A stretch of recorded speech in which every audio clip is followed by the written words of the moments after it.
Order à l'autre.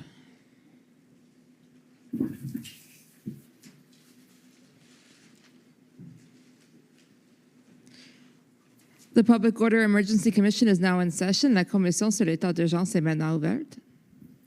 Good morning, bonjour. Okay, so this morning we have a panel of witnesses. Who's on for the commission?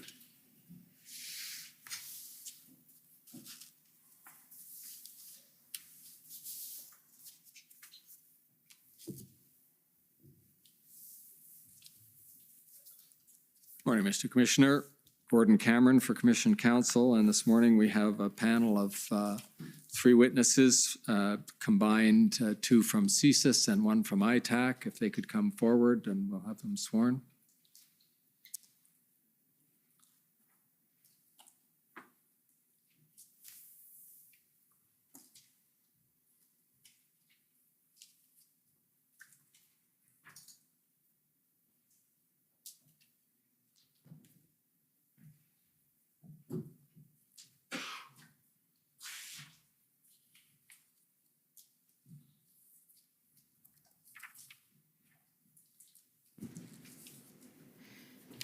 Mr. Vignon, will you swear on a religious document or do you wish to affirm? I will affirm. For the record, please state your full name and spell it out. David Vigneault, D-A-V-I-D, V-I-G-N-E-A-U-L-T. Do you solemnly affirm that the evidence to be given by you to this commission shall be the truth, the whole truth, and nothing but the truth? I do. Thank you. Ms. Tessier, will you swear on a religious document or do you wish to affirm? I will affirm. For the record, please state your full name and spell it out. It's Michelle Tessier, M-I-C-H-E-L-L-E, T-E-S-S-I-E-R. Do you solemnly affirm that the evidence to be given by you to this commission shall be the truth, the whole truth, and nothing but the truth? I do. Thank you. Ms. Chaillet, will you swear on a religious document or do you wish to affirm? I will affirm. For the record, please state your full name and spell it out. Marie-Hélène Chaillet, M-A-R-I-E-H-E-L-E-L-E, C-H-A-Y-E-R. Affirmez-vous solennellement que le témoignage que vous allez rendre devant la Do you solemnly swear that you shall speak the truth and nothing but the truth for the Commission? I do. Good morning, and this is now our third opportunity to see each other and go through the evidence that you'll be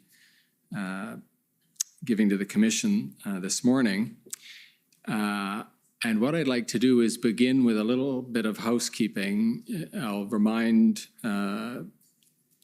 Commissioner, I'll remind parties through you that we have already had the interview summary of these three witnesses adopted during the closed session, which took place on November 5th.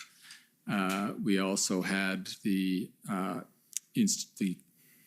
confidential and public versions of the institutional report adopted during that session, but the one item that has not yet been adopted is the summary that was posted yesterday of the closed session. And so witnesses, I would ask you each in turn to confirm that you reviewed that summary for accuracy and adopted as part of the evidence of CSIS and ITAC before the Commission today. Can you each confirm that? Yes. Yes. Yes. Thank you. And now to begin, for those to whom each of you is not already familiar to the public, if I could ask you, Mr. Vignon, to begin by describing your role and function within CSIS. Yes. So I've been appointed the director of CSIS in June 2017. In those functions, I have the full responsibility and authority over the organization, and I am supported by a group of senior executives, including Madame Tessier here with me today. And I can go into further details about the mandate of the organization now or later. Let me, if I could, ask the clerk to call up just on that point, because you've set out your mandate in your institutional report. Mr. Clerk, could you pull up DOJ.IR 701?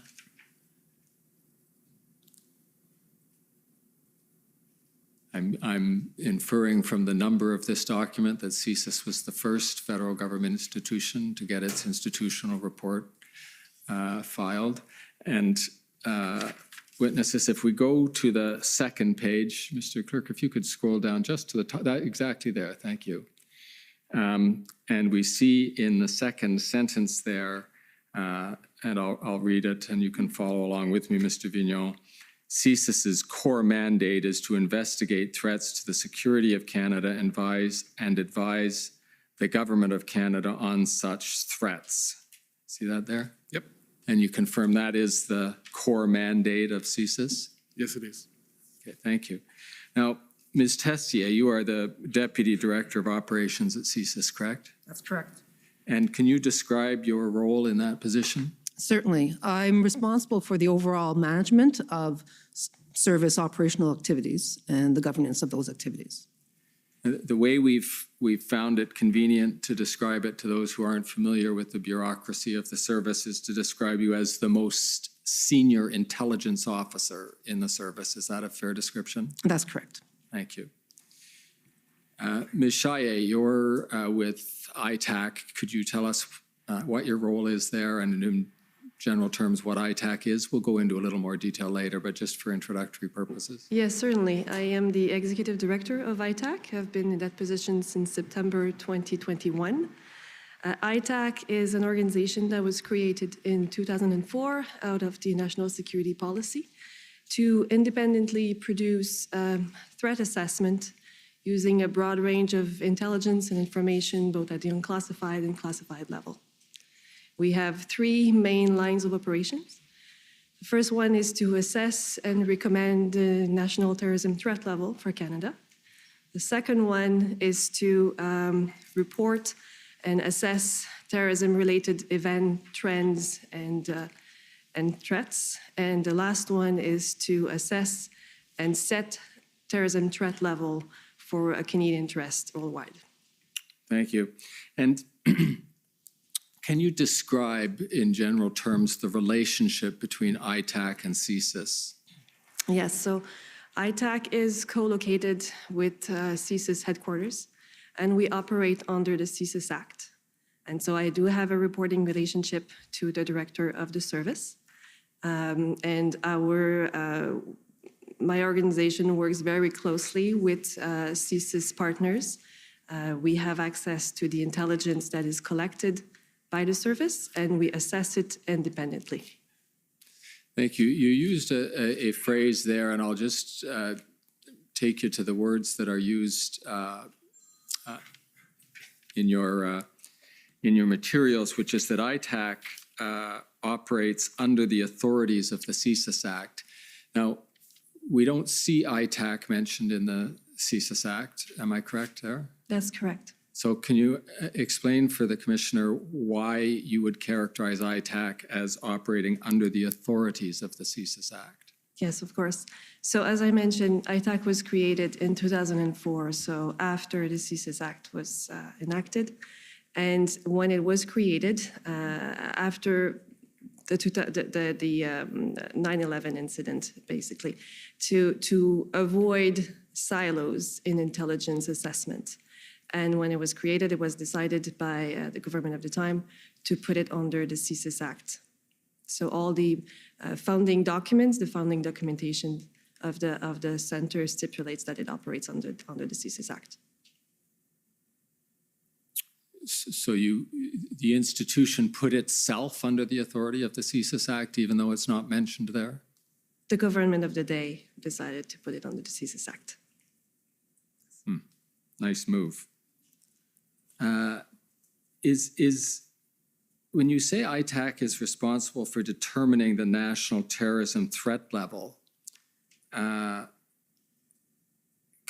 you explain how those determinations are made? Yes, actually, ITAC is responsible to recommend the national terrorism threat level. The director of the service sets the level. Thank you. Well, why don't you describe exactly that, the input you have and then the role that the director plays in that? Yes.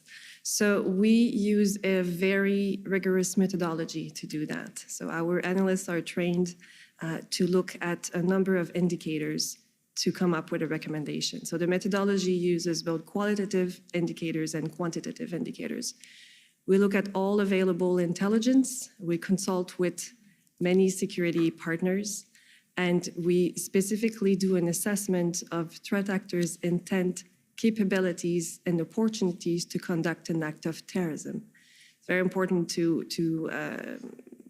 point out that the assessment is specifically on the likelihood of an act of terrorism occurring in Canada. So once we've done all this work, those consultations, this analysis, we do it at least 3 times a year or more often is required. When I'm satisfied with the assessment, we present it to the director, who then decides whether or not he takes the recommendation on the proposed level. And just before we go over to you, Mr. Vigneault, as to your role in this, perhaps, Madam Shaya, you could explain whether there is any relationship between the definition we've seen a lot of in this hearing, that is the 2 sub C definition of threat to the security of Canada, and the conclusion you and your organization reach on the national terrorism threat level. Yes, of course. So so as you very well know, the 2C and all the Act unlocks investigative powers for the service, right? ITAC is not a collecting agency. We do not collect intelligence. We assess already collected intelligence. And so the intelligence that the service collects under 2C, this is the intelligence that we assess along with other informations or consultations with partners to come up with the recommendation at threat level. If I understand what you're saying, the recommendation that you make as to a threat level isn't a recommendation that a 2C threat has been found. No. These are independent concepts. Yes. Thank you. Now over to you, Mr. Vigneault. When you received the recommendation from ITAC, what's your role? So, of course, after reviewing carefully the material, I need to satisfy myself that I concur with the analysis, and I can, agree or disagree with the recommendation to set the threat level. And so I do that, as Madame Chailly described, regularly during the year, or as required if there is a specific incident that happens in between those set time periods.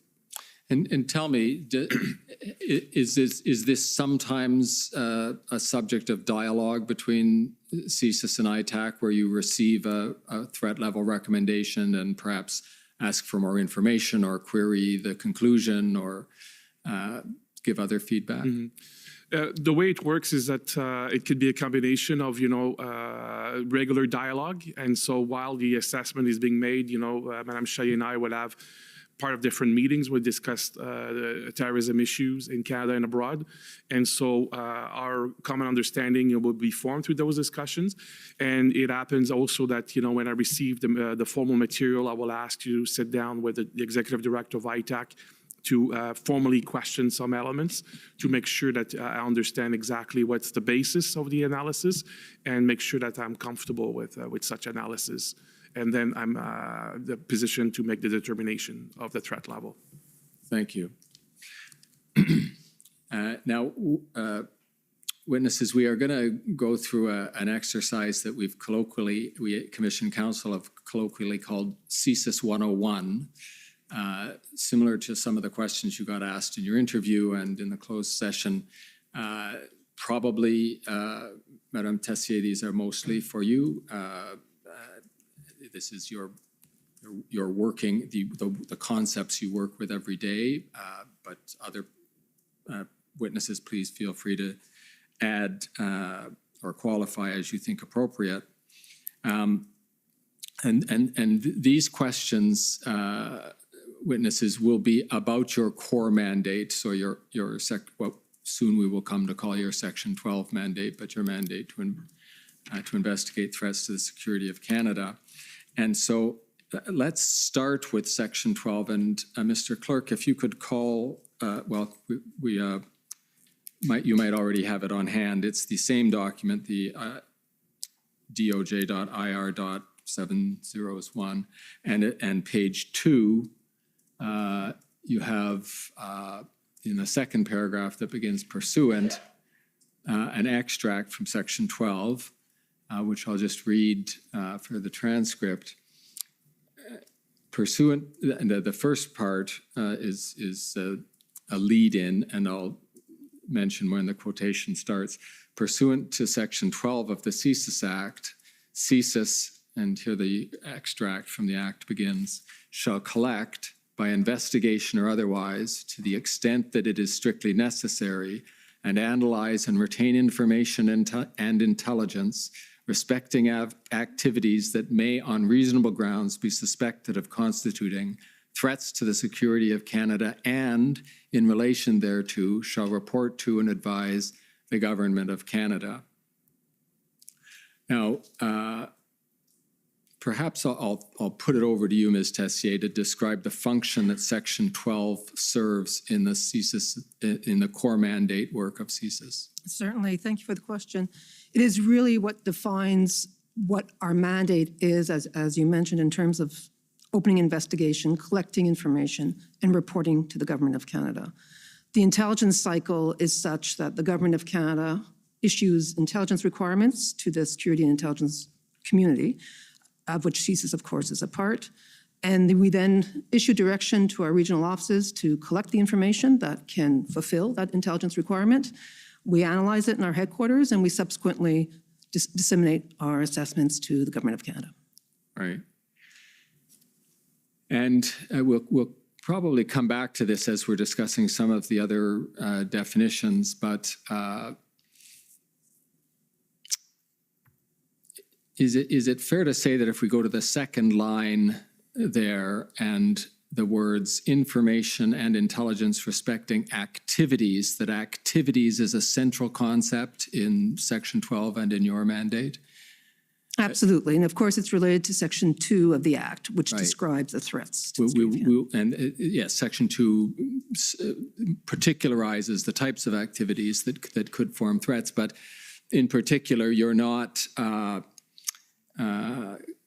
investigating ideas, you're investigating activities, right? You're investigating when perhaps ideas motivate people to action. That's correct. And the standard, which we've already seen talked about a fair bit in the hearing to date, is in the third line there. That is to conduct an investigation, to have the authority to investigate these activities. The grounds of proof are described there as reasonable activities that may on reasonable grounds be suspected of constituting threats. So sometimes shortened to reasonable grounds to suspect. And that's the basic threshold that decides when, if I'm going to put it in my terms, when you go from being a sponge, just absorbing information and monitoring situations to actively collecting and investigating a target. Is that a fair description? Yes, it is the threshold that we must meet before initiating an investigation. Thank you. Mr. Clerk, could we go over to page 6 of this same document? And at about 3/4 of the way down that page, there's the heading Targeting Authority. And the first sentence describes a standard for your operations. It's the second paragraph that I want to focus on for a minute here. And this is, if you were to ask the question, activities of whom or activities of what is it that you're investigating? And so you would use the expression, if I can ask you to confirm this to make sure I've got it correct, Ms. Tessier, the activities of an individual, a group of persons, or an organization. Is that correct? That's correct. And to follow through with the definition we've just worked with, whose activities are reasonably suspected of constituting a threat. And then this is expanded in the second sentence of this same paragraph, which I'll read. CSIS may also target issues or events to allow for an investigation of activities which are reasonably suspected of constituting a threat to the security of Canada that arise because of or are related to the issue or event. And then parenthetically, you give the example of threats to Vancouver 2010 Olympics. And perhaps you could, the example, threats to Vancouver 2010 Olympics, is helpful. Perhaps you could help us flesh out the concept of targeting issues or events with another example of an issue or event that might have come under the service's attention for the purposes of an investigation of a threat. Certainly, that type of targeting level is normally used when there's what we call a special event, where you can have high-profile individuals attend, such as politicians or the like, who could be victims of a variety of threats. So it allows us, when we don't have a specific, I'll call it an aligned threat, to be able to investigate leads that may come out as a result of that event being held and any potential threat to that event, to spectators, to the individuals attending, high-profile personalities, that type of issue. And do you have an example of when an issue might be something that is constituting a threat? It's not, to be clear, it's not the actual event or issue that is the threat. It's the ability to investigate activities that, because that event is being held, there could be a threat that comes as a result of that. So it's not the issue or event itself. Thank you. I got lazy there in my description. What you're talking about is an issue or an event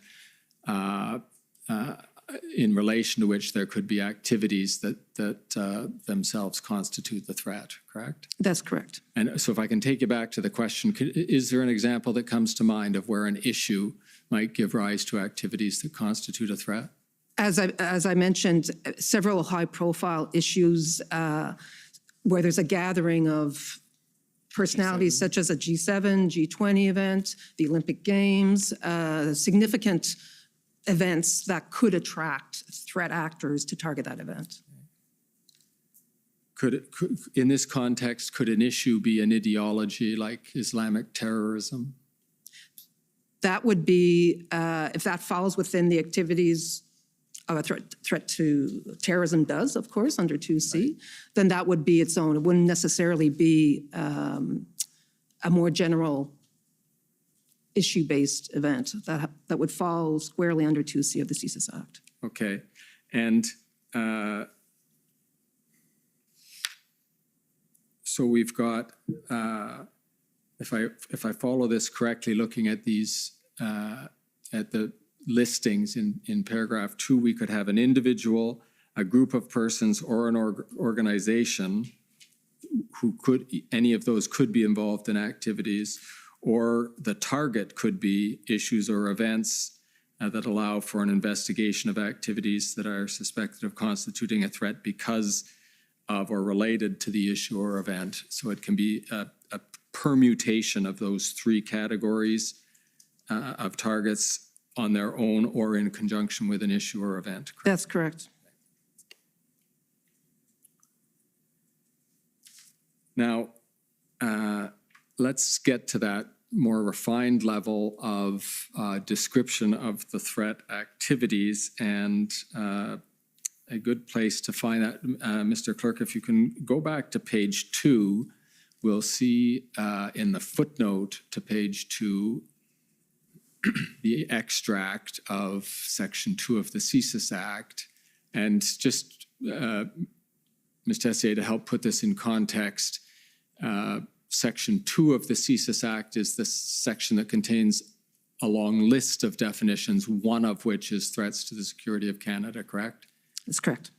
I say that because sometimes we talk almost exclusively about section 2 as if threats is all it is, but when we say 2C, we actually mean the threat, the definition of threat to the security of Canada that is the third of the subcategories of threats to the security of Canada, correct? That's correct.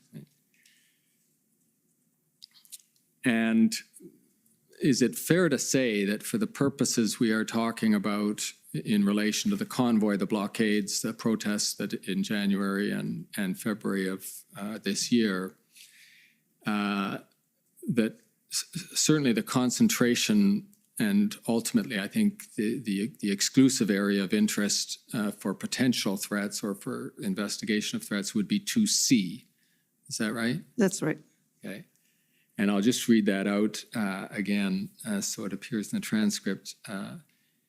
Activities within or relating to Canada directed toward or in support of the threat or use of acts of serious violence against persons or property for the purpose of achieving a political, religious, or ideological objective within Canada or a foreign state.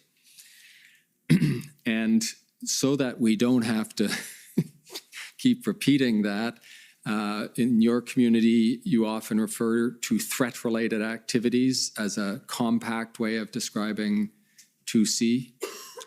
We often refer to it as terrorism, but yeah, threat-related activities related to terrorism.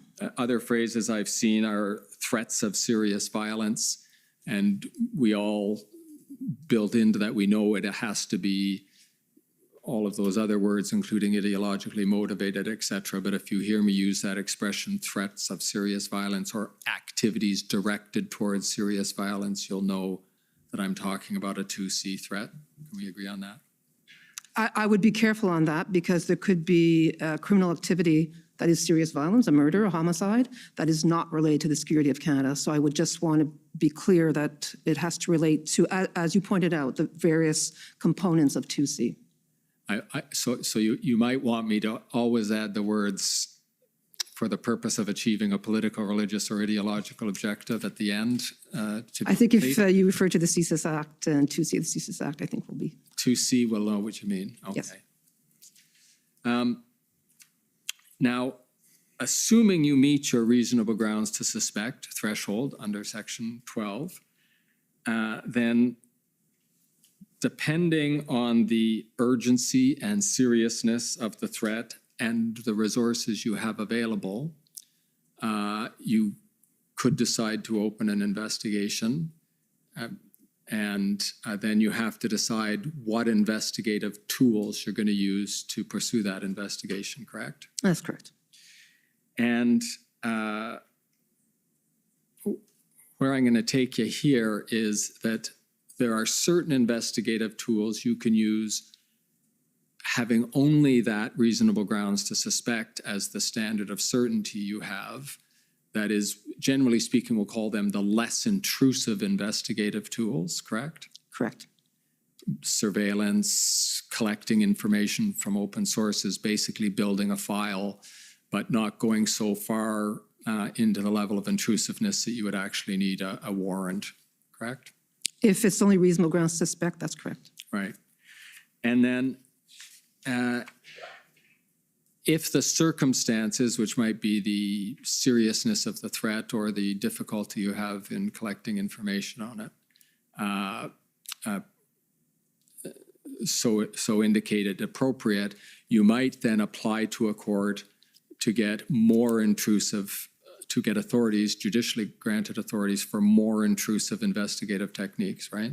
That's, yes, once we go past the threshold of reasonable grounds to believe, at that point, yes, we can apply for a federal court warrant. Right. I'm going to try to break that up into smaller pieces and suggest that what you realize is that you need more investigative authorities than you have without a warrant, and then you see if you have reasonable grounds to believe that there is a threat to the security of Canada, because you know you are going to have to satisfy a judge on that point before you will get the warrant, right? That's correct, yeah. Okay.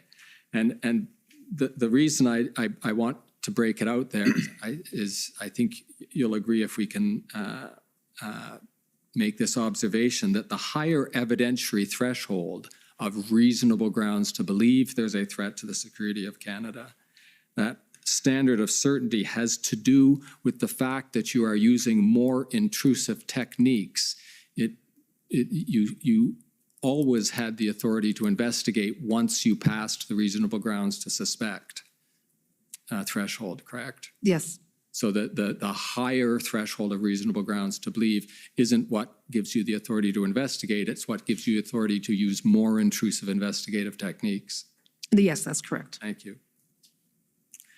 And in terms of resources, another factor that I would expect to play into to this analysis you do is that you've only got so many intelligence officers, you've got a lot of information coming in, so there's some proportionality and triaging, et cetera, that you do when you decide which threats that do plausibly meet the reasonable grounds to suspect threshold you're actually going to devote your resources to and how much resources you'll devote to them. Yes, and of course, it's often dictated, well, it's always dictated by the nature of the threat, the gravity, because we can go very quickly into reasonable grounds to believe, of course, depending on the nature of the information we receive at that time. Okay, now on that point, I'd like to make ask you to make an observation that we've seen in your interview summary, and it's come out in the materials that the parties have already seen. And it has to do with the allocation of its counterterrorism resources that the service has devoted to, and here we're going to introduce the acronym. I think almost everybody knows what it means now, but IMVE, ideologically motivated violent extremism.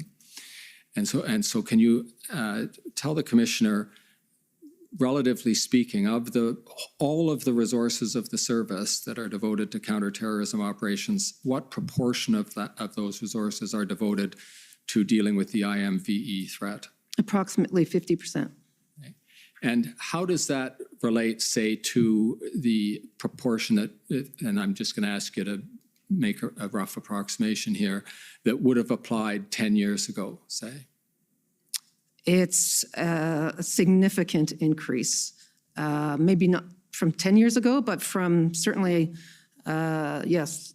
I think when we look at events that have occurred in Canada, with, as an example, Alexandre Bissonnette, Quebec City Mosque shooting, Alex Manassian, and the unfortunate event in Toronto where he ran over a number of individuals.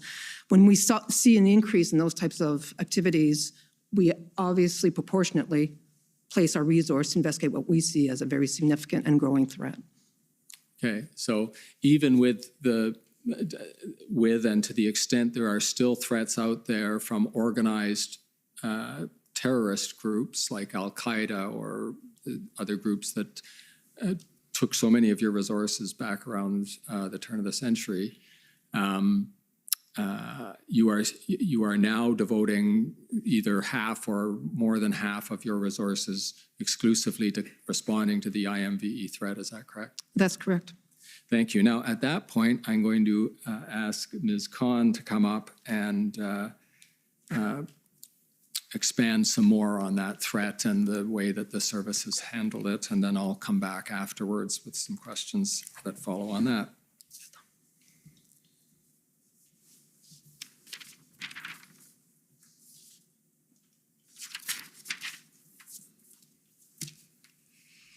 Good morning. It's good to see you again. Good morning, Mr. Commissioner. For the record, I'm Nasser Khan, Commission Counsel. I think my questions are probably best placed to you, Ms. Tessier, but as Mr. Cameron said, please, if the other panelists feel able, jump in where you feel it's appropriate. So I would like to go through the IMVE framework that the service has adopted with you.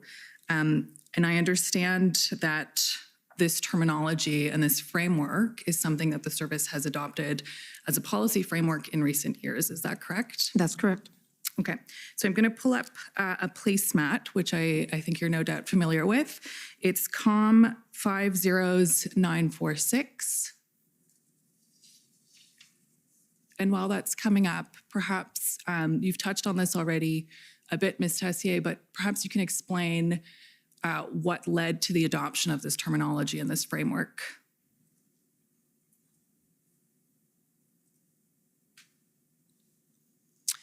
Thank you. I will say at the outset that ideologically motivated violent extremism is very difficult to define when it meets a CSIS threshold, when it meets the threshold of terrorism. And that is something that we share internationally when we're talking with our partners because it is a complex threat. We adopted that term because of the complexity and the number of ideologies that can fit into it. We didn't want to get into right-wing, left-wing. That can mean different things to different people. It could be just a legitimate viewpoint. And so we wanted to highlight the various, I'll call them steps or criteria is a better word, that would bring CSIS's investigations into the fore. So we want it to be ideologically motivated. So that it's not just a personal grievance. It is something somebody fundamentally believes in. And they want a societal change. So they want to change the world. They really believe in this extreme vision of changing society. And then, of course, serious violence, death. They are looking to kill. Right. And so I understand you're referring to the 4 criteria that are set out in this placemat there. So we see willingness to kill, attempting to affect societal change, ideological influence, and serious violence. So these are the criteria that would that would lead the service to determine that there is a threat under 2C in particular. Is that right? That's right. It's not an exact science. And I think it's important to realize that given the nature of this type of threat, we do try to develop this criteria, and as a matter of fact, many of our international allies have adopted the same vocabulary because we know it's challenging, so we try to narrow it to those criteria in order for CSIS to begin its investigations. Okay, so perhaps we can walk through the criteria in turn. So I'll just note, actually before we go there, a threat actor in this scenario is not somebody that the target that the service is investigating. Is that correct? Sorry, I don't think I understand your question. So in order for somebody to move from being an actor into a target, Right. they would have to meet these 3 criteria. Is Yes, that correct? that's correct, yes. And an actor doesn't necessarily need to be a person or an individual. Is that correct? Well, normally it could be a group, could be an organization. And could that include cells or platforms or networks more broadly? I'm not sure. Cells, of course, are composed of individuals. I mean, ultimately, you're dealing with individuals. Even if it's a group or an organization, they're composed of individuals. Okay. So perhaps let's go to the first criteria, willingness to kill or inspire others to kill. So what would be sufficient to meet that criteria?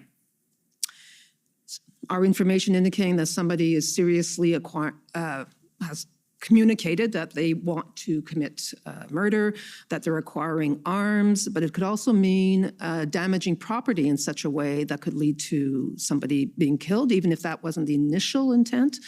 It could also be inciting individuals to violence, because oftentimes it is the consumers of that type of propaganda who could be the ones who become radicalized and commit the act.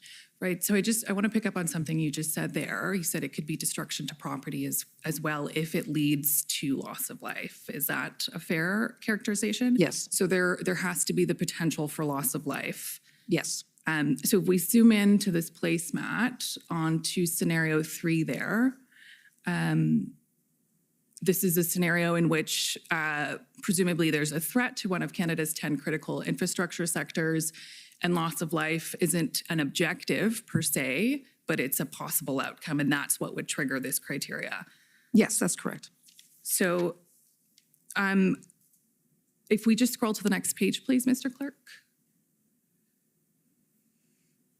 So I think there's a definition up there about serious violence.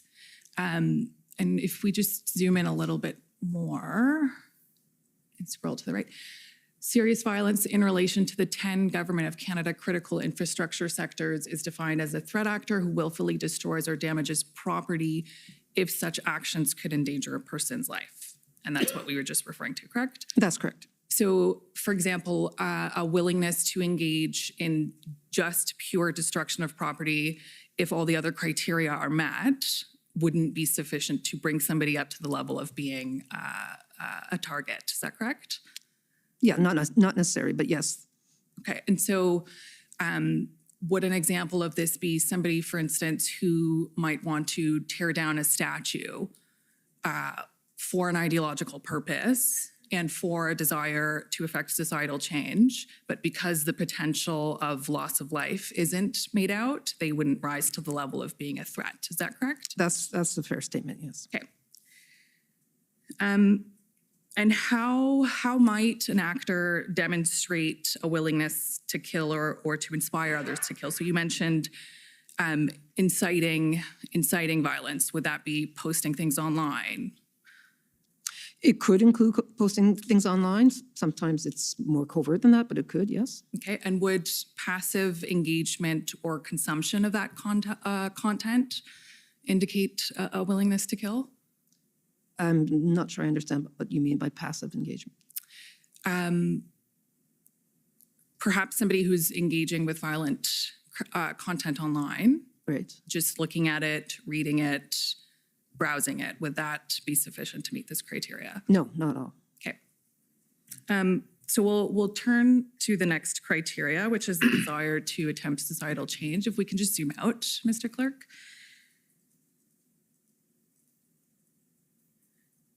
And just go back up to the top page, please. So can you expand on what might meet this criteria, attempting to affect societal change? Absolutely. When we look at the IMV movement, because that's what it is, it's composition of movements, many members believe in what they call accelerationism, which is a belief that society needs to change. If we take white supremacists as an example, or anti-immigration individuals who believe that their society is at risk either of immigration, of government intervention, of anything they see, they feel that society is at risk and that there's going to be a civil war.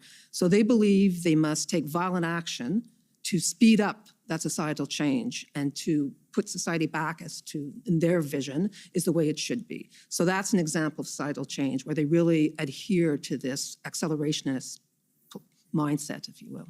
Okay, and so would somebody who's protesting meet the criteria for attempting to affect societal change? Not necessarily. I would just want to highlight that CSIS cannot, by its law, investigate lawful protest or dissent, unless it's related to one of the threats to the security of Canada. Right, and so protest alone wouldn't be sufficient to meet this criteria. No, it would not. Okay. And so turning to the third criteria there, ideological influence, you've touched on this already in using the word movements. So I see in the top left corner of that placemat, if we zoom in just in the bubble that says ideologically motivated, I see there are 4, I think, broad movements that the service has identified as falling under this category. Can you speak to them, please? Certainly. There's xenophobic violence, as I mentioned earlier, anti-authority violence, so anti-government, gender-driven violence, and what we call other grievance. That could be like extreme environmental groups or animal rights type anti-abortion. I mean, the extreme violent movements, it's meant to capture that type of ideology. So why does the service use the lens of movements and not discrete groups? If we look at terrorism as we're traditionally used to looking at it, we've very much been focused on groups. And those groups, I'll use Al-Qaeda as an example, very much a command and control structure where you had to be vetted and you had to really be accepted as a member of the group and very tightly held, and you had to go to training camps and the like to be considered a member of Al-Qaeda. While there are groups in the IMVE space, they're not as defined in the same way. They don't necessarily have command and control.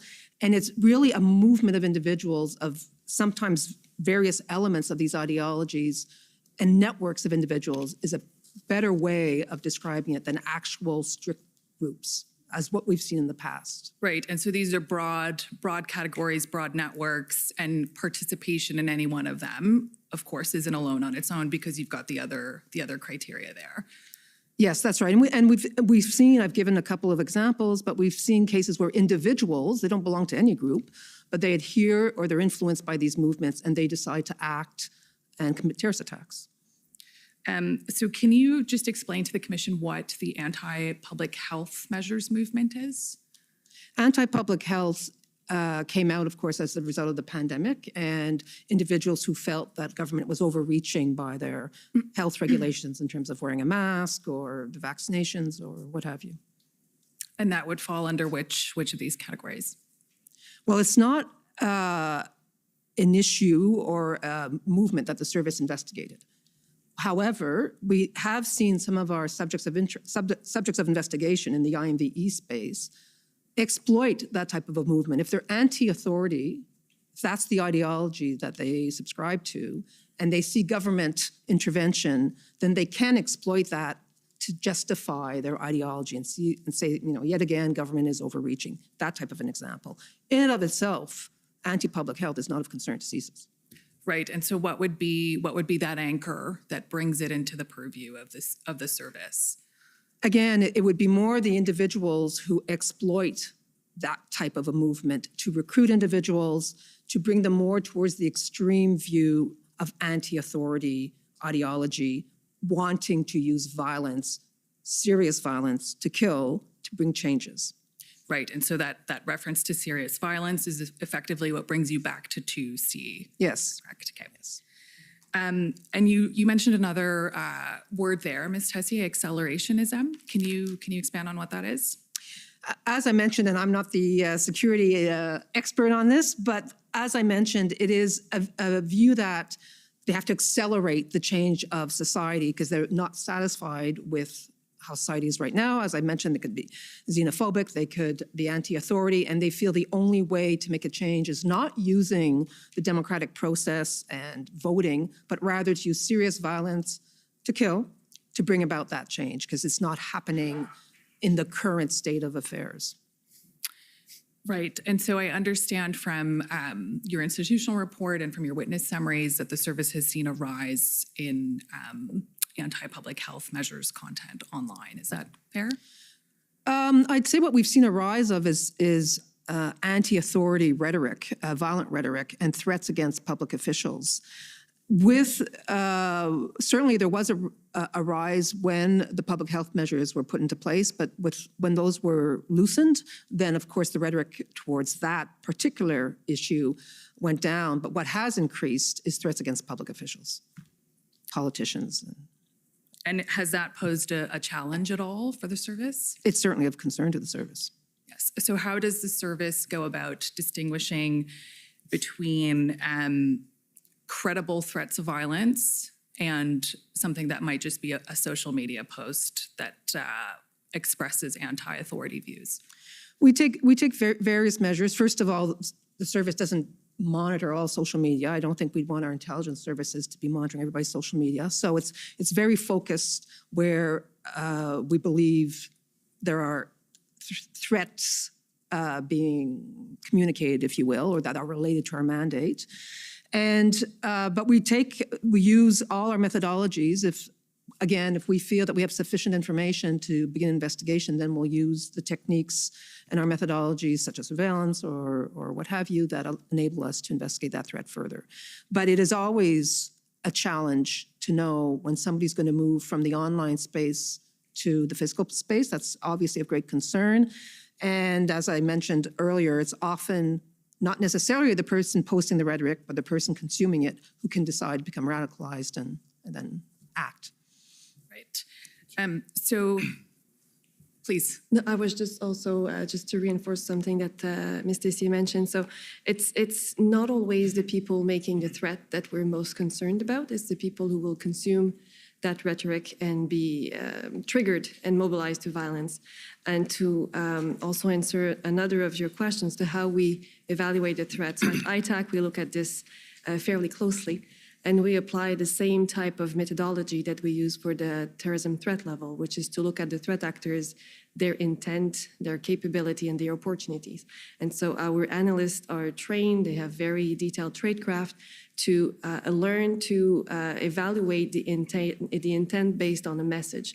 A message that says, I wish that person would get killed, is really not the same as a message that says, I really dislike this person, I just acquired a gun and I'm gonna shoot the person. So I'm exaggerating, but it's just to give you the idea of how we actually look at those threats and look at them very closely with that tradecraft and that methodology in mind. Right, and this tradecraft that ITAC applies would be, or the methodology is distinct from these 3 or 4 criteria that the service is applying. Is that correct? No, not entirely, because when we fall under the CCS Act, so we look at the potential for terrorism, and so in that case, we don't look at just any serious violence, and so it needs to be motivated by ideology. It needs to be done in the purpose of leading to a societal change. So in that sense, it's not completely different. It's just that we use it differently. We don't use it to determine whether or not we can collect on people, since we don't collect intelligence. Okay, thank you. So I'm going to ask you to define 2 big concepts, and so I'll pose this question to the whole panel. One thing that the service is struggling with, as I understand, is dealing with misinformation and disinformation as it navigates the challenges of determining between assessing credible threats online and online rhetoric. So can you explain to the Commission what misinformation and disinformation might mean and how that impacts your work in determining threats under Section 2C? Certainly, I can answer that. My colleagues can certainly add any comments they like. Misinformation tends to be erroneous information that continues to be sent online, communicated online, not necessarily knowing that the information is erroneous. Disinformation is purposely spreading false information, if that helps at all. I think that's, for the purpose here, I think it's the best definition, unless you want to elaborate more, but I totally agree with what was said here. So where would engaging with misinformation or disinformation fall on these criteria? Sorry, can we just zoom out a little bit more, Mr. Clerk? Maybe I will essentially on this one. I think it's not just a question of misinformation, disinformation, because that is in and of itself not something that, we need to be aware of it, conscious of it, but it's not something that we need to determine ourselves. It's more linking back to the intent and the capabilities of the individual. So unfortunately, social media, internet is full of information that is misleading, that could be misinformation, as Ms. Stacy described, could be also purposefully misleading, so that would be disinformation. So I think, we're more interested in understanding that dynamic and then apply that understanding to our analysis of specific activities, specific individuals. So I think that will be a better description of how we, the service, would be conscious and aware and apply those principles. Right, so you're aware of the fact that there are things circulating online that might not be violent rhetoric or that might not reflect a desire to engage in violence, but you've got to keep a general awareness of that. Is that fair to say? Yeah, because what we have seen, unfortunately, a number of the individuals who have perpetrated act of terrorism in Canada, we've had, since 2014, we have 25 people who have been killed in terrorist activities, that by people who were motivated by violent extremist ideologies. And so when you dissect, deconstruct their motivation, often because they left manifestos or writings behind and so on, you see a conflation of different issues. It could be, xenophobic ideology. And then when you start to look at the material and the understanding, you realize that there is a lot of misinformation and disinformation that is weaved into their writings or their understanding that creates that belief for these individuals that they must act. So that's why we, CSIS, will need to have that kind of awareness, not because we will be interested, in every misinformation, disinformation that exists, but that reality informs the threat-related activity of that we must investigate. Thank you. I'd like to shift gears now, so we can just take that document down, Mr. Clerk, thank you, and talk to you about the services activities in respect of the convoy in particular. So as I understand it, the service was aware or had pre-existing targets and came to learn of the convoy through that activity. Is that fair? Sorry, we became aware of the convoy. Yes, of course. Right, and so the service had pre-existing targets who might have been involved. Yes, we had pre-existing targets in the IMVE space, to be clear. And was the service at any point, Please. sorry, was the service at any point investigating the protest itself? So maybe if I can step back a little bit, just to make sure that we would provide the commission with the best possible overview. We, of course, had been, generally aware of, what's happening in our country. We have seen the tension that, was created by reticence or a different perspective on public health measures. We saw, of course, in the mid-January when the government mandate on that will apply to truckers, was being discussed and was about to take effect. We saw this kind of, increasing volatility and intensity of being opposing those measures. So we kept a general awareness of that. We saw some subject of investigation of CSIS, so the individuals were already meeting the thresholds that Ms. Delicia described earlier. Start to get interested in the discussion and discussing potential ways of engaging. And so at that point, we started to engage more resources, both in our headquarters in terms of analytical understanding, but also across the region. CSIS is an intelligence organization that has offices across the country and across the world. So we started to engage our regional offices in Canada and some stations abroad to better understand the dynamic. And so we that evolution, of our or the intensity of our work, followed the events of January and February. Right, but the service was not investigating the anti-public health measures movement broadly, for example, and it certainly wasn't investigating the convoy itself as a discrete topic. No. Is that right? As was mentioned earlier, we are prevented by law to investigate protest and lawful dissent. We're not investigating the convoy itself. Our interest is to understand how that dynamic is potentially influencing individuals that were known already to CSIS, and others potentially to radicalize further and engage in potential threat-related activity. So we were not investigating the convoy. Right, and so the service's focus remained at all times on its targets and their participation or their involvement, as it may be, in those protests. I would maybe clarify, Commissioner. I would say that we were, of course, focusing on our subject of investigations, but also the dynamic of such events is that you have people. Sometimes it can refer to lone wolves or individuals who might be further radicalized by the protest, and so our work was to engage with our federal partners, with law enforcement at the federal, provincial, municipal level, in Ottawa and across the country, to understand how potentially what was happening in the protest world, if I can put it this way, could have an influence on individuals those who were known already to us, are subject to investigations, or others who could be radicalized.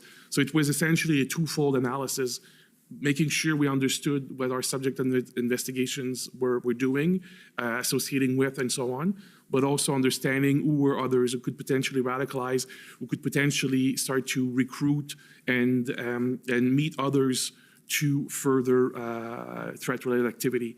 And so that focus is one that we maintain from the beginning to the end, and to a large extent that's what we continue to do, is we always make sure that, you know, we don't have tunnel vision in our analysis, is that we challenge ourselves on an ongoing basis to make sure that our perspective of threat-related activity is not just, you know, linear and doesn't change.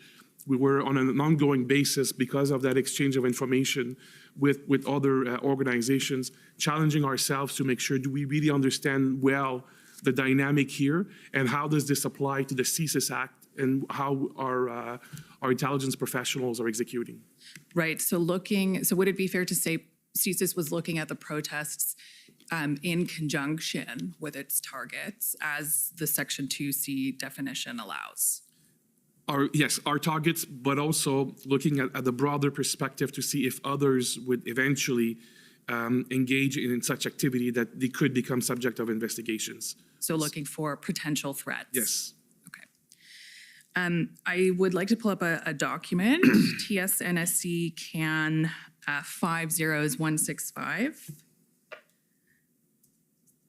So I'll take you through a few briefs that the service prepared in the course of the protests, and we can discuss them. So do you recognize this document, Mr. Vigneault? Yes. Can you explain to us what it is? As per the title, these are notes that were prepared for a senior executive in the organization, Ms. Delicia or myself, to brief outside partners. In this case would be Minister Mendicino, Minister of Public Safety, who I report to as Director of CSIS. So this would have been a ministerial briefing that you would have provided, is that right? Yeah, well, I think we can describe it like that. Right. And so this is January 27th, around the time of the first ADM NSOPS meeting, is that fair? Yeah, I trust that those dates are accurate, yeah. Okay. So I just want to go through the content. If we can scroll down a bit, we have sort of the very first assessment prepared by the service, I think, of the Freedom Convoy. And so there's a bullet there that says CSIS is investigating IMVE activities and monitoring IMVE social media content. There has been online commentary calling for violence and storming Parliament Hill buildings. And then the next bullet, CSIS is tracking engagement of its targets in relation to the convoy. Over the coming days, CSIS will be monitoring the involvement of these targets and other persons of interest, in particular for any indications of mobilization to violence. So what do those two bullets mean there? What does CSIS will be monitoring the involvement of these targets and other persons of interest, in particular for indications of mobilization to violence, mean? So I think, as we were just describing in the previous exchange, is that we had already an awareness of a number of individuals in Canada who were engaged in activities that met our threshold for 2C investigations. And so we were aware that some of these individuals were interested in paying a lot of close interest to the convoy, and trying to understand, what it meant, saw potential opportunities. And so we were looking at those individuals. So these are the known actors, if you want. Our work as well is to make sure, as I mentioned, that we don't have tunnel vision, that we just don't look at what we know, but also in this context of other people who might be influenced by the events, by some specific decision by the government, some specific radical rhetoric online to say, it is my time, I need to do something. So our professionals at CSIS and in ITAC are trained to really understand well the distinctions we're talking about 2C and so on, about what is lawful dissent and protest versus what are activities that could be potentially, threat-related activity under the CSIS Act. So this is a description of that at a high level of that type of work that was ongoing during that period. So is the assessment there that there's a possibility of a lone actor threat? Is that it? Yes, essentially at that point, late January, we're looking at such an activity because based on, again, experience of our professionals, we have seen individuals who seize opportunities to engage in those acts, either because they had previous beliefs or because they are in events or activities or what they might read, consume in terms of information is radicalizing them extremely quickly. So a person that's not known to the service, but that could Absolutely. be mobilized. So at the bottom there, we see the bullet, CSIS is unaware at this time of any tangible plots or plans of serious violence. And so at this stage, there's no risk of a threat materializing. I would not necessarily say there's no risk, we're just that we're not aware of it. And so I think, it is I think Ms. Tessier used the expression earlier, it's not an exact science. And what I think is very important to remember as in this event and other events of the sort that we've seen in the US and other democracies is that there could be a very quick turn of events. There could be very quick radicalization or shift in the dynamic of these. So at that point, we did not see. So the 27th, when the report was written, we were not seeing any tangible plots of violence. But that's not to say that there was no risk. And that's why we were, as I said earlier, engaging all necessary resources in Ottawa and across the country to understand what was happening. Okay, so we'll go to the next brief, which is TSNSC CAN 001500166.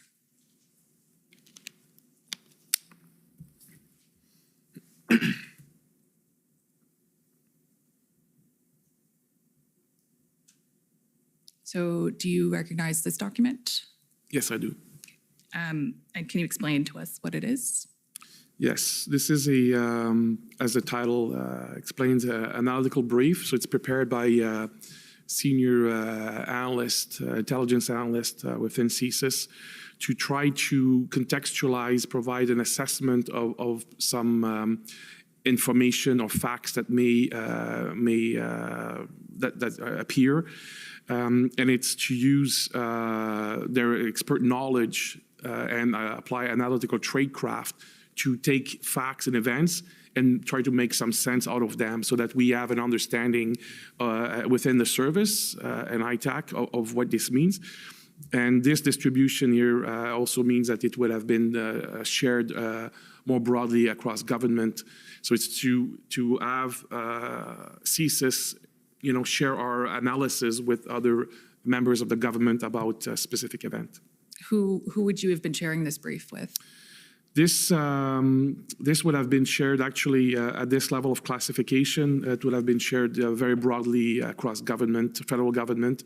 So we're talking, most departments across the federal government and many individuals within each department. And that would specifically, that would have been for sure the analytical intelligence branches of the key government departments involved in the monitoring of the activities of the Freedom Convoy and associated demonstrations. And would it have been shared with PCO? Absolutely. Okay, thank you. If we scroll down to page 3 there, I think we see the assessment here. Aside from individuals who specifically identified themselves as part of the convoy group, the service is unaware of the presence of IMVE groups at this weekend's protest. Then if we scroll down all the way,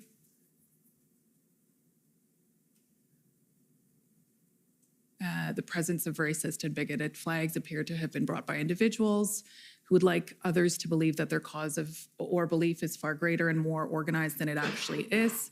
CSIS assesses that these flags were not part of a broader group initiative. So this is February 2nd, and the service is still reporting there isn't a threat under Section 2C arising from the protests itself. Is that fair to say? I'm not sure that this is... I think the purpose of this was more to again, use the expertise of CSIS IMV analysts to try to share with other groups, individuals, organizations that may not be as familiar as CSIS is on these issues, to say that we have seen in the past people waving flags, different demonstrations. And when you do the analysis, it's not to say that, there were a large number of people associated with those flags. It could be here, it is essentially, there was a number of commentary made in the media and other places that trying to draw an inference between if there is such a flag, that means there are lots of people associated with this cause. This was to use the best analysis possible from our intelligence experts to contextualize that information, to try to make sense for people who are not experts of what we saw and how we analyzed this event. Right, so at this stage, we're seeing indicators or symbols at the protests that might lead one to believe that there are extremist groups involved in the protest, and the service is saying that's not necessarily the case. It's not to say that it's not the case, but it's to be more nuanced in the analysis, because this is very complex, and people who were not experts, may draw conclusions. And our attempt with these types of report is to say, based on our analysis, based on the information we have, based on all of the knowledge that we have, this is the context in how we are interpreting this. It doesn't mean that CSIS is right, but I think it's very important for us to share that analysis with others. Okay. So I'll take you to the last brief, and that's TSNSC CAN 00150-211, please.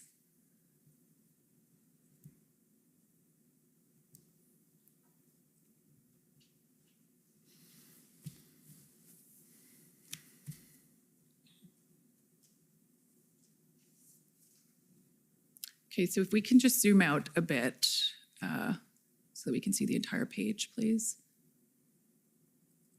So I believe this brief is dated February 10th. Are you familiar with this document? Yes. I don't see the date on it, though. I think it's just at the bottom of the page there. Okay. So this is a brief, again, on the protests. If we just look at the title, it says Anti-Public Health Measures Movement, Grievances, and the Freedom Convoy 2022. So if we scroll to the bottom of page 2, we have the outlook prepared by the service.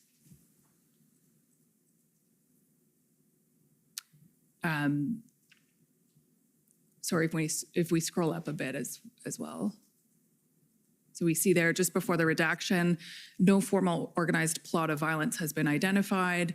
CSIS assesses that the Freedom Convoy 2022 is of interest to various subjects of investigation, especially those who hold anti-mandate or broader anti-government views. And then just underneath outlook there, CSIS will continue to monitor the involvement of IMVEs within the Freedom Convoy 2022 in order to better understand the public health measures movement. So what is the assessment being shared here?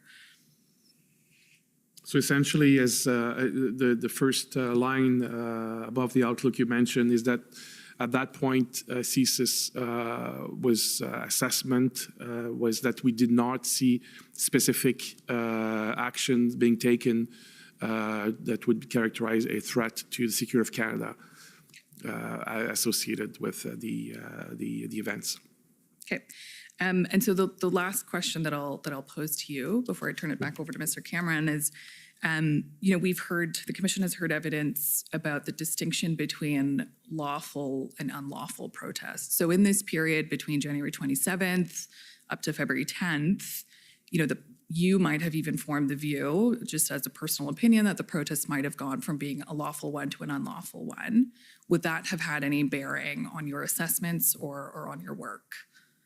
No, because it's not the criteria we'll be looking at per se. It is again related to violence. So we're going back very closely to the 2C definition we've talked about earlier. So a declaration of an event that is unlawful. For example, you can have a permit for a demonstration, and then there's too many people, therefore your demonstration is outside the bounds of the permit. It could be unlawful, but that would not engage us. So the unlawfulness in and of itself alone is not just a criteria that would be determinative for CSIS. Can I add something? And it's the last line on page 2 here. if I can read it, further, CSIS will also continue to follow the evolving and dynamic situation surrounding the convoy to identify any national security concerns. That is really important to underline, is that this was a very fluid, volatile environment, and we were constantly doing our assessments. Every day we were re-looking at our information, our investigations, to ensure that we were up to date on our assessments. So I just want to underline that it's sometimes a snapshot in time, that date when that particular brief was written, but that we were also very aware that this was very much a fluid situation. Okay, thank you.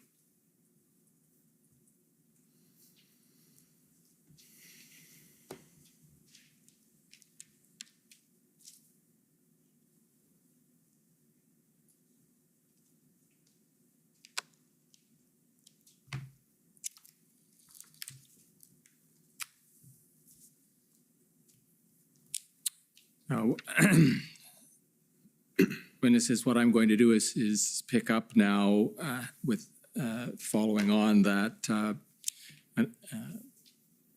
helpful information you were able to give us about the IMVE space and how it fit in with your observations of the convoy and protest and blockade activities.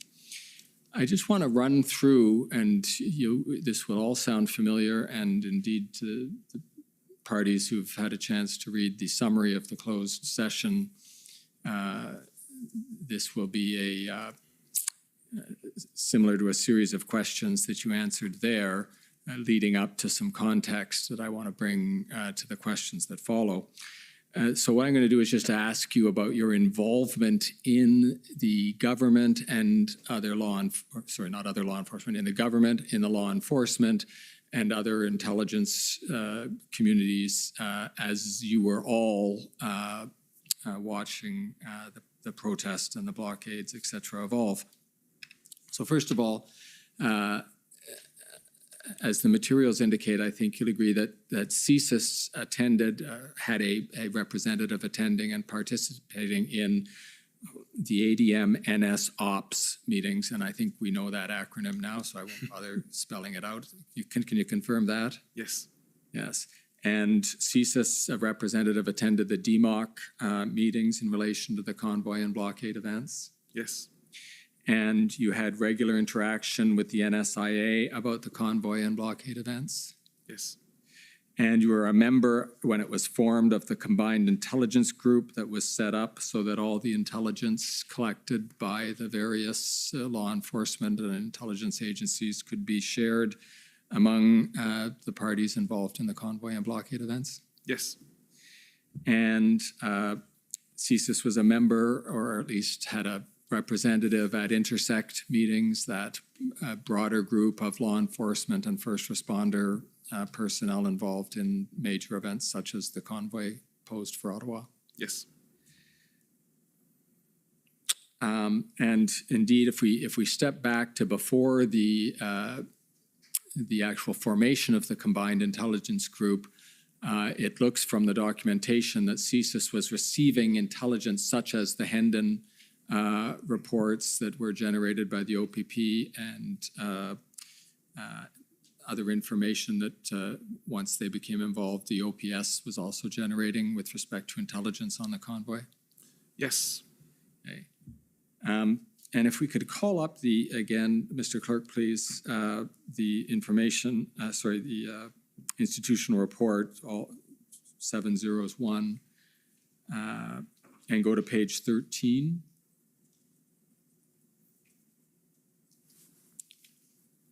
At about halfway down. Now, here's I think exactly where we were picking up, Ms. Tessier, with your comment about the dynamic nature of the events that were unfolding in front of you, and putting it in context of what I was just describing about your many-faceted interrelations with the intelligence and law enforcement community. It says here, CSIS continually monitored streams of intelligence and shared information with domestic and foreign partners including through the One Vision processes with the RCMP and police of jurisdiction to assess threats of serious violence in relation to the convoy. And here I'm going to ask you to remember and see if you can provide for me in this open forum that your classified institutional report contained an actual itemization of all of the agencies, and I don't need you to be more specific than you want to be, but it was tens or dozens of agencies that you were collecting and sharing information with, correct? Yes, that's correct. We have, as was mentioned earlier, we have offices throughout Canada, and we deal with police of jurisdiction at all levels. Right. So to the extent that there was intelligence or information available in relation to potential threats to the security of Canada as defined in the CSIS Act, it was received and considered by the service. Yes, that's accurate. Thank you. Now, if we can look at one other, where you were giving input, we looked at where you were getting and sharing intelligence stuff, where you were giving input to government. If we go to page 13 again, just a little bit higher, or I guess immediately above where we just were, cabinet meetings. You and, was that Mr. Vigneault, you were attending mostly to the SSE and the IRG meetings? Most of them, Ms. Stacy attended a couple as well. Thank you. Where your role was, and I am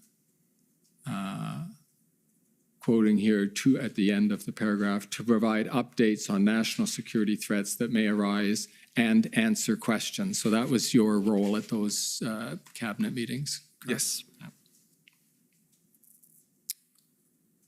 Now, if we can go to, Mr. Clerk, the witness summary, which is the interview summary, which is WTS 60.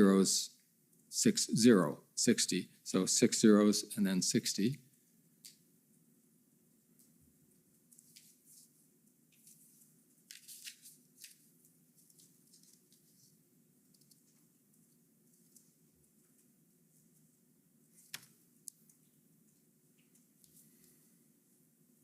And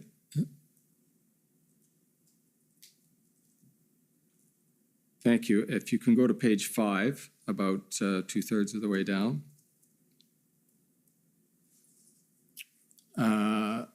And this is, just to situate you, this is a paragraph from the summary of the interview we had when we were meeting with you earlier in the year. And it reads in the first paragraph under the heading intelligence, Mr. Vigneault stated that at no point did the service assess that the protests in Ottawa or elsewhere, and then there's a parenthetical definition of what that refers to, constituted a threat to the security of Canada as defined by Section 2 of the CSIS Act, and that CSIS cannot investigate activity constituting lawful protest. And I'm going to ask you to hold these thoughts in your mind, but I'll just, on that point, you recollect telling us that during the interview, Mr. Vigneault? Yes, I do. Yes. And if we go to page 8 of the same document, about halfway down,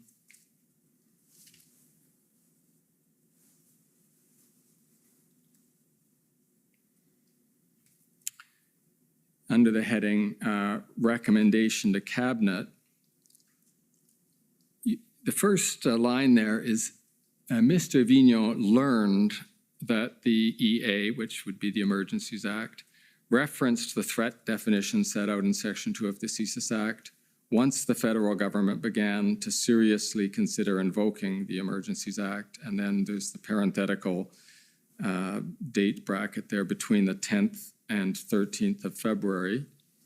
And then you've requested that the service prepare a threat assessment on the risks associated with the invocation of the Act.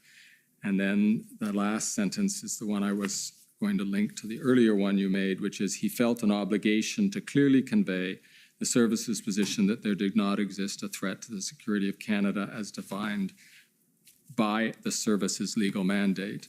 And again, you recollect us telling us that during the interview? Yes.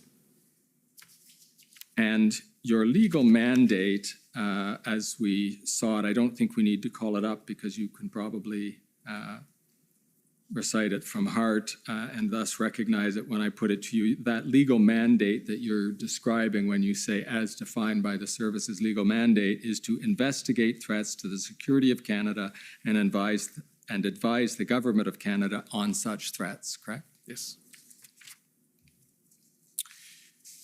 If we can go now to, Mr. Clerk, WTS 6079, this is the public summary of the closed session we had on November 5th. And the bottom of page 5 of that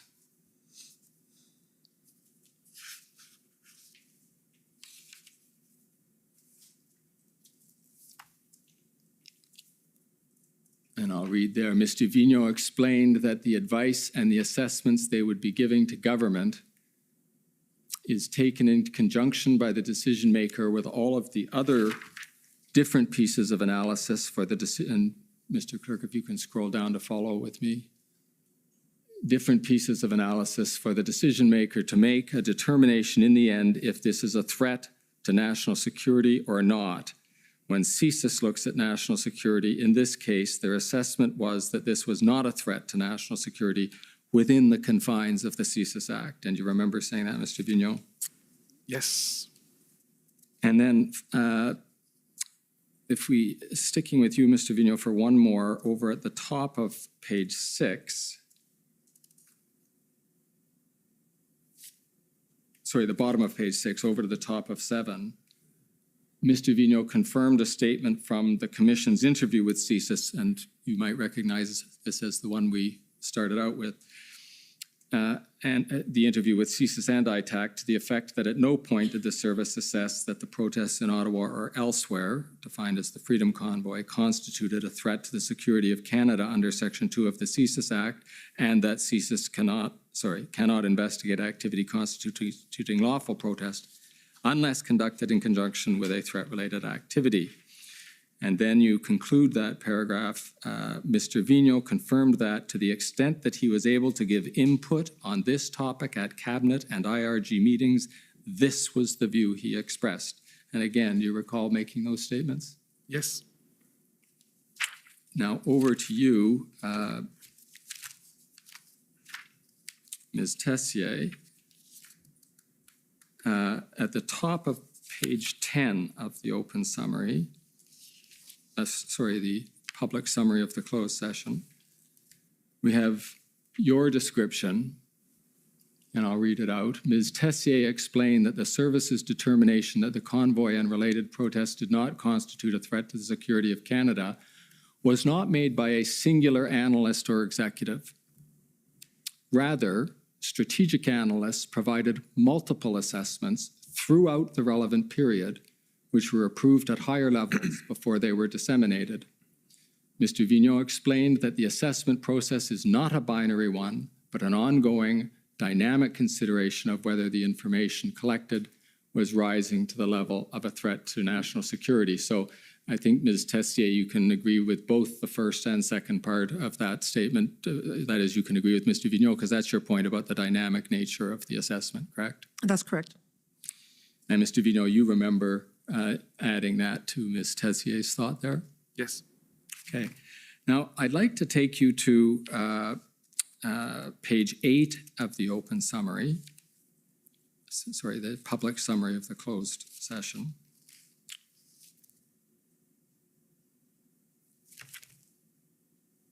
And moving to the bottom of that page, the advice to cabinet heading, and here we, in the open, sorry, Mr. Clerk, I've confused you. Just for a second, if I could ask you to go up to the very top, just so we can situate ourselves.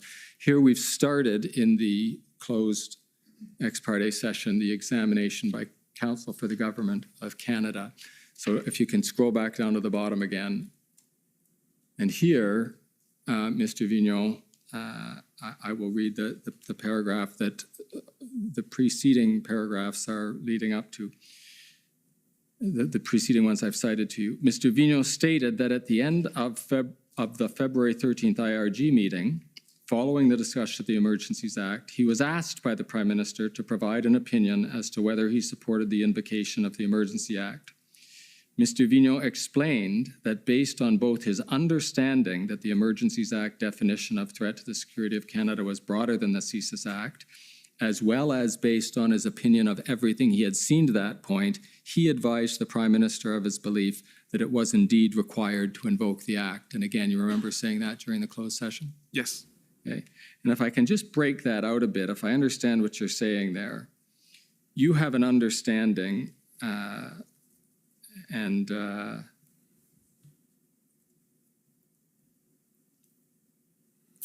we might find out later in the week where you got that understanding, but I'll let you keep that as a mystery for now. You had an understanding that the Emergencies Act definition of threat to the security of Canada was broader than the CSIS Act definition, correct?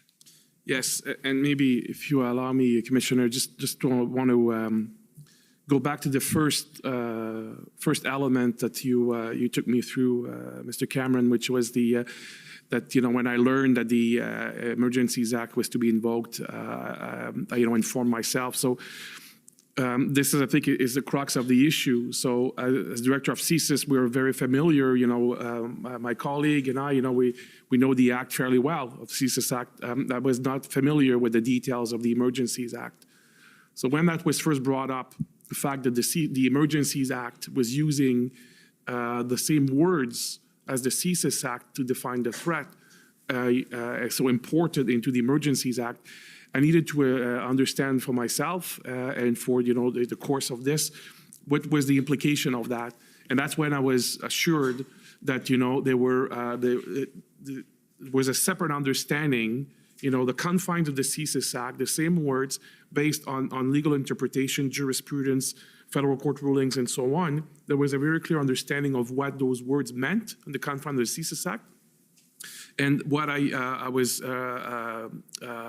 reassured by is that there was, in the context of the Emergencies Act, there was to be a separate interpretation based on the confines of that act. And that was, instrumental starting on the 10th, I believe, when we discussed that, to make sure that we understand, and how we would be not informing, but using the words very carefully and very much specified. When we were providing advice and information, it was based on the CSIS Act definition. So I just wanted to maybe contextualize this a little bit. So thanks for that. Thank you for that elaboration. Now, if we can go back to that sentence at the bottom of page 8, I understand, I think that the words do speak for themselves, but I want to make sure I understand your sense of them, that based on your understanding that the Emergencies Act definition of threat to the security of Canada was broader than the CSIS Act, and then it says, as well as based on his opinion of everything he had seen to that point. So if I'm understanding the way you've put those two together, that if you take a broader definition and then look more broadly, you come up with the advice you gave to the Prime Minister of your belief that it was required to invoke the Act. Yes, that's exactly it. Thank you. Now, I want to sort of insert a parenthesis or come back to an observation. Mr. Clerk, can you call up SSM NSC CAN 50216? These are IRG meeting minutes for the February 13th meeting. And at page 12, we'll find the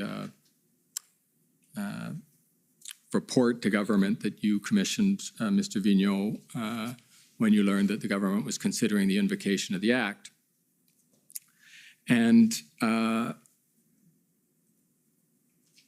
you've mentioned elsewhere in your evidence, I think it's now well understood by the Commission and the parties, that as you learned that the government was considering the invocation of the Emergencies Act, a concern that you had because of your understanding of the IMVE space, and feel free to join in, Ms. Tessier, if you want to add here, the concern was that the invocation of the Act actually had the potential to, I think the word inflame is used, but to raise the temperature and actually increase the risk of a threat of serious violence. Is that right? Yes, it is. And this is really when, we feel that it is our responsibility, a little bit like when Ms. Khan walked me through through another of the assessment in relation to the flags. It is, we have experts, we have people inside the organizations that, really well understand those dynamics. And in this context was to make sure that the government, yes, within the confine of the reflection on the invocation of the Emergencies Act, but also more broadly about, what is happening in the country and what could be, how could the dynamic change. We felt it was important that, we took that expertise within the service and we shared that more broadly with partners, with the government to, so that everybody had that understanding that we had at the service. So it is within that spirit. So both in the context of the Emergencies Act, but also in the context of what we see, what could potentially see in Canada. Right. So if I understand the purpose of this report, it was to alert the government to a potential movement in the threat environment. And by that, I'll tell you what I'm trying to get at. You weren't, by offering this assessment or deciding to do the assessment, concluding that the government itself was, by invoking the Act, engaging in activities that posed a threat to the security of Canada. No, absolutely not. It was really much, again, based on the expertise and understanding of the IMV milieu, is to see how some of these elements can be interpreted. And Ms. Conner asked us earlier about disinformation, misinformation, and that would be a good example of how some objective decision could be misconstrued deliberately or not, and what is the impact on potential threat activity in Canada. So that really was the spirit in which we produced that document. Right, and this document, perhaps also in the spirit of things we see in your annual reports or some of your reports to Parliament, CSIS sometimes prepares reports to government related to threats to the security of Canada that aren't actually premised on the commencement of an investigation based on reasonable grounds that the activity poses a threat, but it's simply advice to the government, a report to the government on threat-related issues, correct? Yes, it essentially is to use the expertise, the knowledge, and to try to bring a level of understanding or bring a light into very complex dynamic issues that are, in the case of IMVE, fast evolving in our country. So we try to bring that level of understanding. Yes. Okay, and if we can go back then, Mr. Clerk, to the public summary, that's WTS 6079, and just wrap up the chronology and indeed this examination by going to page 7 of that summary.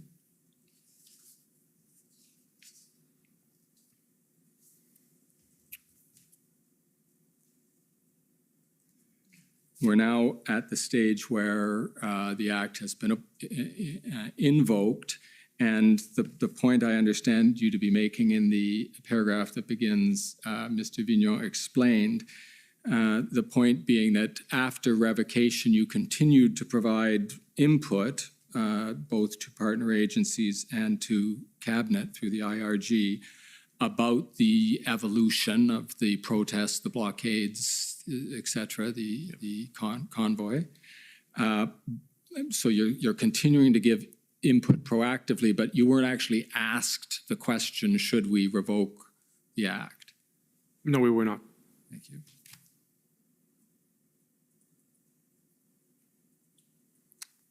And with that, Mr. Commissioner, I will conclude a few minutes early. Okay. Well, that's great. A little shorter is appreciated. So I think we'll take the morning break and come back in 15 minutes to start with the various cross-examinations.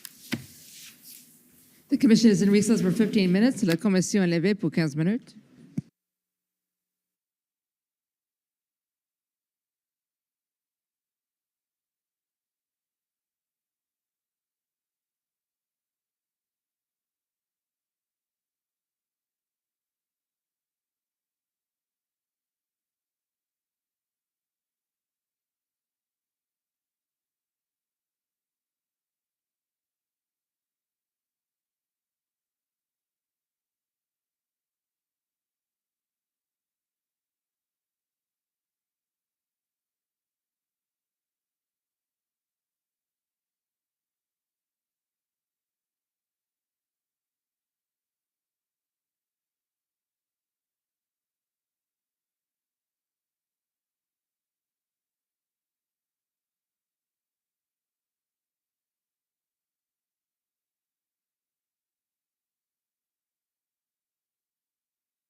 and, very quickly.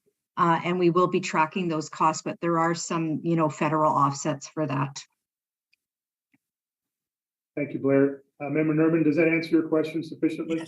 Yes, thank you. Thanks, Chair. Those were my questions. Thank you, Member Nerman. Member King. Thank you, Chair, for holding this meeting, and I'd like to thank staff for the comprehensive briefing, including Deputy Chief Ferguson. I know that in your operational brief, you had noted that there has been some correspondence, there's been some coordination with event organizers. I'm just wondering, did the event organizer actually file a permit application with the City of Ottawa? And if there are several organized events, have those other event organizers also filed a permit application with the City of Ottawa demonstrating their intent to have demonstrations in the city?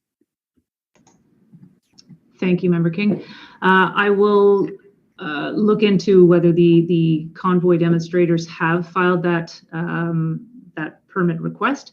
And I am not aware of any other protest requests that have been filed as of yet, but I can get back to the board with that information. No, I thank you for that. Obviously, if there are going to be substantive numbers of demonstrators and there are organizers, we obviously want to ensure that there's communication with those organizers and with those demonstrators to really ensure that they understand the limits to their activity, whether that's around breach of peace or imminent breach or unlawful assembly or causing mischief. So it will be very important to ensure that we're able to communicate strongly with the demonstrators to ensure that they are able to exercise their rights for demonstration, but that there are also limits to what can be done. And obviously, if there are breach of peace, that we have the resources here to really address that and ensure that the city is orderly during the event. So I thank you for that and look forward to that response around the permits and the potential, obviously, for education and information being relayed to demonstrators to ensure that the event is peaceful. Thank you. I've just been updated that they do, in fact, they have not got a permit. The convoy has not sought one of those. But to your point about communication, you are right. It is crucial, and we have learned that with our police liaison teams. If we don't have the opportunity to commute ahead of time when they request the permit, we will communicate with them on the ground and make sure that they are aware of the limitations and the boundaries around which they can protest. So that's we will have that piece in place. And obviously, we want to encourage all organizers to actually file a permit so that we would be able to communicate with the demonstrators and ensure that they follow the law and that they don't contravene criminal code sections. Thank you, Chair. Thank you very much, Member King. Are there any other board members that wish to ask questions before we go to members of council? Seeing none, we will, our clerk will promote you to a panelist as I call your name. We'll start with Councillor McKinney.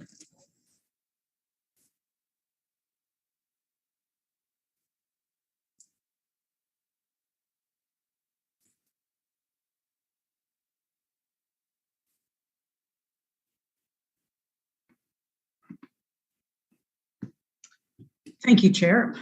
Got in. Now I see what the issues are. So thank you for this. This is helpful. I just haven't heard what advice police are offering to residents who live downtown. It's there are many, as you can imagine, dozens have been in touch. They're nervous. It's, they have to get to groceries. They are out with their children.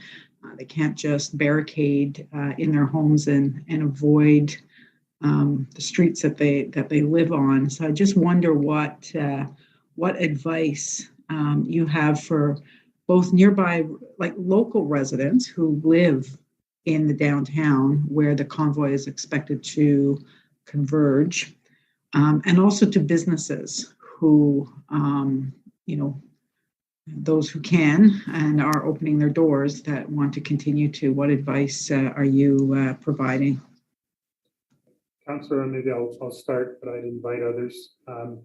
Again, as of right now, first of all, thank you for your question. As of right now, the message is avoid the downtown core for travel purposes. And I maybe put a finer point on it, predominantly vehicular travel. We're going to do our very best to keep the roads open for obviously mass transportation, buses, vehicles that do need to access and egress from the downtown core. As of right now, we don't have any information to suggest that the entire core will be untravelable by any means of transportation or by pedestrian modality.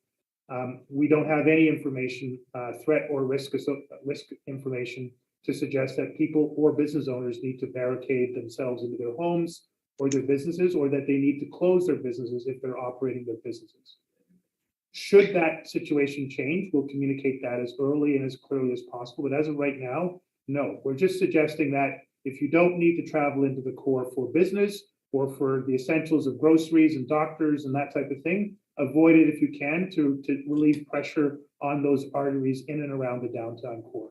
As of right now, the residents in the core, businesses in the core should consider operating as close to normal, but be aware of information coming out from ourselves and our partners, the city, and stay up to speed on what's happening in and around legitimate sources of information for this series of events that we're planning for in the downtown core. Hopefully that answers your question. Partially, except that, you know, all indications and what people from that are connected to this convoy is that they are expressing quite disruptive and using disruptive and quite extreme, I'll use, rhetoric around their intentions. So again, people not worried about how people might not be able to get with their car down Cartier, but if thousands, potentially thousands of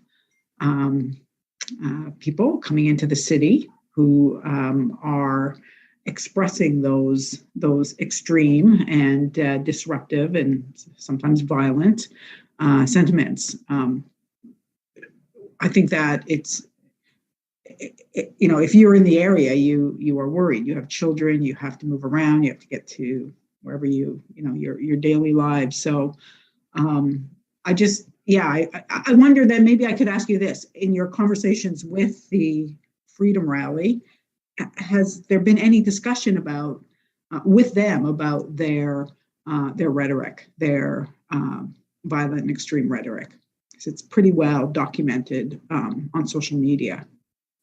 So I'm going to turn that very quickly over to Deputy Chief Bell on the intelligence side. But you've heard early on, in every other jurisdiction so far, the core demonstration associated to the Freedom Convoy, Freedom Rally, has been peaceful, lawful, and cooperative with the local police and local city officials.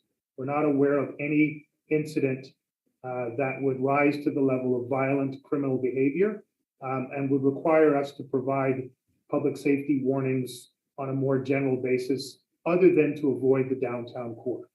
If that information changes, we will make appropriate communication available to the board, through our city partners, and to the communities and businesses that are affected. I also want to be clear, through mainstream media, social media, there are a range of other actors and entities that are considering and articulating that they will be participating in some form of demonstration in sympathy for or in counter to the core demonstration. And there are a range of people on social media who are producing a range of statements from benign to threatening. And all of that is being monitored through the national, provincial, and local intelligence operations in support of the planning that Trish is leading. That said, I will invite first Steve and then Trish to comment on anything further from a threat risk assessment that we could provide materially at this point to residents and businesses in the downtown core. To build on what you said, Chief, so thank you for the question, Councilor McKinney. We do continue to track various streams of information and intelligence coming into us. It would be erroneous to say that there is a demonstration coming and that all of the information is centered around one group. What we're starting to see is there are many different groups contributing to the dialogue that's occurring around the demonstration that's going to happen over the weekend. We will continue to track that. As the chief indicated, we will continue to make any sort of public safety alerts that are necessary as we go along. It is an active stream of the planning that we're engaged in, and we will continue to update it and provide information to the planning team and the public as it is necessary. Beyond that, when it comes to businesses, when it comes to people within the area, what I can let you know is Deputy Chief Ferguson talked about our police liaison teams. They are actively involved and engaged with the business communities and with other community stakeholders in the areas to get those lines of communication going as well, to be able to provide the most up-to-date, timely information that we have on a situation that is emerging and changing on a regular basis. Okay, thank you. I'll just leave it at this. I'm actually on the Facebook of some of the convoys, and it is, they are talking about hold the line until they resign, permanent gridlock zone around Ottawa. Like it's not just your regular protest coming to the city. So people are concerned. I will await as we know more and see more. I understand that in other areas we have not seen violence, but that was not their target. Their target is Ottawa. And I'll just leave you with this. Maybe when you're talking to them, you can let them know that federal politicians actually aren't in Ottawa over the weekend. And it's really cold here, and there really are no public washrooms. So I'll just leave that at that. But I will wait for updates from you as you know more. I understand that it's difficult at this time, but I just needed to make it clear that people who live on these streets that are going to be occupied by this convoy are quite nervous, and businesses as well. So thank you, Chair. I appreciate the opportunity. Thank you, Councillor McKinney, for your input. And we're holding this briefing today because we recognize the growing concern of our residents, and we also recognize the importance of safety for all of our citizens. On the one hand, people are entitled to peaceful protests, but we're not entitled to bump into other people's rights to safety. So, the police service is working very hard with the other partners to ensure safety, and we will endeavor best we can to keep people up to date in this very fluid situation. So thank you for being here, and we'll move to Councillor Fleury.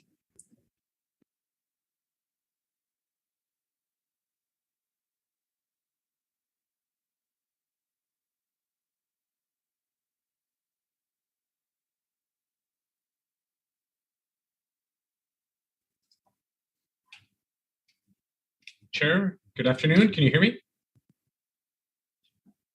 Great. Good afternoon, members of the Ottawa Police Services Board, and thank you, Chief, for your briefing and your team's availability.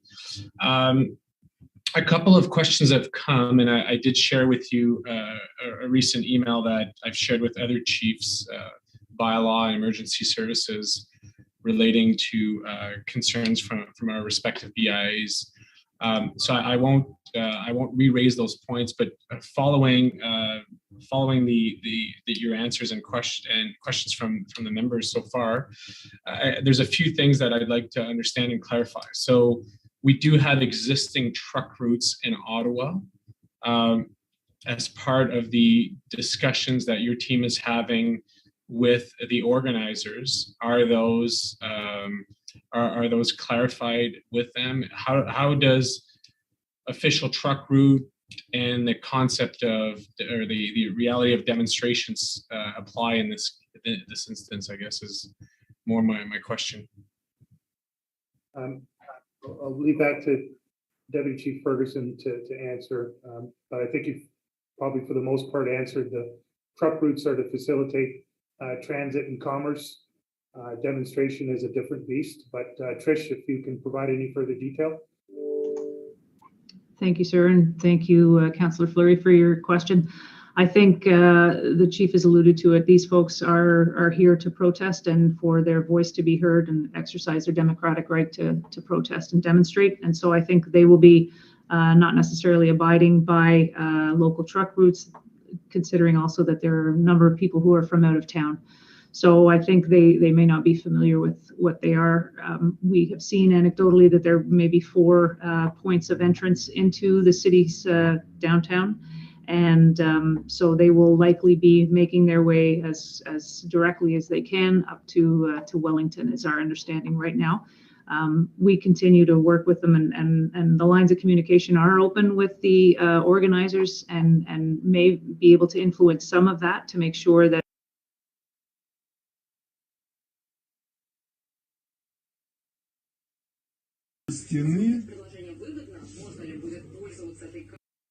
россиянам карты Visa и MasterCard. Подать документы и даже пополнить счет можно будет еще до вылета. А карту выдадут сразу. У них стоят, смотрите, вдоль стены. Приложение выгодно. Можно ли будет пользоваться этой картой? На продажу деревья. Россиянам карты Visa и MasterCard. Подать документы и даже пополнить счет можно будет еще до вылета. А карту выдадут сразу. У них стоят, смотрите, вдоль стены. Приложение выгодно. Можно ли будет пользоваться этой картой? На продажу деревья. Россиянам карты Visa и MasterCard. Подать документы и даже пополнить счет можно будет еще до вылета. А карту выдадут сразу. У них стоят, смотрите, вдоль стены. Приложение выгодно. Можно ли будет пользоваться этой картой? На продажу деревья. Россиянам карты Visa и MasterCard. Подать документы и даже пополнить счет можно будет еще до вылета.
Order allowed.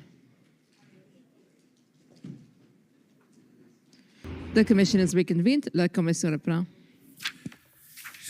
Okay. Oh, okay, Miss Convoy Organizers. Okay, go ahead. Before I begin, I'd just like to ask leave to use a certain document. I believe your council has been advised of this. I've put together an examination aid for the purpose to save time. The documents in the examination aid I will be tendering into evidence. However, not the examination aid itself. The purpose of the examination aid is so that I don't have to wait to go through each and every document one by one by one and waste the 15 minutes I have.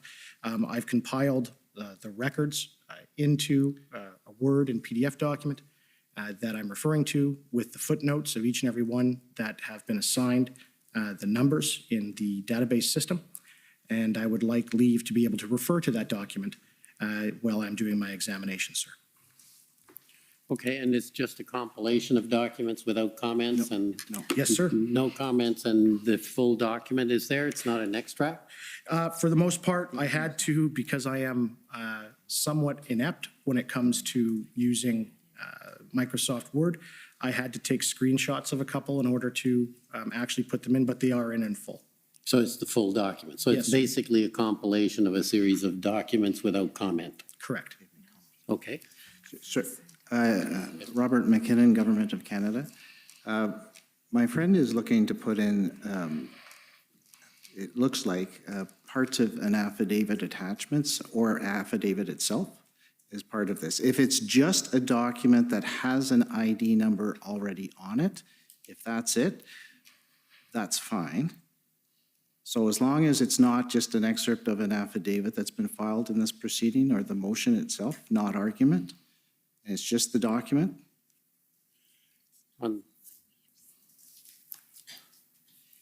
As long as there's no commentary.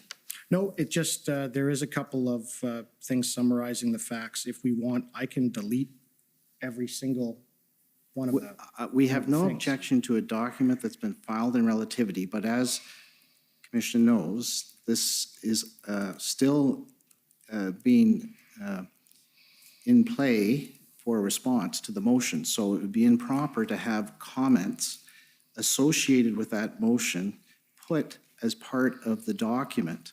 As long as it's just the document itself with nothing more, that's fine. Mhm. And what we can do, sir, is that if my friend, he has the document, if there's issues as they arise, before I move to the next page of each one, I will check with my friend to make sure that he feels it's fair. So, but, okay, and you don't, I'm a bit confused. I thought you said there were no comments, it was There's just no- documents. It was documents, but I state the fact in the document before putting, it's not anything other than the fact. But as I said, I can delete that if the court would like. And if you give me 5 minutes before I start, I'll delete all of that and just send the documents with the date, if that works for the court or for the commission. So, Mr. Commissioner, I'm just reviewing the document, and without avoiding any debates about what commentary is, there are statements before some of the documents that aren't necessarily reflective of the documents. For instance, this is the first time this photograph appeared. So again, not getting into what commentary is, Commission Counsel does have concern about that sort of statement being put in this format. I think Commission Counsel's view is the documents themselves, if they can be organized in a fashion where it's just reflecting what's in the document, that's fine. I can do that, sir. If I can have simply 2 minutes, I think, I can do that and send it around to everybody, and it'll just have the date at the top.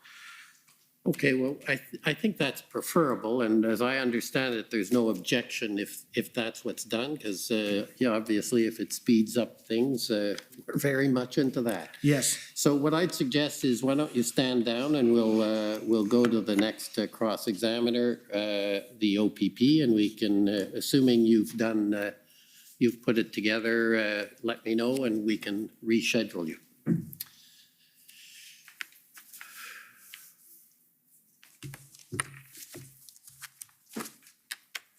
Good morning. My name is Chris Diana. I'm counsel to the OPP. And I have some questions that I may be asking all of you at some point for your thoughts. The area that I'd like to start with is about information flow. So Mr. Vigneault, maybe I'll start with you as the head of CSIS because you can speak to your role in advising kind of up the line. But as I understand it, and my friend has taken you through the definition of CSIS, but the mandate of CSIS is to investigate threats to the security of Canada. Is that correct? Is your mic on? Can you try again?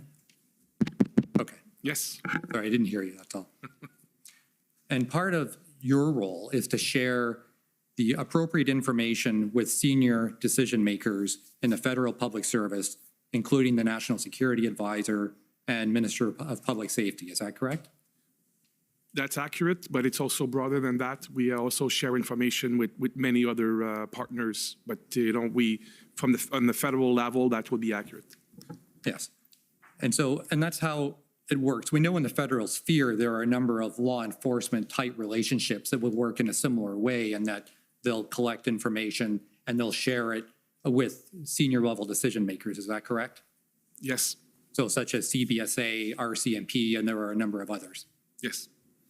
And obviously you would agree that it's crucial that those senior level decision makers have all the information they need to make informed decisions. Yes, I would say that that's what we endeavor to do, is to make sure that all relevant information is available to decision makers. And so when we're thinking about information flow and we think about things that can go wrong in that process, there are a couple of things, well, there are a number of things, but a couple of kind of main things that can go wrong in terms of what you do in advising decision makers. The first may be that CSIS may fail to identify certain information on potential national security threats. In other words, you might just miss on the intelligence side. Yes, I believe I testified earlier to say that we, what we advise on is what we're aware of, and we endeavor to make sure that we are fulfilling our investigations to the extreme degrees, but we will never have the hubris to say that we know everything. Right. And of course, if you don't know, you can't advise, right? Yes. Second, the information may be available, but it may not be properly communicated up the chain. That could happen, right?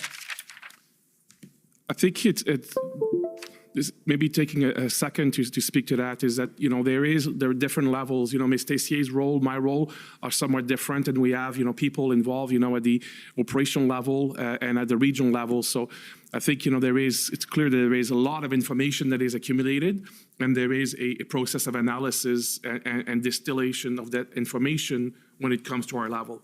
Right, and it's a human process. So you might have some information that may come into certain offices, regional offices, and then it has to go up, and then it be reviewed and go up again from your level to senior decision maker. And whether it be by inadvertence or maybe not realizing its significance, there's always a possibility that something important may be missed, correct? I would say that as a general statement, it is a possibility everywhere, not more specifically at CSIS or in intelligence, but I would say, yes, it's an accurate reality when human beings are involved. That's right, and that's for kind of all federal law enforcement type agencies, right? I would say, I would not want to speak to other law enforcement agencies, but, from the CSIS point of view, I would say that's an accurate description of a theoretical issue, yes. And obviously, sometimes you may not be aware. When I say you, it could be CSIS, it could be another law enforcement agency, may not be aware of the potential significance of a certain fact, and it may just be missed. I think it's, again, the same vein, I would say that's accurate, yes. Okay, I would like to ask about Project Hendon briefly, and maybe Ms. Tessier, because you were kind of the lead on the actual intelligence side, as I understand it, the operational side. We do have evidence, of course, that CSIS did receive the Hendon reports that went to a number of recipients, that's correct? Yes. And of course, your interest in these reports would relate to the mandate of CSIS. You would be reviewing them with the CSIS mandate in mind. Is that fair? Well, what we do with all information we receive is always assess it in terms of the relevance to our mandate. Right. And presumably, other federal law enforcement agencies would be looking at those reports in relation to their own respective mandates. Fair? I can't speak to what other agencies would have done with the report, no. And I believe in the witness summary, it was stated that it was unknown if the information in the Hendon reports was actually used in reporting. Can you confirm whether that information was used? Yes, I think the witness, the interview process, I think that's an accurate statement, but I think in summary of the information that was provided later on, we confirmed that indeed CSIS was receiving Hendon reports. It's just that Ms. Tessier and I had never heard that nomenclature, but it was shared with, I know for a fact, with our regional people in Toronto, in our regional office in Toronto. Right. And important information would have been communicated by those regional people up to your level, correct? Yes. Okay. Now, according to OPP Superintendent Pat Morris, and I don't know if you heard his evidence some time ago, but he testified that the OPP works very closely with CSIS. Is that fair? Absolutely. In particular, I think the Provincial Anti-Terrorism Section works closely with CSIS. Yes, it does. And OPP is also embedded with INSET, the Integrated National Security Enforcement Team. Yes, And you would agree the OPP is a valuable law enforcement partner. absolutely.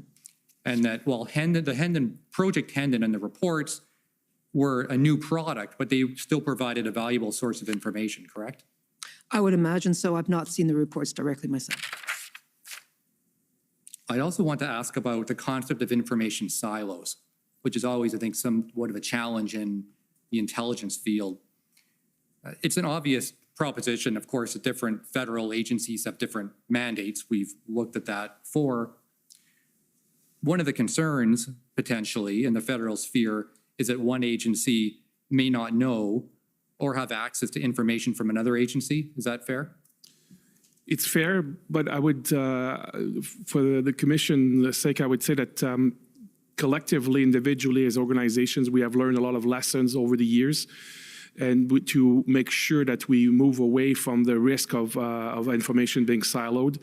As was introduced in evidence today, CSIS and other organizations were part of groups like ADM and SOPS, the Combined Intelligence Group, Intersect, INSET, as you mentioned, sir. And so these are processes put in place to ensure that we reduce the risk to the maximum possible that will be information siloed. And so efforts have been made to get around the silo issue. And you would agree that one of the best ways to get around is to ensure a broad distribution of intelligence. Fair?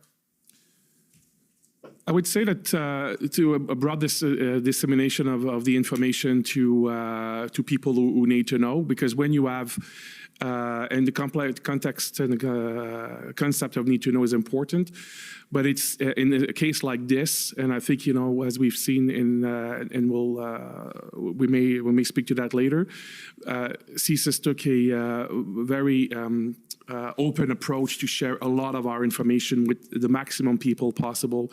So those who need to know specific details, we endeavor to share those details with them. And but the same thing with criminal investigations and national security investigations.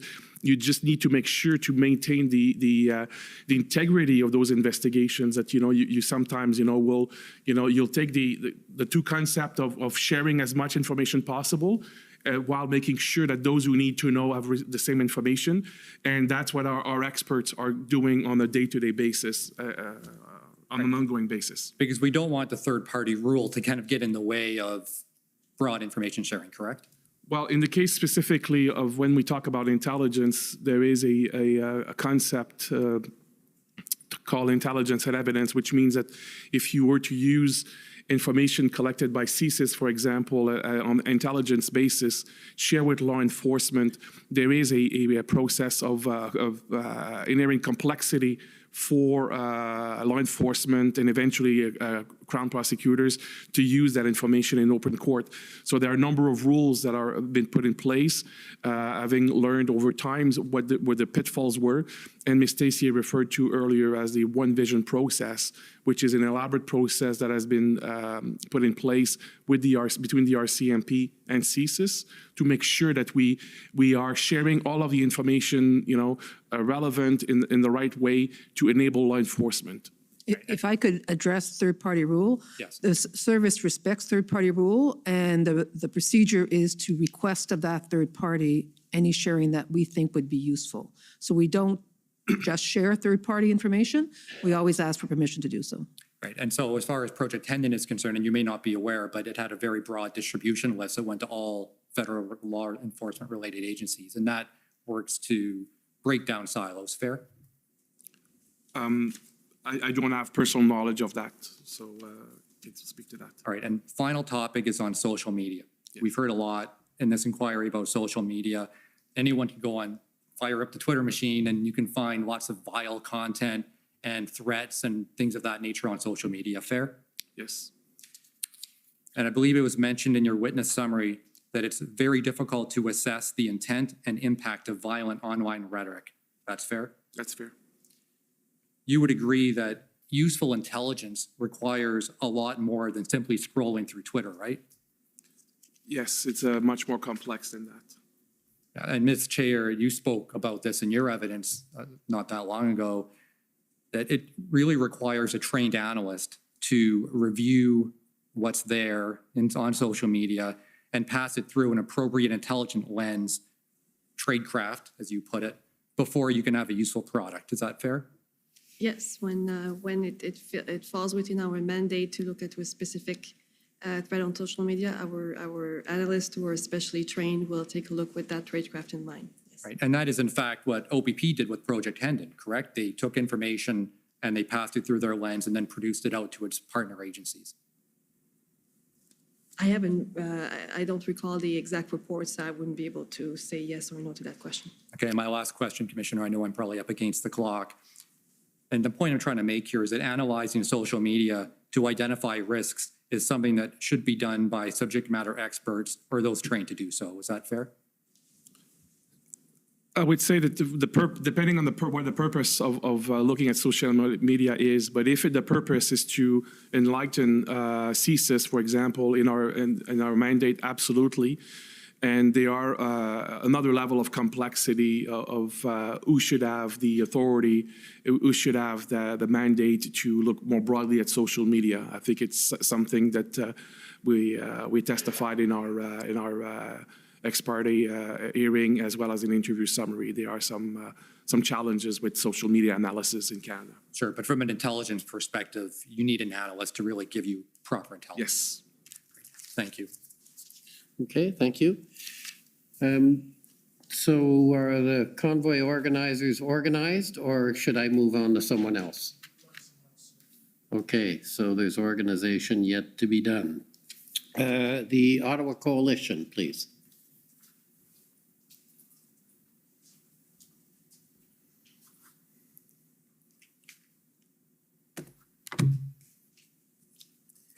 Thank you, Mr. Commissioner. For the record, Paul Champ, Counsel for the Ottawa Coalition of Residents and Businesses.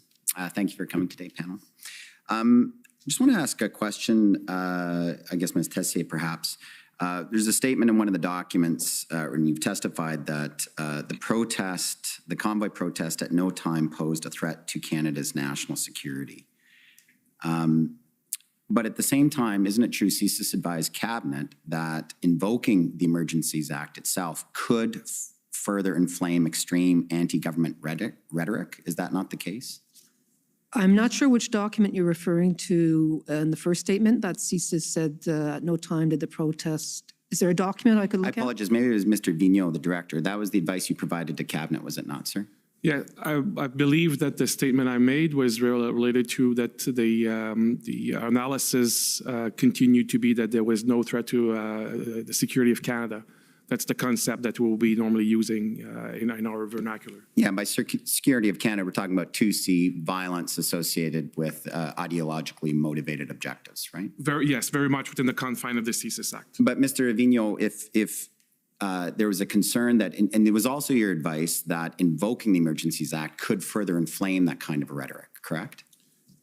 It was our advice, our assessment, I would say more than our advice, our assessment was that given everything that we know about the dynamic nature of IMV milieu, that yes, some individuals might, seize on such a government measure to further inflame the rhetoric and potentially, push them to act violently. Yes. So there was a concern. That's what I was kind of getting at, is that if the situation or some of the rhetoric was so volatile and extreme that invoking the Emergencies Act could lead to some kind of violent reaction, was that not a concern? It's absolute concern, and if I may add, Mr. Champ, I would say that the fact that from early in January to throughout the period in question, we mobilized, our headquarters and our regional offices because we were concerned about the situation. Absolutely. So I think there are different aspects of how we are segmenting this information that I think it's important here. Yes. And so here's a question from Ms. Tessier. I want to understand, there were some subjects of investigation present at the convoy protest, correct? That's correct, yes. So just so we're clear here, these were individuals for which CSIS had obtained targeting authority? Yes. And you had obtained, or CSIS had obtained those targeting authorities prior to the protest. So there were individuals who were of concern prior to the Freedom Convoy protest. Yes, that's correct. And so that means that CSIS had reasonable grounds to suspect that these individuals could engage in threat-related activity. That's correct. And we also know that there were many violent threats against public officials in Ottawa. CSIS was aware of that? Yes. Not only federal officials, but also municipal officials?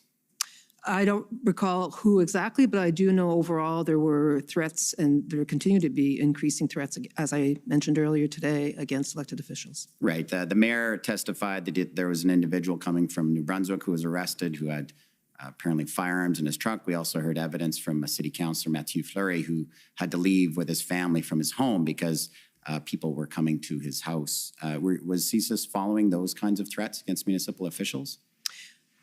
As I mentioned earlier, we maintained, our focus was on our subjects of investigation, of course, but naturally, we worked very closely with our law enforcement partners, shared information, and continued to assess the situation as it related to our mandate. And as I described earlier in terms of how we assess the situation in order to open an investigation. But Ms. Tessier, just to be clear, like if someone's making a threat against a public government official, whether it's federal or municipal or provincial, isn't that inherently falling under 2C? If someone's threatening a public official because they want some type of different political decision or policy choice, isn't that inherently falling under 2C? As I mentioned earlier today, we've developed criteria in order to invoke 2C under the IMVE threat, because there are criminal investigations that take place, there are public order incidents that take place that are not CSIS's mandate to investigate. If I may add, Mr. Commissioner, I would just say that, as was described by Ms. Stacey and myself earlier, we're participating in all of these different groups, including Intersect and the Combined Intelligence Group, where we would be sharing information ourselves, our information, but also receiving information from other law enforcement. In this specific case, this is where you may have public safety issues versus, a threat to the security of Canada that, might be in the same kind of dynamic environment. And that this is where, by being at the same table and exchanging that information, we inform ourselves.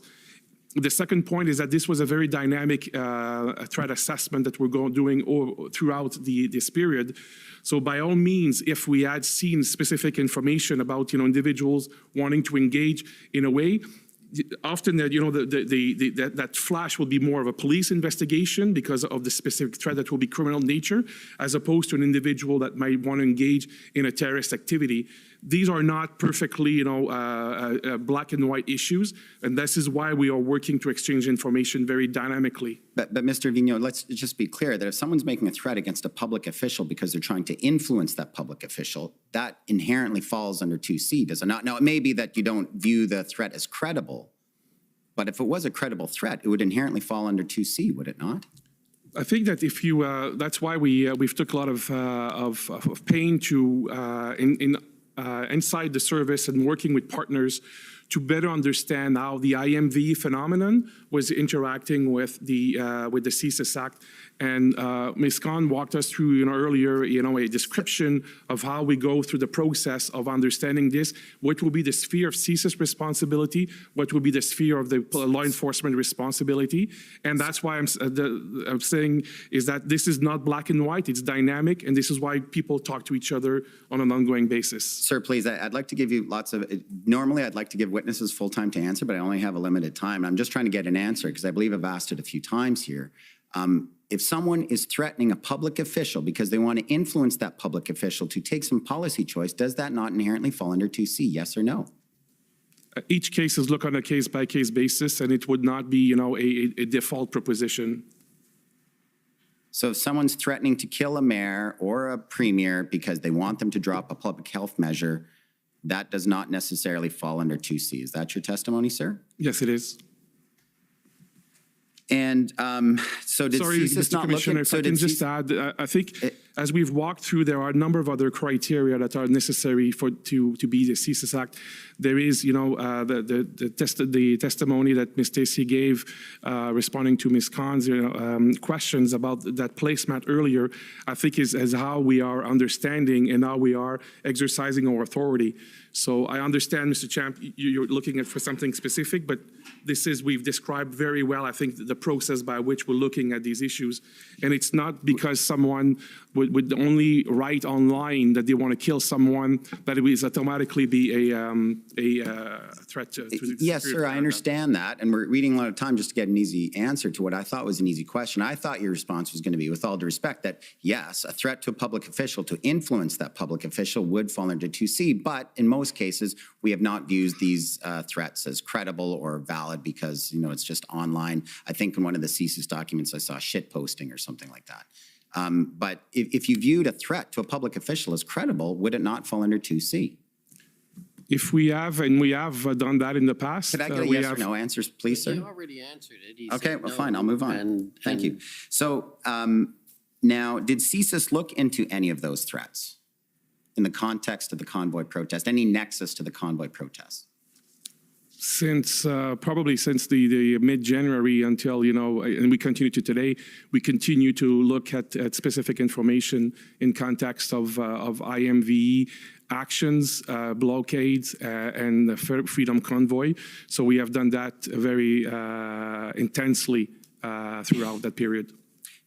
So you did look at those threats, and did any of those threats to public officials emanate from anyone with a nexus with the convoy protests? I think it's, Mr. Commissioner, it's hard to speak, at large about in generic threats.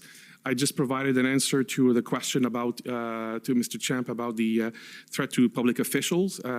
And so if you have a specific threat, unfortunately, we've provided very detailed testimony to the commission in camera about specific activities that CSIS performed during that period. So is your answer to me then that you may or may not have investigated those threats to public officials with individuals, with threats emanating from individuals with the nexus to the convoy protest, but you can't tell us because of Section 38? No, what I'm saying, Mr. Champ, is that we have, we've described how we have, how we are assessing the information that comes to us in the context of IMVE. We've walked through the 2C analysis earlier, and that is that analysis, that expertise, combined with new information that will come to the attention of CSIS in whatever form, exchange of information. That's essentially what we would be doing on an ongoing basis. So I cannot be more specific than that. So I'm done with my time, sir, but I just want to make sure I understand, because I apologize. I've heard your answer a couple of times, and perhaps I'm missing it. Is that, yes, CSIS did look into those individuals, or you cannot tell us? I did not say that, Mr. Champ. What I'm saying is that we have been looking at information that came to our attention through different venues, different platforms throughout the investigation, and that includes the information, the like you mentioned, but I cannot be more specific than that. So that's yes? No, I will stand by the answer I just provided, Mr. Champ.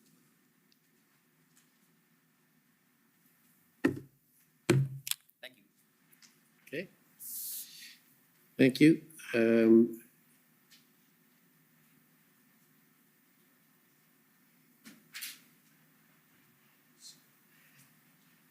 More complicated than you thought? As always, sir, but almost done. Okay, well, let's go to the Democracy Fund, JCCF.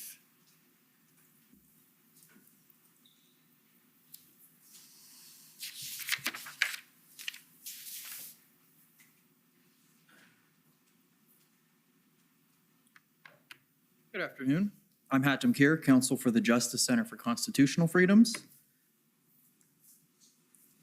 So to begin, Ms. Chaillet, the national terrorist threat level has been at medium since October 2014, right? Yes, correct. Okay, and it didn't change during the protests? The threat level has 5 different levels, and they're fairly broad bands, and so the threat level fluctuates within the medium band, so it fluctuated during the convoy. But it never left medium? No. Okay, thank you. Mr. Vigneault, The CSIS Act is the home statute of your organization. So is it fair to say that CSIS has expertise in applying the statute? Yes, I would say that. Okay. And so Section 12 requires that CSIS investigate wherever there are reasonable grounds to suspect there's a threat to the security of Canada as defined in Section 2, right? Yes. Okay. And so that just it doesn't require certainty. It doesn't require reasonable grounds to believe. It's just reasonable suspicion, right? To initiate investigations, yes. Yeah. Okay. And that's an assessment that CSIS does day in and day out? Yes. Okay. Now, as someone whose father was monitored by your organization for over 10 years until it was determined an investigation wasn't actually necessary, my personal experience is that it seems that your organization is very thorough. Is that a fair assessment, that CSIS is rigorous in executing its duties? I'm not sure the context of your the premise of your question, but I would say that we try to be thorough in what we do. Yes. Right, because I mean, a big reason that your agency's members have to be thorough is that if CSIS incorrectly determines something is not a threat and then chooses not to investigate, that could lead to harms down the road, right? I would say that investigating threats to the security of Canada is a very complex issue. Missing, signs, missing information, and having incorrect assessment is indeed something that we are very careful about. And as a learning organizations, we try to make sure that we learn from the past and that we are trying to come with the best possible assessment on an ongoing basis. Right. So you said something earlier, and I was just trying to write it down as you said it, but something to the effect that CSIS mobilized whatever resources it could in order to try and understand the Freedom Convoy protest. Is that right? Something similar to that. Yeah, I would say it's accurate, yes. Okay. So you've talked a bit about the potential for a lone wolf threat. Now, am I correct in thinking that that's not based off of particular intelligence? It's more of a conclusion from general principles about this kind of an event? This is based on expert analysis by CSIS, by ITAC, and other organizations that to understand the dynamic environment in where violent rhetoric can push individuals to act.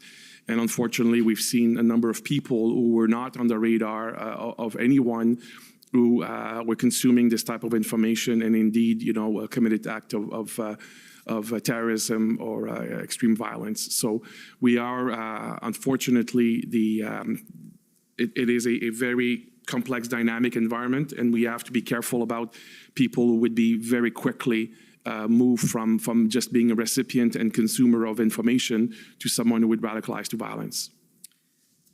Okay, so there was you were just asked questions about the potential that people were present at the protests that CSIS was already monitoring, but basically your organization was keeping tabs on them, right?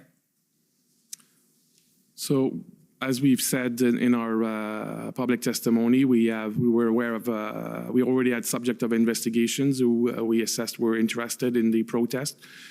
We use different techniques to assure ourselves of their activities. And we also continue to look for other individuals that might be recruited or might be approached or might want to radicalize throughout the events in question, obviously respecting the mandate of CSIS. Okay, now, but just to go back to the general point, the idea is that this is a large gathering. It could be used as an opportunity by someone to commit, to engage in some sort of a threat. But that kind of threat is present at other big events like a G7 protest, right?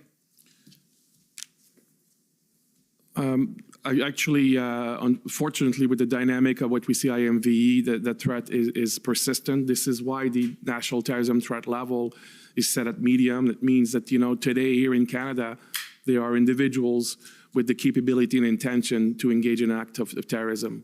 And so I would say, yes, those larger events, but also more broadly, it is a dynamic that exists throughout our society, irrespective of those large events as well. And what I would add to that is, as I testified earlier today, part of the ideology in IMVE is anti-authority. So they exploit that type of feeling amongst people for their own, to try to recruit people to a more extremist ideology, their own more extreme ideology.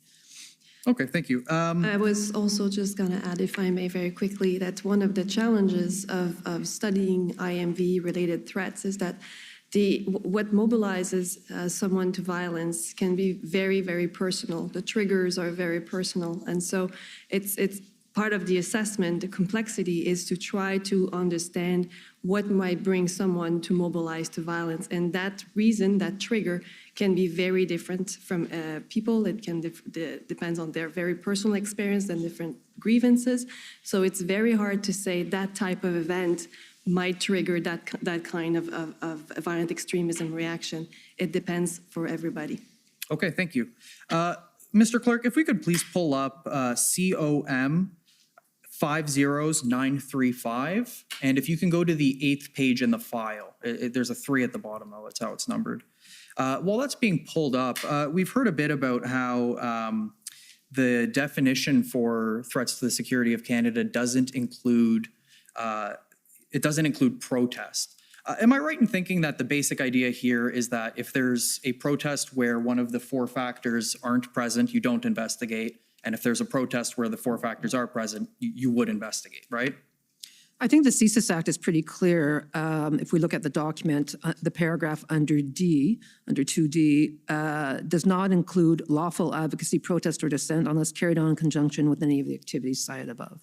Right, so the fact that it's a protest isn't a barrier to an investigation if one of these things is present. I would say, generally speaking, the service stays away from investigating protests. We recognize it's a democratic right in Canada, so we don't investigate protests. What this means is if, an example perhaps I can give, if we had information that a terrorist group was going to pretend to use an event in order to conduct a terrorist activity, well, of course, that would be of interest to CSIS.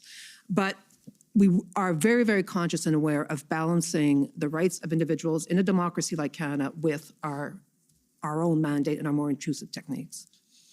Okay, Mr. Vigneault, so looking, let's look at, we can look at A first.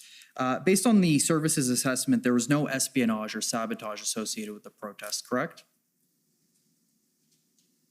That's correct. So the 2A definition wasn't met? No. Okay, and there was no foreign interference? We have, I think it's in our testimony that we have said that we investigated foreign interference in relation to the event, including foreign funding, and we do not see these activities amounting to a threat to the security of Canada. So 2B wasn't met? Yeah. Thank you. And there wasn't any serious violence associated with the protests? I would not say that. Or a credible threat of serious violence? That's not what we're looking at. We're looking at, how these events or individuals, might engage in activities that meet our threshold. This is where I was answering questions earlier about, distinction between what law enforcement would be doing in terms of serious violence versus what we would do as a CSIS under the confine of the CSIS Act. Okay, I'll be more specific then. There were no activities within or relating to Canada directed toward or in support of the threat or use of acts of serious violence against persons or property for the purpose of achieving a political, religious, or ideological objective within Canada, correct? Yes, and we've testified to that earlier. I think. So 2C was 2C was not met. Okay, and just quickly, there was no credible threat to overthrowing our established system of government. I can say that we have not investigated under 2D. Okay, thank you. So not only was there no Section 2 threat present, but there wasn't even reasonable grounds to suspect a Section 2 threat was present. Well, we are on the record to say that we already had individuals who had met the 2C threshold. That were subject of investigation that were involved, and so we had legitimate grounds to be looking at what was happening. As we've said, based on our expertise, we have seen, unfortunately, events like that where individuals were very radicalized and mobilized to violence extremely quickly. So that's why we continue to expend those resources throughout those events to make sure that we, again, did not miss something. If I could just have an indulgence to sort of hit the last point I've been working up to, I'll try to be very quick. Yeah, although you could have skipped A, B, C, D, it's been testified to many times that it wasn't met, but go ahead. Okay, thank you, Commissioner. So, sorry, that threat that you're speaking about is with respect to individuals, but the protest itself did not pose a Section 2 threat to the security of Canada. What we've testified to is that we did not made a determination that the event itself, and I think it's part of our testimony, yes. Okay, and yet you still advised the Prime Minister to invoke the Emergencies Act? Yes, I did. And you did that not because you thought that there was the protest posed a threat to the security of Canada as defined in Section 2 of the CSIS Act, but because you were reassured that threat to the security of Canada had a different meaning in the context of the Emergencies Act. I think my testimony was in part that, but it was also based on all of the other information that I became aware of during all of the interdepartmental meetings and cabinet meetings I participated in. So I was provided, that opinion was provided, if you want, as a national security advisor, as opposed to the director of CSIS specifically. Okay, when you say that information that you had received, you're referring to your earlier comment that you were reassured that definition had a broader meaning under the Emergencies Act? I was referring to that, but also more specifically to other events in Canada, events, in Ottawa that, convinced me to say that the powers under the Act would be necessary. Okay, so just my final question. Yeah, we better get at The very last question. This determination then that the Emergencies Act standard is the definition is broader under the Emergencies Act than with respect to under the CSIS Act. That was not the product of you reading the Emergencies Act and developing your own assessment. That was advice that you had received. That's correct. Okay, thank you very much, and thank you for the indulgence, Mr. Commissioner. Thank you. CCLA, please.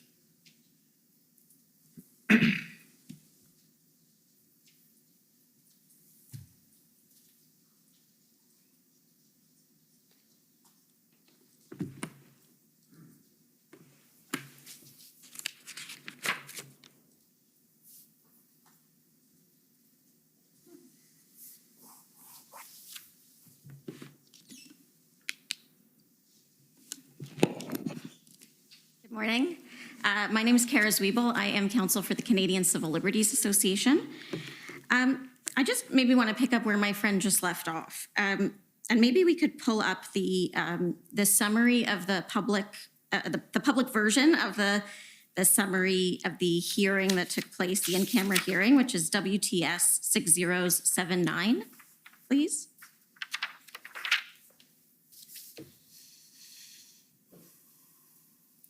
And I think it's page 8 that we want to go to. Thank you, Mr. Clerk. And if you can just scroll down to the bottom. So this statement, Mr. Vigneault, and I'm going to direct my questions to you, but if your colleagues have things they'd like to add, please do. This statement that your understanding that the Emergencies Act definition of threat to the security of Canada was broader than the CSIS Act.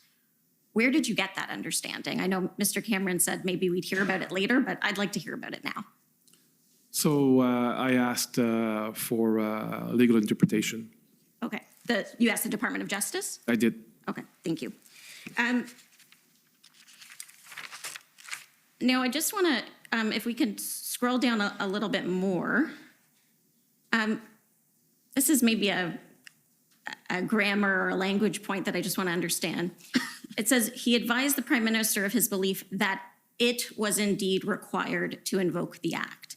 Is that it referring to the government, that the government was required to invoke the Act, or that the Prime Minister, or? I'm not sure. Okay, but your view was that based on this broader understanding yes. of threats to the security of Canada, the Act should be invoked. Yes. Okay, so I just want to go through, and Mr. Cameron went through some of the timeline here. You had an interview with Commission Counsel on, I believe it was August 29th. And in that interview, you noted that you had only learned that the Emergencies Act referred to the CSIS definition of threats to the security of Canada when the government started to explore the possibility of invoking the Act. Is that right? Yes, that's accurate. Okay. And then Commission Counsel prepared a summary of that meeting, that interview with you and your colleagues. We've seen that, and that was produced earlier. And then you had this in-camera proceeding that took place. And I understand that again, you confirmed that it was CSIS's view that the definition of threats to security of Canada in the CSIS Act was not met during the convoy? Yes. Okay. And then under examination from the Government of Canada, this information that you advised the Prime Minister of your view that the Act should be invoked was disclosed for the first time. Is that right? Yes, I believe it is, yeah. So you said in your initial witness statement that you felt it was important to communicate at the IRG and to Cabinet that under CSIS's analysis, there wasn't a Section 2 threat. What I wanted to be very clear, Mr. Commissioner, is that because it was very dynamic environment, very, a lot of moving parts, as we say. And I wanted people to be clear about how CSIS, we were analyzing the situation. And so people were talking about using different words in the media, everywhere. And we just wanted to bring a level of clarity. So that's why we said our assessment was very dynamic, and we continued to assess. But throughout that period, we wanted to make sure that people did not misinterpret based on everything that, was being mentioned, that CSIS, we saw a threat to national security based on our act. So that was the purpose of us being very deliberate about that approach. Okay, I guess, I mean, you understand that one of the purposes of this commission is to assess whether the act was properly invoked. Sorry, can you just answer audibly? Yes. Thank you. And I guess I'm wondering why you didn't think it was relevant when you met with Commission Counsel in August to note that you had in fact advised the Prime Minister that you believed the act should be invoked. I think probably two reasons, I would say. One is that very simply the question was not asked. And so just, when you go through the dynamic, process of the interview, so it was not specifically asked. But there was also at that point, a lack of clarity in my head about what was still a cabinet confidence and what would be what I was able to say as a participant in cabinet meetings. So that was further clarified throughout that period, and that's why I think. Again, Mrs. Wiebel, you mentioned, the nature of this commission. As a senior official in government, we're never allowed to speak about cabinet confidences. We're never allowed, in the case of CSIS, to produce, a number of the information that has been, put in front of in public for Commissioner, for Canadians to see. Normally, that will not be public. So just needed to ascertain, what were the limits of what we're able to do. And when it was clarified with me that indeed I was able to speak to that, I did.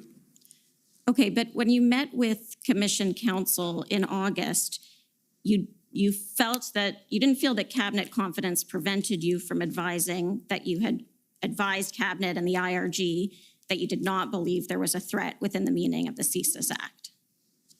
That had been clarified with me, yes. Okay. Because I would put to you that those two pieces of information are really two sides of the same coin, that if one is not subject to cabinet confidentiality, the other one also would not be. I understand that analysis, but I would say that just refer back to what I said. We never discuss cabinet confidences, and the information, the way that the information was communicated to witnesses in terms of what would be possible to disclose and not in terms of cabinet confidences just became clearer with the passage of time, between August and our ex parte interview. Okay, thank you. I don't know if you had an opportunity to review the testimony given by Ms. Thomas, the National Security and Intelligence Advisor. I briefly saw some of the key extract, yes. Okay. So one of the things that Ms. Thomas said was that that the CSIS definition of threats to the security of Canada is quite narrow. Do you agree with that it's a narrow definition? I would say that the CSIS Act was enacted in 1984, and I think that the world has evolved considerably since then, and that looking at the threat environment today is indeed, requires probably a new look, modernizing, a view of this. That's one thing. And the second thing is that we also, through jurisprudence, through federal court rulings, commission of inquiries, and review bodies who have access to all of our information, that understanding of the Act was very much more clarified, and so very with a lot of specificity, if you want, in many aspects. And so between, experts at CSIS and the OJ Council, I think, there is a very specific interpretation of the Act, which is, in this specific case of the Commission, different than the Emergencies Act. Okay. So, and I mean, you understand, of course, why, and I think you've alluded to this in other statements that you've made here today and in your witness statement, that there should be a high threshold before our intelligence services start surveilling or targeting Canadians. Would you agree with that? Yes, I do agree. Okay. The holding or expressing of unpopular political views should not be enough to engage CSIS's mandate. Absolutely not. And I would say that there is an expression that we use, which is awful but lawful. And that means that some of the opinions expressed verbally or online, are not by default, even if they can be extremely violent, are not by default something that, would allow or necessitate CSIS to investigate. Okay. And do you understand why? Now, I know you take the view that the definition in the Emergencies Act is broader, but would you agree that the threshold to invoke the use of the Emergencies Act should also be a high one? I would say that with anything, any exercise of power by the state, there is a high threshold. I'm not a legal expert to say, what should be the threshold of the Emergencies Act. So okay, but you understand that the Emergencies Act allows the government to rule by executive order for a period of time. I do. Okay, and that the public order emergency section of the Emergencies Act allows those orders to let the government assume control of public utilities, for example. Yes. And it allows the government to direct individuals to render certain services, like was done in this case with the tow trucks. That's my understanding. But again, I do not want to give the Commission the impression that I'm an expert on the Emergencies Act. Okay. And you understand that it can prohibit travel to, from, or within any specified area? That's one of the things that the public order emergency section allows? I would say yes, with the same caveat I've just provided. Okay. Okay, you're now out of All time, right. so if Thank you you. could wrap No, up, please. just one last question. The placemat that you were taken to by Ms. Khan, that talked about the IMVE, the nature of ideologically motivated violent extremism. Two of those sort of elements were willingness to kill or a willingness to engage in serious violence. Would you agree with me that without those two elements, you just have people who care a lot about something and want to make a change? I'll answer that question. That's exactly why we developed the criteria as to what should be looked at in this space, in this IMVE space, was to ensure that those criteria were met before we open an investigation. Thank you. Thank you, Commissioner. Okay, thank you. We're ready to go. Okay, convoy organizers, please.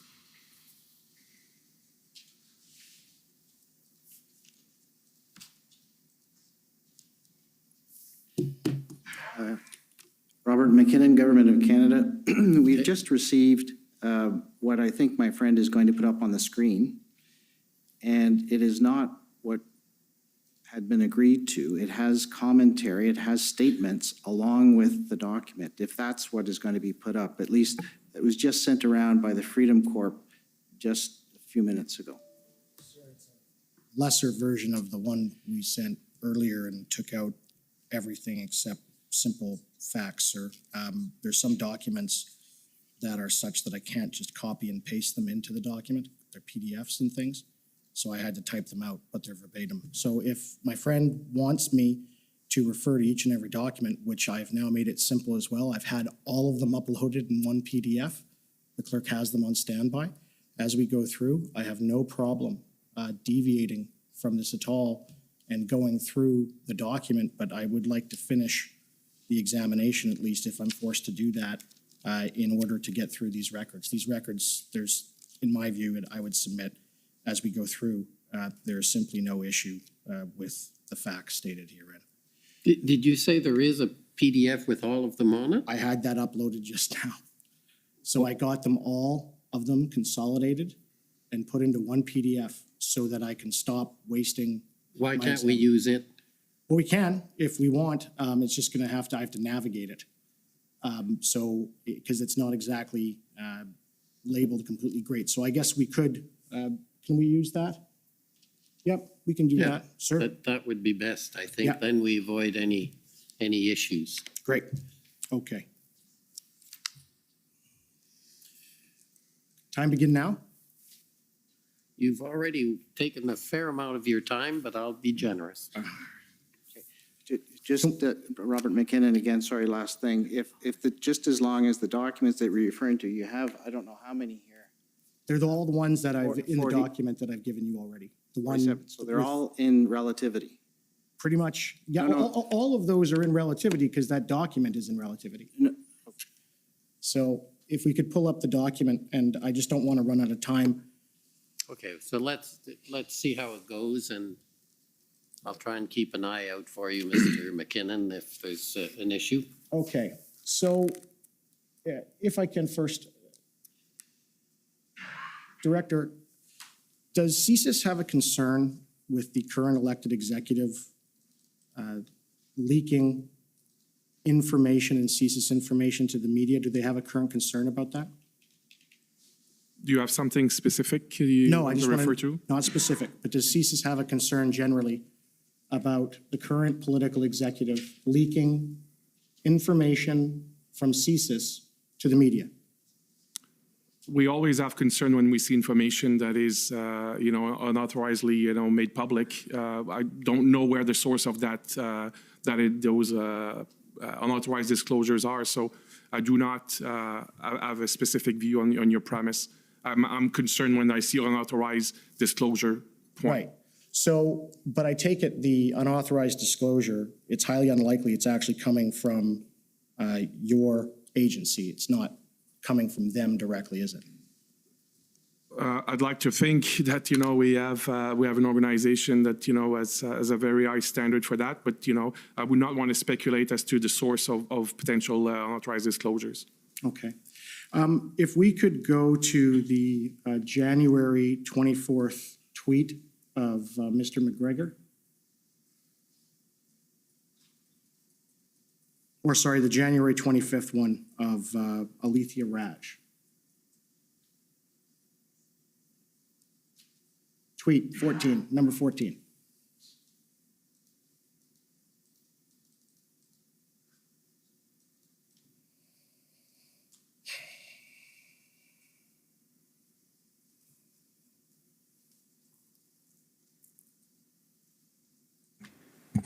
Council, it might be assistance for you in your time.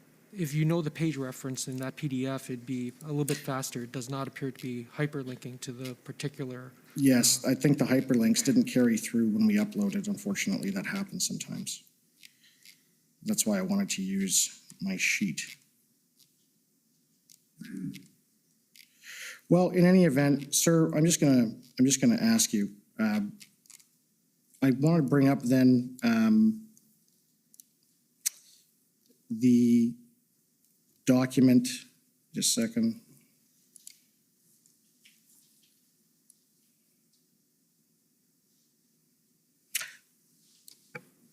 I'll just bring it up on the normal document relativity, and I'm gonna have to ask for more time. I tried to get this dealt with And if I was permitted to use the examination sheet that my friend's trying to stop me from, I wouldn't be in this position.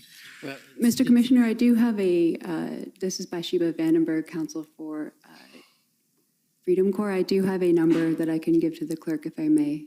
Okay, go ahead. Anything to speed it up. The code for the Raj tweet is HRF 401621. Thank you.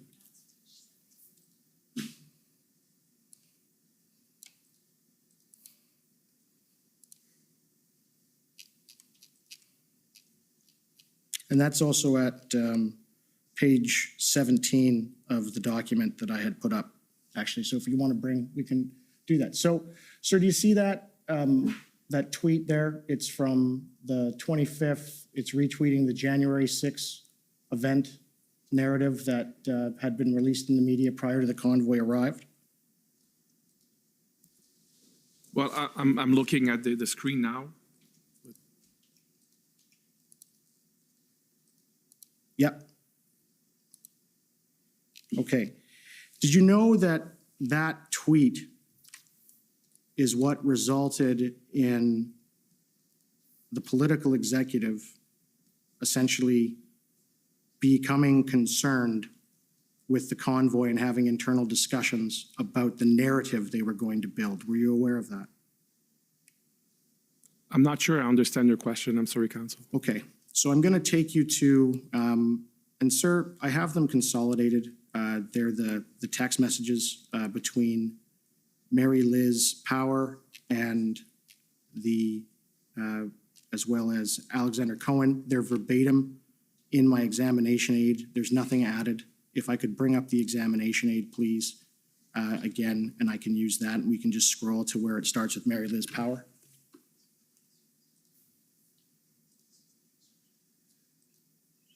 Sir, thank you.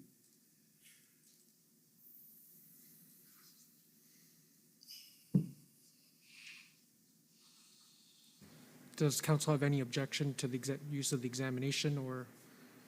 If he's going back to the same document that Well, then I'll read it to him. Okay, verbatim. So on January 25th at 9:22 a.m., Mary Liz Power, Issues and Policy Advisor to the Office of the Prime Minister.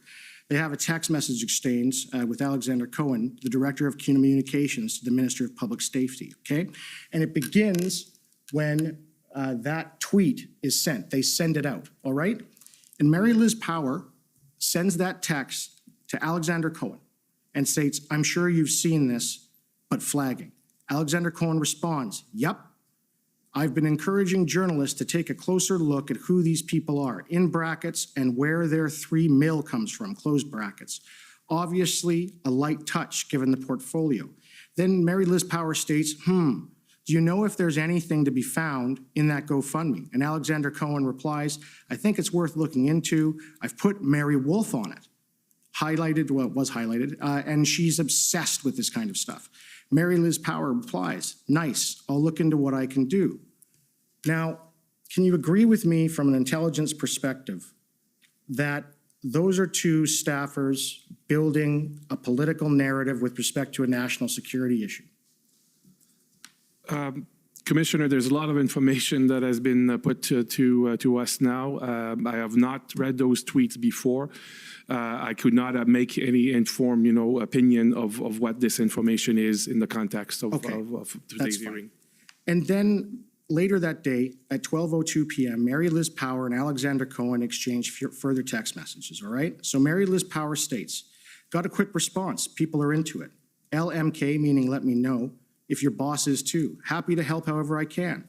This is what I sent, though, by the way. And this is whoever she sent it to with respect to the narrative. "Hi, I just had a chat with Alex at PS, who had a bit of an interesting idea. As you saw in the pod goals chats, the trucker convoy and some of their more extreme comments, in brackets, i.e. calling for a January 6th style insurrection, close brackets, are getting more coverage in media. Alex was surveying where there'd be interest in his boss, that's the public safeties minister, doing some media on this eventually. He was chatting with Mendicino about right before he went into the cabinet retreat. I think there could be an opportunity in getting in on the narrative of the truckers, particularly with the research that the LRB is doing into their backers. My thoughts of framing here would be similar to what the PM and Blair said last year when January 6 occurred.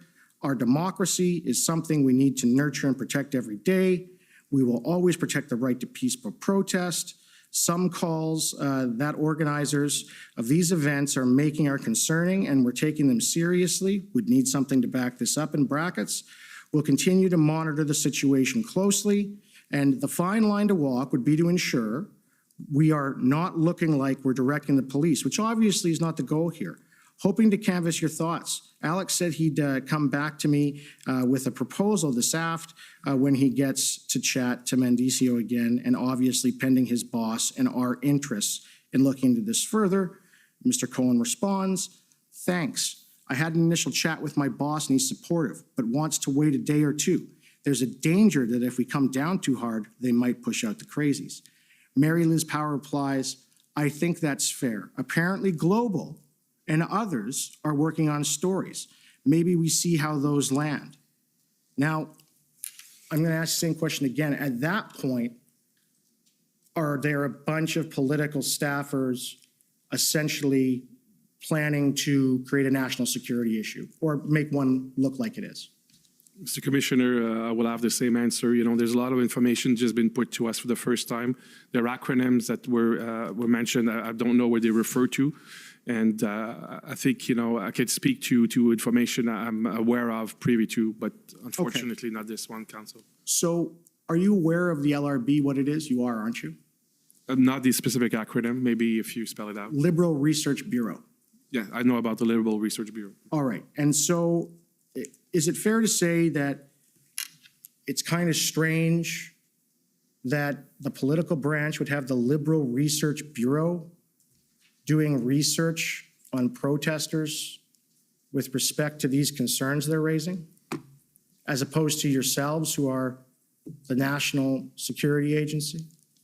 Mr. Commissioner, I would say that, you know, this is not something that would be of interest to CSIS. As we, my colleagues and I have testified, we very much, you know, since the beginning, mid-January on, we've been looking at these issues and the developments and potential threat to the security of Canada based on the CSIS Act. So we would not be looking necessarily for what other parties would be involved in this context. Okay, can we go to document ssm.can.00006358 underscore rel.0001?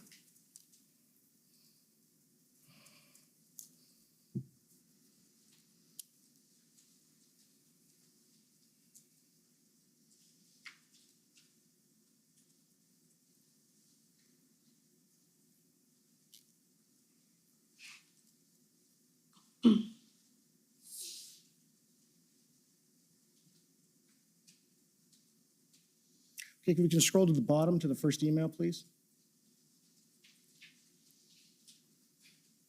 Okay, so this email is from January 27th, okay? And it's an email between, again, more political staffers. It begins with Carolyn Williams. She's the Director of Parliamentary Affairs at the Privy Council. You're aware of that?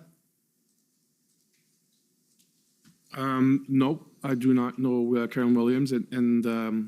And what about Zita Estrava, the Chief of Staff to the Minister of Emergency Preparedness, Bill Blair? Do you know her? Yes, I do know Ms. Estravas. And Annie Cullen, she's with the Privy Council as well. Are you familiar with her? No, I'm not. Okay.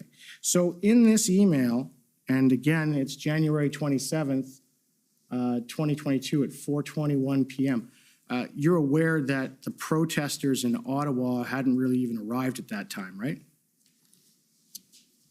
Sorry, on the 27th specifically, I do not have those specific chronological details with me. I'm sorry. So there it says to ML, that's Mary Liz, I wanted to reach out on the current issue led situation for the convoy.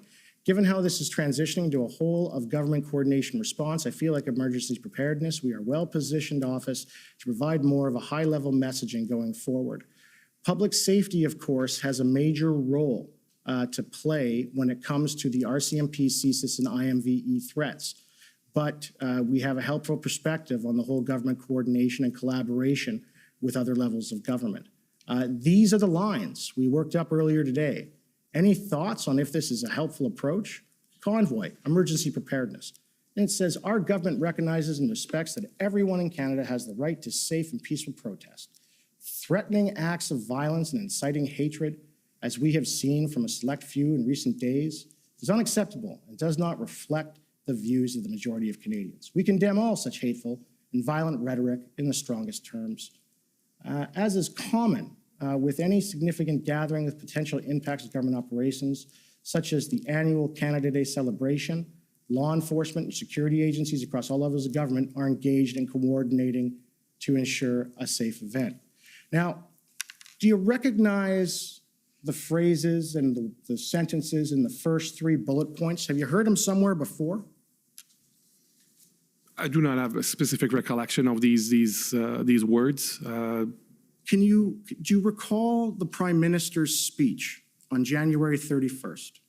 Do you recall him when he was in isolation? He came out and gave a speech on January 31st about the protest. Do you remember that?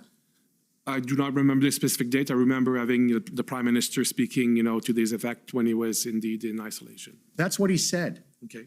So he said, can you agree with me that writing out a narrative like this prior to the protest even arriving, and then on the January 31st, despite the fact, and this is in evidence, there had been no real actual violence in Ottawa, he says these things.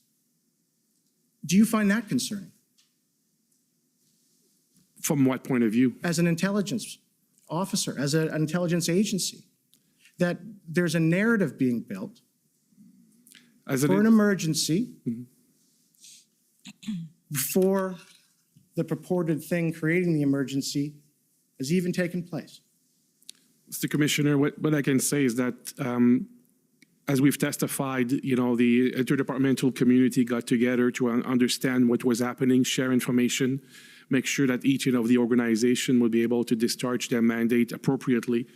And so at that point, of course, we are, as I testified, we're keeping aware of what's happening around us, but we are very much focused on making sure that we are discharging our investigative responsibilities and not opine on other issues. Okay, and let me ask you this. The biggest concern, it appeared, was over the first weekend of the protest. There was the appearances of Confederate flags and Nazi symbols, right? Did you investigate those issues at all? Mr. Commissioner, we testified earlier that we have written an intelligence assessment about the presence of flags and some of the meaning of those flags. And so I can go back to our analysis, what we've described then. I'd be happy to, if you want to refer me back to the document, speak to that concept. If, Mr. Clerk, if you could just go back to my examination aid, this shouldn't be an issue. It's a paragraph 16, just scroll right down to it. So, Mr. Commissioner, just for your information, this is the document that the DOJ has an outstanding objection over. And if we can go to paragraph 16. Mr. Commissioner, we've already objected to this document being put up. I understand, but I'm going to ask for a ruling on the commissioner to put this page to them. So let's deal with that if we can. So if we can put up just page a second. 16 again. And what is page 16? Or paragraph 16 is just the 2 pictures of the first post in time at 10:13 a.m. on January 28th, 2022 of the spotting of a Confederate flag. And there's also a license plate number. If you'd like me to go through and bring up all of the documents. I'm just trying to get this done quicker, sir. If Well, you're way over time already. I so understand, but I'm not, this is so important, sir, that I need more time to get through this area. It is extraordinarily important. Well, so far asking a bunch of questions Right. to people who have no knowledge of the documents or I the understand. information. I understand. So is not, I'm trying to explain something. And I know you're frustrated but that's not good use of your time. And reading into the record, that exchange of texts was done days ago. And again, that's not a good use. So I'm trying to be patient, and I understand you want to get something done. So let's try and work together to figure out how we can navigate this in a appropriate way. Okay. So you want to put up a picture of a license plate that's in relativity? Yes. Okay, and I think your co-counsel has the number for that, the relativity number, so we can, I'm guessing. Yes, Mr. Commissioner, Okay. from my understanding, Mr. Miller would like to first put up a tweet of Ariel Truster that shows the image of the license and then the license. So we'll call up the number HRF, so POE.HRF 6021. Okay, so I think that's okay, Mr. McKinnon. We're just putting up the picture for what it's worth. We'll see what it is. We've gone to page 16 with respect, and it's not just a picture. We're not putting up that's it. page We're- 16. We've moved on, Mr. McKinnon, so If it's just the picture, that's fine. okay, so that's what I think we're doing. So I'm just let's try and get through this. Okay, so, sir, this is my first understanding that this was the first post in time that I can find with respect to when a Confederate flag or a Nazi flag appeared. And it's at 10:13 a.m. on January 28th of 2022. And it's posted by Ariel Troster. Do you know who she is? I do not. You're not aware that she's the new counselor that replaced Counselor McKenney? I do not know who the individual is.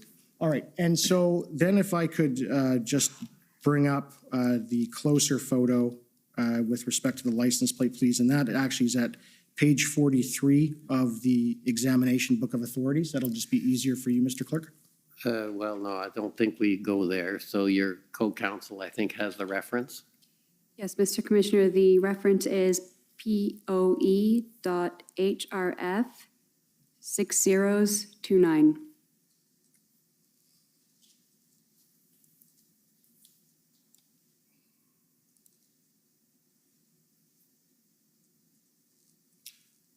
So, and it's been clear, so online, that license plate number is BL, then it's got a crown in the middle, is 3, and I can literally tell you what it is, and people were trying to look it up.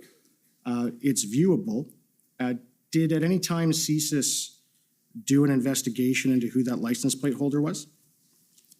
Mr. Commissioner, I do not have the specific knowledge of this, and even if I had specific knowledge, we would not be at liberty to disclose specific details. That's why there was an in-camera session with the Commissioner and Council. Okay, and so the next document then would be second, please. The next document is the one that comes after in the examination aid, and it is the January 29th being POEHRF 0000000024.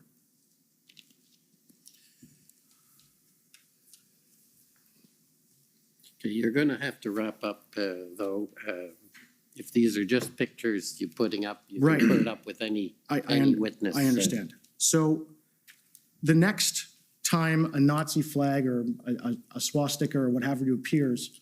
The next time you've found it. I mean, I think. The next time, so you knew about the situation where Conservative Party Member of Parliament, Mr. Cooper, he was giving an interview and this upside-down Canada flag with the swastika appeared. Are you aware of that? I remember something to that effect. I've not researched this recently, but I recall something to that effect, yes. Okay, could I now bring up POEH.HRF 00000026?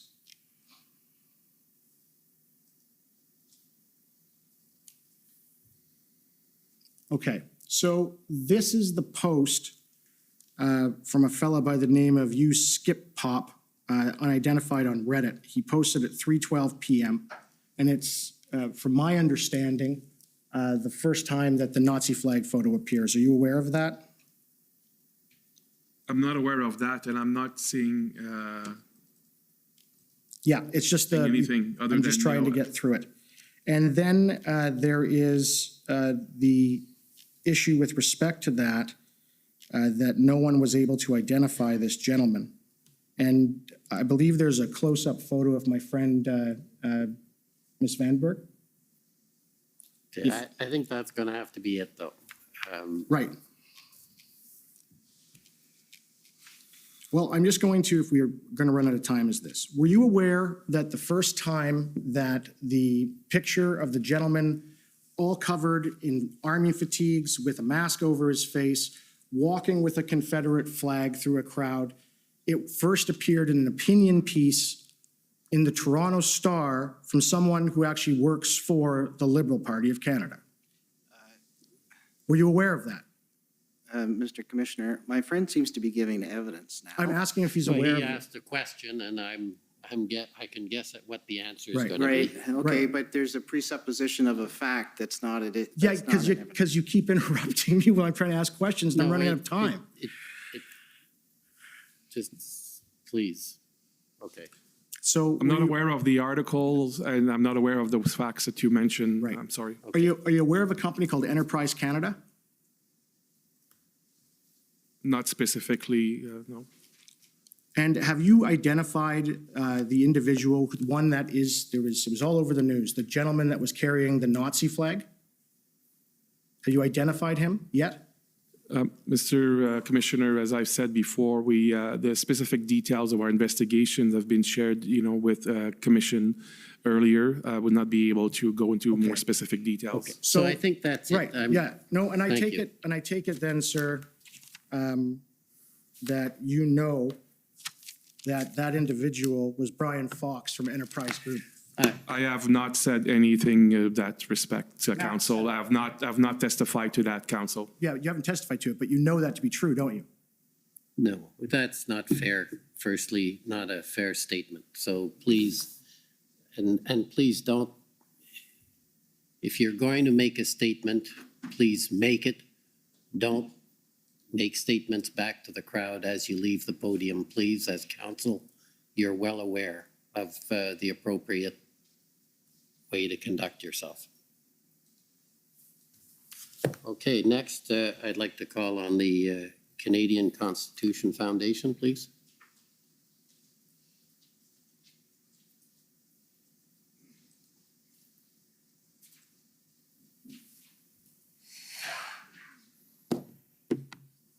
Good afternoon. My name is Sujit Chaudhary. I'm counsel for the Canadian Constitution Foundation. I wanted to ask you a few questions about the legislative history of Section 2C and the emergence of IMVE as a central focus for CSIS's activities, if I may. So is it true that Section 2C was amended in 2001 by the Anti-Terrorism Act to include a religious or ideological objective? I believe so. I believe that's accurate. And is it true that that amendment was ensured that the CSIS Act would align with the criminal code's new definitions of terrorism? I wasn't involved in that, so I don't want to lead you in error, so I'm not certain. Mr. Vigneault, you're shaking your head. Same answer. Okay, all right, fair enough. And so I'd ask you to take me take my word for it that it was part of the same legislative package to get those two statutes in alignment. And then in 2019, there is a major initiative on the part of CSIS is the development of a definition and framework for ideologically motivated violent extremism. Is that right?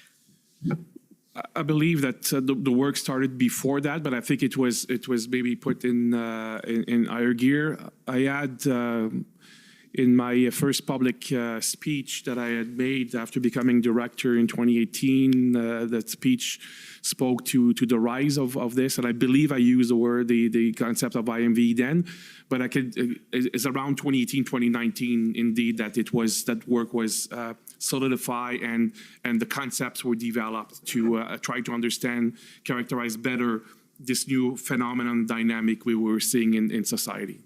Good. And sir, and just so we're clear, I believe that the first time CSIS reported out on this development and its thinking was in the 2019 annual report. That sounds accurate, yes. Okay, good. And is it true in your interview summary you stated that IMVE does not mirror the criminal code definition of terrorism? I don't recall seeing that. You'd have to show me the document. Sure. So could we pull up witness summary 60, please? And could we go to the bottom of page 3?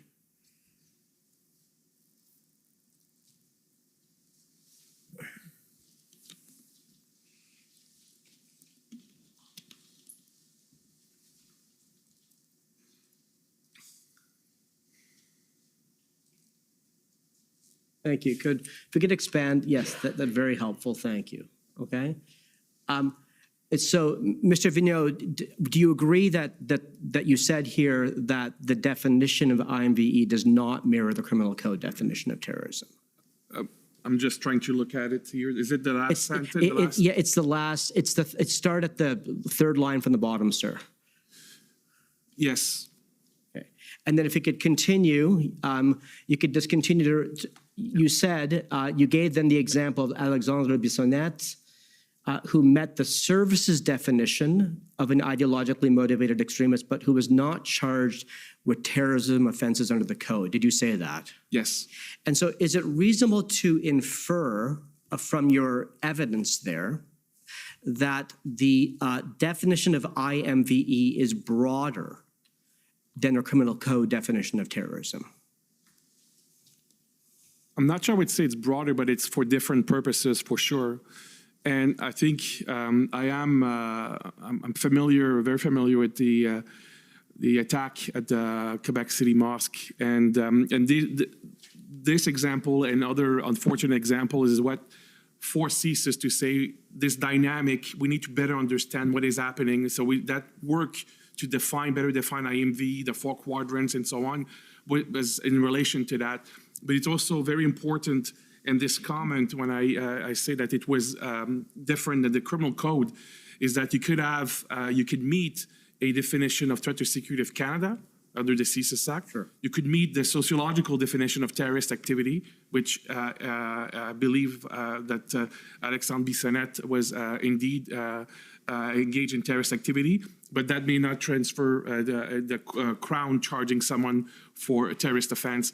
And I think it is a very important notion that indeed has been, very troubling for many in the country, including in this specific case, the Muslim community in Canada. So does it follow, sir, from what you've just said, that IMVE or the notion of IMVE gives CSIS broader tools to assess and respond to extremism than might be available under the criminal code?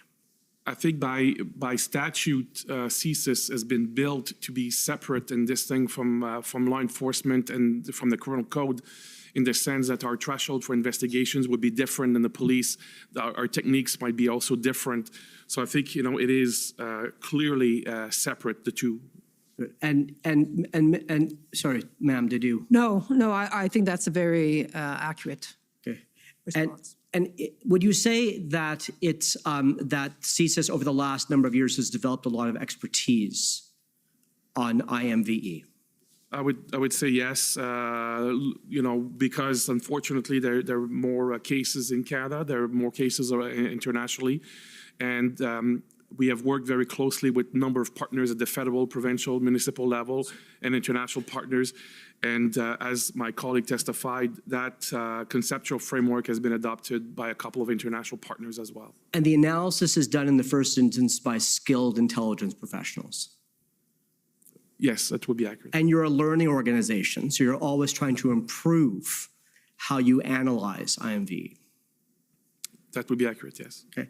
And so would it be fair to say, if you can now look back to 2018 or 2019 and think about the world before then and the world after in terms of CSIS's function, do you think that the adoption of IMVE has broadened the scope of the activities CSIS investigates under 2C? I would not say they broaden. I would say that to help our investigators, our analysts, to better understand of how the CSIS Act applied, what would be the, because again, we make a very significant distinction in what we call awful but lawful speech and protected, by the charter versus activities that would be defined under the CSIS Act. And so I think it's not a broadening, it's more of a fine tuning of the understanding, developing analytical tools to make sure that not only do we not go over the law, but that we are indeed investigating the threats to Canada as mandated by Parliament. So, but you would agree that IMVE now occupies 50% or more of CSIS resources? Of our counterterrorism resources, yes. Mr. Commissioner, how much time do I have left?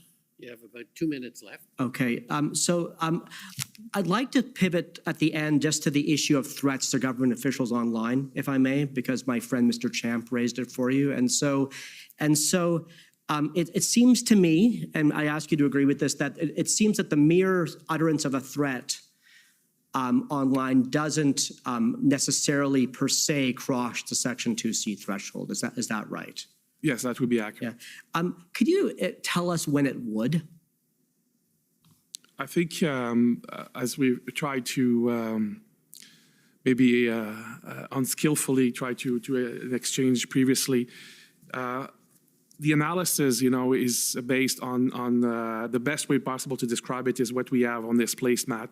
These analytical tools have been developed to make sure that, at all levels of the organization, but also more broadly within the community with law enforcement who are themselves in their own jurisdiction trying to understand what is happening and make a distinction between something that would be bravado online, that would be something that should be investigated, under the criminal code by law enforcement, and something that we CSIS would be doing. So it's probably the best way of describing it, which is maybe not helpful for your purpose. Okay. Well, Mr. Commissioner, I think we're out of time. So thank you for your time. Thank you. You actually had a minute left, but I don't. Okay, so I think probably we'll take the lunch break now and come back, because I think we should have a little over a half hour of time left. So let's come back at 2 o'clock, please. The commission is in recess until 2 o'clock. La commission est levée jusqu'à 14 heures.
Order à l'autre.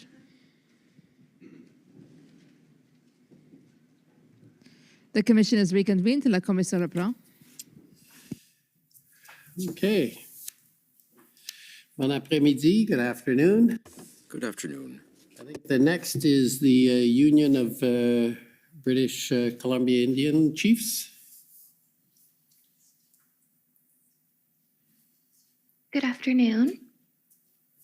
My name is Cheyenne Arnold Cunningham, and I'm counsel for the Union of BC Indian Chiefs. I will be directing our questions today to Mr. Vigneault, but I welcome the answers of any participant on the panel who may be able to supply additional information. Mr. Vigneault, are you familiar with Bill C-15, which received royal assent and came into force as federal legislation on June 21st, 2021, to adopt and implement the United Nations Declaration on the Rights of Indigenous Peoples, also known as UNDRIP? I'm generally aware of the bill, yes. So under that legislation, the Government of Canada is required by Parliament to take all measures necessary to ensure that the laws of Canada are aligned with UNDRIP. How is CSIS meeting this obligation? That's an interesting question. I think that our work as an organization, we're supporting the government, continues to be making sure that our specific act is respected, that we are, of course, respecting the law, but at the same time that as an organization that we are taking measures and steps internally to make sure that we will live up to our obligation on human rights. I do not have a specific reference to the CSIS Act in relation to UNDRIP. Okay, that's what I was going to ask next. We noticed in your mandate letter that you've been mandated to advise Minister Mendocino on deficiencies within the CSIS Act that require modernization. So I just wanted to confirm if a review of the CSIS Act for alignment with UNDRIP has been prepared within the agency. There's been no specific review of the CSIS Act. We have been advocating in my transition advice to Minister Mendocino. I have advised that the Act is close to 40 years old and the world has changed very significantly. And in order to make sure that CSIS was not only able to discharge its national security mandate, but also make sure that we're doing so with the evolving expectations of Canadians vis-a-vis an intelligence organization, that there was a need to modernize the Act. There's some internal discussions at the moment in that respect, but there's been no specific legislative amendment introduced. Okay, thank you. Does CSIS consider Indigenous rights in conducting its assessments and evaluations? Actually, we do. And there is one specific document that I have in preparing for the commission's work that I would like maybe council to bring up that in relation to our analysis. I believe the document that Mr. Vigneault is looking for is ts.nsc.can.0025025. Okay, great. Thank you so much. Can we? Sorry, I'm sorry. Is it going to be pulled up? Sorry. I'm going to make note of that document and I'll take a look at it. But I'd like to move on to the next question for. I'm sorry. There's just one specific element. If you go scroll down, scroll. So there is just before go down. Sorry, you're going too fast. Okay, stop, please. So if you look at the last paragraph here, this is something that I'd like to point out, that as an organization, we are obviously not perfect, but I'm very proud of the work that the organization is doing to be aware of how our activities can potentially, impact people. And so the quote here is, despite the lack of concerted Indigenous support for the Ottawa protest, any law enforcement response must be culturally sensitive in an effort to negate any backlash from the broader Indigenous community. And this is, I think it's important to bring this on the record because, as I said, we're not a perfect organization, but we try very hard to make sure that we understand how our actions are perceived because, again, we are an intelligence service that works in a democracy, and we want to make sure that our actions are specifically directed towards threat-related activity and not unduly to other groups. Okay, thank you. Branching off of that, thank you for bringing that up. Has CSIS considered whether UNDRIP's implementation means that there should be distinct considerations on CSIS's ability to monitor nonviolent and unarmed First Nations people who engage in activism pertaining to their lawful rights, even in situations that are perceived to be public order or emergency events that are allegedly unlawful? So, as I mentioned earlier, we have not done a full analysis of the intersection between the CSIS Act and UNDRIP. What I can say is that, as I think testament to the document I just pulled out there, we're trying to really understand how we can discharge our mandate as directed by under the law that Parliament has given us, but make sure that we do that in a way that is sensitive to how lawful protest, including in your question, Council, the Indigenous protest is taking place. We have testified that we cannot monitor, investigate lawful protest and dissent, and our analysis, of events always takes that into account.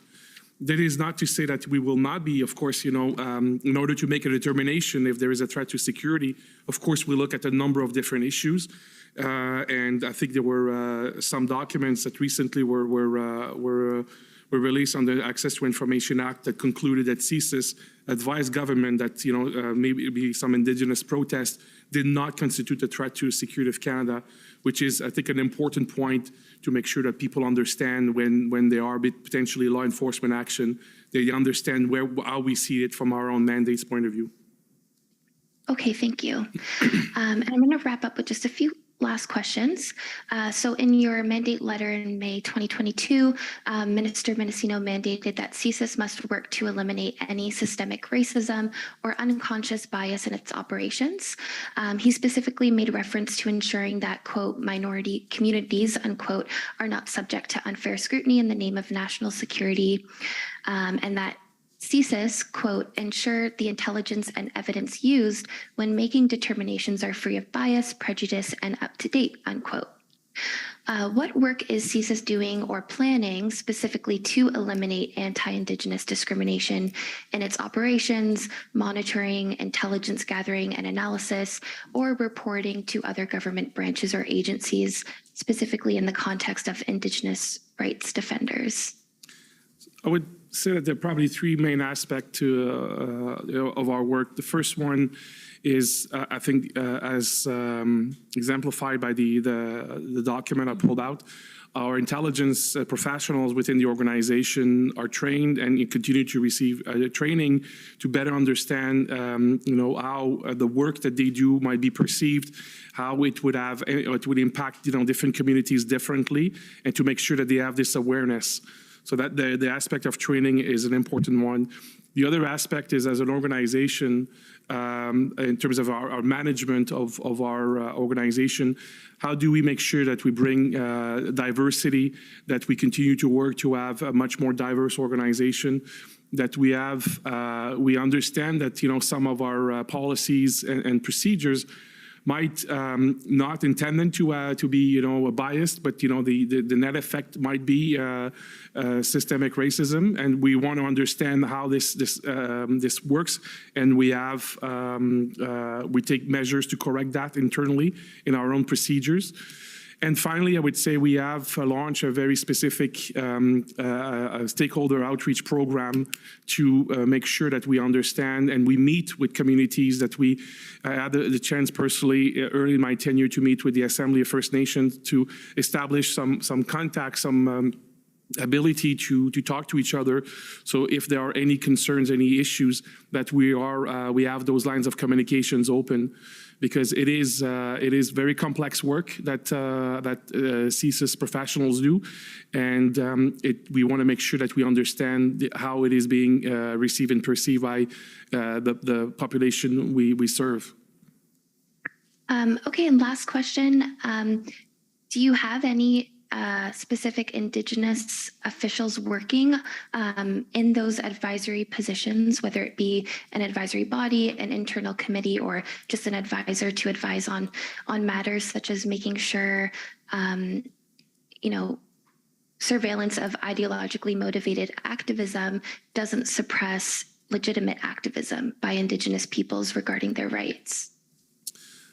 I would point out to two specific bodies, if you want. One is an internal one. It's called the Black Indigenous Persons of Color Congress within CSIS, the BIPOC Congress.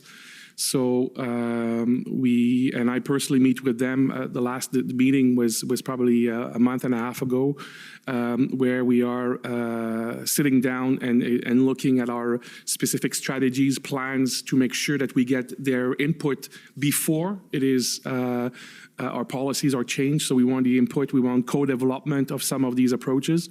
So that is an internal one. And the second one, I would say, is not as much an advisory body, but the fact that our activities are reviewed by two specific agencies, the National Security and Intelligence Review Agency, and CIRA, and the National Security Intelligence Committee of Parliamentarians, NSICOP. Both organizations have access to all of the specific classified details of our operations, and are looking at our ability to make sure that we not only respect the law but our procedures. And NSICOP in the last couple of years has indeed looked at how the security intelligence community was engaging with communities, and how we were making efforts to be a much more diverse and inclusive organizations. Okay, thank you so much for your time today. Those are all of our questions. Okay, thank you. Next, call on the Ottawa Police Service. We have no questions, thank you. Okay, thank you. Counsel for former Chief Slowly. Thank you, Commissioner. Rebecca Jones for former Chief Slowly. We have no questions. The province of Saskatchewan, please. Yes, good afternoon. My name is Mike Morris. I'm counsel for the government of Saskatchewan. I'd like to start out by discussing CSIS's February 13th draft threat assessment. So I'm going to ask the registrar to pull up the document. It's TS-NSC CAN 001 50172.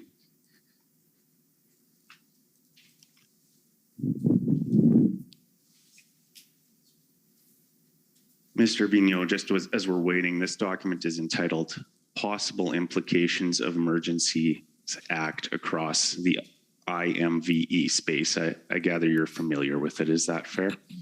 Yes, I am familiar. The clerk of the Privy Council mentioned last week that this document was available to attendees of the February 13th cabinet meeting. Do you recall it being distributed?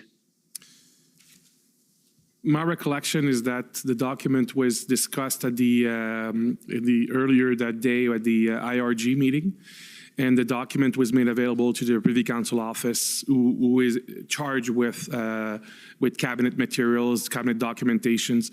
So I do not have personal knowledge if the document was distributed, but I am aware of the clerk's comments last week. You attended the cabinet meeting on February 13th, correct? I did. I guess my question is, would you expect to have received notice from the clerk that this document was being made available or distributed for that meeting, if it was? I was aware that we CSIS were asked to make the document available to PCO, so I knew that the intent was for the document to be distributed. I just do not have the personal knowledge if indeed it was, because the meeting was obviously scheduled, fairly quickly that Sunday evening. Right. Would all attendees at Cabinet have had the security clearance necessary to view this document? They will all have the right to see it. Ministers do not have security clearances. As privy councillors, they are deemed to be to have access to the classified information. So yes, they would. Every member of a cabinet would have been entitled to see that information. Okay. To the best of your recollection, was the content of this document related fully and accurately at the cabinet meeting? I do not remember the document being discussed specifically. Okay. I'm going to quote you a statement that the clerk of the Privy Council made in her evidence on Friday. So I want you to just listen closely. If we need to pull up the transcript, we can. The clerk stated, Cabinet was aware that CSIS had not assessed a threat to the security of Canada necessary to trigger their authorities under the CSIS Act.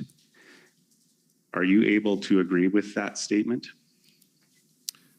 Yes, I'm able to agree because I had been part of previous meetings.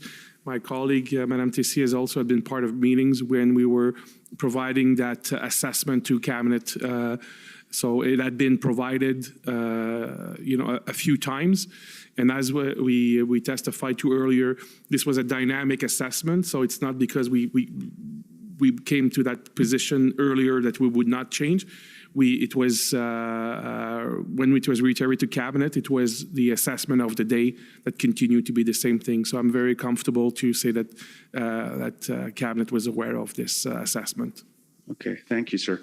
I want to move on to discuss the ability of the federal government to sort of disclose CSIS's bottom line assessment to provincial governments and premiers in particular, because we're aware that there was a first ministers meeting on the morning of February 14th. And I'm interested in whether CSIS's bottom line conclusions would have been able to be disclosed at that meeting. And I want to put two of those bottom line conclusions to you, sir. One is that CSIS's assessment that the protests did not pose a threat to the security of Canada as defined in Section 2 of the CSIS Act. Would the federal government have been at liberty to disclose that information on February 14th at the first ministers meeting? I would say that probably not, because the CSIS Act under Section 19 is fairly restrictive in terms of who can access classified information. And so that access does not go to provinces, territories, or municipalities. So that would be my, I was not part of the specific meeting, but for the purpose of this discussion, that would be my reaction. Section 19 will not allow the classified information to be shared. Well, if there was information of a threat, for example, in the province of Saskatchewan, how would that information then be conveyed to the provincial government? Somebody must have the authority to release it. Is that fair? So the way that threat information, operational information is relayed is through between CSIS and law enforcement bodies in this context. It would be RCMP. We referred earlier to construct called Integrated National Security Enforcement Teams that exist across the country that allow different levels of law enforcement to receive the information. So that's normally how the classified threat information will be relayed. Okay. I just have a couple more questions. We heard some evidence the other day that the NSIA asked the RCMP to produce a threat assessment for the use of the clerk of the Privy Council on February 14th. I'm wondering, was CSIS asked to prepare a similar threat assessment for the clerk of the Privy Council on February 14th? I do not recall such a request. I have seen the testimony, and as part of the preparation for this appearance, I've seen an exchange of email that was in reference to that threat assessment. I do not recall that day being asked specifically to do such an assessment. Okay, I just have one final question. This one's more of sort of personal interest, and it's to Ms. Tessier. Ms. Tessier, you've had a lengthy career with CSIS, and I understand that you would have been employed with CSIS following the September 11th attacks. Is that correct? Yes, that's correct. We've heard that CSIS's threat assessment remained at medium throughout the Freedom Convoy. Can you advise whether CSIS's threat assessment exceeded medium in the period immediately following the September 11th attacks? I'm going to have to refer, because the national threat assessment level is assessed by ITAC, so I'll refer that question to my ITAC colleague. Thank you. It would be very difficult to say. The ITAC was created in following a 2004 policy, a national security policy, so it was not in existence right after the September 11 attacks. Maybe if I could add to that, Council, Commissioner, I would say that to my knowledge, the first time that the National Terrorism Threat Assessment was created was in 2014, and so to the best of my knowledge, it did not exist in the aftermath of 9/11. Okay, thank you for answering my questions. Okay, thank you. Next is the Government of Canada, please.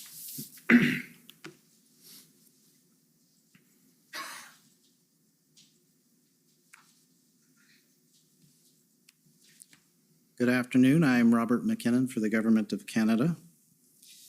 I just want to clarify first the document that my friend put to you just a moment ago.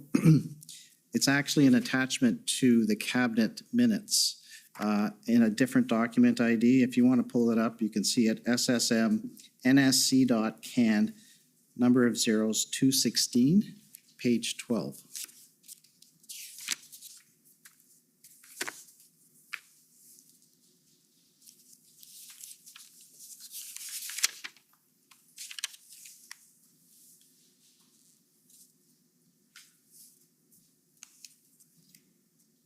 Is that the assessment that my friend just put to you? Yes, it looks to be it, yes. And if you scroll up a little bit, you'll see it's part of the minutes from cabinet meeting. So that would have been distributed as part of the cabinet. Is that right? Yes, it appears so. All right. On another question that Mr. Miller put to you questions suggesting that it was only on or after January 25 that there were concerns about threats and extreme ideologies in connection with the convoy. Do you recall that? Yes. You have also testified that CSIS was receiving the OPP's Project Hendon reports and participated in the Joint Intelligence Group in relation to the convoy. Is that correct? Mm-hmm. Okay, I'd ask that you pull up the document OPP 401606.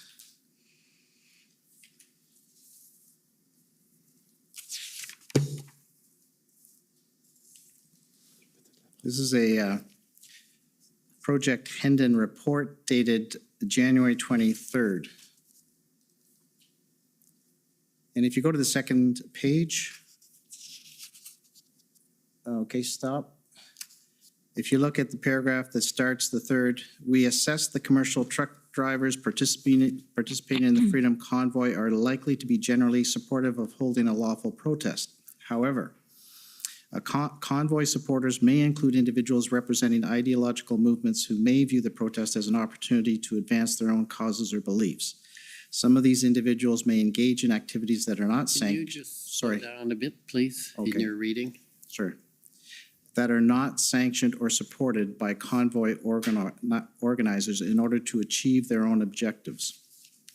The post on the Rise Up Durham website referencing Ottawa being wild, which echoes the language used by former U.S. President Donald Trump prior to the 2021 attack on the U.S. Capitol, tends to support this hypothesis. If accurate, then this assessment could indicate the possibility for conflict between a larger group comprising commercial truck drivers and a smaller group of ideologically driven opportunists. Do you see that? Yes.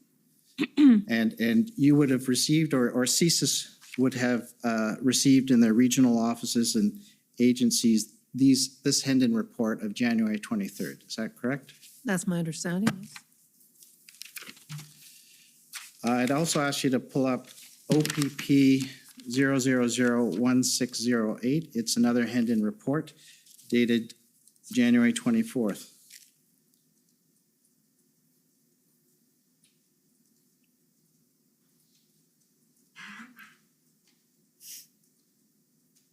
And just the first bullet point, if you can go up a little bit, yes. You'll see it says, Diagolon content has been posted or pinned on some social media sites promoting the Freedom Convoy. Some Diagolon adherents are indicating an intent to attend the event in Ottawa.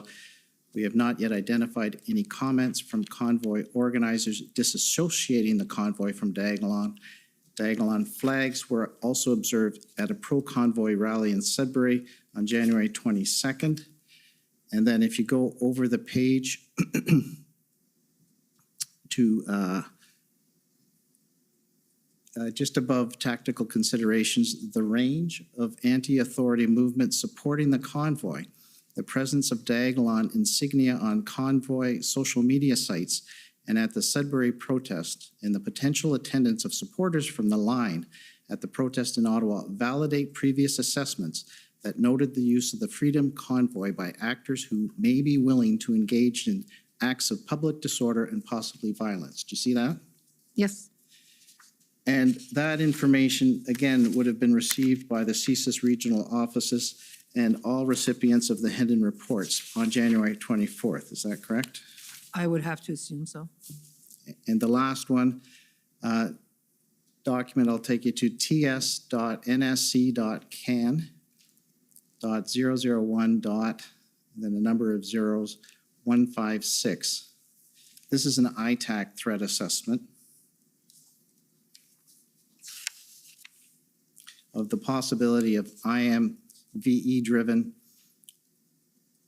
violence on the margins of the truck convoy protest. So this one's dated January 26th, before the January 27th date in the email that my friend took you to.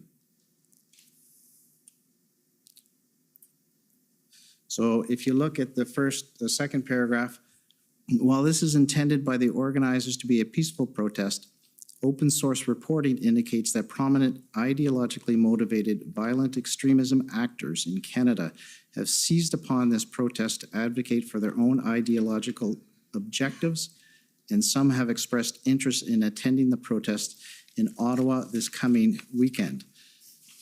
So again, this would have been received by CSIS's regional offices and well, it's created from ITAC itself. So and that, well, you can speak to that, Ms. Shayer. Is that correct? Yes, we published that document on January 26th, and it was distributed to our ADM and SOPS colleagues, so the broader National Security Committee in the federal government. And the next day, we published an unclassified version, which was made available to our security colleagues in other jurisdictions. So all these reports, would they not indicate a concern about violent extremist elements attending or being part of this convoy? So our assessment pointed to a number of possible scenarios. We talked about the possibility of INVE voices, if you will, leveraging the event to push their own narrative, their own violent narratives, and potentially recruit and incite violence. We also talked about the possibility of this event and a very, very present narrative of some IMV-inspired people, which could potentially trigger vulnerable individuals to mobilize quickly to violence and then conduct an act of terrorism. Okay, I don't need that document anymore. this one's for Mr. Vigneault. You were asked a question earlier today, and it's also, you gave an answer that's also in your summary of the in-camera testimony when about your support for the invocation of this act, the Emergencies Act. And you said, based on your understanding of everything you had seen up until that point, do you recall that? Yes. Can you detail what you had seen or been informed of that contributed to your opinion that it was necessary to invoke the Emergencies Act?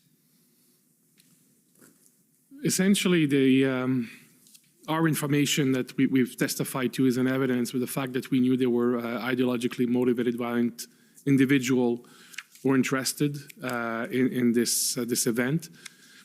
The unpredictable nature of this event, the fact that it had gone through different phases and its size and scope continue to be, both in Ottawa and across the country, continue to vary. Spontaneous or not so spontaneous events, blockades, and so on. Fact that law enforcement resources were being diverted from different sites to potentially deliberately to make sure that there were less capacity to deal with these events. Fact that we, as part of the many interdepartmental meetings I attended, information from the CBSA, from Transport Canada, from Finance Canada, about the impact that the disruption, the protest, the blockades were taking the country. And the fact that there was an evolving operational plan by law enforcement that at that point had not yet been put in place to be able to deal with this situation. All of these elements of unpredictability, based on my experience, having been around national security issues for quite a few years now, led me to believe that the regular tools were just not enough to address the situation. Okay, here's another question concerning the decision.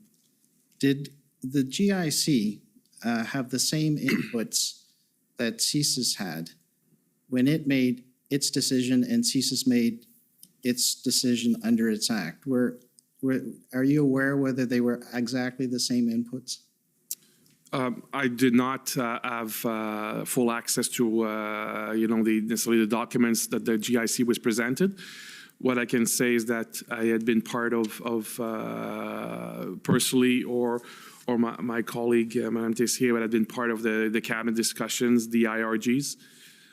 So I had I would say a very good understanding, but I could not characterize it as being perfect information necessarily. Right. I'll take you to briefly the summary of the in-camera proceeding that a couple of council have taken you to, just to look at a couple other paragraphs. So if you could pull up WTS 6079, page 4. So where it says in the paragraph, Ms. Tessier explained, that's right, that unlike RMVE, IMVE groups often do not have a command and control structure or organized membership. Now, we've heard that said today. Could you you mentioned networks, but perhaps one or other of you could just explain just quickly the difference. Yeah, certainly. As I mentioned earlier today in my testimony, in the past, and I use Al-Qaeda as an example, there was very much an organized structure. Not anybody could adhere to Al-Qaeda. Whereas today, especially given the internet and the ability to network together on social media, there is difficulty in just comparing it to what would have been the case in the past, where you had a physical presence, you had to be vetted to be part of this group. Not to say that there are some IMVE groups that don't do that, most certainly there are, But given the vastness of communications today, especially on the internet and various social media sites, the ability to get to know individuals who share your extreme ideology is a lot easier than it would have been in the past.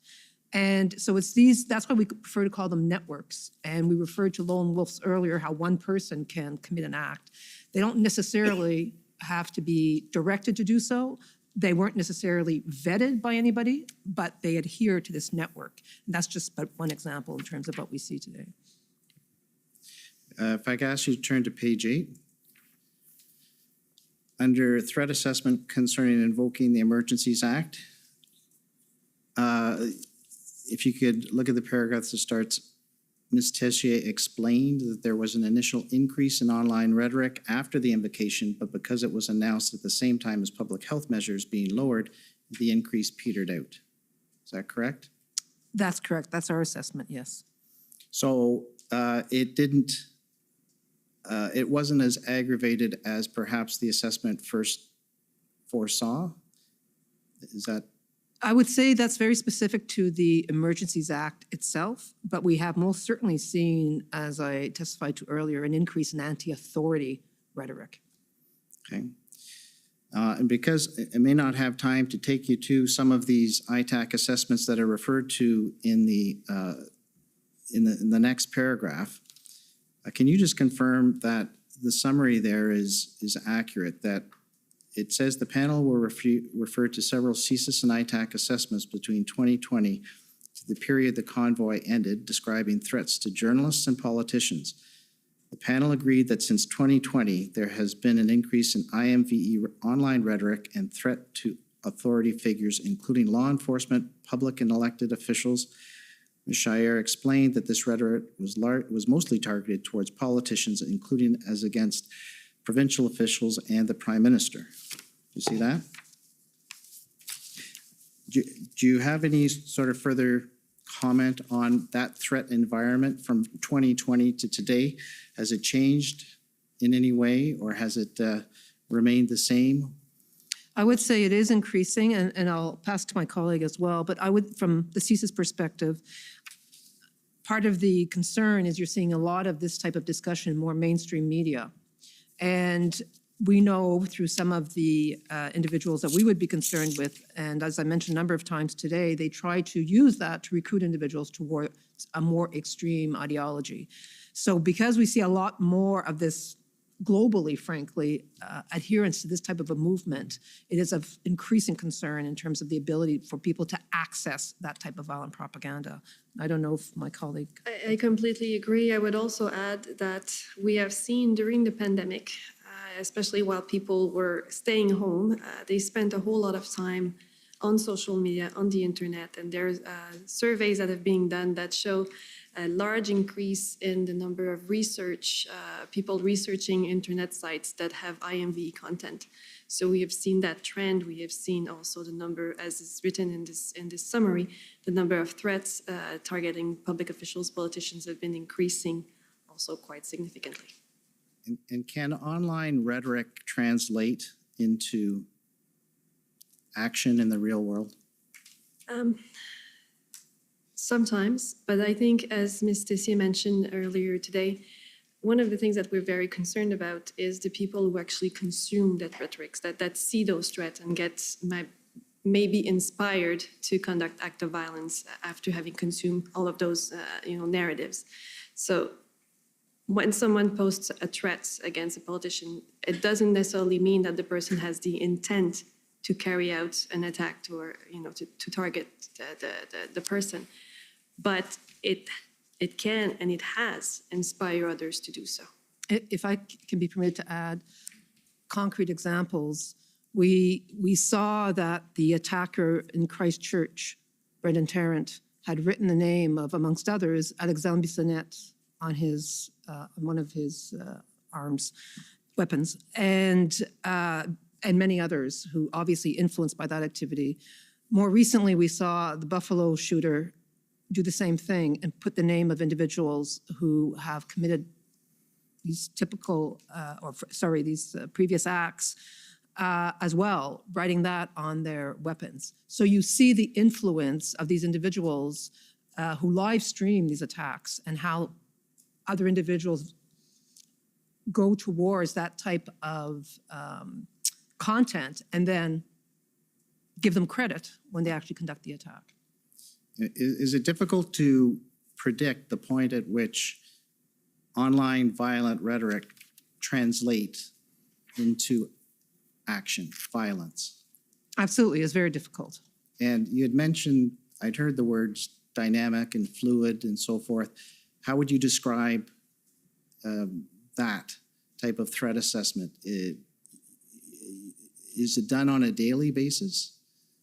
Yes, I believe I mentioned that earlier. We have to, and we did, continuously assess the situation, look if anybody was radicalizing because of the environment and because we knew that there were individuals trying to recruit people towards their more extreme violent movement. Maybe if I could add one point to this is that we talked earlier about the very dynamic nature and evolving nature of the IMV environment. And because we are sitting at the same table with our law enforcement partners, we share a lot of information. And sometimes it will be information coming from a law enforcement source that will inform CSIS that we may need to look at it from a national security, threat to security of Canada point of view. And sometimes it's information we would have collected as part of our own investigations that we would share to law enforcement that there might be a credible threat of a criminal activity, including, as we discussed earlier, threat to politicians and so on, that would be the purview of law enforcement to investigate. And so that is a very dynamic exchange between law enforcement and intelligence, CSIS specifically. All right. I have a question for Mr. Vigneault concerning questions that were put to you earlier. So you were asked a number of questions about the interpretation of the CSIS Act. And you're aware that the Government of Canada has received legal advice generally on the Emergencies Act. Is that correct? Yes. And you're aware that the Government of Canada has received legal advice generally on the Emergencies Act and has claimed solicitor and client privilege over that advice, are you not? I'm aware. And you have not been given authority to waive any solicitor and client privilege over that advice, is that correct? That's correct. And when you answered questions regarding the interpretation of various statutes, you were expressing your own understanding. Is that correct? Absolutely. All right. I have a document to pull up. You're pretty well out of time, so you're going to have to wrap up. All right. I would.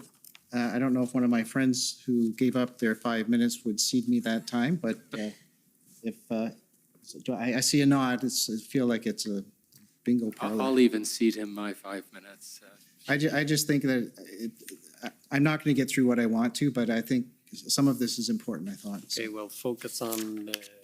Yes, I've got a document that I'm going to ask for your explanation of, Mr. Vigneault. It's ts.can.001, well, several zeros, 001, then several zeros, 1 again. So it's entitled Fabric of Society. It's a CSIS document.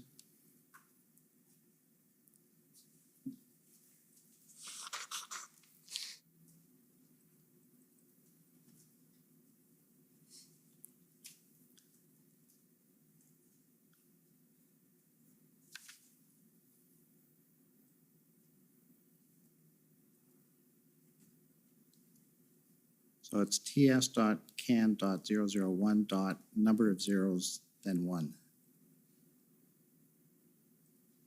In case it assists, there are 7 zeros before the 1. ts.can. Yep. There we go. All right. Mr.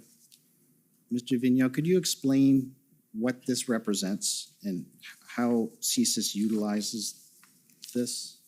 So again, we've done a lot of work inside the organization to better understand the dynamic of IMV, what's happening in society, what are some social movements that potentially have an impact on our CSIS mandate. And this, if you can maybe reduce the font.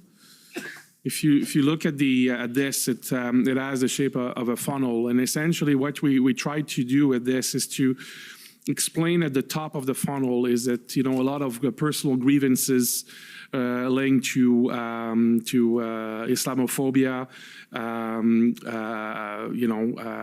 oppression of indigenous people, the fear of conspiracy theories like QAnon, xenophobia, neo-Nazi influences. So there's a lot of things that circulate in society.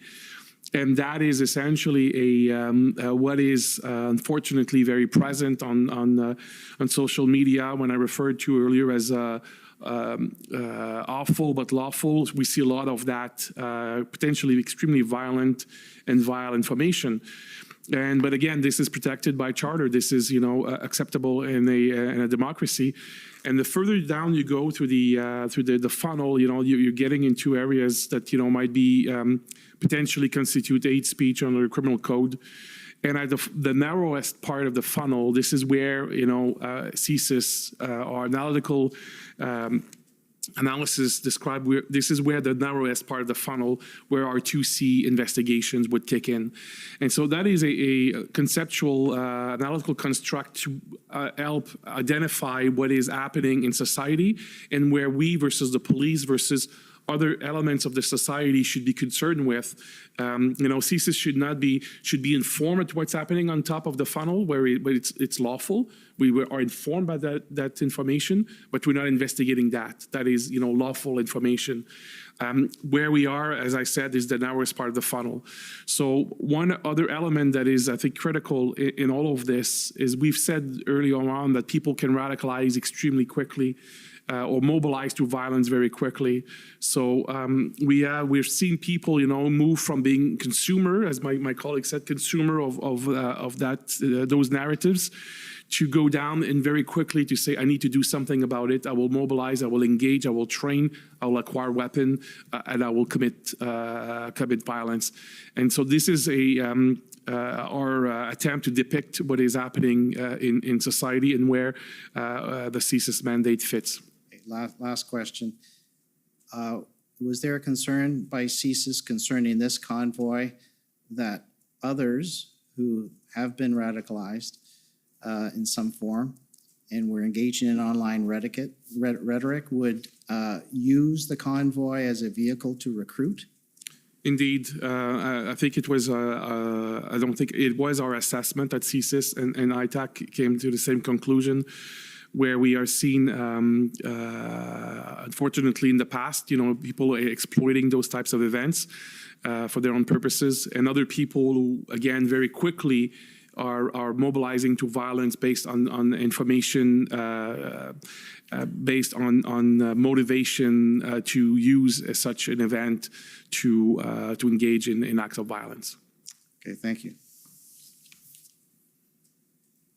Okay, thank you. Any re-examination? Thank you, Mr. Commissioner. Two brief points of clarification, I hope. Though I see my friend, Mr. McKinnon, rewrote the summary himself while delivering it to the witness, so it might be that it's had the salutary effect that we need here.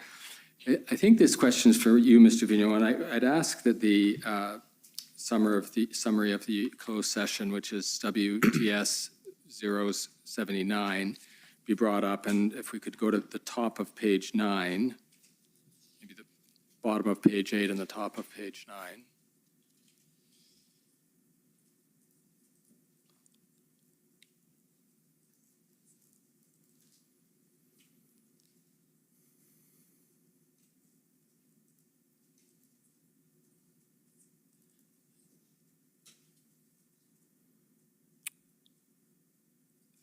Thank you, and this passage has had some discussion a fair bit already today, so I won't repeat the whole thing. But Mr. Vigneault, I think what some people have expressed some puzzlement about is just the way you phrased it, and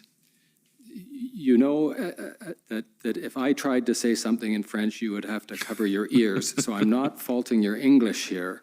It's just that sometimes we see Francophones express things this way, and I want to see if I can offer you an alternative expression in English or if you'd prefer, just ask you to say it in French. The way you phrased the last 8 or 10 words there allows for two meanings in English that I think you intended only one of them. So it says, he advised the Prime Minister of his belief that it was indeed required to invoke the Act. Okay? And some people are wondering if it has any meaning other than an article that is reflexive to invoke the Act. So one way of rewording that might be advise the Prime Minister of his belief that the invocation of the Act was required, or it was, as Mr. McKinnon put it, necessary to invoke the Act. Do either of those sound right to you? And if they don't, please just say it in French, and you'll lose me, but the Commissioner will be right on it.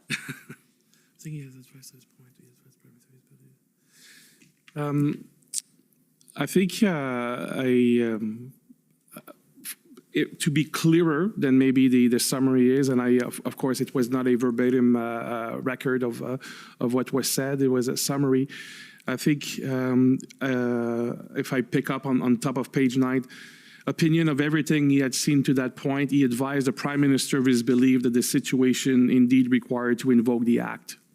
I think that would be a fair assessment of what I wanted to say. Okay, I'm going to tell you that leaves us with the same ambiguity. So, do you want to try it in French? I'm not sure that I can be clearer than that. And if you want to put to me, the two interpretation, I'll try it again. Would you think it sounded right if you said he advised the Prime Minister of his belief that it was indeed necessary to invoke the Act?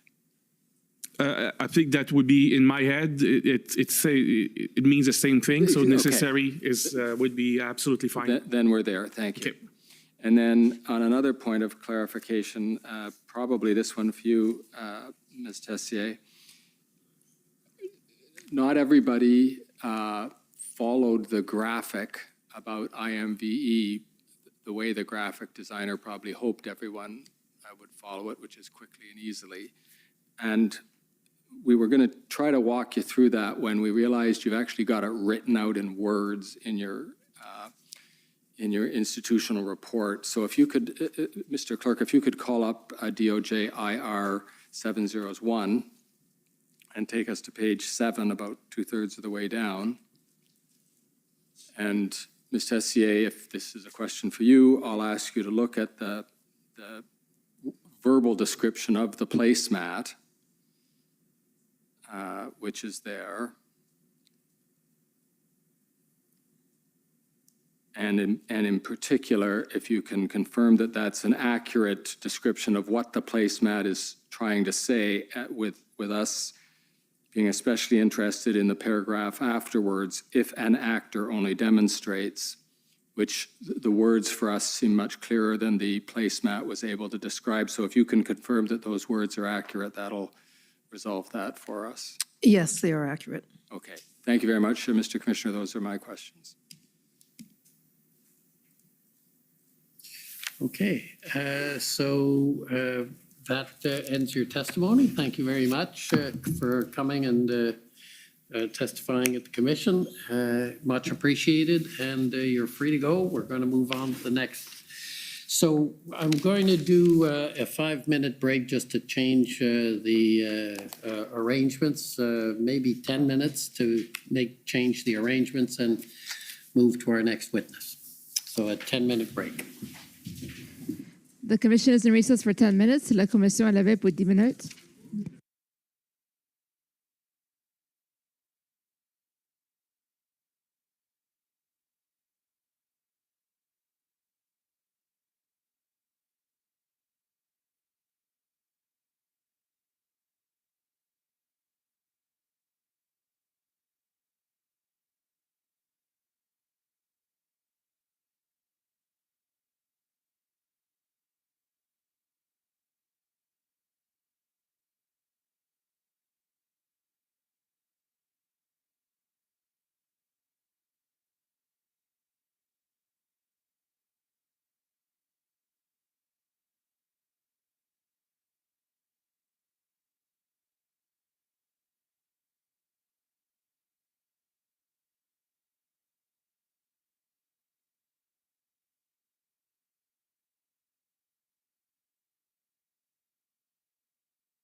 we're able to keep lanes open for emergency vehicles and keep them out of really, areas where it's not sustainable.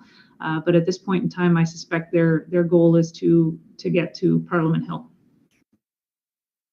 Thank you for that. In areas where we do see public safety risks, thinking of high volume pedestrian areas or radii that don't allow for truck movement, have we thought of additional measure to limit the movement, or on the opposite, clearly define what our truck routes are and what would be kind of a respectful following of local rules? This is not to state on the demonstration, but perhaps proactively disclosing our truck routes and taking measures to protect areas where there's no truck movement by the dimension of the roads and pedestrian safety. Have you considered that? Trish, I'll leave that to you to respond. Thank you, Councillor.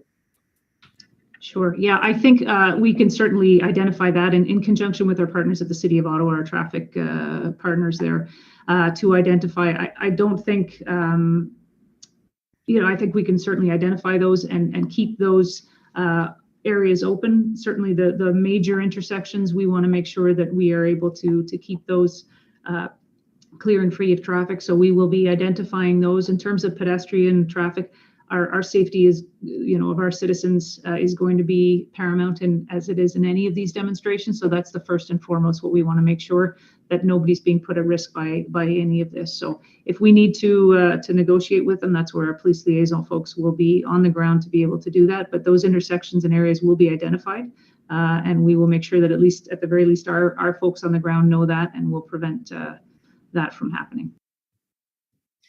Thank you for that. Just to further clarify for me, so are you saying, would you consider proactively closing some streets prior to their arrival from a pedestrian safety point of view? I don't know that that's going to be feasible at this point without knowing the volume of traffic that we're going to be dealing with.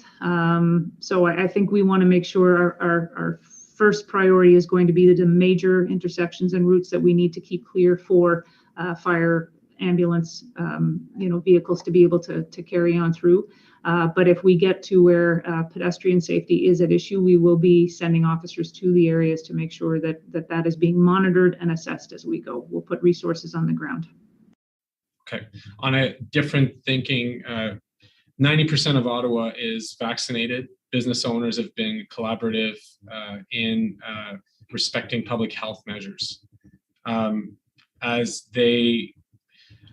this protest happens and as the visitors do make commerce in Ottawa, how are we reassuring employees, frontline employees that are going to be at clerks and in stores that will be open? I'm thinking of particularly large assets and smaller ones in my area. I won't name them to trigger points here, but I think you know areas that I'm talking about. How are we supporting those business owners and those employees who have obliged and followed vaccination regulations and mask mandates? It's one thing to demonstrate on Parliament Hill. It's another one in terms of coming into contact and not following public health regulation. So the risk of that seems apparent, and our business community is concerned and fears what this looks like. So could you clarify what we're asking of business owners in those instances, and how are we going to communicate to business owners on approaches in relation to demonstrations and visits to those businesses that you could choose to close, but could likely also remain open? Ms. Trish, you prepared to answer. Councillor, I again appreciate you recognizing it's a slightly different direction that we're going in. We've had a pandemic plan in place in coordination with the public health folks and Dr. Etches and her team. The issue of supporting health outcomes and limiting exposure to all populations, including business owners and their staff, has been an ongoing concern and an ongoing operation. Trish Ferguson leads our pandemic response for the service, and no doubt she can speak to the ongoing efforts around the pandemic piece, as well as how, if any correlation there is to this particular series of demonstrations that we're considering over the weekend here. So Trish, back to you. Thank you, Chief. Yeah, we will be flagging this. Obviously, it's an issue that we expect may take place given the nature of this demonstration. And so we'll be working with our city partners in bylaw who have been taking the lead in a lot of these issues and make sure that we're first engaging and educating people. And then the enforcement piece is something that we will, entertain if that's where it needs to go to. So business owners, I think, would be encouraged to, not escalate situations, but if they are feeling that they need, presence at their businesses, then obviously a bylaw will be there, and we will as well. Okay, I'll leave. Oh, sorry, Chief, I saw you on mute. I apologize. Just one, and it's implicit in what Deputy Chief Ferguson has been speaking about, but for the period where there are active demonstrations that our officers are managing with our partners, including a wide number of city agencies, transportation, works, paramedics, fire, we're going to have to triage demands for service across the entire city. And so again, just as long as there's an expectation setting that the incident commander will have to look at all demands for service and triage that. Someone may call in legitimately because there is a concern about something happening in relation to a public health matter, but it may not rise to the level of a resource deployment if there are other more critical risks that are happening. But the risk of COVID, public health outcomes are priorities. They'll be managed within the realm of risks that the incident commander and their team has to assess throughout the entire course of the series of demonstrations that we're now anticipating. As I've seen your team being very very organized with other agencies through events. We've seen it through Canada Day, for example, very different context, but the spirit of collaboration between authorities. Could we request that a wing of the response be dedicated to BIAs and members, so that those calls are recognized, and wondering if could be some proactive presence in the larger commercial property that I'm thinking about, as well as some of our smaller retailers in one of the highest profile area of our city. That I think you can also know what I'm speaking of. Councillor, thank you. I'll turn things over briefly to Trish. If we haven't already established a line of communication with BIAs and other stakeholders within the anticipated area where the demonstrations are going to take place, Order I'd be allowed. surprised, but we'll ensure that that's the case. And specifically, if you or other councillors have The commission is residents reconvened. groups, La BIA commission groups, reprend. stakeholder groups that could be affected, that can be plugged into our planning team, we will Now, just obviously want to before have we those lines of start, communication with effective if I could just, Trish, I over to just you want for to any make a additional brief comments. statement that Thank you. Yes, from we have now had a on for the team balance of the dedicated week, to we the will police be liaison hearing team. from a number of And senior while a lot of government the information they ministers, have been including the gathering Prime up until this Minister point and has been with the Deputy Prime Minister. The Commission recognizes that this is exceptional, and even more so as the House, as I understand it, is sitting. So the latter fact, the fact the House is sitting, is such that it may require some accommodation for these witnesses in the event of votes, the House of Commons, or events requiring that they respond to pressing needs. So I just wanted to put that on the record. So for parties, it's also important that in the course of these examinations, we not lose sight of the reason that they are here to testify. That is the subject matter of this inquiry. The examinations, therefore, must remain focused on this, particularly in light of the limited time we have. Finally, as I have insisted throughout, I will continue to insist that the conduct of the public and indeed the parties be respectful at all times, which I'm sure everyone understands. So I just wanted to say that because we're sort of entering another phase for the balance. Okay, so with that introduction, Commission Council.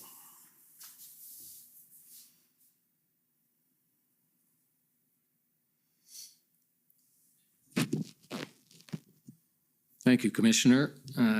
Gordon Cameron for Commission Council. And the first witness in this category of ministers is Minister Bill Blair. If you could take the stand and he will be sworn.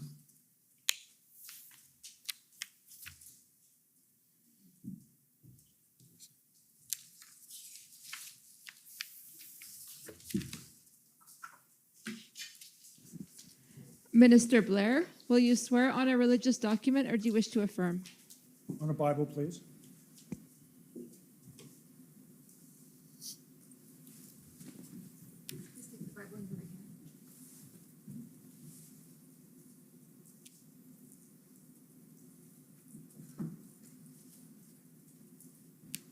For the record, please state your full name and spell it out.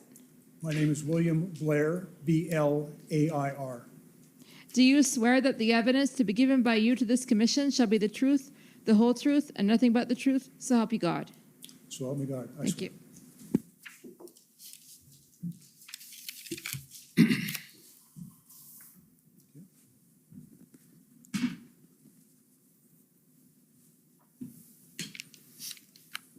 Sir.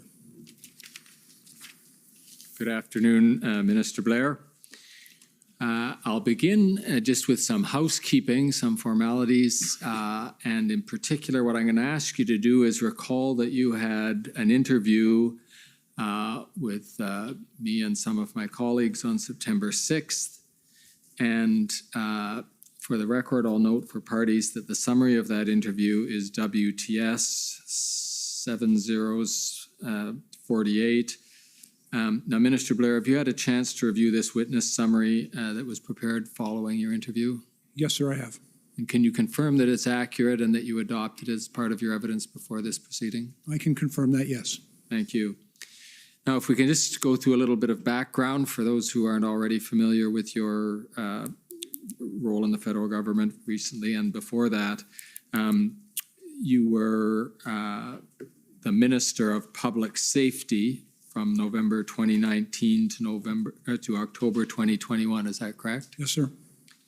And in October of 2021, you were appointed, and this is a long title, and it requires a bit of updating. You were appointed as President of the Queen's Privy Council. Now you will be the President of the King's Privy Council, I take it, and also as the Minister of Emergency Preparedness. Is that right? Yes, sir.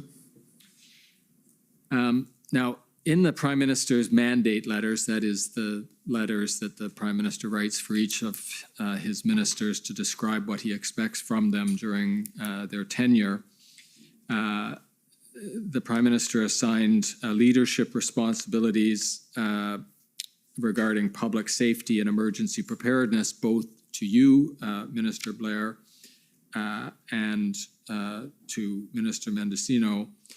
And so the question is, can you help us understand how that division works under the umbrella of the Ministry of Emergency Preparedness and Public Safety? Yes, sir. As you noted earlier, I previously held the position of Minister of Public Safety and Emergency Preparedness. Quite frankly, the government recognized in the most recent past a significant increase in both the severity, complexity, and frequency of national emergencies taking place in this country. And so a decision was made to bifurcate my previous ministry into the public safety, which is a portfolio held by my colleague and friend, Minister Mendicino, and Minister of Emergency Preparedness, which is the portfolio that I am responsible for. Under that, I think there's a very clear delineation of responsibilities, but there's a very close alignment between the work that I do and that Minister Mendicino does. Mr. Mendicino is, for example, responsible under the Act for 5 different, significant agencies in the federal government, including the RCMP, CBSA, CSIS, Corrections Canada, and the Parole Board. And he also has a number of other significant responsibilities within his own mandate. For myself, my responsibilities particularly pertain to ensuring that the Government of Canada is prepared to respond effectively to all hazards and emergencies in this country, to improve the way in which the government prepares and also creates greater resiliency in the country about these events. Among the administrative processes I am also responsible for is I oversee requests for assistance that are received from the provinces and territories for assistance in the advent of an emergency. If you could try and be a little slower for the interpreters, because they have to translate everything you say, and you have a tendency to have a high output. Yes, sir. I'll certainly do my very best. Okay. And I would appreciate the occasional reminder that I think Mr. Cameron's quite prepared to provide. The scribes at the interview got lost after a few minutes of the interview. Now, if that's a helpful description, Minister Blair, of the division between the two parts of public safety and emergency preparedness. Here's something that's more challenging for all of us, is if you can describe for us your role as president of the King's Privy Council and how that what role you play there. I'll remind you, just as a place to start, that among other things you chair the SSE committee, the Safety, Security and Emergencies Committee. But writ large, can you describe that office and what responsibilities come with it? There are within federal legislation certain federal agencies, such as the Transportation Safety Board, that answers directly to the president of now the King's Privy Council. But it also is important to recognize the close collaboration that exists between my responsibilities as the president of King's Privy Council and the work of the Privy Council office within the federal government.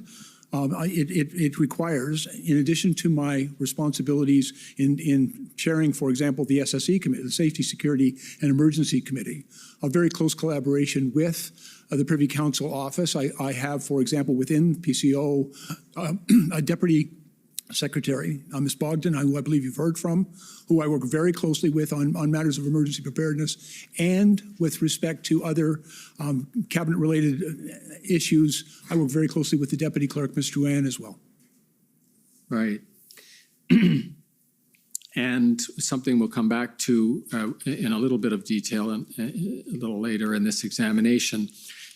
One of the functions of your office includes handling requests for assistance, what we've now learned to call RFAs, where somebody from a level of government lower than the federal government asks for the assistance of the federal government in some particular sphere. Can you tell us, just broadly speaking, how that works? We'll come to the one specific to the convoy in a minute, but just broadly how that process works. Yes, sir.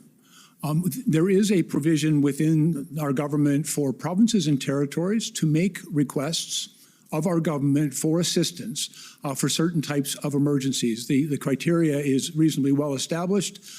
In the past 2 years, I've been responsible for, since the beginning of the pandemic, I've actually managed about 200 requests for assistance that the government has received from our provincial and territorial partners. These can take a number of different forms. There were quite a number of them related to the pandemic in particular, but also in the advent of floods and fires, the hurricanes that recently took place in Atlantic Canada. All can result when events exceed the capacity of the provinces and territories to manage it. The RFA process allows them to reach out for assistance, and whatever we're able to provide, it is my responsibility to arrange that. Much of that work is done with other federal departments, public safety, the Department of National Defense, and others. But to ensure that whatever federal supports can be provided to the provinces and territories, we do that as expeditiously as possible. And can you describe to me the level of formality that process follows? And it's probably not the same in every case, but sometimes it's a phone call, perhaps followed up later by writing, sometimes writing followed up later by a phone call. But can you describe for the Commissioner just how the process tends to take place in the example of a typical flood or hurricane? In my experience, sir, and as I said, we've done now a couple of hundred of these, senior officials usually begin talking very quickly, even in anticipation of an emergency. For example, if we know a hurricane is coming, or at the beginning of the wildfire season. Communications begin to take place between senior officials in both either the province or territory and our federal departments, whichever is implicated. Most of that is managed through the Ministry of Public Safety. And for example, in my experience, most of that work has been done by Deputy Stewart, who I think you've also heard from.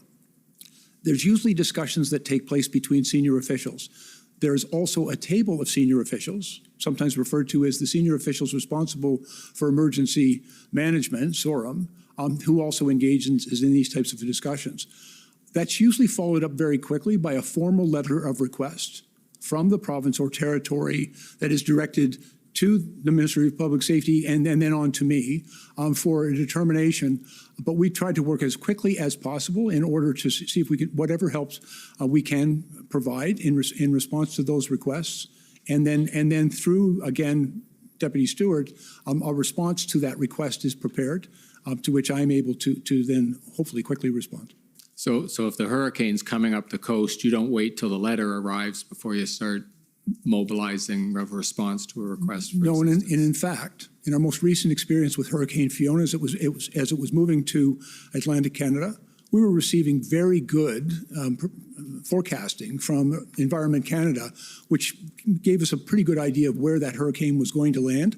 And so there were conversations that began days in advance so that we could be better prepared and mobilize and even stage resources in order to respond to what we knew was going to be a significant impact on those regions of the country, and that we would be able to work closely together as quickly as possible. There are a number of other programs as well, and for example, I'm also responsible for what we refer to as the humanitarian workforce, where we work very closely with NGOs such as the Canadian Red Cross, and stage those resources and begin to register people well in advance of the hurricane in that case, so that we can respond as quickly as possible in real time to help people be safe.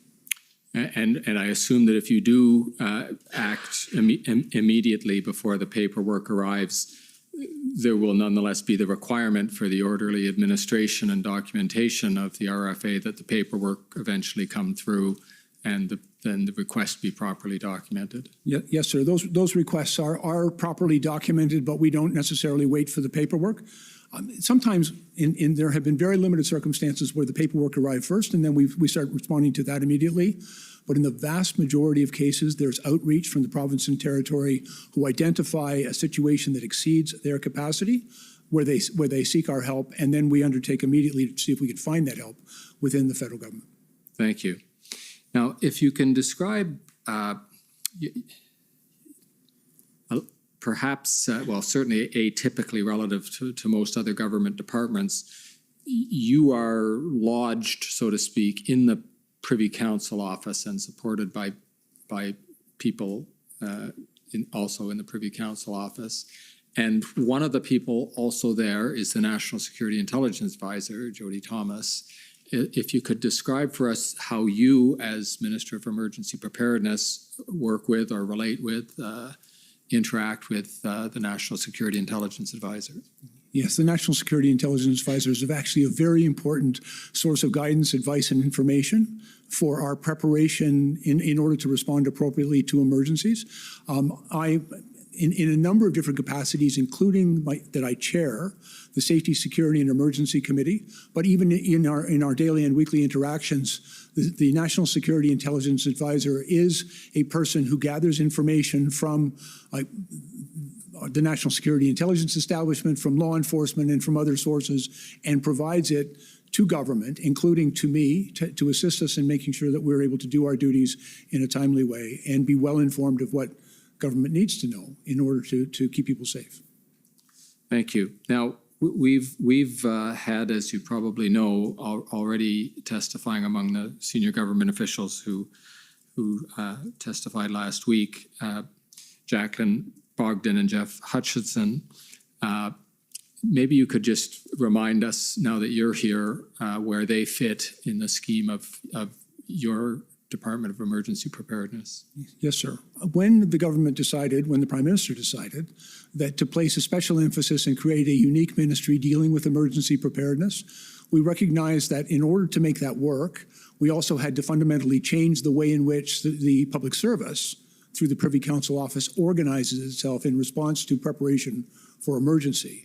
And so there was decisions made within PCO by the clerk in order to create some additional positions within the Privy Council office to essentially create an office to more formalize and I think to make more effective the government's response to emergencies and in our preparation in a wide variety, a very significant spectrum of activities, including increased resilience, investment in critical infrastructure, and an all hazards approach.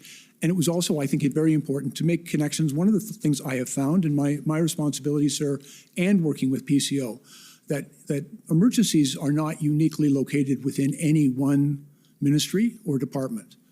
They're very often implicate like a whole of government. We learned that certainly in the floods, for example, in British Columbia, where initially when I went to British Columbia with the Prime Minister to meet with the provincial government, we looked at it as an emergency response to a flood, but very quickly learned that agriculture, transportation, fisheries and oceans, natural resources, Environment Canada, all of these different departments of government were deeply implicated in that emergency.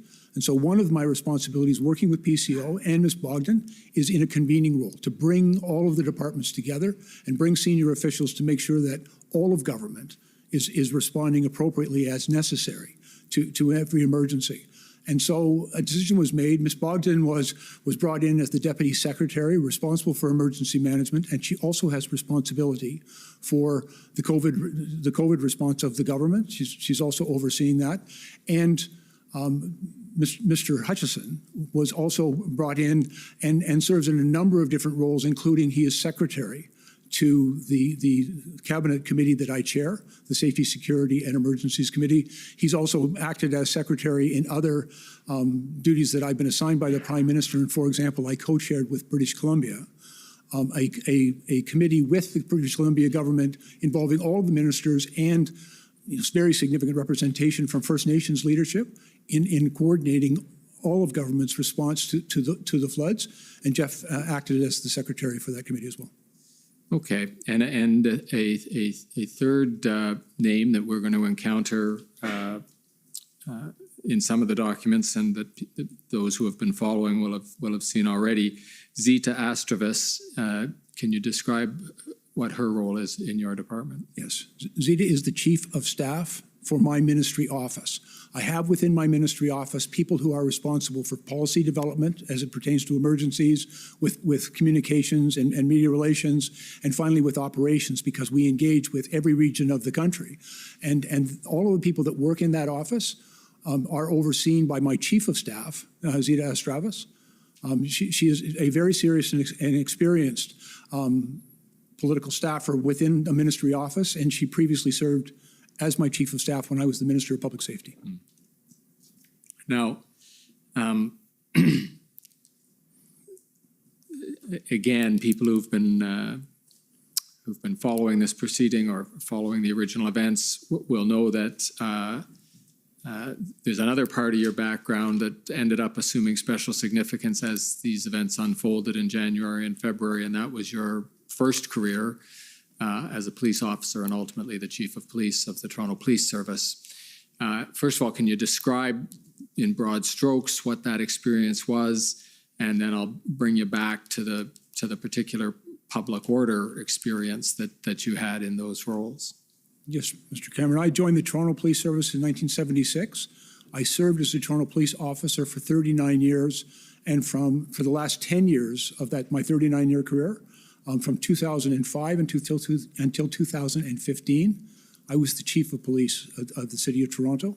And in that capacity, I served in a number of roles and that were somewhat related to the events that transpired. Right. Now, as I understand it, as you were coming up the ranks, you in fact served a term as an inspector of a public order unit itself, that is the actual unit that goes out and deals with public order incidents, is that Yes, right? yes, sir. I was public order trained, and I served as a public order incident commander for very, very many public order incidents in the city of Toronto over a number of years.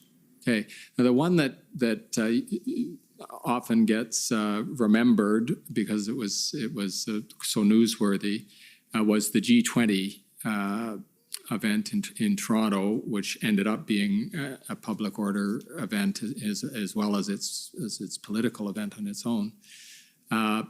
And you played a role in that, but it would probably be helpful if you described what role you played, what role you didn't play, and roughly how that, what you learned from that experience. Yes, sir. The G20, it occurred in June of 2010 in the city of Toronto. It was a planned event. I was, throughout that entire period of time, the chief of police, and therefore responsible for policing in my city. But the event itself was actually headed up by an integrated command structure with a gold, silver, bronze command structure that was put in place, the leadership of which was with the RCMP, but also it had representatives from my service, but also from some of the regional services around it and the OPP. And they were actually responsible for the operational response to the G20. But throughout that period, I was the chief of police and therefore ultimately responsible for every policing-related matter taking place in my city. Right.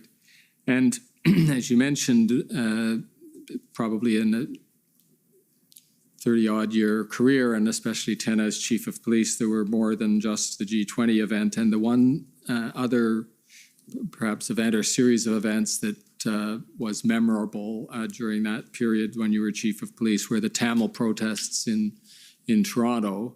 And I mention them because you might find some similarities with some of the events that happened around Ottawa. And if you could just tell us about those events and how they were resolved, at least as best as you can recollect it. Yes, sir. That took place in May of 2009.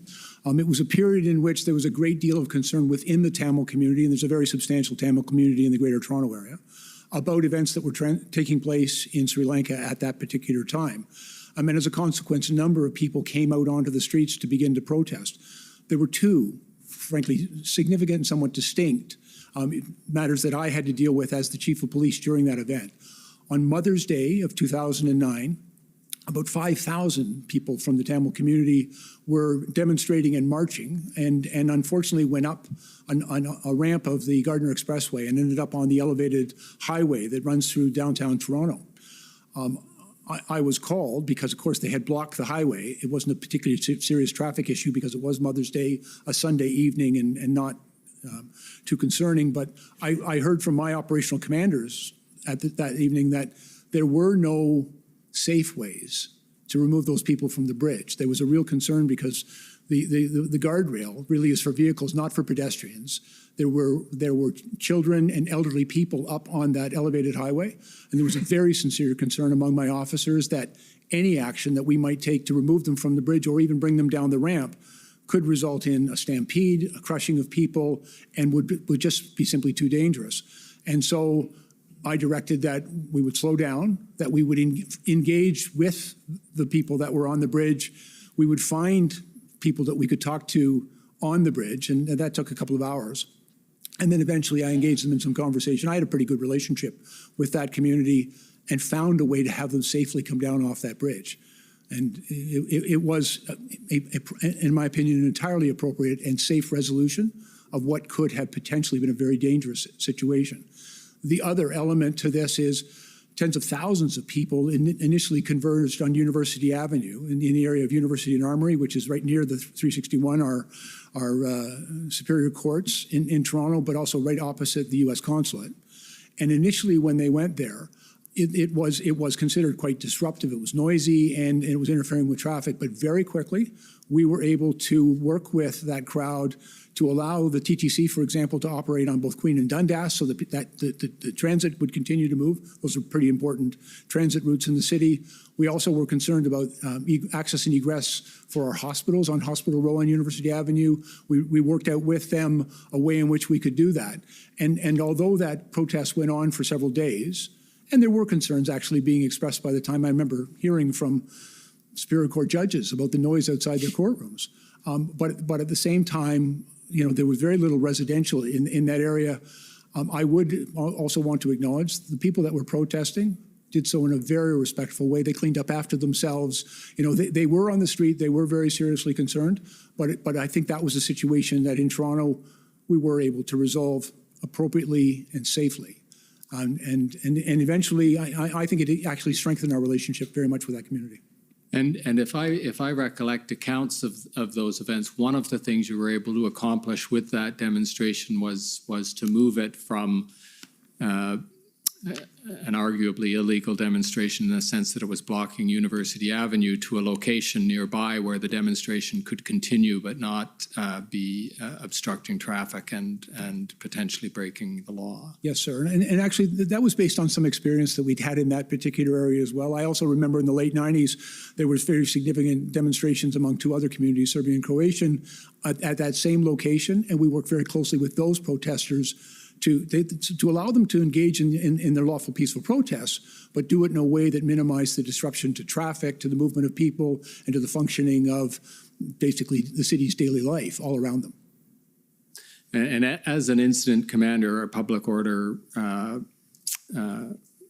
senior police officer, how do you factor in that particular attempted transition? That is, you encounter a public order incident. Ideally, you're able to keep it legal from beginning to end. But when it starts to transition into illegality, either because it's obstructing traffic or violating some other law, where in your ranking of objectives do you put turning what has become an unlawful protest into a lawful protest? I think it's important. Frankly, I actually very sincerely believe in the right to lawful, peaceful protest. It's a protected charter right in this country. Sometimes it can be a challenge. It can be very difficult to manage these events.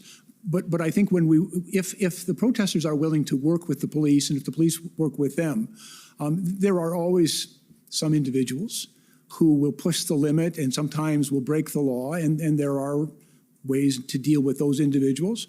But in my experience, it is always preferable if you're able to minimize the impact and to facilitate lawful, peaceful protest while not allowing unlawful protest or risk to public safety. And you might not have monitored this part of the evidence, but we had a similar discussion with Deputy Commissioner Zablocki of the RCMP about this attempt that the RCMP took in and near Coutts, Alberta, to find a legal way for the protest to continue. And let me ask you if you found in those days when you were doing this the same tension, because the protesters want to be visible, they want to, in effect, cause at least enough of a nuisance that they're noticed and that they're able to make their point and be heard, and yet you want them to be as little a nuisance as possible. And is that a tension that your forces and the people you have as your liaison team are trained to try and sort out? Well, if I may, just let me cite as an example. During the G20, we designated certain places where we wanted to facilitate lawful, peaceful protest. And for example, over at Queen's Park, we said, if you gather there, you'll be able to protest. And some people were quite willing to do that, but unfortunately not everybody is. And then some people, prefer to be, to disrupt traffic, or in the case of the G20, unfortunately, it also resulted in a set of circumstances where there was significant property damage, fires were set, and windows were smashed. But I think it's important to distinguish. There are always people who seek only to engage in lawful, peaceful protest. And I think it's our responsibility, and I say our, you'll forgive me, it's the police responsibility to facilitate that to every extent possible. And unfortunately, there are also, in some circumstances, people who choose to engage in unlawful behavior and don't engage in lawful but rather unlawful protest, and then there has to be whatever action is required in order to curtail that. Right. Now, coming to the events in question, as the the matters were developing, there was a series of what end up getting called briefings on truckers' convoy among ministers and senior officials in the government. And it looks from our account of the documentation that you attended probably all of them or almost all of them. Is that your recollection? I believe almost all of them, yes. Yes. There was one on January 28th, and I'm going to ask the clerk to call up SSM NSC CAN 50251.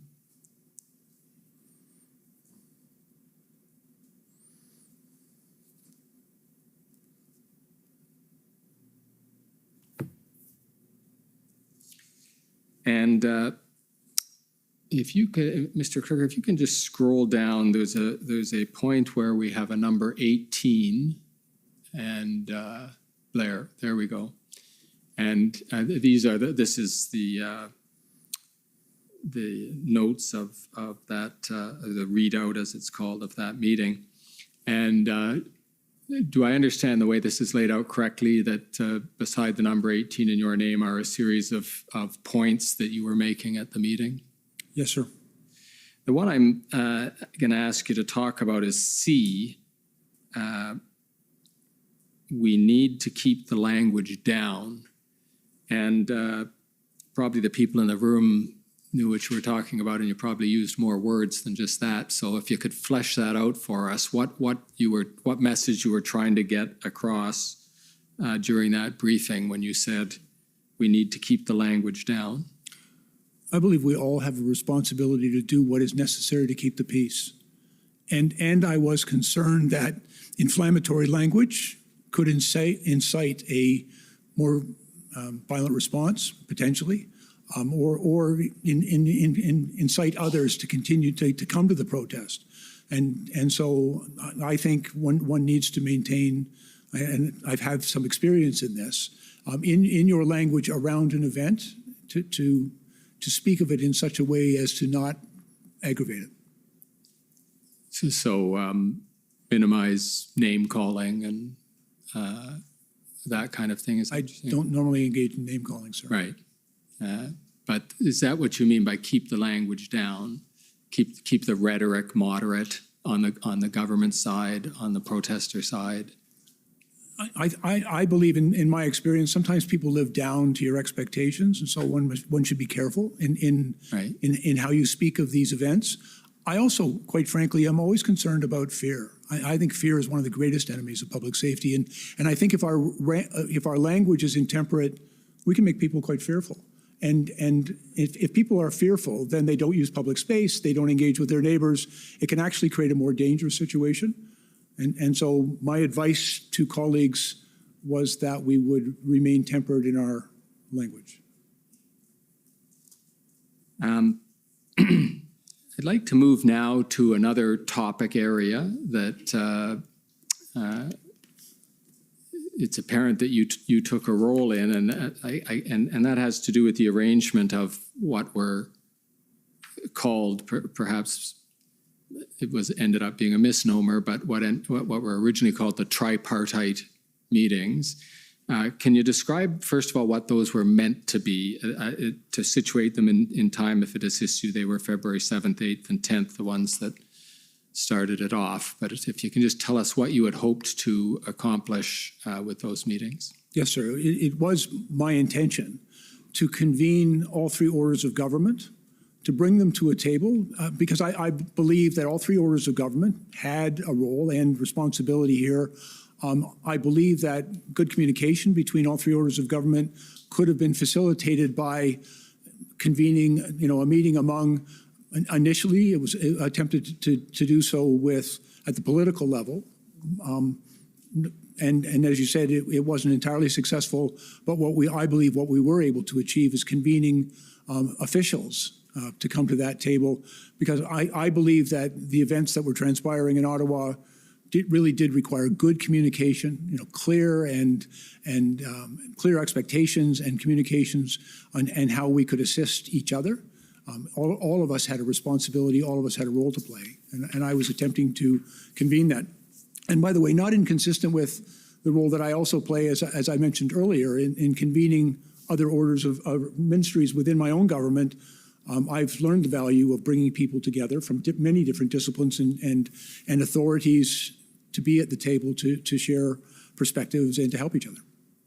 Hey, there's two topics I'd like to see if we can talk about, and I'll see if we can do it without pulling up too many documents. But just going by your memories of these meetings, and I'll just describe the topics, and then we'll try to treat them one at a time, though they might end up getting blended together. One is the fact that you didn't succeed in getting Ontario at the political level to the table, as I think had been your ambition.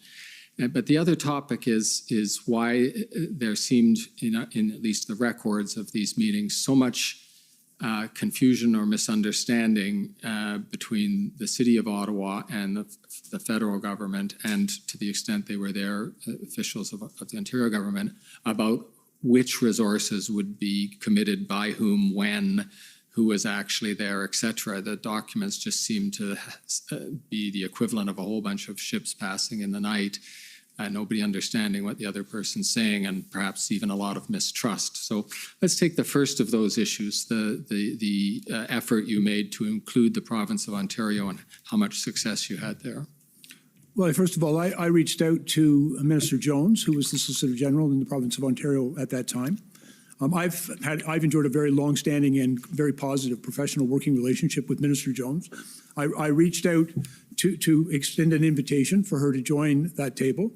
Minister Jones indicated to me during the one call I had with her that she would consider the invitation, but she did express some concern, and I understood that concern, and I acknowledged that to her.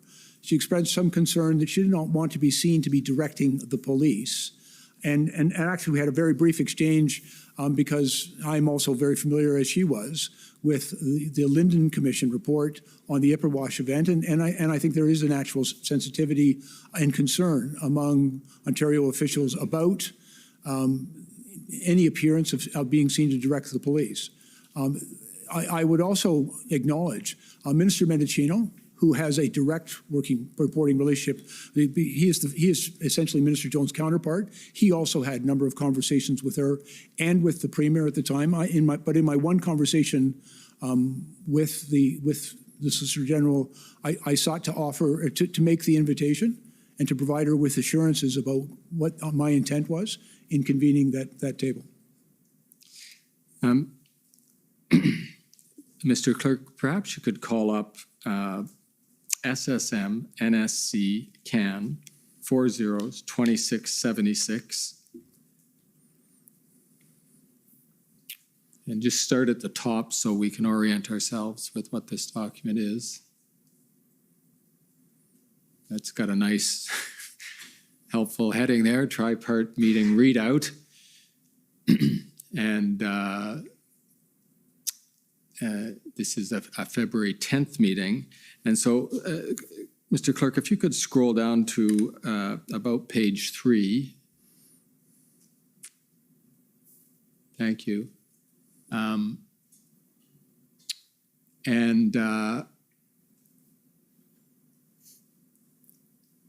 There's just a little further, please, Mr. Clerk, so we get Minister Blair's comments there. And under BB, which is doubtless you, there's this notation.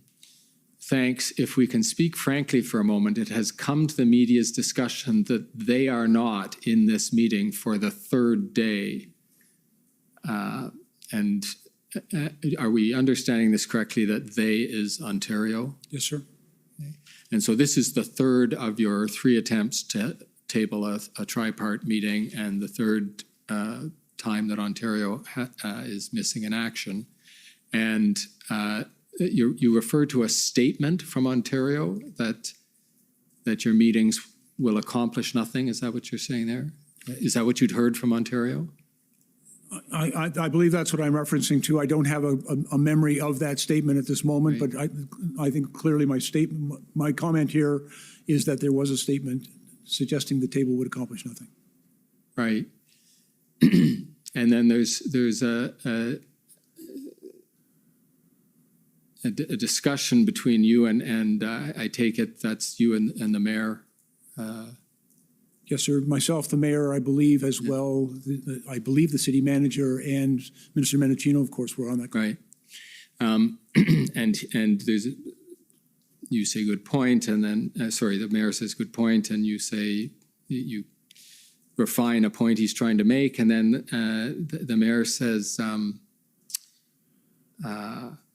the third line, I can say that I'm disappointed that the province has not come to the table. Premier is telling me, and then he's quoting, it appears, what the Premier is telling him, anything you want, but then there is silence.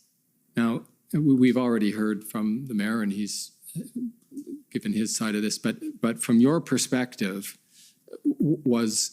were you disappointed that Ontario hadn't participated in these meetings so far, and was it your sense that the mayor was also disappointed that Ontario, at least at the level you would hope to have participation, hadn't shown up at the meetings?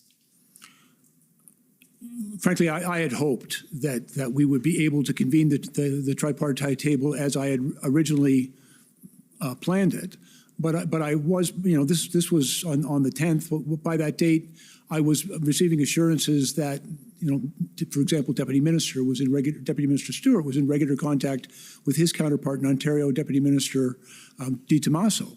And that there was ongoing discussions between my Government Operations Center, between the Deputy Minister of Public Safety, and between, as frankly, the Deputy Minister of Public Safety, Mr. Stewart, was acting as an interlocutor between both municipality and the province in these circumstances. And so, yes, a little disappointed that the minister wasn't able to attend, but quite gratified, frankly, and that there was now, I think, and my goal had been good communication between the three orders of government. I believe that was being achieved. That is helpful. Thank you. And the other point, again, the mayor wasn't only, as you'll recall, because I think you might say you got an earful from him as well.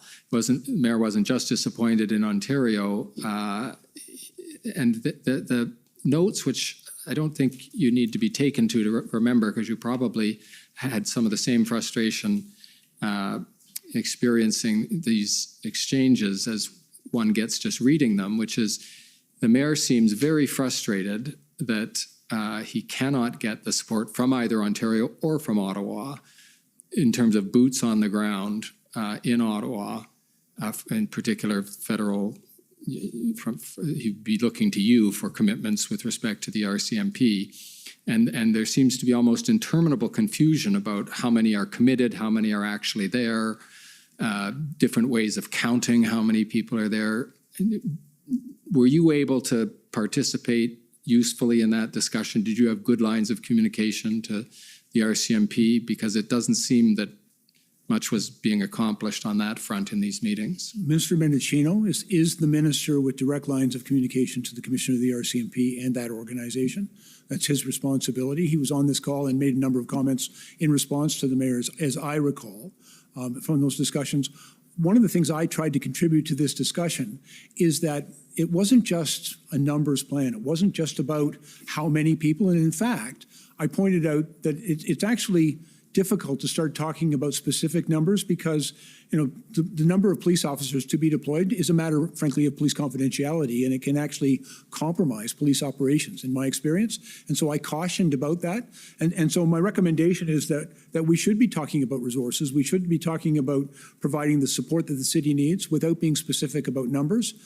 There had also been discussion, Mr. Cameron, throughout these tripartite meetings and in other fora, about the need for an integrated action plan, not just how many people were required, but how those people will then be utilized in order to effect the purpose of bringing the protest to a peaceful resolution. Okay, well, that you've segued right into my next point, which is from your perspective, and we've heard a lot of police perspective from people similarly qualified already, but you were in a unique position here, so we'd benefit from your perspective on why it was, as you saw it, there might have been some challenge for the OPP and the RCMP to commit resources to solving the problems that Ottawa was facing. Yeah, to be very clear, sir, I was never briefed on any operational aspect of the plan. That would have been inappropriate. I never sought to be briefed on it, and I was not.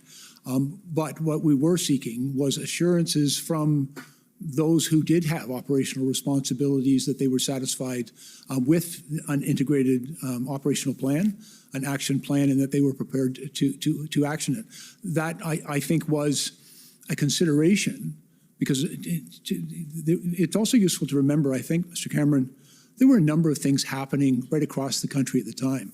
You know, the OPP in particular were dealing with a difficult situation in Windsor.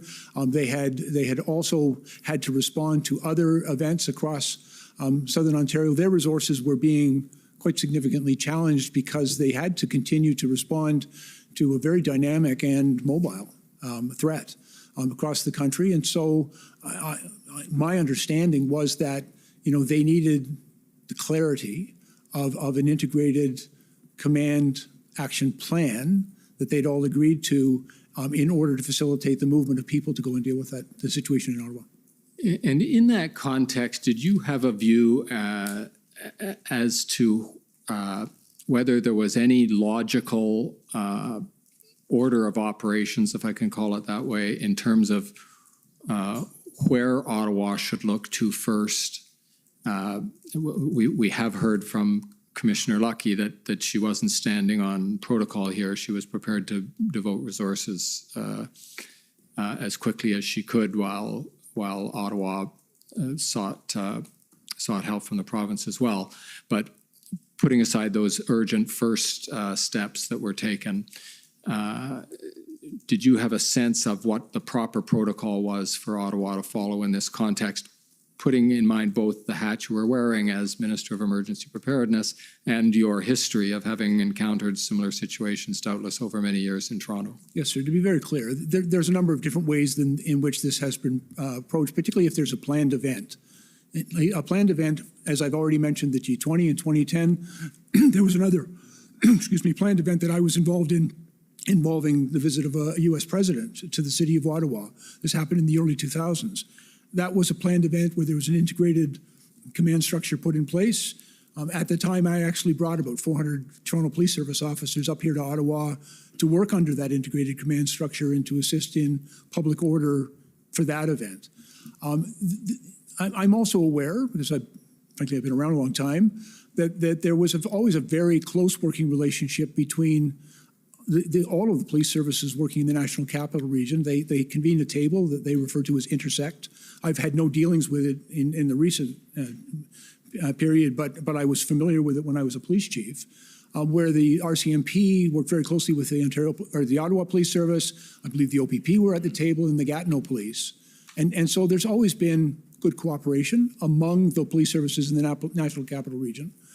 I'm also very familiar, I've been involved in very many incidents when I was a police officer, where we would, in the Toronto Police Service, we had, frankly, a lot of people. We had a lot of people trained in public order, and we would bring our public order resources to assist in Kingston, for example, for their homecoming event, in other towns around Ontario that didn't have those resources available to them, so we would go and assist.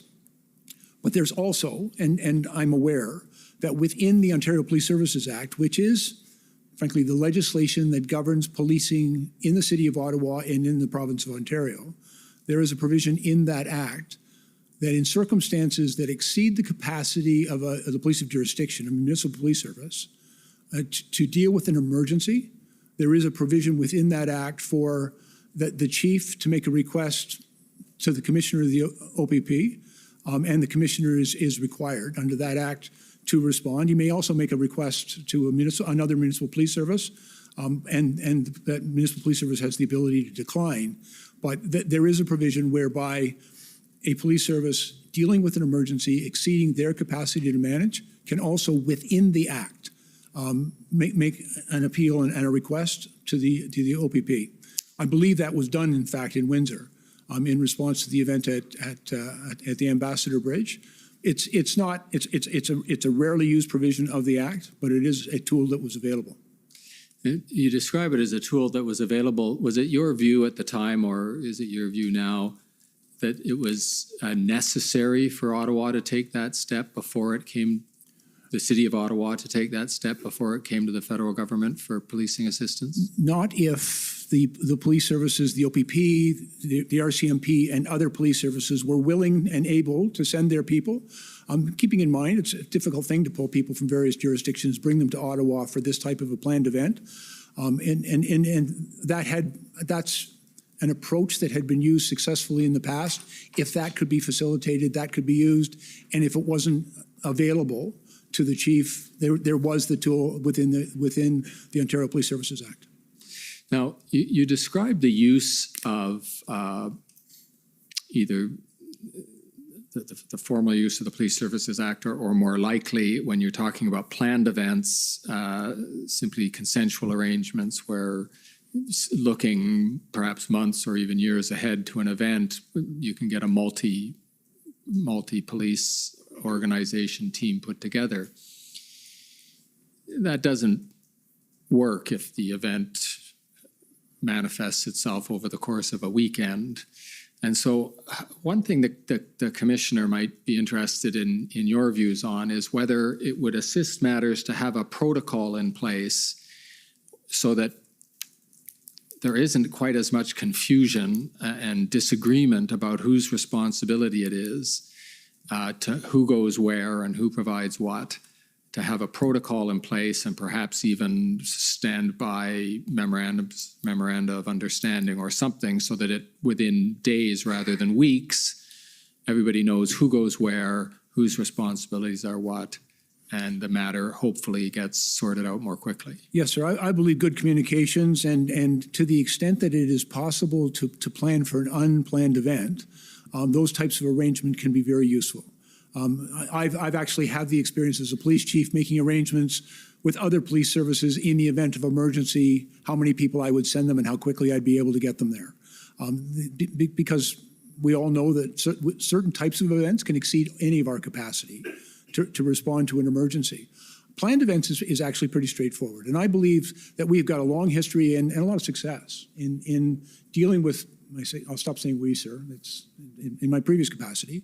The police services have a long history of working very collaboratively together for planned events. And a number of different things are worked out well in advance, including the integrated command structure, who's going to be in charge, what they're often referred to as a gold silver command structure that is put in place, who's paying for what, and et cetera, what resources and obligations each of them will undertake to provide, is usually worked out well in advance. It is, quite frankly, more challenging in the event of an emergency, and made even more challenging when that emergency might be taking place in multiple jurisdictions. All right.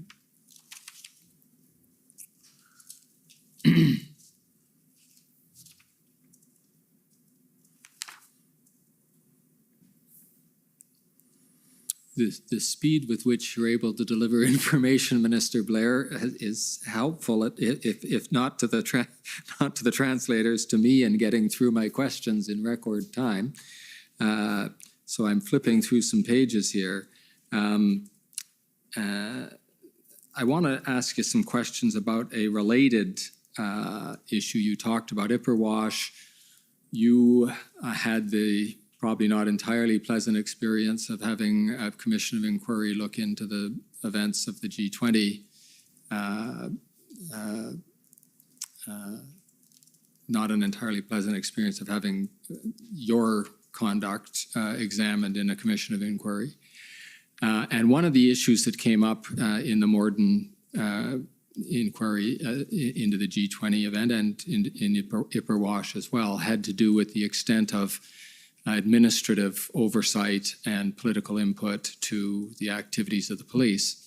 And so with your long policing experience and your role now as a Minister of the Crown, can you start by giving us an overview of how you see either police board or other levels of government officialdom oversight of police, where you see that fits in, and how you view what has been called in this hearing so far sometimes the line between church and state, or the conundrum of how much police forces should resist political interference, and that whole topic. Thank you, sir. And if I may, first of all, just a point of clarification. Justice Morden's report, although a very important report, was not a public inquiry. It was a report commissioned by the Toronto Police Services Board. In the aftermath of that report, there was also another public report done by the Office of the Independent Police Review Director, Mr. Terry McNeely, also on that report, but also not a public inquiry. Thank you. One of the things I can share with you, sir, I was a police chief for 10 years. I was appointed by the Police Services Board. The Police Services Board is constituted under the Police Services Act. It's defined on its duties and responsibilities and how it's comprised. I very firmly believe, very sincerely believe, that good policing requires good governance. And governance is not to suggest, sir, that a Police Services Board or the governance authority will direct the police in their investigations, in their operations, will even direct them in the administration of their police service. That's not the function of good governance. The function of good governance, in my experience, is oversight and accountability. And I think it's fairly well articulated in a number of provincial statutes across the country, including the Ontario Police Services Act. In my own personal experience, I used to meet with my board every month for several hours over the course of a day. It was done in public. Some of it was in camera, much of it was in public. They would ask me questions about use of force. They would ask me about training. They would ask me about HR issues, the discipline and maintaining of conduct within my organization. I reported to them in a very public way about our engagement with diverse communities, about a number of efforts that we were making to prevent crime, all those things that were the responsibility of the police service to deliver adequate and effective police service. And that's actually directed at the board and then delegated to me by the board.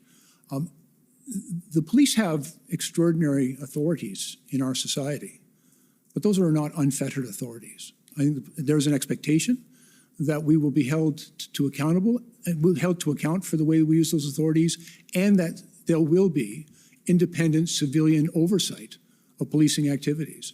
And I believe that's absolutely key. There is no good policing without good governance. So sorry, slow down and say that again, please. There's no good policing without good governance.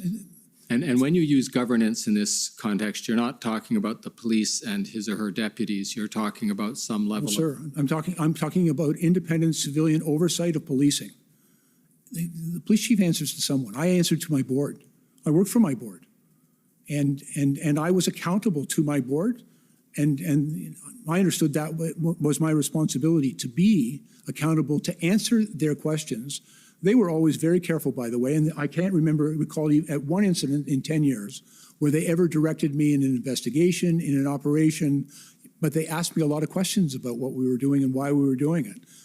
I believe it was my responsibility to provide them with that information so that they could fulfill their function of providing oversight to me and to hold me accountable for the job that I was doing.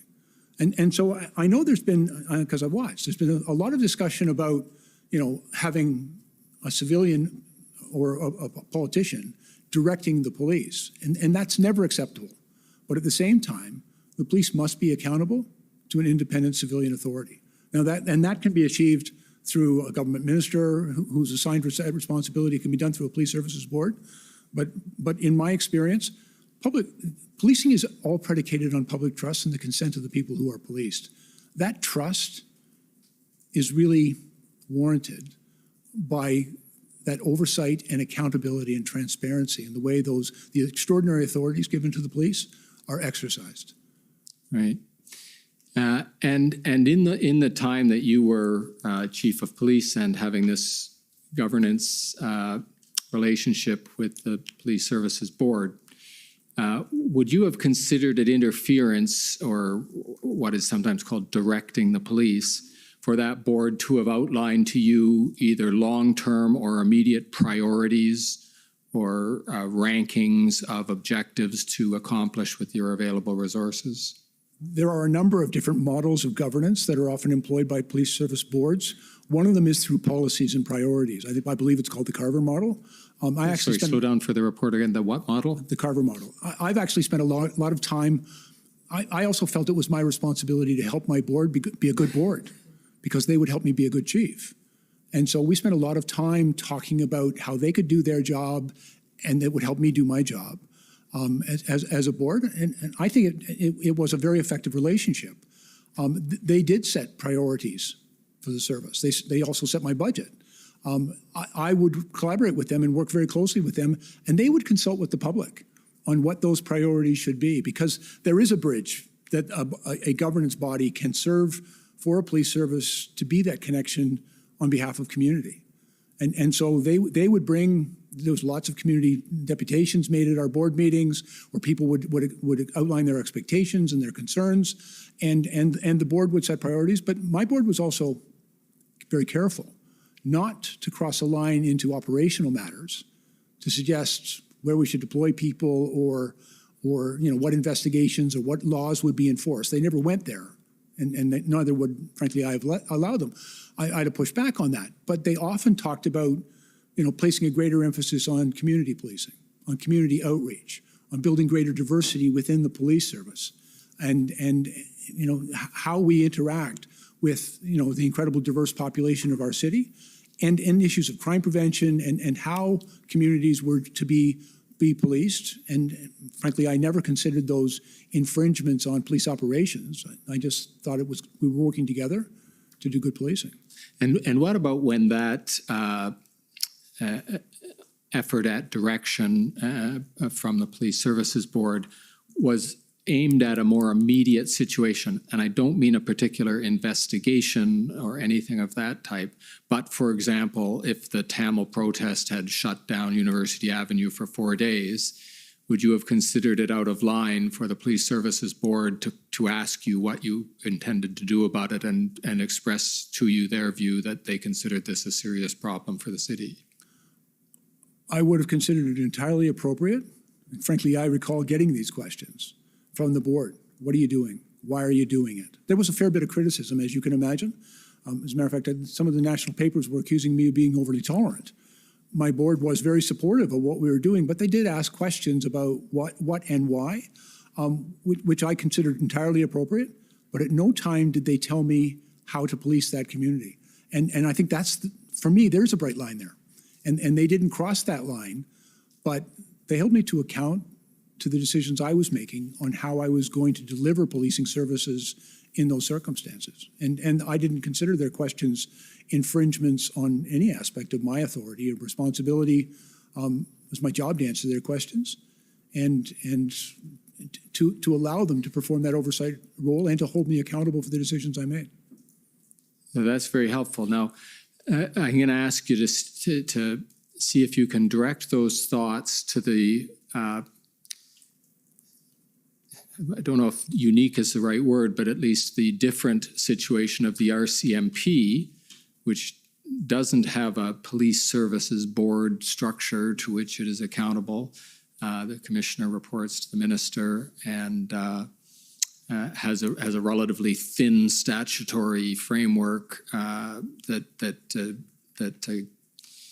delineates that relationship. Have you had some thoughts about what you're calling governance of the RCMP could and should look like if it's different than it currently is now? Yes, sir. And in fact, it actually appeared in my mandate letter when I was the Minister of Public Safety, that we were looking at the issue of governance. I also had some responsibility. I have a keen interest in the delivery of First Nations policing program across the city, and we're working towards the development of a new legislative framework for First Nations policing in Canada. In order to make sure that that's as effective as it can be, I believe we have to resolve the issue of governance in those communities, give people a say in how they're going to be policed. That doesn't mean they get to direct the police operations, but they can make decisions about how the police will function within their communities. And I would also make the observation in a number of jurisdictions across the country, we sometimes see the tension that exists for the contract policing across this country. But very often, it's an issue of governance. And I'll just cite, if I may, I also recall vividly, in Ontario, there were a number of police or communities that had their own little small police services who made a decision to go and contract with the Ontario Provincial Police to deliver policing services in their community. And I witnessed the OPP make a very strong effort to give those communities governance authority over their detachment and to meet regularly with the local officials and to actually give them a say in how they're going to be policed. I thought it was very thoughtful, and I also believe that model, which I'm familiar with Ontario, could assist us in improving the quality of policing right across the country, particularly in contract areas and in particular in First Nations. And do you have any specific recommendations, or I shouldn't say specific in the sense of drafting legislative terms, but what a more complete governance structure would look like for the RCMP? I think there's a number of models to be considered. I also want to be respectful. This is the responsibility now of my friend and colleague, Minister Mendicino. But he is the minister. If you want to stop there, then we're going to hear from him shortly. But at the same time, I have obviously some thoughts on the matter, and I'm more than happy to share that with Minister Mendicino. I think ultimately it's going to lead to better policing, which is our collective goal.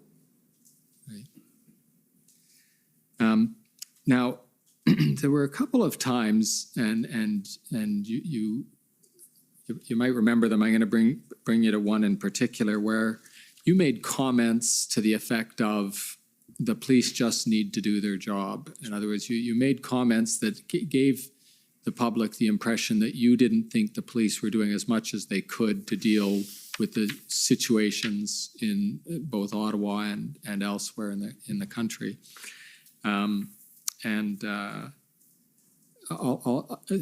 The Ottawa ones, I think you're familiar with, and we've heard a lot from the OPS and about their reaction to your comments. So let me just begin there. Did you have the impression that the Ottawa police were not doing as much as they could or should have, or perhaps as early as they should have, to deal with the situation that they encountered when the convoy arrived in Ottawa? I think initially their response was incorrect. Was incorrect. I think, and based on the intelligence that they had, I think allowing those trucks into the downtown core to establish themselves and become essentially very large barricades, in hindsight, and I appreciate this is the clarity of my hindsight, but I believe that was a mistake. And I think they would acknowledge that it would be better had that not happened. But once that actually happened, they were dealing with what, in my experience, would be a unique set of circumstances, a uniquely challenging set of circumstances, which was extremely challenging. And in fairness to them, my concern and the statements I made, frankly, it was not my intention to criticize the police. It was to encourage them to utilize the tools that were available to them, because again, I've spent most of my life telling police officers to do their job. And I have every confidence in them. I'm very proud of my profession. I'm very proud of the men and women who do that work. And I was just trying to encourage them. We, as a society, needed the police because they're the only ones empowered to deal with these public order events. And we needed them to do what was required to bring it to a peaceful resolution. And I was simply commenting that we needed them to do that job. Okay, and I'll ask the clerk, if I can read this, to call up SSM NSC CAN 403129.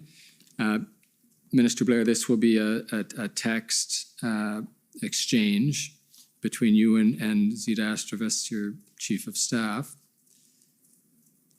And of course, you can see the words that caught our attention when your office sent the Commission this document among all the others, and that is your comment. The police are finally doing their job in Windsor, and we'll go on to the next paragraph in a second. But had it been your impression that the situation in Windsor was taking longer than it should have to resolve because the police were not doing their job? And again, not something I would have ever said to the police because I don't believe that would have been appropriate. But personally, I believe that the impact of the blockades at the Ambassador Bridge were being hugely impactful, not just economically, but auto plants were being shut down right across the province. There was a huge impact that was taking place. People were being laid off. They were being sent home. Factory floors were being idled, and I believe there was a sense of urgency to resolve that. I respect the operational commanders. I wasn't second guessing them, certainly to them, but I was frankly relieved that they were, in my opinion, finally resolving that. I also had every expectation, as I indicated in that note, that they would do everything to avoid violence, that they would be measured and proportional and professional, because I know those guys, and I have every confidence in their work. But I was very much seized with a strong sense of urgency about the blockades at that particular location, because I believe that they had been so impactful. And do you recollect any view you had about the liaison efforts? And we're looking now at the second paragraph where you say it appears they, presumably the police, Windsor Police Force and the OPP and RCMP who are acting here, it appears they didn't actually need to offer terms and concessions to the protesters. Can you explain what you were thinking there, if you remember? I don't really recall, except, again, I was feeling a sense of relief that they were now clearing that bridge, because it did strike me as a matter of urgency, and previous tactics had not been effective in clearing the blockade.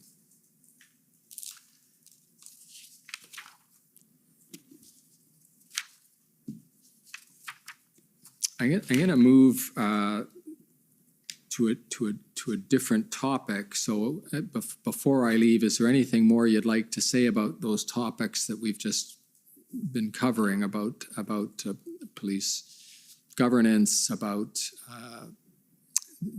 the effectiveness of the police operations in Ottawa?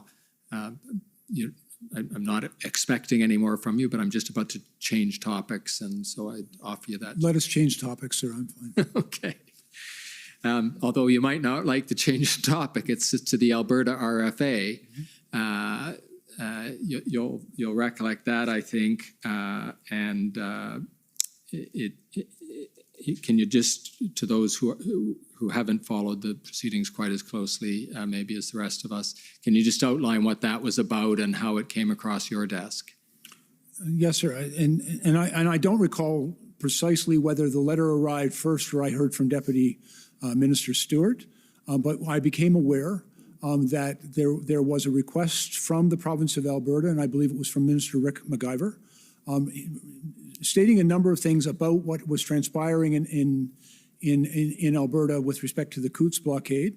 The Coutts blockade had been going on for some time, and among the things that Minister McIver was asking for, he made a number of comments, but his primary ask was for access, and he was very specific, to Canadian Armed Forces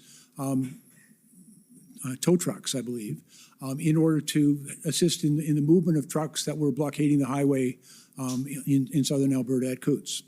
And so immediately, because he was asking for Canadian Armed Forces resources and personnel in order to respond to this, that request I forwarded to the Department of National Defence and to Minister Anand, because it didn't fall under any of our existing agreements. So it would have been something that, first of all, we'd have to hear from the Canadian Armed Forces whether or not they had equipment fit for purpose, and it would also have to require the approval of the Minister of National Defence. And so that information went on over to them.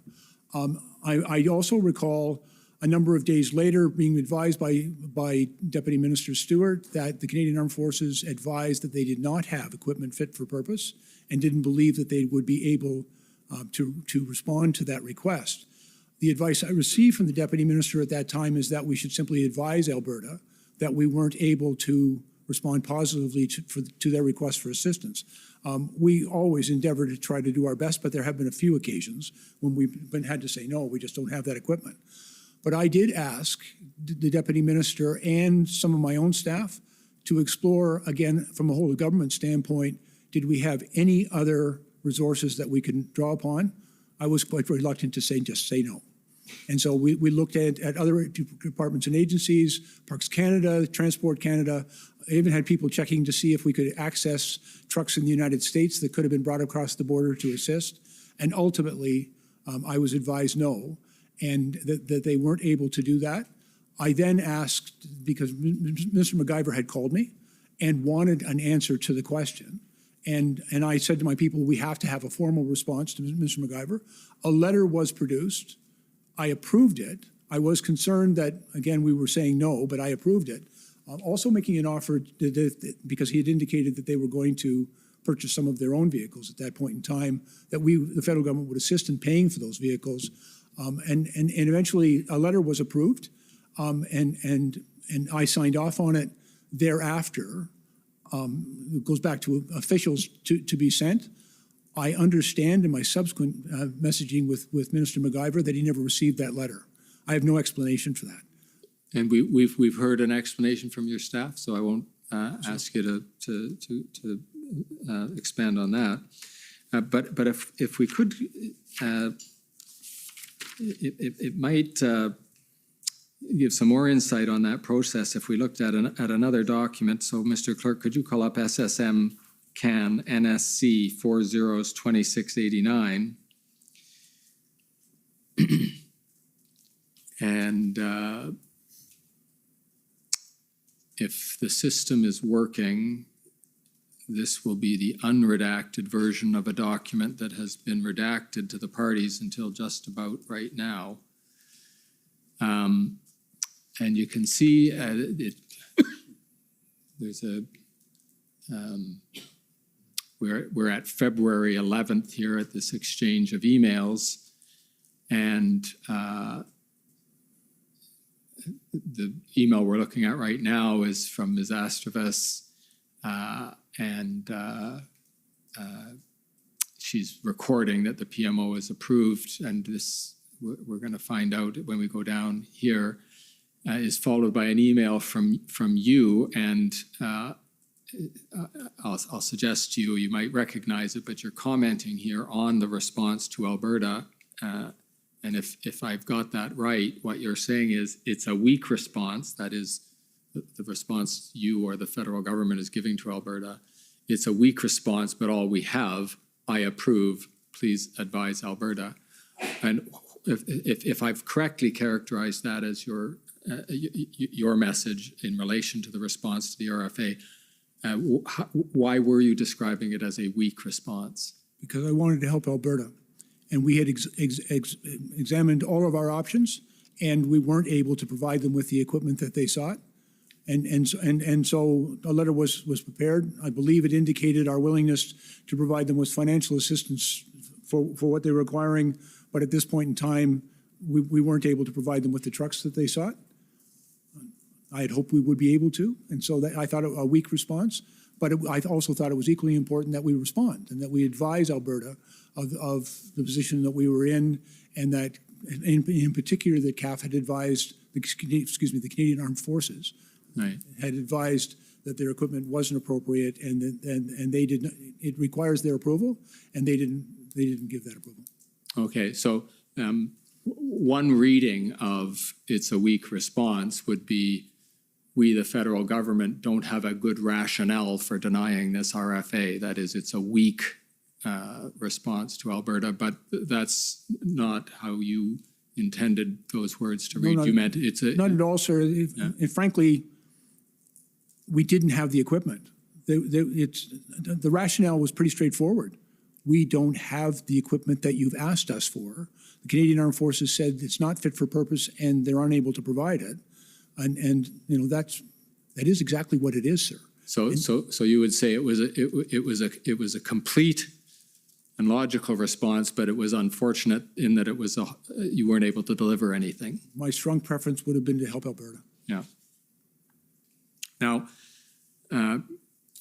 moving chronologically through events to the consideration of the Emergencies Act as it came up, you participated in the SSE meetings and then the IRG meetings when the forum transitioned to the IRG. Were you present at or represented at all of those meetings? I was present at all of them, sir. Thank you. And if you can describe in general what was cabinet, or at least those of members of cabinet who were gathered in those meetings, looking to you for, and what were you able to contribute to the meetings? First of all, in the Safety, Security, and Emergency Committee that I chair, it's a smaller group of cabinet ministers that regularly convene, although each of these meetings was what I refer to as ad hoc. It was beyond our regular schedule of meetings, but I brought them together in order to receive briefings from, depending on the officials, Deputy Minister Stewart, Commissioner Lucky, the NSIA advisor, to provide information to my cabinet colleagues, also to discuss the appropriate government response. I also took the opportunity during these meetings, and I think what I was able to contribute was to provide them with an understanding, because of my policing background, with the policing environment that governed this event, and as the event unfolded over the course of a number of days, about what, again, the policing environment, not just in Ottawa, but in various locales in Alberta, British Columbia, in Manitoba, and a number of points of entry in Ontario. Right.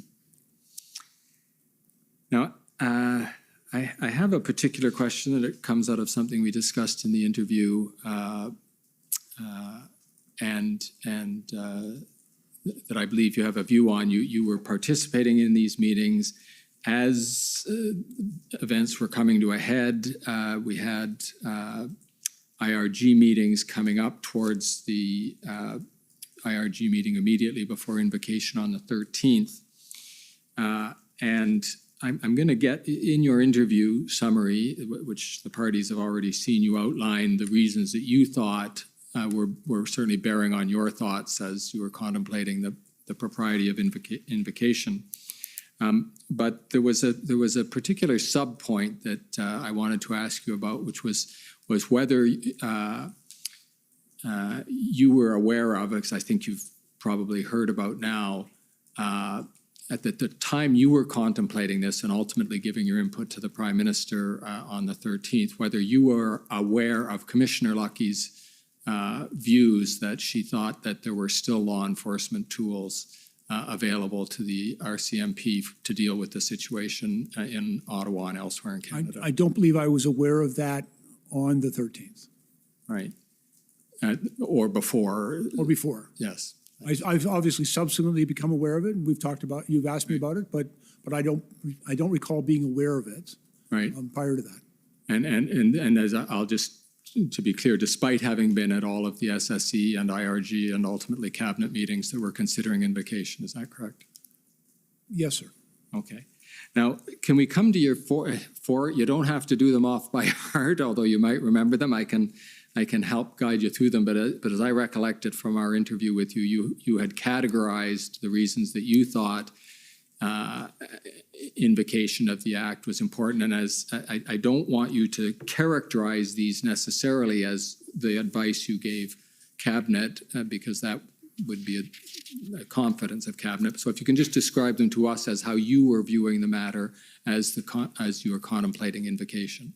Yes, sir. If I may, the situation in Ottawa had been enormously challenging for the people of Ottawa.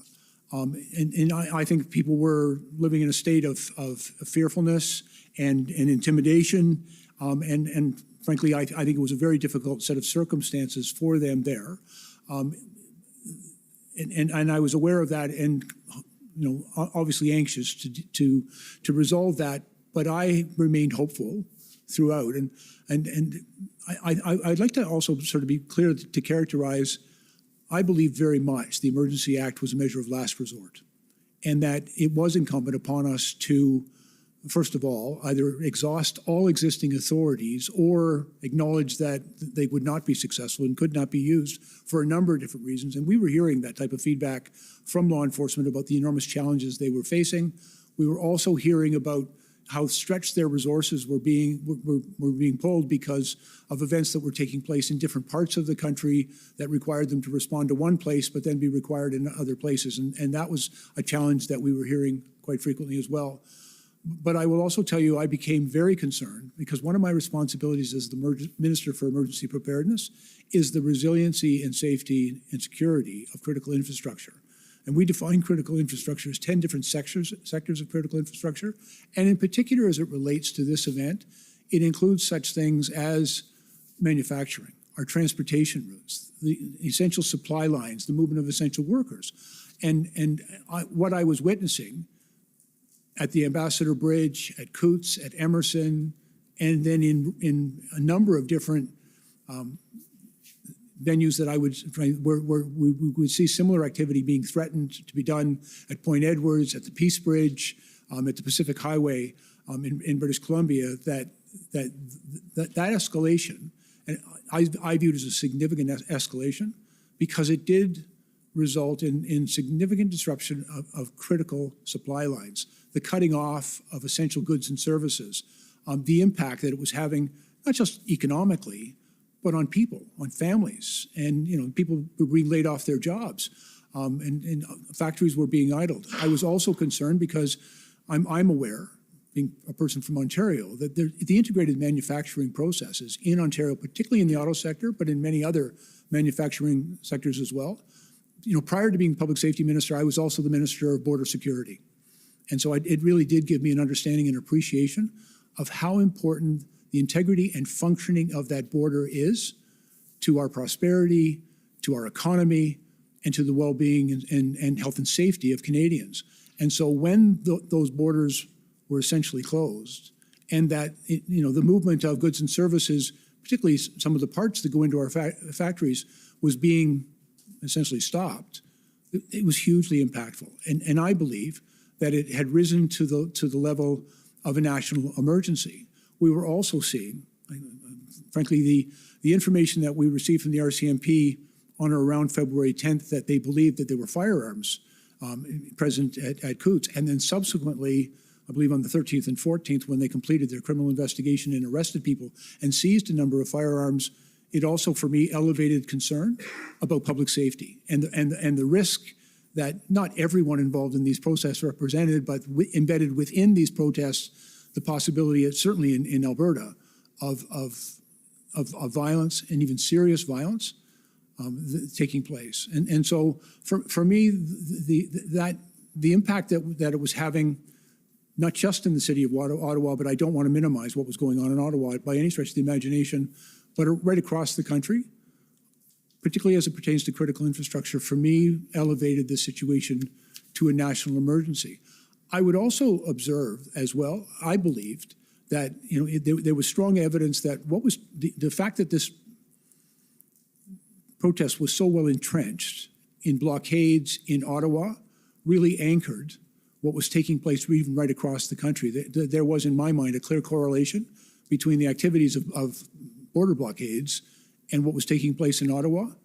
And it also, for me, highlighted the need. We had to resolve the whole situation, and failure to do so failure to resolve in Ottawa would have resulted just continue to, like whack-a-mole, chasing border blockades from one point of entry to another. There are 119 border points of entry, land border points of entry in this country, plus our airports, and all of them are vulnerable to this type of unlawful action. And in my opinion, that represented a serious threat to our national security and became a national emergency. And when you describe your observation that the impact on the critical infrastructure elevated the situation, that the blockades, the convoy, the protests, et cetera, elevated that to a national emergency, when you say that the impact on the critical infrastructure, when I think of infrastructure, I think of physical built bridges and roads and trains and things like that. But I don't think there was any actual harm to those. So I take it you're talking about the impact on trade and the economy and people in the vicinity, their lives, things like that, not the infrastructure itself. When an artery, a point of entry into the country, in Manitoba, in Alberta, in Ontario, is essentially rendered dysfunctional, when it's closed and nothing is moving through there, the movement of those goods and services, in my opinion, is part of our critical infrastructure. It supports manufacturing. It's part of the transportation. You know, but and you don't have to blow everything up to render it unusable. Right. And that, you know, that can be done through cyber attack, for example. But rendering it unusable is an attack on critical infrastructure, in my opinion. And that's precisely what happened in these circumstances. And it was, for me, like we'd seen bridges and highways and rail lines go down in the floods and storms in British Columbia. We knew we had to work hard to get those reopened, but the situation across this country, it was exacerbated by the very significant challenges the police were obviously having to clear these in a timely way. Right. And if I can remind you, you had a fourth, believe it or not, you just did go through three of your factors that they sort of got lumped together, but your fourth had to do with your view on whether or not the existing legal authorities were adequate, whether they had been exhausted, etc. What was your view there? Yes, sir. One of the things that I can go through a bit of a list. One of the things we'd heard in Alberta, in Manitoba, in British Columbia, and certainly in Ottawa and at the Ambassador Bridge was the very significant challenges that the police were having in gaining access to vehicles that they could tow, the large trucks that were being used basically to blockade. You know, they almost ceased to be trucks. They were fortresses and very, very difficult to move. There were a number of reasons why that I think have been articulated for this commission as to why they couldn't gain access to those, but it was a reality that they could not. I looked very carefully, by the way, on the Friday when Ontario brought in their measures.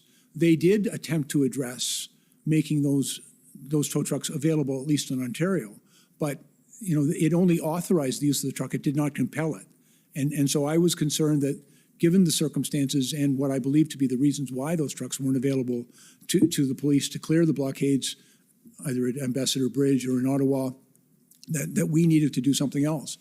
I'm also aware, in a previous part of my police career, I was very much involved in organized crime and money laundering investigations, and so I am familiar with the authorities and the activities of FINTRAC. And one of the questions that we had as a government is, where is this money coming from and how is it being used? I became aware that FINTRAC did not have existing authorities to provide us with that information.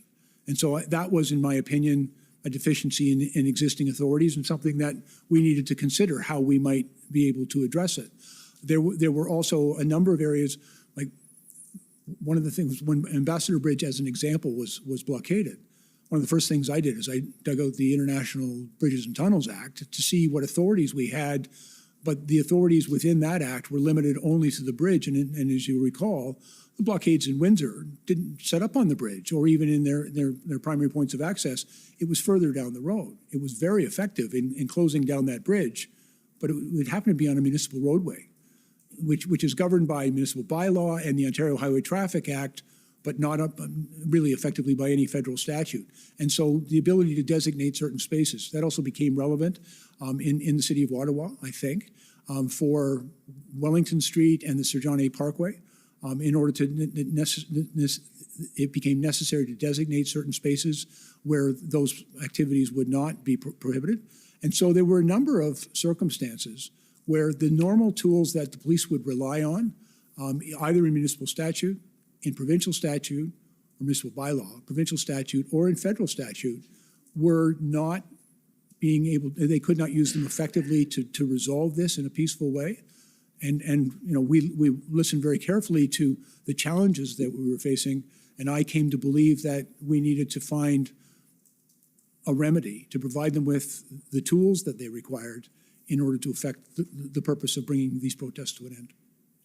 Okay, and coming to the end of our time and to the end of the part of the story that the Commission hopes to have you talk about, you observed, not as a police participant, but as an experienced public order commander, the enforcement action that eventually came to pass in Ottawa when the plan, joint forces plan, was implemented. Did you have observations about the propriety, effectiveness, timeliness, et cetera, of the police action once the plan was in place? Yes, sir, I did.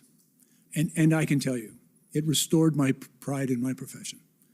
You know, I have great respect and admiration for the men and women who do that very difficult job of policing. And what I witnessed, certainly in the city of Ottawa, but in other jurisdictions as well, but particularly in the city of Ottawa, an entirely professional, proportional, measured response. They moved slowly, methodically, respectfully. You know, it was very clear that they were well trained, very clear they were well led. I believe that their exercise of the authorities that they had, both in existing law and in the new regulations, was done in a very measured and careful way. And I've seen some video of how they've done it. It was textbook. Like I've been trained as a public order commander, and I've seen it done well, and I've never seen it done better than what I witnessed here in the city of Ottawa, as they, I think, to the extent possible, as peacefully as possible, brought this to a resolution. They allowed people, for example, points of egress. It's always important to let people have a space to go. They did that work. They moved slowly. I actually found myself trying to explain to some of my friends that why they're going slowly, because that's the right way to do it. And in my opinion, they did it the right way. Okay. Thank you, Minister Blair, and thank you, Commissioner. Those are the questions of Commission Council. I think pretty close to on time. I think you have 10 minutes left. Oh, there you go. You can think up new questions, I'm sure. We're happy to share them. So this may be a good time for the afternoon break then, and we can come back in 15 minutes to go into the cross-examinations. The commission is in recess for 15 minutes. La commission est levée pour 15 minutes.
This is wrong. You know it's wrong in your heart. You guys don't deserve this. We stand together. We love you.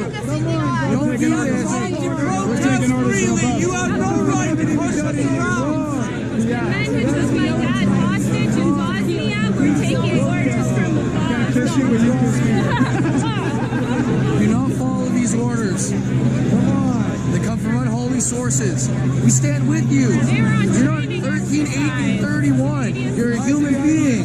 You're a human being. We're human beings, brother. We stand with you, brother. You're not 14004. You're a human being. We stand with you. We love you.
There's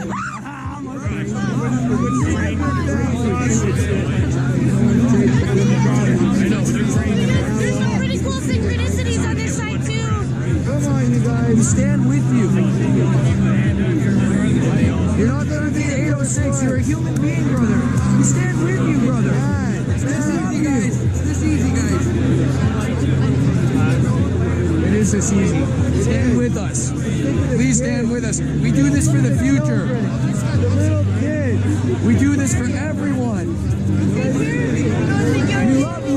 We do. We take care of each other. That's all we've ever done. We want to save the children. We're family. It's children. Come on, kids. You're getting hurt. Turn the other way. Turn the other way on children. You're not 13831. You're a human being, brother. You don't need to do this. You have emotion. We love you. Stand with us. You want to be on that side of the line? Fine.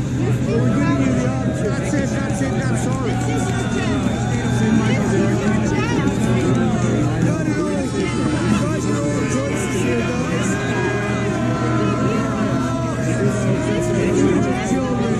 That's why I'm here. I'm here for children. We're all here for the children. We're here for the future. We are the children's voice. You're just going to let them die? Come on. We're not going to let it happen. You won't either. You know it in your heart. Do not let this happen. We do this for the future, brother. Everyone's been suffering. We can end the suffering. That's what we're here for. Save me, truckers. Save me. Stand with us. And you look in your eyes and you can't get away. You cannot turn that away. That's forever in my face. That is forever in here. I promise those kids. There's a reason for it. We're spirits. We have souls. You have souls. You're a human being. We love you.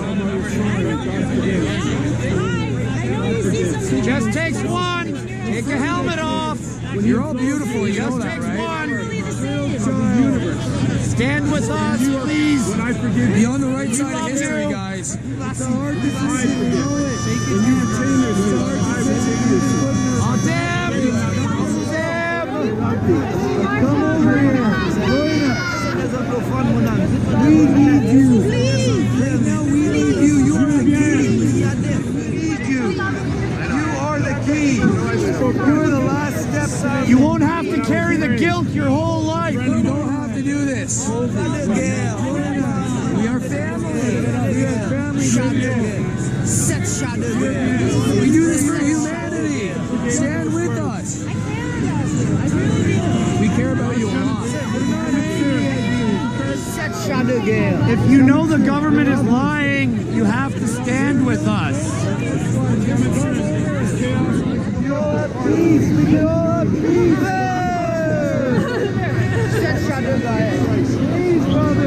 Stand with us. You're not 12-006. You're a human being. And we love you. Stand with us, brother. We're here with you. We do this for the future.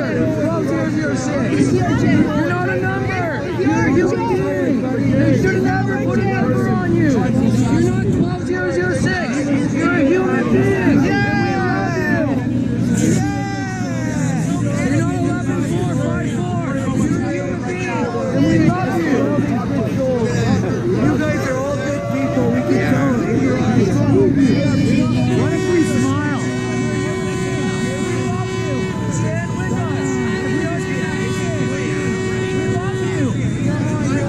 Okay. Everybody, let's just make funny faces. Who's good at making funny faces?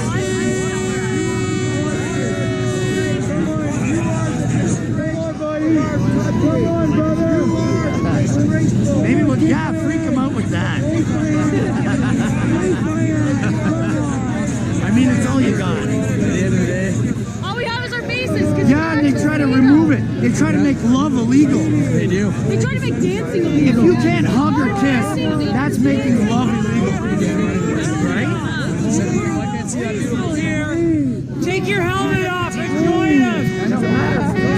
We're here for the peace. We'll help you.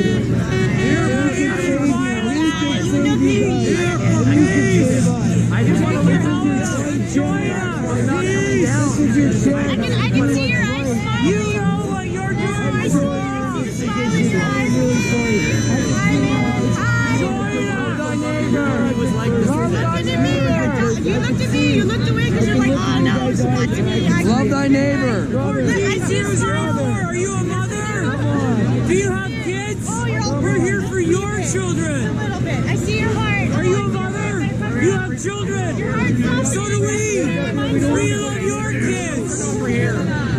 children. I love you, man. You're probably a father that Seriously, I really care about you, man. I really care about you.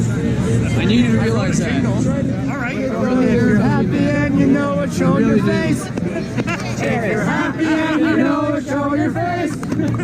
If you're happy and you know it, and you really want to show it. If you're happy and you know it, show your face. If you're happy and you know it, show your face. If you're happy and you know it, show your face. If you're happy and you know it, and you really want to show it. If you're happy and you know it, show your face.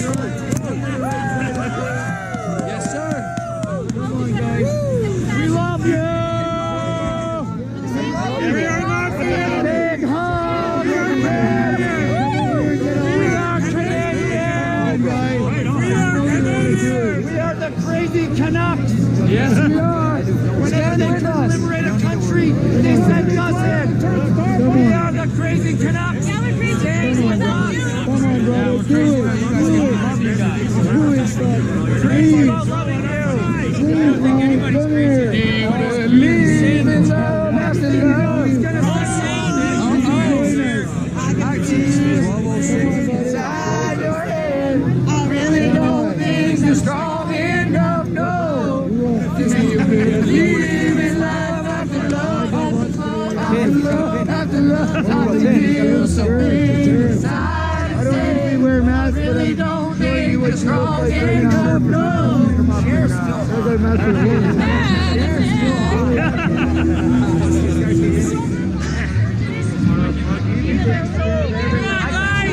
Somebody give me a hug from that line. Somebody give me a hug, and I don't mean being arrested. I mean give me a genuine hug. There's so much love here. Right out, right here. Help us, buddy. You're going to do the right thing. But God wants you, and you know it. God will. You can't hide from it. If you start tapping your foot, I will tap. Jesus Christ is Lord over this. Everybody start dancing. I know you guys are believers. I know you guys are good people. I can see the eyes. I'm a good judge of character. I can see you are a good man. I'd probably hang out with you. We'd probably go play the pool together. And you, we'd probably go fishing together. And you, we'd probably go play basketball together.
Communism.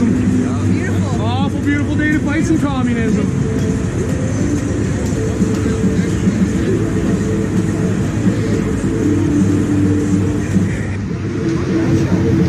Are we doing something wrong? Sheldon, stop calling. We're being a little bit too free.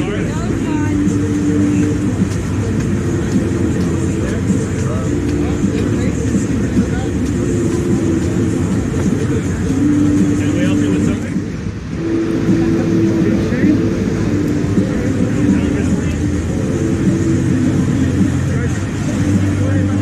Under arrest happening. We're doing your job, guys. Under arrest happening. Thank you. Doing your job. Just following orders, we know. You're doing your job. Thank you for everything. Thank you for everything, officer. Love you. Love everyone out there. Thank you. Love everyone.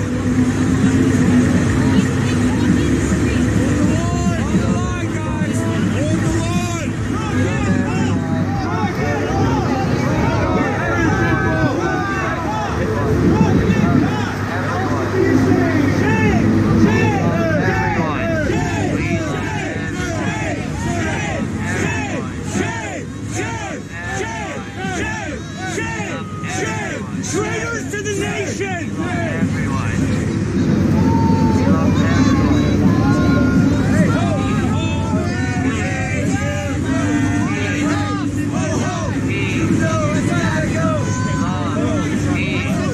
We love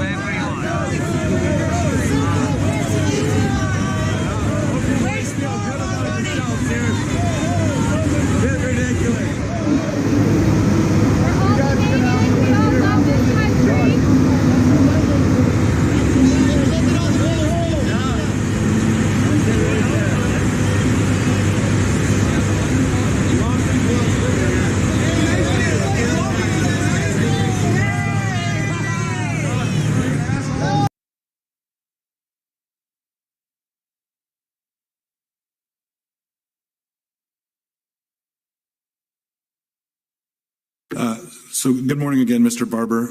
Just so you're aware of the process today, I'm going to ask you questions for approximately the next 90 minutes. When I'm complete, the parties who have requested time will have time to ask you some questions themselves, again, for depending on how things go, roughly 90 minutes, and we will have a final opportunity to ask you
Order allowed.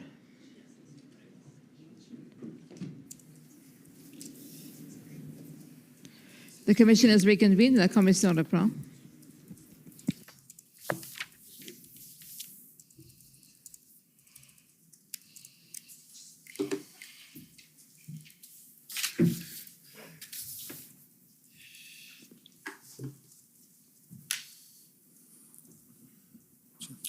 Minister, good morning, or good afternoon. Good afternoon, sir. Long week. My name is Brendan Miller, and I'm counsel to Freedom Corp, which is the entity that represents the protesters that were in Ottawa January and February of 2022. If we could please bring up document ssm.can.0006358_rel.0001.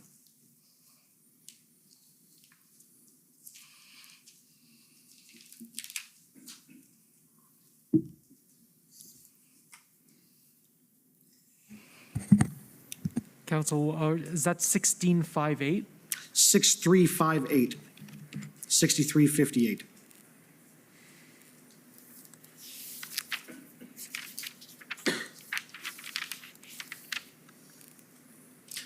So if we can scroll to the last page, please. Have you seen this email before, sir? The last page, please. No, sir, I don't recall. Okay.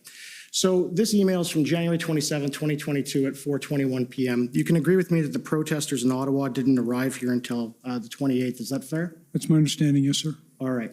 So they're already preparing the narrative that they're going to label the protesters with. Can you scroll down, please? And there I put this to the last witness as well. Our government recognizes and respects that everyone in Canada has the right to safe and peaceful protests. Threatening acts of violence and inciting hatred, as we have seen from a select few in recent days, is unacceptable and does not reflect the views of the majority of Canadians. We condemn all such hateful and violent rhetoric in strongest terms. So can you agree with me that that labeling of the protesters had already been set out on January 27th? Sir, I don't know the context of this email or frankly where it comes from. Okay, if we can scroll up. Okay, scroll up to the top, please. So this is with your chief of staff, and they're agreeing about how they're going to set the narrative for the protest. And if you scroll down again, they confirm with one another that this is what they're going to do.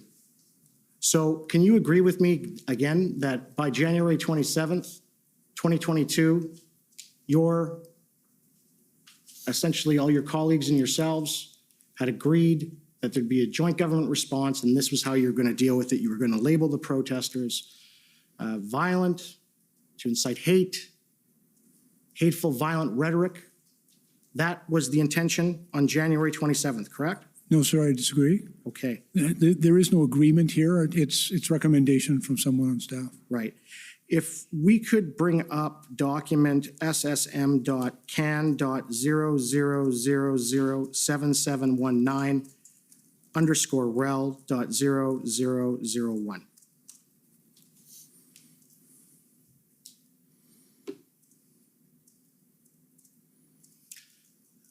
So, sir, I can tell you these are the notes of Miss Sarah Jackson. I take it you know Sarah Jackson is the office manager to the Chief of Staff of the Prime Minister. Is that correct? I know of her. I don't believe we've met face to face. Right. And you know who Katie Telford is? Yes, sir. And she's the Chief of Staff to the Prime Minister? Yes, sir. All right. Can we scroll down to page 3, please?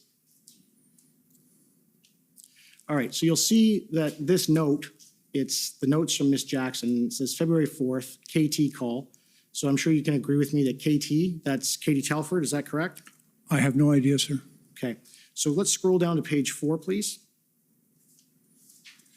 And there at the note on February 4th, 2022, it says Blair Strategy Emergency Act. You see that? Yes, sir, I see it. Yeah, because it was your strategy on February 4th, 2022 to get the Emergencies Act invoked, was it not? No, sir, that's incorrect. So why would, in a conversation, to your knowledge, why would Ms. Jackson record that in a meeting with Ms. Telford? Why would she do that, to your knowledge? I have no idea, sir. I can tell you I recall the meeting in which I talked about the need for the police of jurisdiction to exhaust their existing authorities and that we needed to support them. I also made it very clear to colleagues that the Emergency Act was a measure of last resort and not appropriate at this time. That was right. The conversation I had on the 4th. And can you agree with me, though, that if there was a strategy to invoke the Emergencies Act, that if the purported emergency resolves itself on its own, of course, there's no reason to invoke it, correct? Again, sir, there was no strategy to invoke the Act. There was a discussion among colleagues about the various options that were available, and I was very explicit to my colleagues that the Emergency Act was not under consideration at this time. And that was on February 4th. But you had said on Global News on the 13th, at 8 o'clock on the 13th, you had told them, and I have the transcript if you'd like me to repeat it. You said that the Emergencies Act was under consideration from the outset. Do you want me to read the transcript to you? To be really clear, I believe what I said is, and you can read whatever you like, by the way, but what I believe I said is everything was on the table and we were considering every option throughout. That is the responsibility of those of us. Sir, what you actually said was that it was under consideration from the first day. That's what you said. Would you like me to show you the transcript? That might be useful. Okay. If we could bring up the support documents, it, I believe, is in there.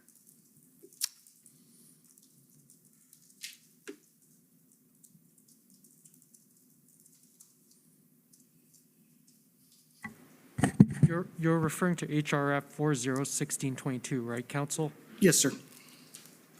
Well, do we have the actual reference? Maybe your associate can tell us what the reference is in the database. Well, I don't want to slow this down, so I'll move on and come back to that. So, sir, we'll come back to what you said. But by February 4th of 2022, you agree that the Prime Minister and Minister Mendocino had already labeled the protesters in Ottawa as extremists. Is that correct? I have no knowledge of that. I don't agree with that. But you can agree that on January 31st, 2022, the Prime Minister addressed the nation on TV and on the internet by video. Do you remember that? No, sir. You don't remember that? No, sir. When the Prime Minister went on television to the whole nation and talked about the Ottawa protest on the following Monday. You don't remember that? I know the Premier spoke. I have no recollection of what he said. I was busy doing things. Well, I'm going to read you what he said, and you can tell me if you remember it. And he stated, I know you are wondering about what you saw in our capital city this weekend. As my friend Erwin Cotter said on Saturday's Freedom of Expression, Assembly and Association of the cornerstones of democracy, but Nazi symbolism, racist imagery, and desecration of war memorials are not. It is an insult to memory and truth. Hate can never be the answer. Over the past few days, Canadians were shocked and frankly disgusted by the behavior displayed by some people protesting in the nation's capital. I want to be very clear. We are not intimidated by those who hurl insults and abuse at small business works and steal food from the homeless. We won't give in to those who fly racist flags. We won't cave to those who engage in vandalism and dishonor the memory of our veterans. There is no place in our country for threats, violence, and hatred. So to those responsible for this behavior, it needs to stop. To anyone who joined the convoy but is rightly uncomfortable with the symbols of hatred and division on display, join with your fellow Canadians. Be courageous and speak out. Do not stand for or with intolerance or hate. Do you remember hearing that now? Actually, now that you've read it to me, sir, I not only remember it, but I agree with it. Okay. And so you can agree there that the Prime Minister has stated that being part of the protest is essentially standing with intolerance and hate. Can you agree with that? I don't believe that was the distinction the Prime Minister made. He was actually telling people who don't agree with those measures not to stand with those who do.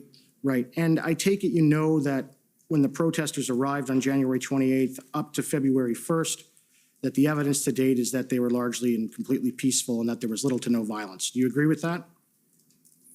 And again, I think there might have been isolated incidents, and frankly, I also believe the carrying of hateful symbols, like a Nazi flag, is in many ways causing fear, and it is a form of violence and intimidation against people who would be caused to be very fearful about such symbols in their community. And so the bearer of the Nazi flag, that is a person who is hateful, and it is someone that the government of Canada is concerned about. Is that fair? Again, I don't know the person who was bearing the flag, and I wouldn't comment on that, but I know how hurtful a Nazi flag can be to very many Canadians who in their life experience, that's a symbol of anti-Semitism, hatred. I understand. And fear. And so I understand that you're also, though, you're familiar with the company Enterprise Canada. It does work for the Liberal Party of Canada. I'm not, sir.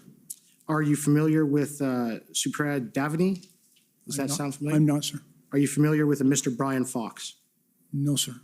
Have you heard anything about the individual carrying the Nazi flag actually not being a protester, but somebody sent there so that photos were taken? Have you heard anything about that? Only from you, sir. Okay. And we'll just come back to the issue with the labeling then. I take it, though, that you consulted your comms people on the narrative that you wanted the media to accept before the protesters even got here, according to that email? No, sir, that's not correct. That email states that they were buying the narrative. That's what it states. With respect, sir, I believe what the email says is that some of our communications people were examining and being prepared for the event coming, but no decision had been made. None of that was presented to me, and it did not form any of my messaging. Can you agree that from the protesters' arrival, at least after February 4th, you intended and wanted the protesters removed by force, didn't you? Absolutely not, sir. I wanted the protest to end and them to be removed, but I've always been committed to doing that as peaceably and proportionally as possible. But you couldn't talk to them after they had been labeled these extremists, because your colleagues and yourself, of course, you know, extremism, Nazis, terrorists, you can't talk to that sort of group, can you? It would look bad, wouldn't it? I would actually disagree with your characterization. In various points of my life, sir, I've engaged with people who are engaged in protest, and so frankly, I disagree with your characterization. So on February 7th, 2022, when the mayor of Ottawa asked the federal government and yourself to bring in a mediator to meet with the protesters, do you remember what you said to your chief of staff in response to that? No, sir. Perhaps you could share it with me. If we can bring up document SSM.NSC.CAN.0003070_rel.0001.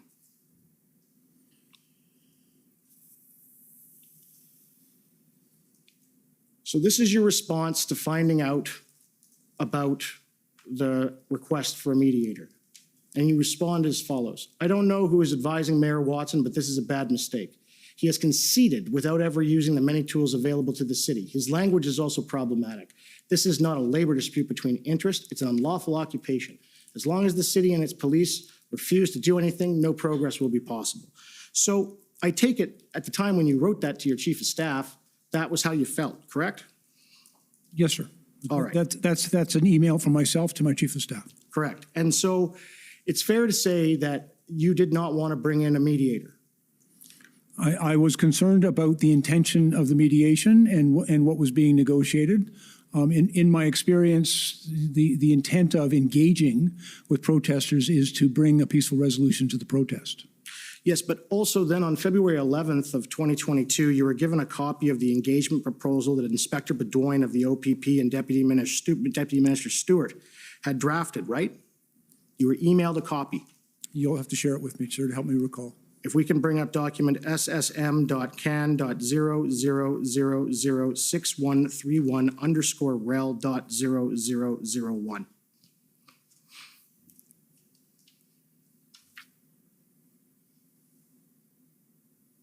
If we can scroll down to the bottom. And so this is attached as the draft for your review and comments. I have validated the proposed approach with the OPP expert and since shared the draft, but no word back yet. And that is from Deputy Minister Rob Stewart. And it is on February 11th, 2022 at 12 p.m. And if we can go up, and we can keep going. It is then forwarded to you by your Chief of Staff, Astravas Zita. And then it appears, if we can scroll up, you have a response, but it's redacted under Section 39 of the Canada Evidence Act. Now, can you agree with me that your Chief of Staff is not a member of Cabinet? That's correct. Right. So what was your response here? I don't recall. You don't recall. Would it be helpful to the Commission if we had your response? I don't know because I don't know. I don't recall the response. You don't recall the response? But given that it's an engagement proposal and in the meeting when you actually had it before you, there's notes to the effect that this isn't action, we want action.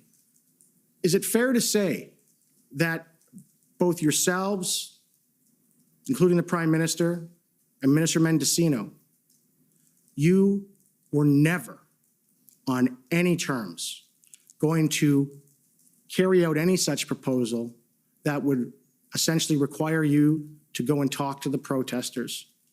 Were you? No, sir. I don't agree with anything you've just said. So you had always been open to meeting with the protesters? We were, and Deputy Stewart had advised that he was involved in a process of engagement with the protesters.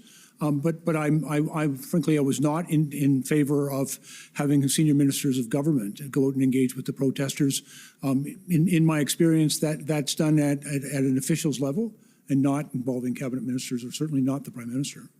But right now, as I understand it, and there has been testimony that it's not uncommon for law enforcement to request of the political branch to assist in a negotiation like that. It's actually relatively common. They testified to that.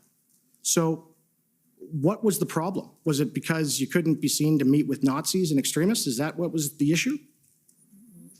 First of all, I disagree with the characterization you've just provided, but I don't have any experience in the many years I've dealt with public order events of engaging with political figures to engage with protesters. Okay, can we please bring up one last document, ssm.can.008763_rel.0001.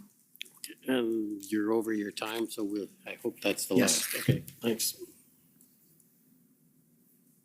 This is a copy of the proposal with respect to engaging the protesters. Okay? Minister, what's the problem with it? Could I see the whole thing? Absolutely. Great.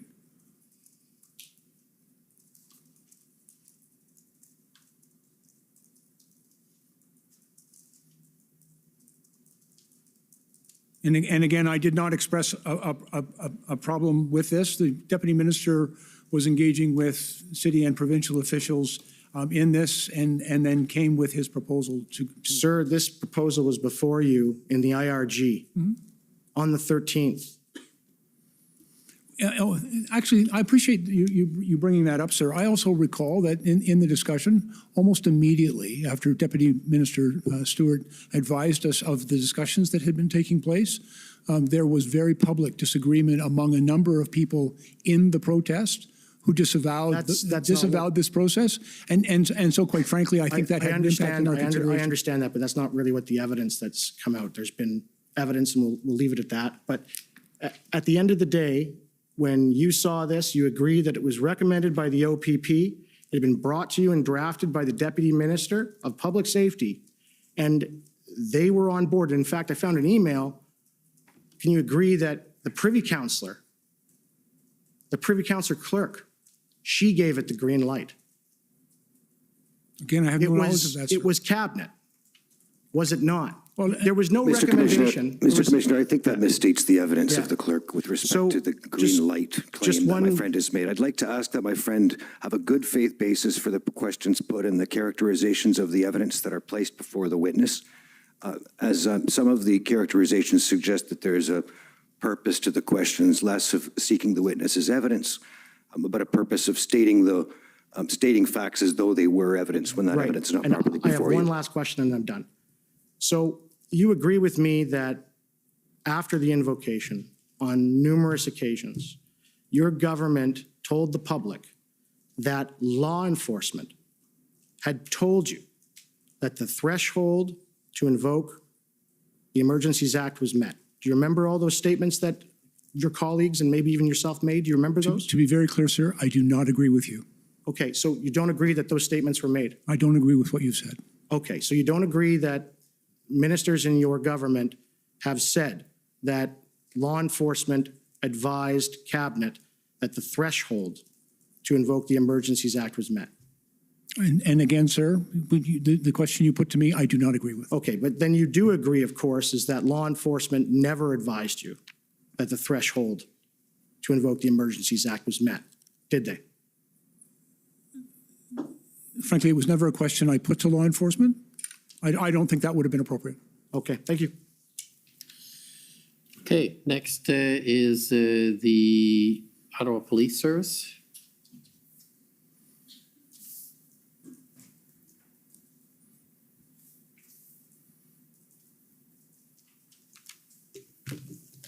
Good afternoon, Minister Blair. My name is David Michikowski, and I'm counsel for the Ottawa Police Service. One of the things I gather you know from your long experience as a chief of police is how important an operational plan is. Is that right? Yes, sir. And in order to have an operational plan to end the type of event that occurred in Ottawa, you'd agree with me it'd be necessary for the police to draw upon subject matter experts? Very often the case, yes, sir. And you wouldn't be critical, I take it, if the police needed to draw upon resources outside their own service, whether that be other Ontario services, the OPP, the RCMP, etc. Not at all, sir. That's a very common practice. And that might take a bit of time to assemble such a team. Fair enough? Yes, sir. You participated in a meeting with, and you may have had more than one, I believe, with Mayor Watson and Minister Mendocino, I believe Mr. Kanalakis, Deputy Minister Stewart. And at the time, OPS and the city had made a request for more police resources. Do you recall that? Yes, sir. And you indicated at that meeting that it may be necessary to look at the matter of information sharing around the allocation of resources. Because fair enough, you'd want to know what are you going to do with those resources, correct? Yes, sir. And one of the things Deputy Chief Bell said at the time was that the OPP were asking for the same thing. And then Minister Mendocino said, we need to know from the chief what the plan is with the appropriate boundaries on operational independence. How is the convoy being broken up and disengaged? And then he added, we need to know the plan. And I take it you would agree with that. Respectfully, sir, I don't believe I needed to know all of the operational details of the plan. I needed simply to be satisfied that the police services that would be contributing to its execution would be involved in the plan and be satisfied with its sufficiency. But I did not ask for details of the operational plan. Right. So what you needed was the RCMP and the OPP to say they were satisfied with the operational plans. When we were asking them to bring significant resources to bear, my understanding from them is that they also wanted to be satisfied to the sufficiency of the plan. And the subject of the Ottawa Police Service not having a fully developed operational plan came up several times during the period prior to the Emergencies Act invocation. Is that right? And yes, sir. I think that's fair. We had heard it from a number of police officials. There was some general discussion about the plan. Right. One of the comments I see that was made, and this may sound familiar, was when they showed up, there was no let me turn to the document. Mr. Clerk, if you could please turn up ssm.can.ns 402674. And if you could turn to the first page of that, please.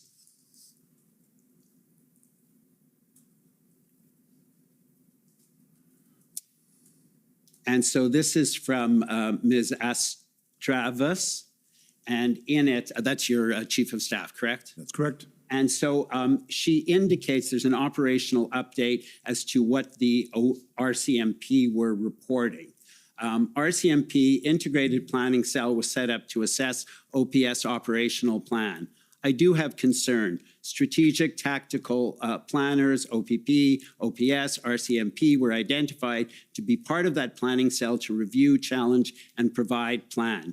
When they showed up, there was no plan to review. Slowly later, verbally shared plan was not taking feedback or challenge, no open discussion on way forward. And I take it, Minister, if those statements are true, those actions by the chief would be problematic. Is that fair? And again, I'm reluctant to comment on Chief Slowly's involvement in this thing. This is the information we were receiving back from the RCMP. and to me through my chief of staff about concerns that they had. But again, not being part of this discussion, I'm reluctant to characterize anybody's particular behavior on this. But it's very clear that the RCMP had concerns. And in fact, in text messages with your chief of staff, one of the things we see that you saying is we still need to fairly clarify what is he going to do with these resources. If it's just more inaction, the OPP and other Ontario police services will sit this one out. Do you recall that exchange? Yeah, I do. I in my conversations with a number of police officials outside of the city, there was concern. They wanted to see an integrated operational plan that involves an action to end the blockades or end the protest. And in another email exchange with your chief of staff, you also indicated, and that was the one I think that Mr. Miller just took you to, as long as the city and the police refuse to do anything, no progress will be possible, correct? There was a concern. We were hearing from both the RCMP and the OPP that they wanted to see an action plan for the resolution of the protests. You talked about the importance of communication with the protesters and the style of communication. I take it you wouldn't disagree with me that equally a chief of police needs to have the ability to communicate effectively with those in his or her organization. Yes, sir. And as chief of police, it would be important to respect those below the chief in the chain of command. Yes, sir. And you would not condone a chief of police telling his command that if they didn't support his plan, he will crush them. I don't think that language is appropriate. And you wouldn't take, you understand that the RCMP and the OPP were asking for information on operational plans. And you indicated that that would make sense, that they'd want that information if they're sending 1,000 or more officers, correct? I would expect that they would have an expectation to be aware of how their people would be used. And you wouldn't take that as evidence that the RCMP wanted to see the OPS fail or that they were serving their political masters. That wouldn't be the message you'd want for a chief to deliver to his or her command team, would it? Well, again, I have no direct knowledge of that communication, but my expectation is that everyone had a strong interest in resolving this quickly and peaceably. You indicated that you attended the IRG meeting, I believe all of them, correct? Yes, sir. And one of the things I noted at the February 12th IRG meeting was the commissioner of the RCMP advised that there continued to be challenges working with the integrated planning team in Ottawa around communication and it says decisively, I assume it's a typo, communication and decisiveness of the OPS chief. You heard her make that comment, correct? Yes, sir. And that did not come as a complete surprise to you, did it? I was hopeful that they would be able to resolve it. You understood that ultimately the integrated planning team did come up with a plan that was very successfully executed. Yes, sir, as I commented in my earlier testimony. And that team only came together on or about February 9th, and the plan was then actually signed off on February 13th. And sir, I don't have a line of sight into the internal meetings and discussions that were taking place. That was not shared with me. I was aware that all three organizations were working together, but the timing and the steps that were taken, I don't have a sense. And you also attended the February 13th cabinet meeting. Yes, sir. And at that meeting, it was reported that there was potential for a breakthrough in Ottawa, correct? I can pull up the document if you need to see it. It might be useful to see the document. I don't have a precise recollection of that comment. Okay, the document is SSMNSC.can 50216, and it's on page 8.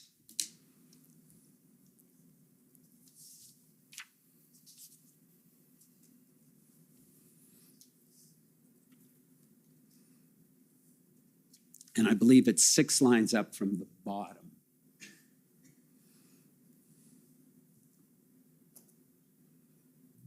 With respect to recent actions, the National Security and Intelligence Advisor indicated that law enforcement gains have been important and that there was potential for a breakthrough in Ottawa, Ontario. Do you see that? Yes, sir. And you understand that the breakthrough was that there was now an integrated operational plan, correct? And again, I recall this now, knowing that there was a breakthrough in Ottawa. We were also made aware that significant enforcement action was now taking place in Coutts, Alberta, and that the cabinet was informed about that. I don't have a recollection of the exact nature of the potential breakthrough to which the NSIA refers. And finally, if I may just have 2 minutes left, Commissioner, I was hoping not to have to go to the document, so that used a bit of time, but I will be very quick. Go ahead.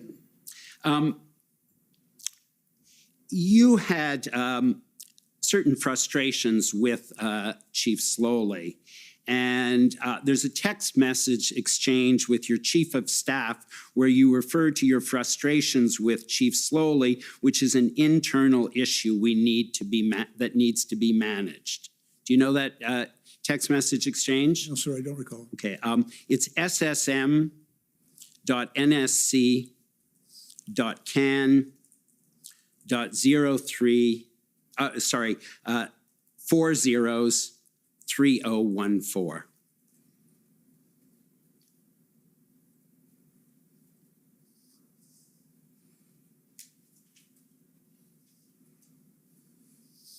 So it says, individuals have relayed your frustrations with OPS Slowly, which is an internal issue we need to manage. I assured them that Mendocino has been working with the RCMP. I've relayed this conversation to NSIA, PMO, and Mendocino Chief of Staff. Yeah, I think what was being spoken of here was that unfortunately some people were making assumptions and speaking about some of the concerns that I was expressing about the police response to the Ottawa thing, and I was concerned that frankly some people had been speaking in my stead. I'm perfectly capable of speaking for myself, and was concerned that others were doing that. And ultimately, just to finish off, you had a text message exchange with Senator Vern White. Yes, sir. Senator White was the former Chief of Police of Ottawa. Yes, sir. And he expressed the view that Chief Slowly had not done his job. And you didn't disagree with that in that exchange, did you? I didn't take a position one way or the other. And if I may, sir, I think I've known Chief Slowly for a very long time. We worked together for 25 years, and he used to be my field deputy when I was the chief in the Toronto Police Service. He was facing a very difficult situation and in a very challenging environment. I have respect for the man and for the very difficult job he had to do. And when you stated that the police response was inexplicable, that was after the actions on phase, and you indicated at that point that the police then had redeemed themselves. And to be very clear, when I said that I was asked specifically about the police response, and I said it was somewhat inexplicable, and to be really clear, what that means is I could neither explain nor account for the police response. It really isn't my place to explain or account for it. And so I characterize it as inexplicable.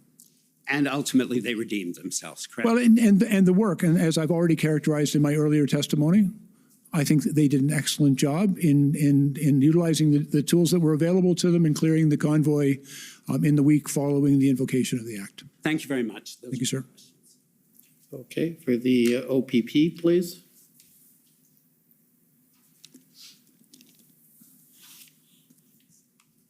Commissioner, I will endeavor not to go over time. Would be nice. Good evening, Minister. Chris Diana, counsel to the OPP.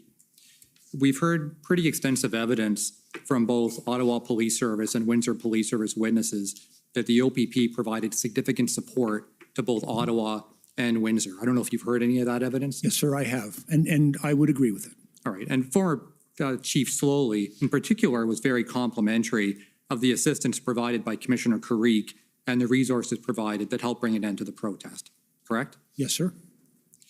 And as you said, you would agree with that assessment. Yes, sir, I would.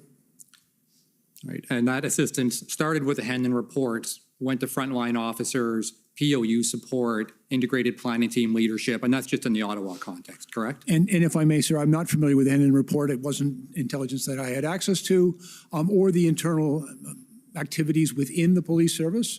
But my general overall impression is that the OPP were very helpful. All right, can we go to document ssm.nsc.can 402983?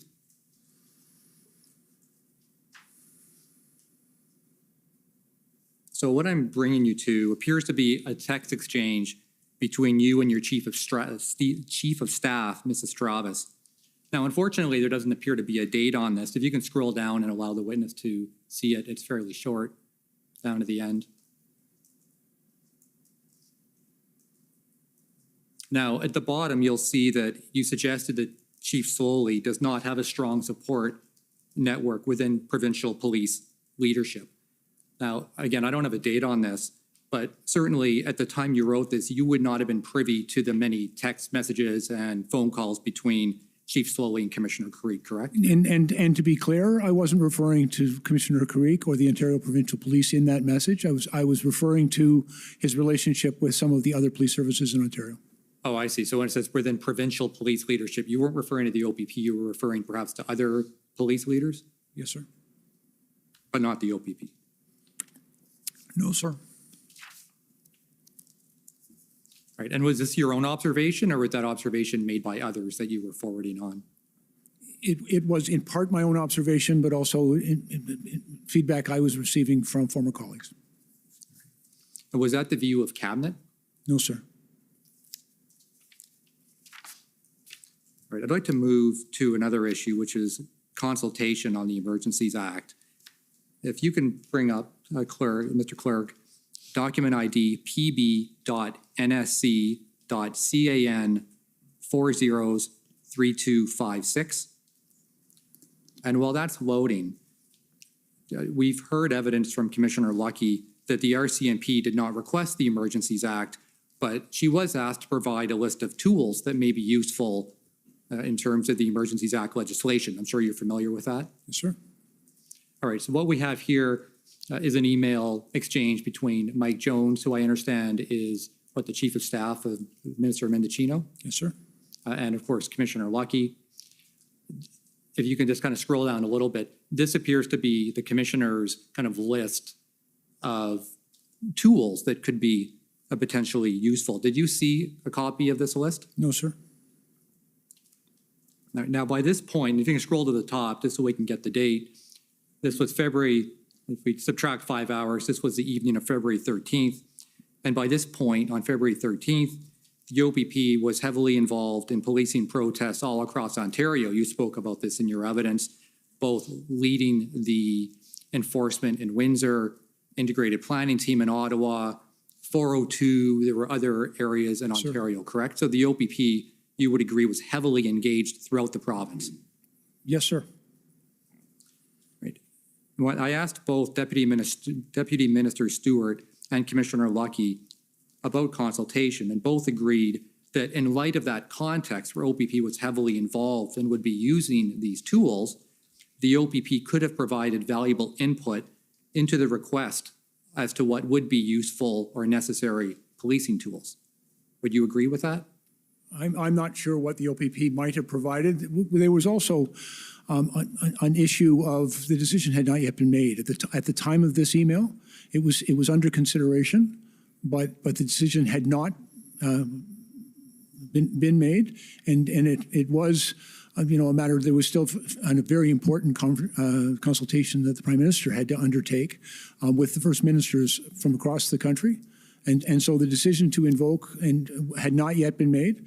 There was some consultation internally about useful tools, but it wasn't completely, it wasn't fulsomely pursued because of the need to maintain the process that is required under the legislation. No, fair enough, but it would have been relatively easy for Commissioner Lucky to reach out to Commissioner DeCreek to say, just in case at some point we get to an emergencies act invocation, are there any tools you might find useful? That could have happened, right? Well, I have no direct knowledge of that, but we were also, over the course of the entire event, witnessing some of the challenges, the very real challenges that law enforcement, the OPP, the RCMP, and many others were experiencing in this event, and it very much informed our deliberations and consideration of various tools that might be useful to the police response. Sure, but you're not in the command room anymore, right? I mean, you're observing from afar, but Commissioner Karik would certainly have the better perspective on. No, and I agree, but it's also, I think one has to be circumspect about it's not the police that determine what tools would be provided under the Emergencies Act.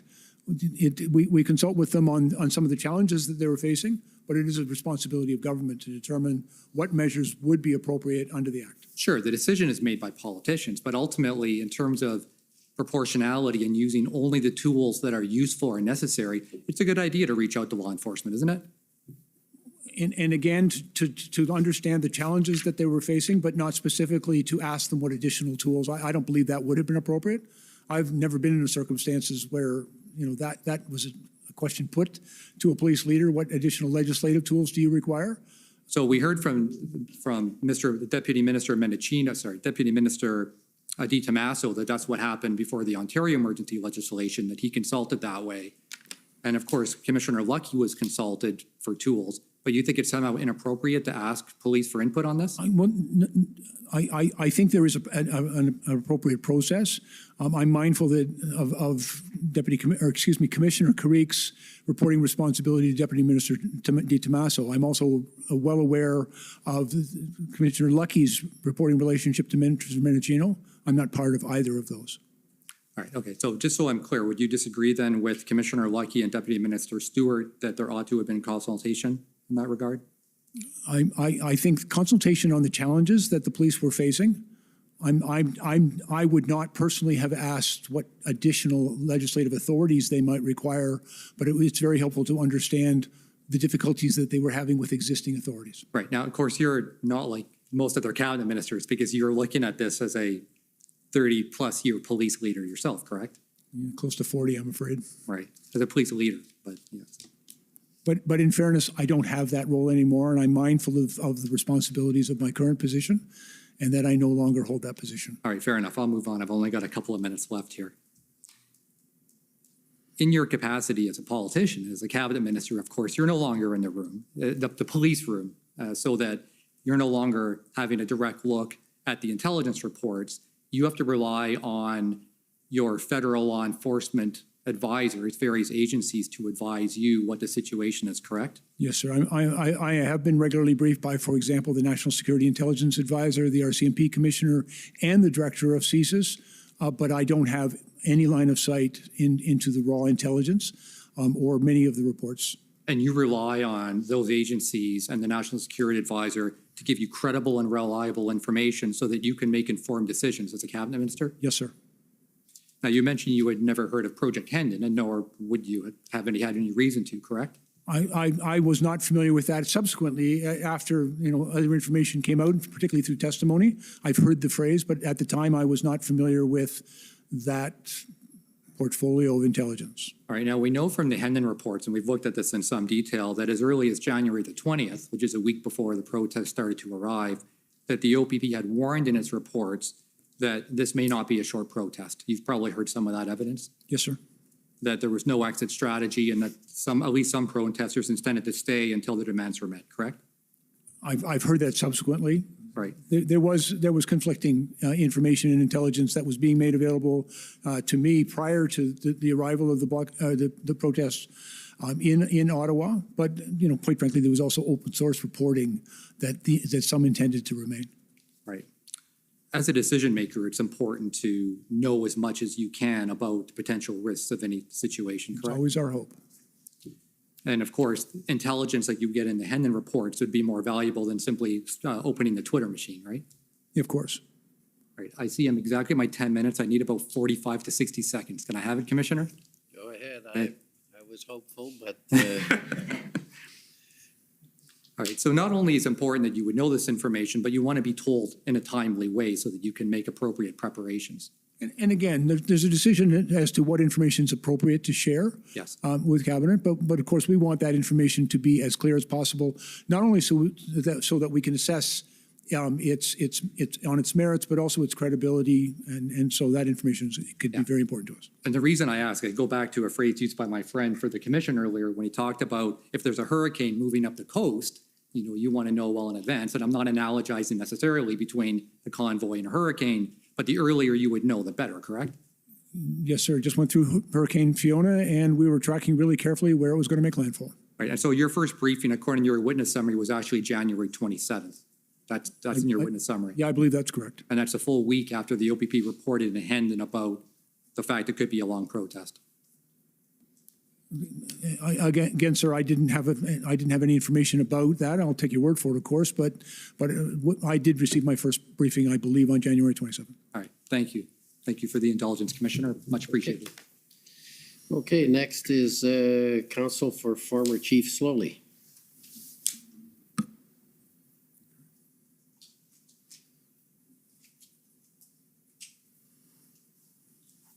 Thank you. Minister, I'm Tom Curry, for your former colleague, Chief Slowly. Can I start by asking you a couple of questions about your relationship with the former chief? He was your deputy chief for the period 2009 to 2015, I know. Yes, sir. And prior to that, I think you told the commissioner that you had worked with him in the aggregate for 25 years. Close to it, sir. I think we first became, he was actually subordinate to me in a division I ran beginning around 1997 or 98. Right. And during the time that you worked with him, he had succeeded under your command in achieving promotions and taking on increasing responsibilities. Yes, sir.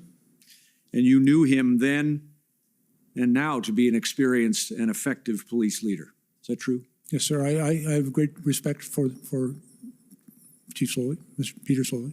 And that included, in as I understand it, in matters that concerned public demonstrations. You mentioned the Tamil demonstrations.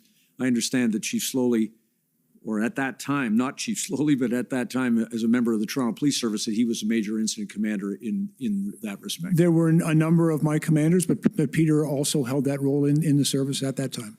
And you have seen firsthand his ability to manage successfully large-scale public demonstrations. And again, I did not have direct observation of Peter dealing with large public order events. Of course, his actual involvement in the G20, as I recall, was somewhat more limited. But certainly I recall quite vividly the Tamil protests. Frankly, I think we took a very careful, measured approach to that. And frankly, I've always been proud of my services keeping everybody safe in those circumstances. Including the role that he played. Including all of the men and women who were involved in that effort. It was very much a team effort. Thank you. Now,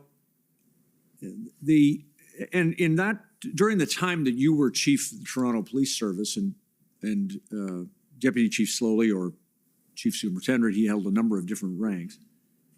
During your tenure, he had your confidence and respect. Yes, sir. Just to be clear, if I may, I deployed him as my field commander, which put him in charge of close to 4,000 of my officers, responsible for all of our divisional response, which was one of the largest and most significant jobs in the police service. And during that time, you were asked a number of questions by my friend from the Ottawa Police Service about the role of a chief and various other aspects of things. During the time that you worked with Chief Slowly, you just confirmed he had your confidence and respect, and you saw him in command, and he was a good commander. True? Yes, sir. Now, when he came here to the city of Ottawa to become the chief, you understood also that it was to implement a change mandate on behalf of the Police Services Board. Yes, sir. Including in respect of the board's effort to try to improve the relationship between the Ottawa Police Service and racialized communities, and marginalized communities. Yes, sir. And those strategies are challenging strategies as an agent of change. Is that true? I have had considerable experience, Toronto being a very diverse city, in bringing about a stronger relationship between the police and the minority communities we serve. I was going to say that you yourself made improving community policing one of your objectives as chief of the Toronto Police Service. Very much so. And of course, Deputy Chief Slowly at that time was an important member of your command team on that score. Yes, sir. Now, when he came to Ottawa, you learned, am I right, that he faced some opposition from within the rank and file? Actually, Peter reached out to me upon his appointment, and we met. And at his he requested, we went and we had breakfast, and we talked about the challenges of taking over a new organization and the change agenda he was hoping to implement. Got it. Now, turning for just 1 second to the events of the convoy protests, you've already said in your statement and to my friends that these were unprecedented events. In your nearly 40 years of policing, you've never seen anything like this. There were certain aspects of it that were unique and uniquely challenging. And in terms of the questions that you were just asked by my friend on behalf of the OPP about what could have been known or foreseen, I won't take you to the documents because there are a number of them, and I won't take the time. But were you aware that representatives of the RCMP, the OPP, the Sûreté de Quebec, Parliamentary Protective Service, all reviewed the Ottawa Police Service plan for the convoy? I'm not aware of that activity, sir. I had no line of sight to it. Or that you wouldn't be aware that the OPP, one member of the OPP described the OPS plan for managing the convoy in advance as a robust plan? Again, I've not seen any documents with respect to that. I have no knowledge of it. Fair enough. And it's, as I understand it, you aren't second guessing the Ottawa Police Service's plan or the plan that was reviewed by those other police services in advance of the convoy? No, sir. And quite frankly, I have no insight into the plan. I don't inquire about the plan. I only needed some assurance that one was in place. And then once it was here and it became a very different protest leading eventually to an occupation, you understood that the Ottawa Police Service on its own lacked the resources to manage it successfully. That had been made clear to me, yes. And you accepted that? Yes, sir. Now, let me just take you to one document that one of my friends had projected for a second, just while I have it. SSM, please, Mr. Registrar. SSM NSC CAN 2983. Minister, this was shown to you a moment ago. I'm just going to ask you to look at a different line than the one that was shown. Thank you. Just scroll down if you don't mind, please. Keep going. And keep going a little bit. There, thank you, stop. You wrote this, I doubt Peter is getting a lot of support in his own organization. They are likely sitting back and waiting for him to flounder. And then the line that was read to you earlier about lack of a strong support network within other police leadership. Just focusing on the first part of that sentence, it was your concern that members of his own police service, the Ottawa Police Service, were not supporting this chief. And if I may, just to be very fair here, I have no information. I had no insight into what was going on within the Ottawa Police Headquarters. I don't know. I don't know the men and women under his command or anything that may have been. We've heard some evidence since, but I had no sense of that. But I was concerned because in the conversation Peter and I had upon his appointment, that he was coming in with a strong change mandate, and I know how challenging that can be. And the expression to here in this text or message was a very real concern for you. Is that fair? That you were concerned that his own command team, or at least members of his own organization, would sit back and wait for him to flounder, not support him in the expectation that perhaps he would fail and pay a price, not unlike the one that you were invited to comment about by his own police service in their questions to you. Well, and again, to be fair, I was speculating here, and I don't want to characterize this as based on any factual information that was available to me, but I was concerned that that in a very challenging set of circumstances, it's really cohesion within the command structure is really, really important. And I was concerned that that cohesion may not have been as strong as it needed to be. Understood. And of course, one cannot lead an organization that does not wish to be led very easily, right? I know a little bit about the challenge of leading a large police organization, and I think leadership is very important, but I would also say leadership doesn't exist just in the chief's office. There's leadership throughout the entire organization, and that leadership has to be mobilized to get the job done. Understood. Now, a couple of things, if I may, please. I want to ask you, if I could, about RFA, requests for assistance. Can I just ask you, please, to confirm that the Solicitor General Ontario asked for the use of the Cartier drill hall? Do you recall this? Yes, sir. And am I right that the Solicitor General Ontario asked for the use of the Cartier drill hall parking lot for 2 days, being the weekend of the protest? Yes, sir. And I also recall being able to give a positive answer to that request. Right. And exactly. You made that available. Just for the record, Commissioner, I don't want to see it, but SSM CAN 4564. Minister, you spoke about, just in terms of the role of the chief, could you help this commissioner, please, with this question? During the operations in respect to that Tamil protest, in your witness statement, I won't take you to it, but you described how, or I think today you described how you directed operations when you needed to as the chief in terms of keeping the protesters safe on the off-ramps. And just to be very clear, I was taking advice and guidance from my operational commanders on the ground who told me that this situation couldn't be resolved utilizing our normal public order tactics without putting people at significant risk.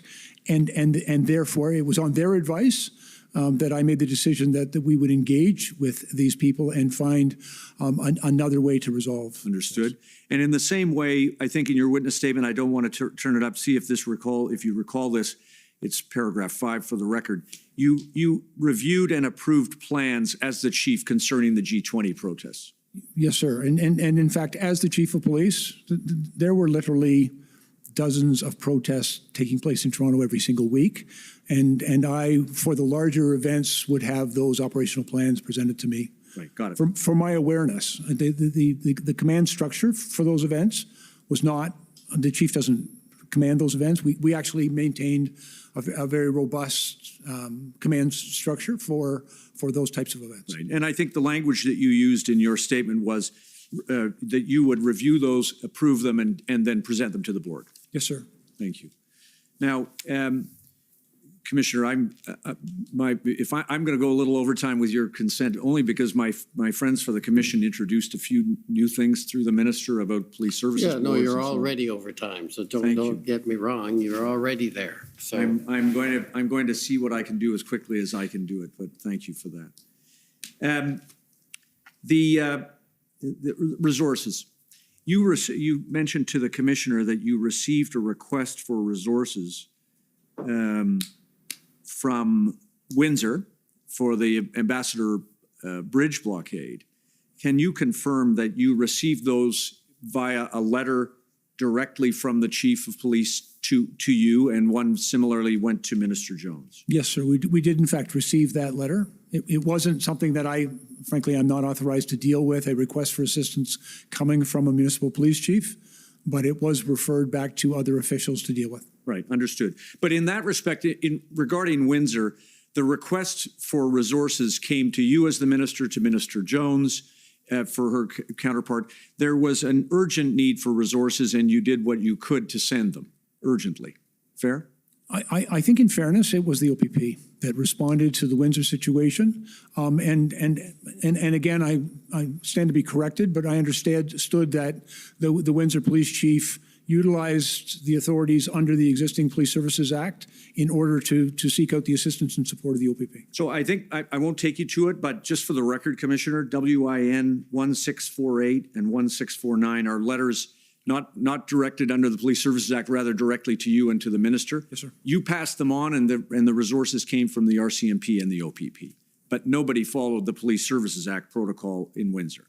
I'm not sure, sir. My understanding is with the OPP involvement there, they essentially led that response. That was my understanding.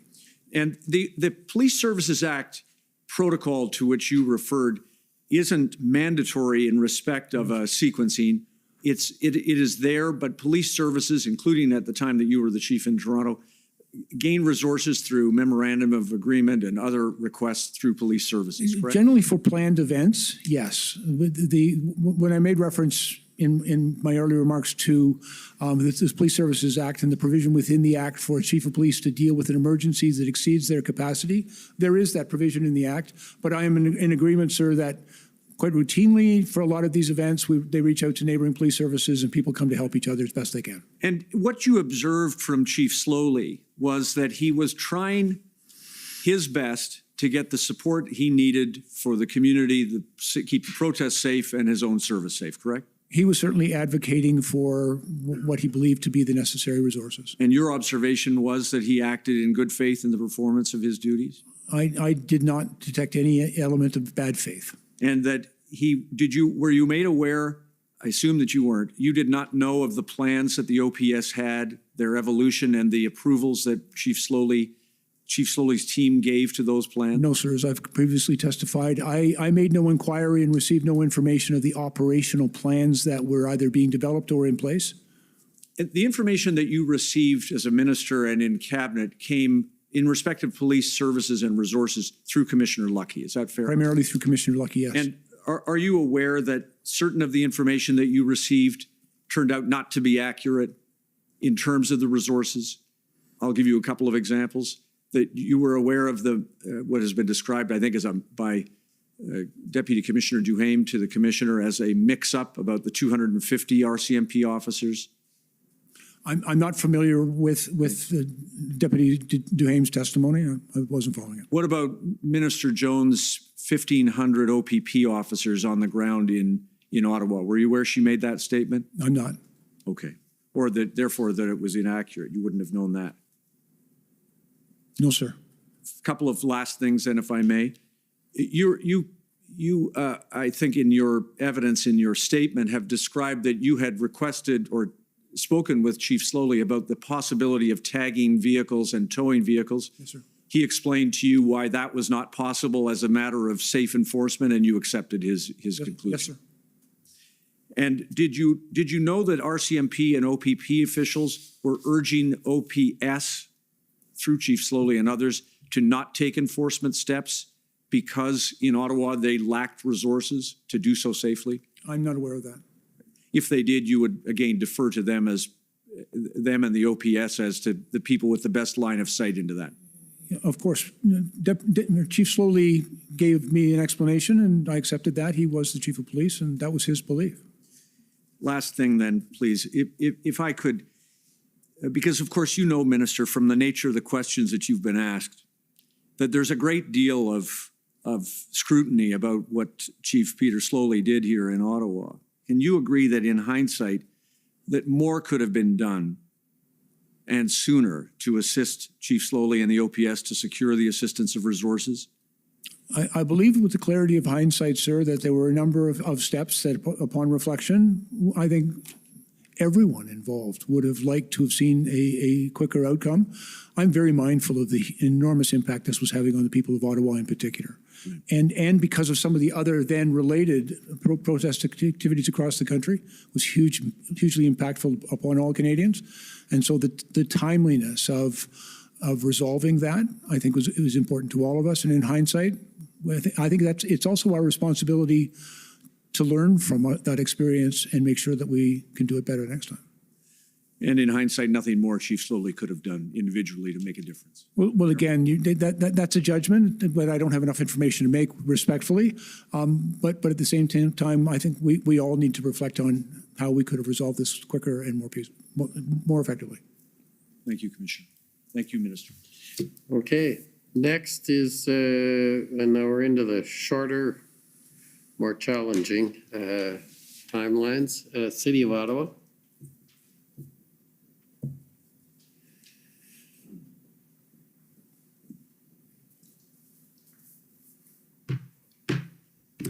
Thank you, Commissioner. I'll do my best. Minister, my name's Alyssa Tompkins. I'm one of the lawyers representing the City of Ottawa.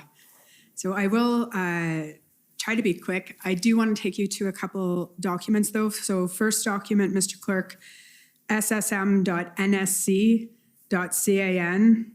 402993.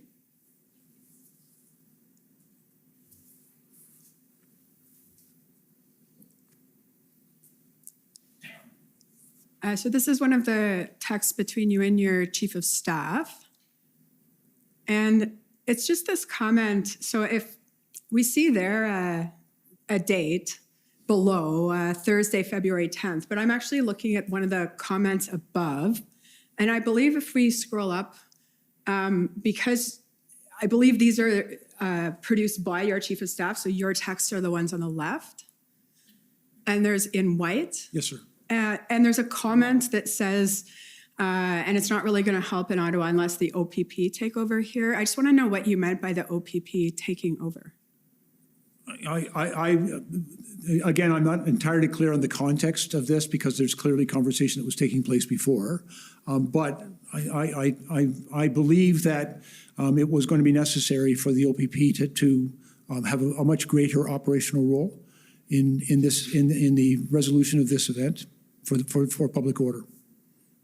Okay, and if the next document we can go to ssm.nsc.can 403140.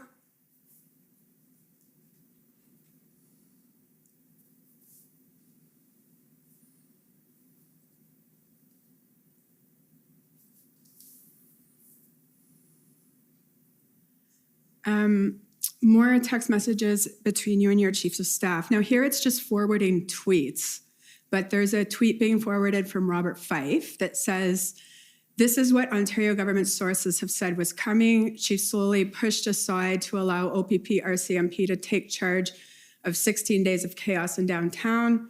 I think you then forward a text from Glenn McGregor. Maybe the OPP will help. I'm just wondering, particularly with respect to the text from Mr. Fife, he's hearing from Ontario government sources that OPP and RCMP are coming. I was just wondering, sir, whether you ever heard anything to that effect from the province. No, ma'am. My only knowledge of this information was what Mr. Fife was tweeting, and that's why I shared it with my chief of staff. Okay, no, those are my questions. Thank you very much, sir. Well under your time. Okay, next is the Ottawa Coalition.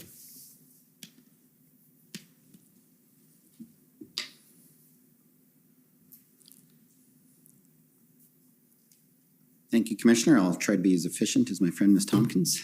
Minister, my name is Paul Champ. I'm one of the lawyers for the Ottawa Coalition of Residents and Businesses. As the Toronto Police Chief for 10 years, Minister, I gather you to become very familiar with the Police Services Act. Yes, sir. In Ontario. And you know that under the Police Services Act, the mayor of a city is by default a member of the Police Services Board unless he or she delegates it. I'm aware that it is a position that they get ex officio, but they can delegate it to others. And I'm also aware of many municipalities where the mayor chooses not to sit on the board. And in your last, I think the last mayor you had when you were chief was Mayor Tory. He sat on the board? Not while I was the chief, sir. I don't, well, perhaps maybe for a few months, but only a few months. Yeah. You were near the end. I was kind of on my way out the door. 1 foot out the door. And prior to that, it was actually Mayor Miller had served on the board for a period of time, not his entire term. Right. Mayor Ford didn't choose to. We won't go into that. No, sir. Now, you convened tripartite meetings on February 7th, 8th, and 10th with intended to be the municipal, provincial, and federal levels of government. Is that right? That had been my hope, yes. And you had from Ottawa, City Manager Steve Kanalakos and Mayor Jim Watson. Is that right? Yes. And when you dealt with Mayor Watson, you would have assumed he was chair of the Police Services Board. Is that right? I don't think I was making that assumption.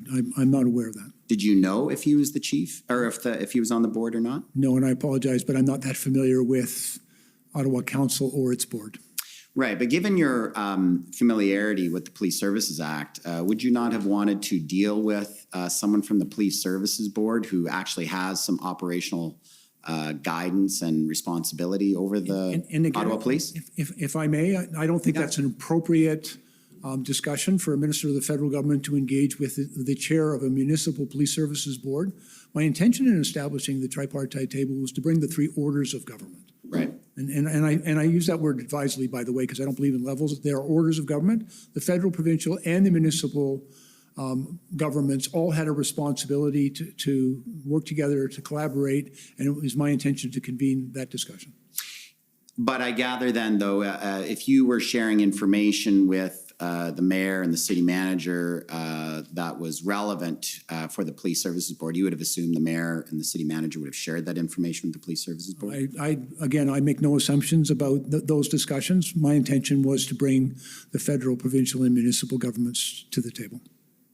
But to do what, sir? It's about managing the police services. No, sir. It's about managing the protest that was taking place in Ottawa. It was hugely impactful. There is obviously a police responsibility there, but respectfully, I don't believe it is my place, and I've always been meticulously careful not to in any way interfere with police operations. I believe, the city clearly has a role with that, with their police services board, but not directly from me. Now, we know from your testimony or for your witness statement as well that it appears that there was indeed a delay in resources, RCMP resources being provided to the City of Ottawa, in part because there wasn't a firm plan in place for the deployment of those resources, correct? There are a number of reasons, as I've come to learn, as to some of the challenges of deploying those resources. Some of them were also deployed in a number of functions, as I understood it, that were dispersed from the downtown core. But you and on your witness statement anyway, sir, which I understand you've adopted, you said one of the main reasons was that there was not a firm operational plan in place. And that's true, Mr. Champ. There was a concern that we were hearing from not just the RCMP, but other police services, that they wanted confidence that an operational action plan was in place before they were able to deploy the resources. And you would have agreed with me, sir, that it would have been important for that information to be shared by someone in some way with the Ottawa Police Services Board? I'm going to object. This is, again, Alyssa Tompkins. Chair Deans, in her witness statement, stated that she knew that there was a concern that there wasn't a plan. And my friend keeps putting that to witnesses to try to get to them to agree, when her witness summary, which she adopted on cross and confirmed, states expressly that she was aware that that was. Well, I'm ready for my friend this time, if I may, Commissioner. The testimony of Ms. Deans was that was her speculation, but she was never told that by anyone. No one shared that information. She was concerned that she wasn't getting detail in the plan. She was wondering why there was a delay, but no one shared that information. That's what's in her statement. That's what her testimony was when she testified. In fact, her statement suggests that she's the one that suggested Okay, to well, the commission that was the case. let's try and keep this. Can you just? I just want to be careful because it's an important point, and my friend keeps putting it to witnesses. I'll be sending a letter to my friend after this. But I just want to close with this, Minister. You would agree with me that it would be inappropriate for a federal government official to be trying to influence the Police Services Board on the selection of a chief of police, or to delay a decision of appointing a chief of police for municipal service? I can speak for myself, sir. I would not engage in that behavior. If my advice was asked on a matter, I might provide the advice, but as you characterize it, I'm trying to influence or interfere with that decision. I don't believe that would be appropriate. Okay, thank you very much, Minister. Of course. Okay, next is the Windsor Police Service. Hi, good evening. Heather Patterson here for the Windsor Police Service. Good evening, Minister Blair. Can you hear me okay? Yes, ma'am. Thank you. In your testimony today, you praised the Ottawa enforcement operation because, and I'm going to paraphrase what you said, because it moved slowly, it took care, and it allowed for the least amount of force possible. I think you described it as a textbook operation. Yes. Then would you agree that it's a hallmark of good police enforcement, that type of slow, careful, least amount of force possible type operation? Yes, I would certainly characterize that police operation as proportional, measured, charter compliant, and appropriate. Great. And you praised the Ottawa enforcement action, even though you had to explain to colleagues the need for police to move slowly and carefully in an enforcement operation. That's probably inappropriate to characterize it. I needed to explain to colleagues, but I have some familiarity with those operations. And what I was witnessing here in Ottawa was, in my opinion, textbook and entirely appropriate. And I certainly shared that with colleagues. Okay, so then let me put it to you this way. Would you agree it's important to move slowly with an enforcement operation, even when others feel there's a sense of urgency? And again, I think the response is it depends on the urgent nature. If someone was being injured for example, I think under those circumstances one might want to go a little quicker, and it'd be necessary. But I think a methodical, measured, and proportional response. Every public order response is in part determined by the actions of the other side, the protesters, and if their behavior is less aggressive, then that type of approach is entirely appropriate. Okay, and would you agree that that equally applies to the situation in Windsor and the Ambassador Bridge? Oh, yes. And would you agree that citizen and officer safety is the forefront in any public order operation? I believe certainly in public safety, and that includes officer safety as a priority in every operation. And you would agree with that despite the fact that you felt there was a need for urgency of action in Windsor? I was very concerned about the blockade of that roadway and that there was a need for urgency. But at the same time, the operational decisions made by the police commanders on the ground, knowing the challenges they face, the resources available to them and their legal authorities, I respect the decisions that they make. Okay, great. Mr. Slowly's counsel briefly referred to the letter you received from Chief Mizuno on February 9th requesting assistance from Windsor. Yes. Just for the record, I don't need to see it. It's WPS 60788. And you advised that you passed that along to others but didn't respond to it directly. Is that correct? To the best of my recollection, it is not part of the process that I'm responsible for, the request for assistance, to receive requests directly from a municipal police chief. Those requests come through provincial and territorial ministers, and it was referred, to the best of my knowledge, to the appropriate minister in the Ontario government. And do you know who that minister was? I believe it would be the Solicitor General, Sylvia Jones. Okay, and if I may be clear, that was likely done through officials. I don't want to suggest that it was done directly to Minister Jones, but it would have been done in all likelihood from federal officials to provincial officials to make sure that information was properly shared. Okay, great. And Mr. Clerk, could you please pull up SSM CAN NSC 402671? And while that's coming up, you're going to see that this is that after receiving the WPS request, this seems to be a draft between Carolyn Williams and Rady Barrick. Yep. These are members of your staff, correct? Yes. And did you direct them to prepare a draft response to Chief Mizuno's letter? We tried to respond to every bit of correspondence and not leave it simply unanswered. Okay, and if we go down towards the end of page 1,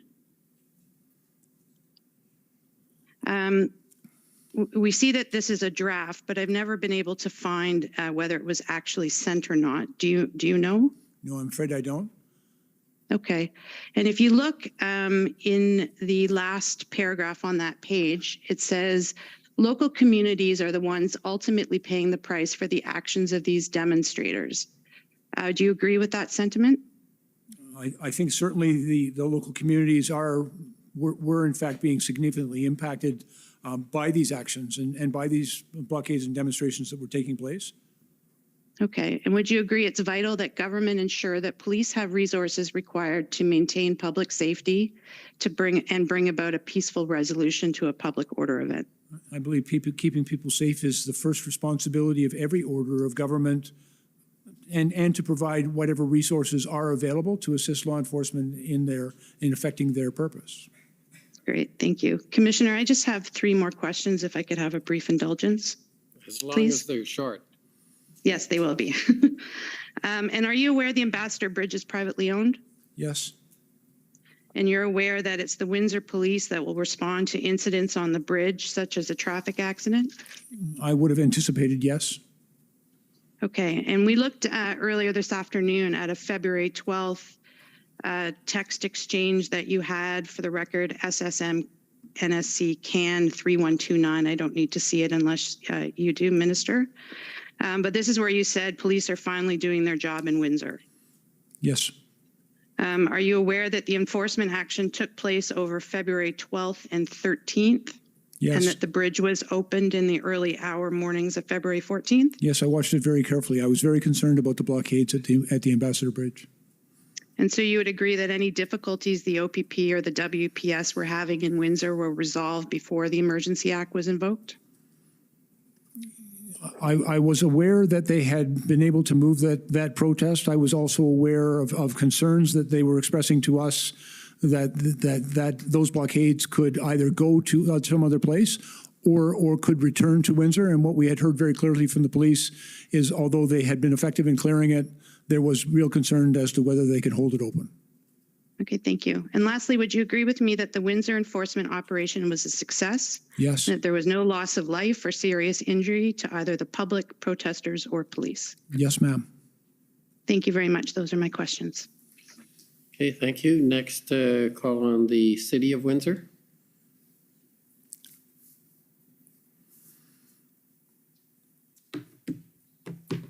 Good evening, Minister. Good evening. My name is Jennifer King. I am legal counsel to the City of Windsor.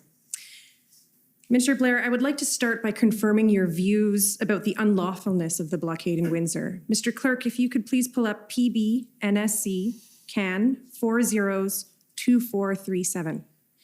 Well, this is coming up. Can you confirm, Minister Blair, is it your opinion that the blockade in Windsor was unlawful from the outset? That is, when the protesters blockaded the bridge, access to the bridge on February the 7th? Yes, I believe that was unlawful. I believe there are relevant statutes, municipal, although I don't have a deep knowledge of your municipal bylaws, but certainly within the Ontario Highway Traffic Act and even criminal code offenses that were relevant to the situation. Okay, so what I'm showing you is a transcript of a media availability that you held on February the 9th at 1 p.m. with Ministers Mendocino and Alhambra. Do you recall that media availability? I did several of them that week and the next, but I don't have a specific recollection of this unless you bring me to a specific. Okay, so this was one on February the 9th. It's the first media availability that I've been able to find, or statements that you made about the blockade at the Ambassador Bridge. My friends will let me know if there was an earlier one. Have you seen this transcript that's on the screen? If you could just scroll down a little bit, Mr. Clerk.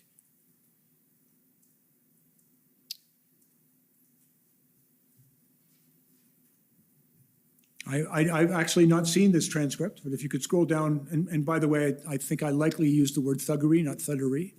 Okay. Well, Mr. Clerk, if you could please scroll to the bottom of page 3. And you'll see here, I think at page 3 of the PDF. I apologize, I might not have the right spot. If you could scroll up, please. All right, so I don't seem to have the right spot, but instead of wasting time and scrolling through the transcript, I'm just going to read to you some of the parts of your transcript. So in the transcript, you state these blockades are unlawful. And I would urge all of those who are engaging in this unlawful activity, think about the people you are truly hurting and stop. Let me be very clear. The Ambassador Bridge is a vital artery to our country, and it's a vital artery to our supply chain. It's central to the functioning of our economy and to serving all Canadians. Do you recall making those comments? Yes.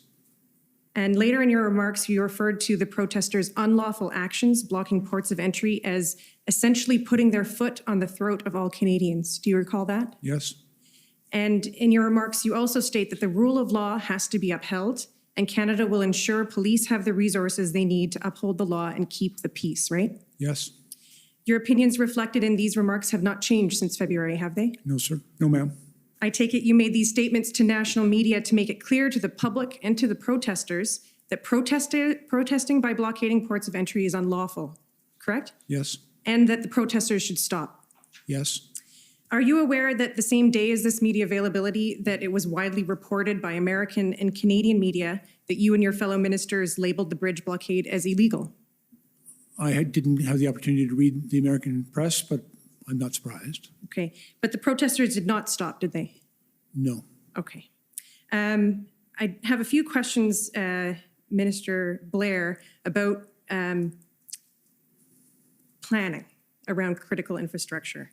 So will you agree with me that systems of support should be in place to support the communities and local authorities who are most often the first responders to emergencies? I would agree that local communities are often the very first impacted. I tried to make the point, though, the blockade at Ambassador Bridge went well beyond that intersection in Windsor. It was affecting auto plants, for example, right across the province and in Michigan, that, you know, a lot of people were being deeply impacted. But certainly I would acknowledge how difficult that was in Ottawa and in Windsor. Minister Blair, are you aware that shortly after the successful police operation, Windsor representatives, including Mayor Dilkens, started asking all three levels of government to sit down and develop a long-term sustainable framework to protect the critical border infrastructure? I did not have a direct conversation with Mayor Dilkens, but I believe my colleague did. Well, Minister, are you aware that Mayor Dilkens wrote to you directly on March the 17th? If you share it with me, it'll refresh my memory. I have no direct recollection of that letter from Mayor Dilkens, although we've communicated quite extensively over the course of the pandemic and other related matters. Okay, well, I will ask the clerk to bring this up. This is Win 402240. So he sent you a letter on March the 17th. And just to summarize it for you, and you can see it, but I don't have very much time, Minister. He does ask for you and Minister Mendicino and former Solicitor General Jones to sit down, to debrief and work together to protect Windsor's important international border crossings. You don't recall receiving this letter? I have no direct recollection of it, but it strikes me as a reasonable request from the mayor. Okay. And Minister Blair, are you taking any steps as Minister of Emergency Management to ensure the interjurisdictional collaboration that's requested by Mayor Dilkens here and the planning occurs to protect border infrastructures and the communities around them? There's a great deal of work ongoing about creating a more resilient critical infrastructure for this country from all hazards, including what we have seen over the course of last year. And if I may, I'm over my time. Are you taking any steps as a Minister of Emergency Management to ensure that municipalities and border municipalities are included in these conversations? I can tell you in every community that I go to, I try to go and visit the mayor. I believe very much in all three orders of government have a role here. And as I said, I've engaged with Mayor Dilkens on numerous occasions and many of the mayors, particularly the border mayors. And throughout the pandemic, I met on a very regular basis with all of the mayors of Ontario border communities. They had some important things to say, and they needed to be heard. Thank you very much. Okay, thank you. I'd like to now call on the province of Alberta. Good evening, Minister Blair. My name is Stephanie Bose. I'm counsel for the province of Alberta. I'd like to start with document SSM.CAN 406055.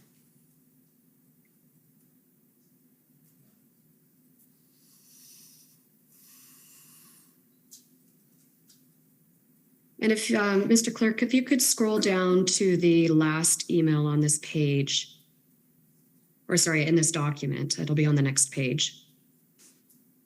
And this is an email dated February 9th from Mr. Stravas to you, subject line ABRFA. And if you scroll down to the text, please, Mr. Clerk. You'll see the text on the letter itself. John Broadhead and I spoke, and I think we revised the response about exhausting provincial resources and enforcing contracts and laws, and we look forward to learning more on that front.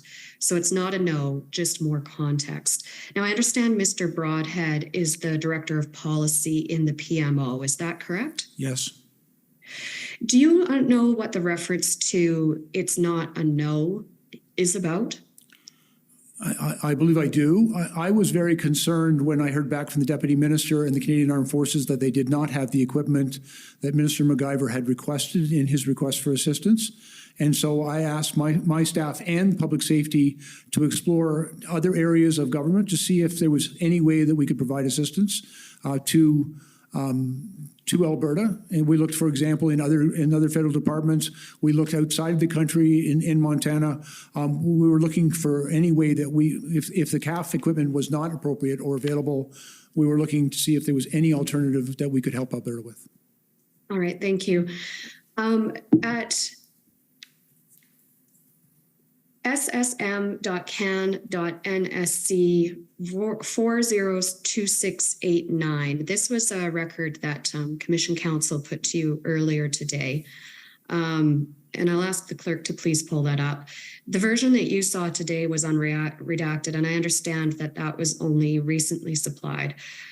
And when we review this, this is an email from, again, your Chief of Staff on February 11th. If we scroll down, we see an email from Rady Barrick to you on February 11th.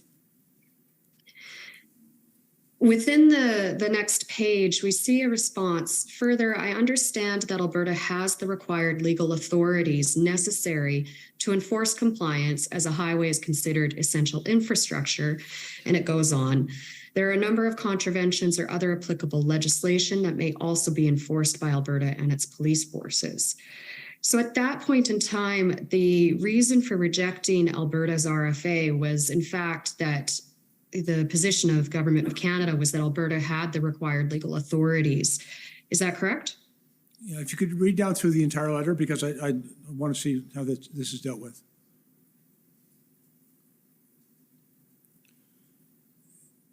And I think it's also, it's relevant that in the last paragraph where the letter also refers to the lack of commercial resources, the Canadian Armed Forces being the only federal asset, and discussions that make clear that CAF have neither the type of assets required nor the expertise to do this without significant possible risk. So it was an answer to Minister MacGyver's specific request for tow trucks belonging to CAF. And it was, I think it was an important context for this letter as well. But certainly also the position of Canada was that Alberta still had authorities that it could exercise to deal with the blockade at Coots, correct? There is some reference to that in this letter, yes. Okay, thank you. And if we scroll down to the last paragraph in the letter, there's reference there to the use of federal resources may be reconsidered at a future date once all other provincial options and capabilities have been exhausted. What was meant by that? Well, again, we were also examining across all of government. We were also talking about the possibility of providing funding to assist them in acquiring through private and commercial means the vehicles that they required. But of course, contingent on all other provincial options and capabilities having been exhausted, correct? Well, and again, not just exhausted or unlikely to succeed. I think that's a reasonable consideration as well. I think we were trying to communicate. My concern, quite frankly, is I felt a necessity to reply to Minister MacGyver, who had made a request to give him the information. He very specifically asked for something, and we were saying no. And I think, as you saw in the email above this, I was concerned that we weren't able to say yes, but I was also concerned that we needed to reply to his letter. And that reference, of course, is to at the very top when you approve this response, is the response to go to Alberta? Yep. And then I'll ask you, Mr. Clerk, to please go up to the top. There's a reference to, has the PMO approved? And I take the PMO to be the Prime Minister's office. Is that correct? That's the usual, that acronym represents the Prime Minister's office. For sure. And was it a requirement that the Prime Minister's office approve a response to an RFA? No, not normally, but clearly there was communication between the offices because there's also an issue of intergovernment affairs between ourselves and the provinces. I think there was a complexity to this request because it involved a number of different ministries, and it was an unusual outcome because we always try to find a way to say yes. Do you know if the Prime Minister's office ever did approve a response to Alberta's RFA? I have no knowledge of that. I'm not Okay. involved in those communications. All right. There is reference in the records to your chief of staff arranging a February 9th meeting with the Prime Minister to discuss the RFA. Were you aware of those discussions? No. Okay, thank you. I am over my time. I would ask the indulgence of the Commissioner for a couple more minutes just to touch on two more things, please. Okay, go ahead, but try and make it fast. Everyone's been For over, sure. with one exception, as I recall. All right, Mr. Clerk, could you please pull up document ssm.nsc.can 403164? And this is an email dated February 17th from you to your Chief of Staff, Minister Blair. Yes. I'll have you scroll down a little bit to that second email. It says, Zita, this letter from Alberta is incredibly helpful. They are asking for federal assistance. They say they've exhausted all existing authorities and resources. They are practically begging for us to help. We should think about publishing this. I'll take it this is reference to the February 5th RFA that your office received from Minister McIver. Is that correct? Yes. All right. You wanted this letter to be published as support for Government of Canada's invocation of the Emergencies Act, correct? My intention was that it would be published because we were putting documentary evidence before Parliament. There was an ongoing parliamentary debate, and there was a vote scheduled for the following week. And my recommendation, because specifically Minister McIver had talked about the RCMP exhausting, the language isn't in front of me, but I believe his letter said all of their resources and options. And I thought that was particularly relevant to the discussion around the invocation of the Act. But you were also aware prior to the invocation of the Act of Alberta's success in purchasing tow equipment, correct? I was aware that they'd purchased tow equipment. I also was aware that it had become somewhat moot because after the investigation by the RCMP, the seizure of weapons and the arrest of a number of individuals, the blockade that existed at Coots, most of those people skedaddled. All right, thank you. One last record to put before you. That's pb.can 401132.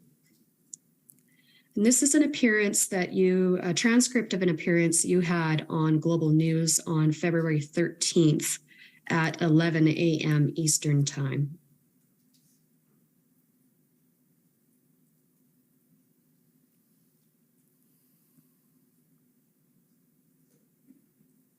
And if you scroll down, please, Mr. Clerk, to page 2. There's a question from Mercedes Stevenson. You can see it now just at the bottom of your screen. Are you prepared to invoke the Emergencies Act? It's not on the bottom of my screen, but sorry, can you scroll down there, please, Mr. Clerk? There it is there. And your response is, certainly, I will tell you the Emergencies Act has been under a very fulsome consideration right from the first day as to what needs to be done. When you refer to right from the first day, what day are you talking about? Actually, my responsibility as the Minister of Emergency Preparedness is to examine every federal authority and resource that can be brought to bear. As I've earlier testified, I'd actually examined the use of this particular act during the pandemic and determined that the threshold was not met. And throughout this event, I was aware of this and many other legislative options available to us, and so it was something that we were, prepared to examine. But as you can see in my answer, a more fulsome answer, below that, I was very clear that our work with the provinces was important. And I talked about the Ontario steps that they had taken with their own Emergency Act, and as I believe I said, we will see if their effectiveness is sufficient to bring the situation in Ontario under control. And as I've said, I don't believe that we had at the time of this discussion on the Sunday morning reached that decision. And I was indicating that we were prepared to look at every option. But you'll agree your answer was that it was under very fulsome consideration. So it's not just a background option. It's something that you were seriously considering, correct? What I was attempting to convey is that every option was on the table, and we were prepared to examine every option and then to do what was required to bring about a peaceful resolution of these blockades. And I understand that you did I'm going to have to say that you're now more than double your time, so one last question is all I'll allow. All right, you will agree with me that by speaking on news programs on February 13th, you made the public aware that the federal government was considering the Emergencies Act, correct? I anticipated that the public was expecting their government to consider every option to bring about a peaceful resolution to these protests because it was hugely impactful, not just to the people of Ottawa and the communities impacted, but to the entire country. All right. Thank you very much for answering my questions today, Minister Blair. Thank you very much. Okay, the province of Saskatchewan, please. Good evening, Minister. My name is Mike Morris, and I'm counsel for the government of Saskatchewan. Sir, will you agree with me that after the cabinet meeting on February 13th, the Prime Minister was left with full discretion as to whether the Emergencies Act would be invoked the next day, following his consultation with First Ministers? Just to be clear, sir, because if I'm going to agree with you, I want to be precise. Yes. The matter had been discussed at cabinet. It was left what we call ad referendum to the Prime Minister, but it was very clear to everybody that the Prime Minister's decision was contingent upon the consultation that he would undertake the following day with First Ministers. Understood. My understanding is that cabinet did not meet again then, though, until after the Emergencies Act was invoked. Is that fair? Yes, sir. Okay. So the Prime Minister did not then take the consultations back to cabinet before invoking the act. You'll agree with me. And I believe, sir, that we'd had the cabinet meeting, as you've indicated, the night before. There was a cabinet discussion, but the final decision was left ad referendum to the Prime Minister following his consultations with the First Ministers. I understand your answer. Minister Blair, I understand you're the president of the Privy Council, correct? Yes, I am. On Friday, we heard evidence from the Deputy Clerk of the Privy Council, and I'd like to pull up the transcript for some of the evidence given by the Deputy Clerk, Ms. Drouin. So, Registrar, if we could pull up the transcript, it's TRN 6026. And spoiler alert, we're going to be looking at page 300 of the transcript, where Ms. Drouin is giving evidence. It'll be 300, right, not on the PDF, but on the document itself. So can you go down just a little bit further? Remember is where I want to start. Okay, up just a bit. Okay, this is Ms. Drouin's evidence from last week. And she says, remember that we also discussed today that the moment we talk about the Emergency Act, that can trigger some reactions. And that was the CSIS assessment on the risk of triggering or invoking the Emergency Act. So we were quite aware that the moment that we talk publicly about the Emergency Act, the timeline to take a decision is very short. It can be a go or no go, but you cannot wait. I'm just going to ask you to scroll down a little bit further now, please. Scroll down a little bit further. Thank you. No, up. Okay, next paragraph. You cannot put that in the domain without taking a decision. And what we were afraid happened very rapidly. The moment we hang off the call on the FMM, it was already out there that we were thinking about the Emergency Act.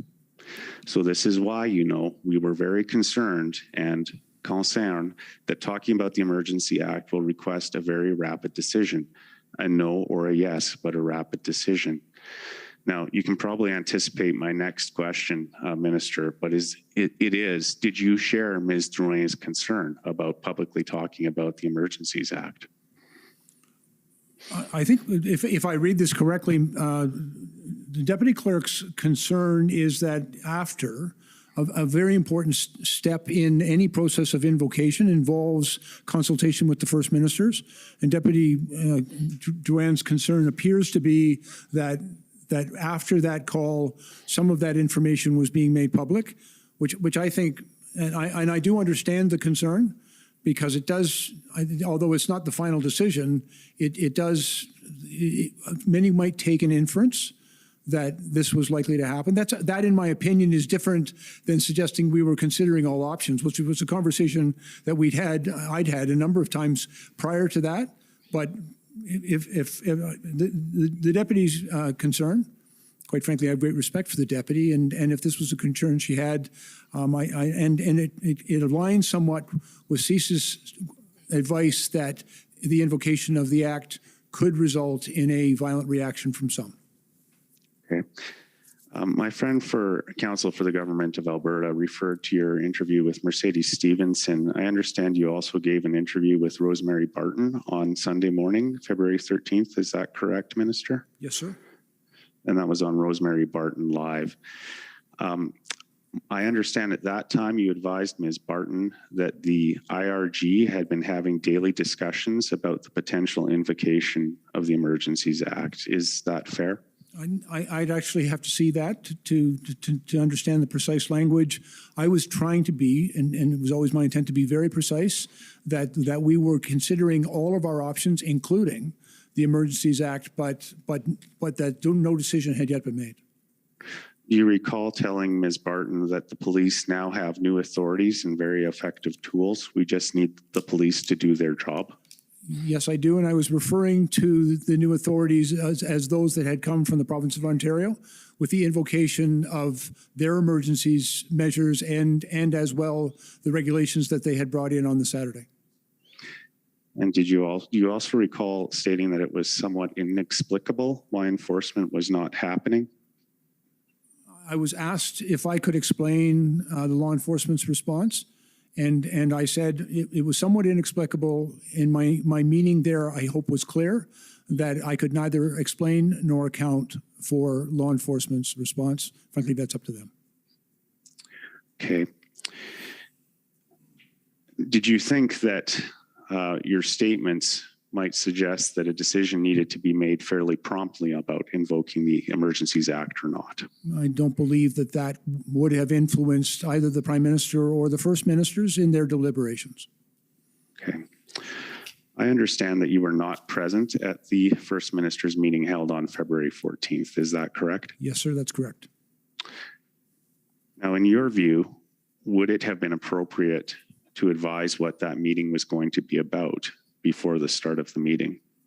You're asking me to speculate on something, frankly, I have no knowledge of, and I was not part of that meeting. If you were a premier, would you have preferred being advised in advance about what a First Minister's meeting is going to be about? That's quite a hypothetical, sir, and I've never thought about being a premier. You're well over time, so with that answer, you're going to have to wrap up, please. Last question. Thank you, Commissioner. Minister, from your perspective, would there have been any risk to advising the premiers about what the First Minister's meeting was going to be about? Respectfully, sir, I don't believe I'm in a position to assess that risk. Okay, that's my last question, so thank you for answering them. Thank you. Next is the Canadian Constitution Foundation.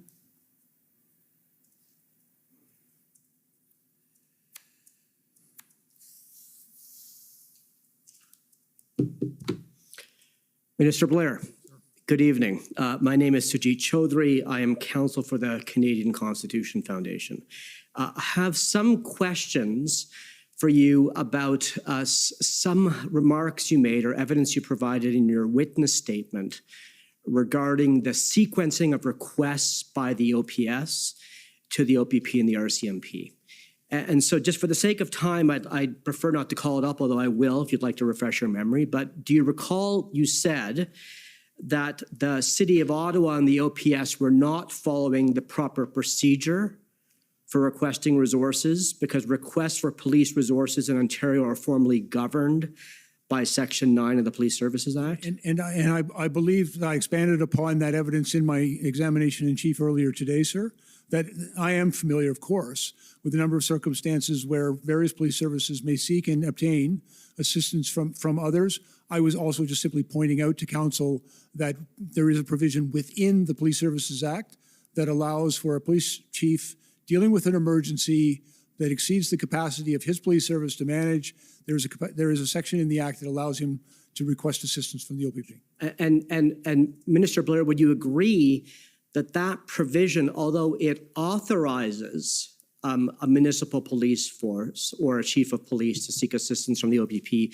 it doesn't require that they go first to the OPP before going to the RCMP? No, and in fact, well, again, depending on the circumstances, they often go to neighboring police services. I can tell you from experience, in the Toronto Police Service, we very frequently assisted other municipalities because we had a fairly robust and well-established public order unit that we would assist those other police services. And so you'll recall the tripartite calls that Chief Slowly participated on February 7th and 8th. Yes, sir. And you had a brief interaction with him. And this was after the request for policing resources was sent simultaneously by Mayor Watson and Chair Deans, both to Ontario and to the federal government.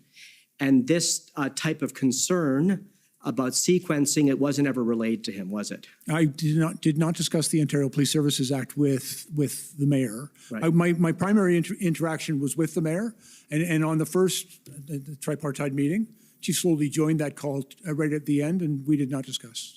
And you'd agree there's nothing in the RCMP Act that says that the RCMP can't respond to a request from a municipal police service? No, and in fact they do, but there is actually, the Ontario Police Services Act is silent to the RCMP. And the RCMP has some capacity to respond, but under normal circumstances, it's somewhat limited. Sure, and this wasn't a normal circumstance, though, was it? No, I think that, as I've said, it was uniquely challenging for the city of Ottawa and then in the multiple other jurisdictions that were being impacted by the blockades. And so if I could conclude here, so you'd agree that even though in the normal course it might be appropriate and it might be standard practice for a municipal police service in this province to first go to the OPP or to other municipal police forces before going to the RCMP, perhaps in the case of the convoy and in the National Capital Region, it might have been entirely appropriate to set aside that normal practice and go directly to the RCMP in parallel. I can tell you from a long experience that the RCMP are actually a very important and valued partner in providing public safety services here in the National Capital Region. And because they have a presence here, probably stronger than anywhere else in Ontario. Thank you, sir. Of course, sir. Thank you. Next is the DDF, JCCF, Democracy Fund, and Mr. Blair, I'm Rob Kittredge, counsel for the Justice Center for Constitutional Freedoms, and we share standing at these hearings with the Democracy Fund and Citizens for Freedom. You understand that in order to declare a public order emergency pursuant to the Emergencies Act, there must be a threat to the security of Canada, as that term is defined in Section 2 of the CSIS Act, right? Yes. And I guess let's put that definition up on the screen, please, just for reference. COM 935, Section 2. Are you familiar with the Section 2 CSIS Act definition of a threat to the security of Canada? Yes. CSIS themselves advised Cabinet that the protests didn't pose a Section 2 CSIS Act threat. You were aware of their assessment, weren't you? But I think context is really important, sir. Sure. The advice that I understood from CSIS is that it did not meet the CSIS threshold for them to enable them to initiate an investigation. And they were very clear about that. But for the purposes of the Emergencies Act, that definition, I believe, has a broader application that is contained within that definition. And it really, the violence and the threat of violence, I believe very clearly the threat of violence. I also believe that, the threat of violence existed.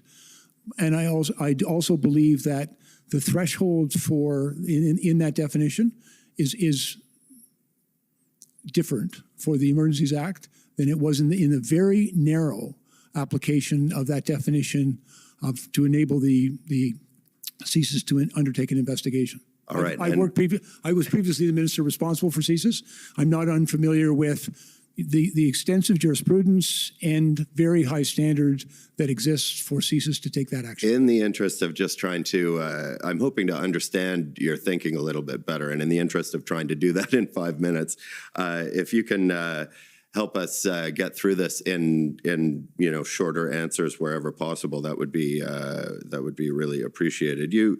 Looking at this definition here, you haven't raised any concerns about espionage, sabotage, foreign interference, or a credible threat to overthrow the government of Canada associated with the protests, have you? And again, there was some concern, not the activities of a foreign state actor, but that there was some concern about foreign influenced activities detrimental to the interest of Canada. And as well, just to be very clear, I believe there was more than ample evidence in support that the threat or the use of acts of serious violence, and that "or" is rather important. I think very many people felt threatened. Okay, fair enough. You had outlined several concerns to Commission Council earlier: disruptions to supply chains, impacts on the flow of goods and services, disruptions to transportation, disruptions at the border, etc. These things may be undesirable and they may have an impact on Canadians, but they aren't in and of themselves serious violence, are they? No, but I think there is an underlying threat of serious violence. Just if I may very quickly give you an example. In our conversations with the police, both the RCMP in Alberta and the Ottawa Police Service here in Ottawa, they were very concerned. And CSIS actually reaffirmed this concern that any enforcement on their part could result in a violent and provoke a very violent response. I think as well, in all the people that we dealt with in Windsor and in Ottawa, certainly the disruption of critical infrastructure was a very serious issue of national It's a very serious issue, but it's not serious violence in and of itself. I mean, you spent a lot of time earlier on today speaking to Commission Council about your concerns about the protests, and you outlined concerns like the impact of the disruption to supply chains on Canadians, and you spent quite a bit of time on that. You didn't spend much time identifying any and I'm pleased to have the opportunity to do so now, sir. Did you? I believe that many Canadians experience threats of violence, intimidation, and fear as a result of the activities taking place. Intimidation and fear aren't in and of themselves. Let him finish the answer, then you can. I mean, in the interest of getting me through this in 5 minutes and giving me a chance to if you don't let him answer, then there's no point asking the question. So. True. Intimidation and fear in and of themselves, though, aren't serious violence. I mean, the experience of intimidation and fear, serious violence means something, doesn't it? Well, in threats of violence, and I think very many people felt very threatened by what was taking place. Quite frankly, intimidation and a very real apprehension of risk and danger as a result of these activities. I think we heard from very many Canadians who were very sincerely fearful about these things, and we heard from the police who told us that just in the normal, even writing municipal bylaw tickets could precipitate a violent response. And so the police were very fearful of a violent reaction. But writing municipal bylaw tickets didn't incite a violent response, did it? Well, again, we were talking about a threat of violence, not just merely the act. You know, I think it's very clear. Somebody gets can I just, or something blows up, that's crystal clear. But acts of threats, intimidation, obstruction, all of those things can also be quite violent. So if they're experienced by Canadians. There's been a lot said here in the last couple of minutes, and I'm very close to, if not over my time here. But I guess I'd like to ask you. You're making a lot of noise about intimidation and threats of violence, but can you point me to any particular specific threat of violence or event that was violent? Well, sir, you've characterized my response as noise, but I was trying to answer your question. Well, I appreciate that, but I'm just trying to cut through this and get an answer out of you. I can tell you we heard from very many Canadians who were very fearful about the activities of these blockades and protests. You know, they were afraid to walk down their street. They were intimidated and fearful of those reactions. Some of the symbols and other things that were on display were very threatening to very many Canadians. And frankly, the threat of violence is every bit as impactful on a community and on individuals. And therefore, it was a very serious matter from my perspective. All right. The definition in Section 2 of the CSIS Act of a threat to the security of Canada doesn't capture everything that you in your capacity as a Minister of Emergency Preparedness would consider to be a threat to the security of Canada, does it? I'm not sure what you mean. I think this definition is fairly comprehensive and includes the type of behaviors that I've referred to. But you would say that in your occupation as Minister of Emergency Preparedness, this sets the limit of what you would consider to be a threat to the security of Canada, Section 2 of the CSIS Act? I think this defines what, in my opinion, would be a public order threat to the security of Canada. There can be other types of threats that were not necessarily evident here. A cyber attack, for example, that's targeted at critical infrastructure that shuts off a pipeline or a power grid or a water treatment plant. Those can also manifest themselves as threats. There is a significant threat there that doesn't necessarily involve physical violence in the first instance. Okay. And just a final question. It's your belief that this definition here in Section 2 of the CSIS Act applies differently to CSIS than it does in the context of the Emergencies Act, right? I'm aware in the way in which this definition applies to CSIS's authority as determined by the courts to initiate an investigation. But I also believe that in its reference in the Emergencies Act, that this it needs to be looked at in a broader context than simply whether or not CSIS could go get a wiretap, for example. And there is, I think, very useful guidance here. So the Emergencies Act uses a different definition of a threat to the security of Canada. No, I think this definition as provided within the Act, in my opinion, is appropriate and does in fact identify the events and the circumstances that we have described as a concern within the Act as in fact a threat to the security of Canada. All right. Well, thank you very much. Those are my questions. Thank you. Okay, next is the CCLA, please.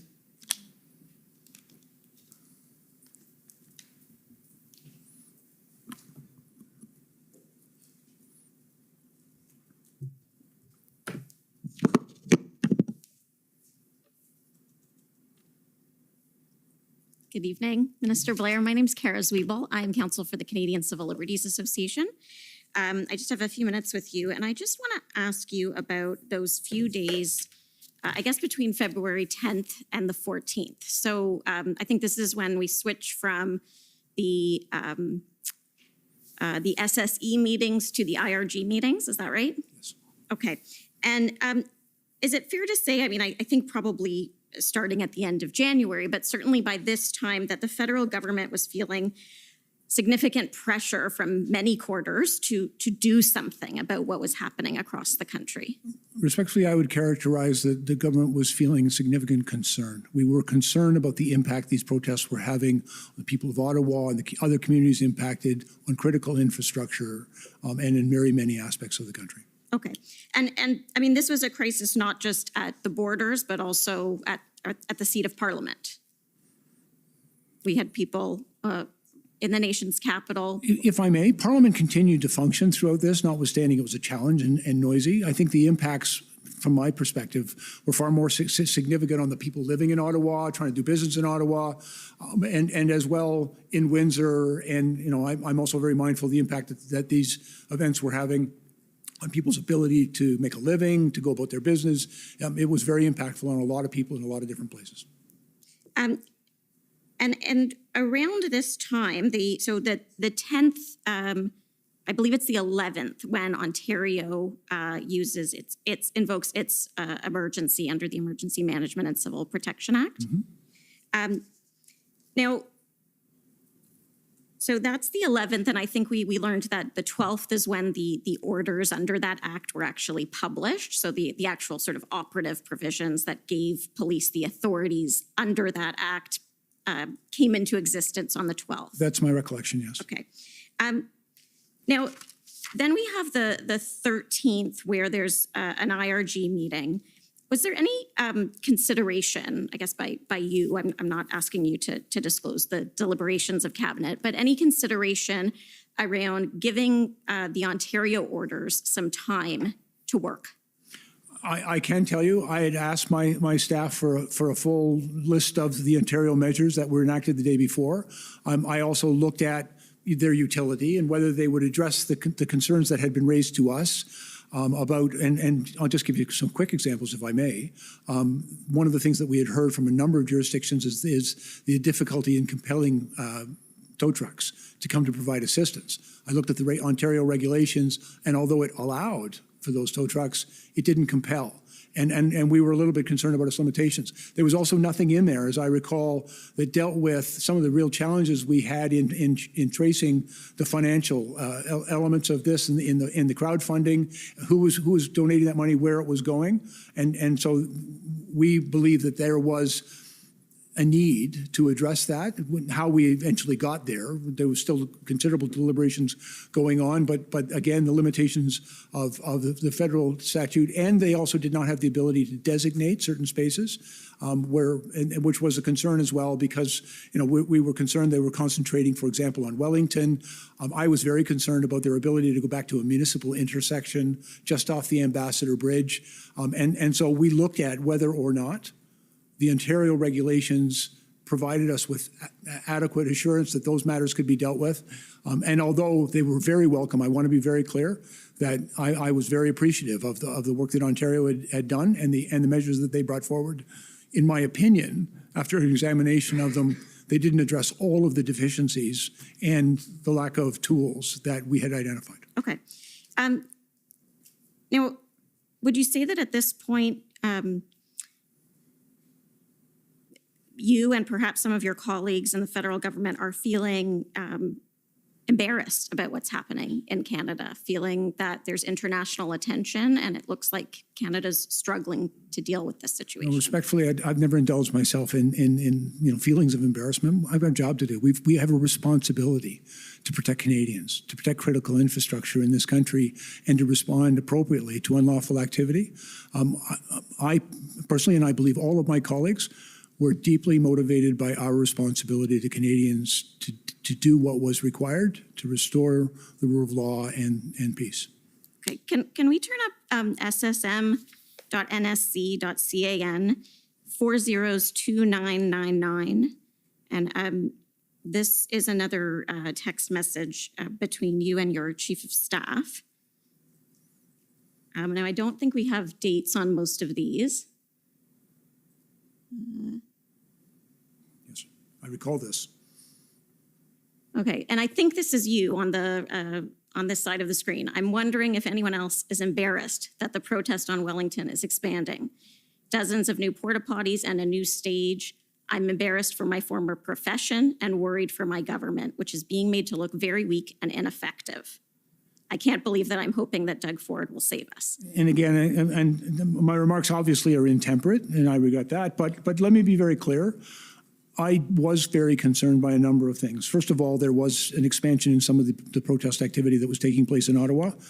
I was hearing very clearly how concerned the people of Ottawa were about that not just the activity that was taking place, but that it appeared to become even more entrenched. There was also a lot of public discourse, and particularly in Ottawa, but in other places as well, about people losing confidence in the police. And trust and confidence in the police is absolutely essential for them to do their job. And so I was very concerned about the impact that the apparent ineffectiveness of the police to deal with this was causing in the public's confidence, in their competence and their ability to resolve this. And finally, one of the things that we were also hearing, a lot of people were very confused about who is responsible for policing in the city of Ottawa. And for most people, they don't differentiate between the responsibilities of different orders of government. And what I was also hearing is that many people assumed that the federal government was responsible for this. And my comment was that I knew it was primarily the provincial responsibility, the province's responsibility under their Police Services Act to take certain steps. And I was hoping that they would take those steps. And by the way, subsequently on, I believe, December 11th, they did, in fact, pass their own Emergencies Act and introduce regulations on the 12th. Okay, and I know I'm out of time. Can I just have one more moment to wrap up? Thank you, Commissioner. So the IRG on the 13th, and then there's a cabinet meeting the night of the 13th as well. And then the following morning is when there's the First Minister's meeting, and then the act is invoked. But we know that the morning of or overnight leading into the 14th, the blockade at Coots was dealt with and arrests were made. And the Ambassador Bridge, I believe, had also been cleared.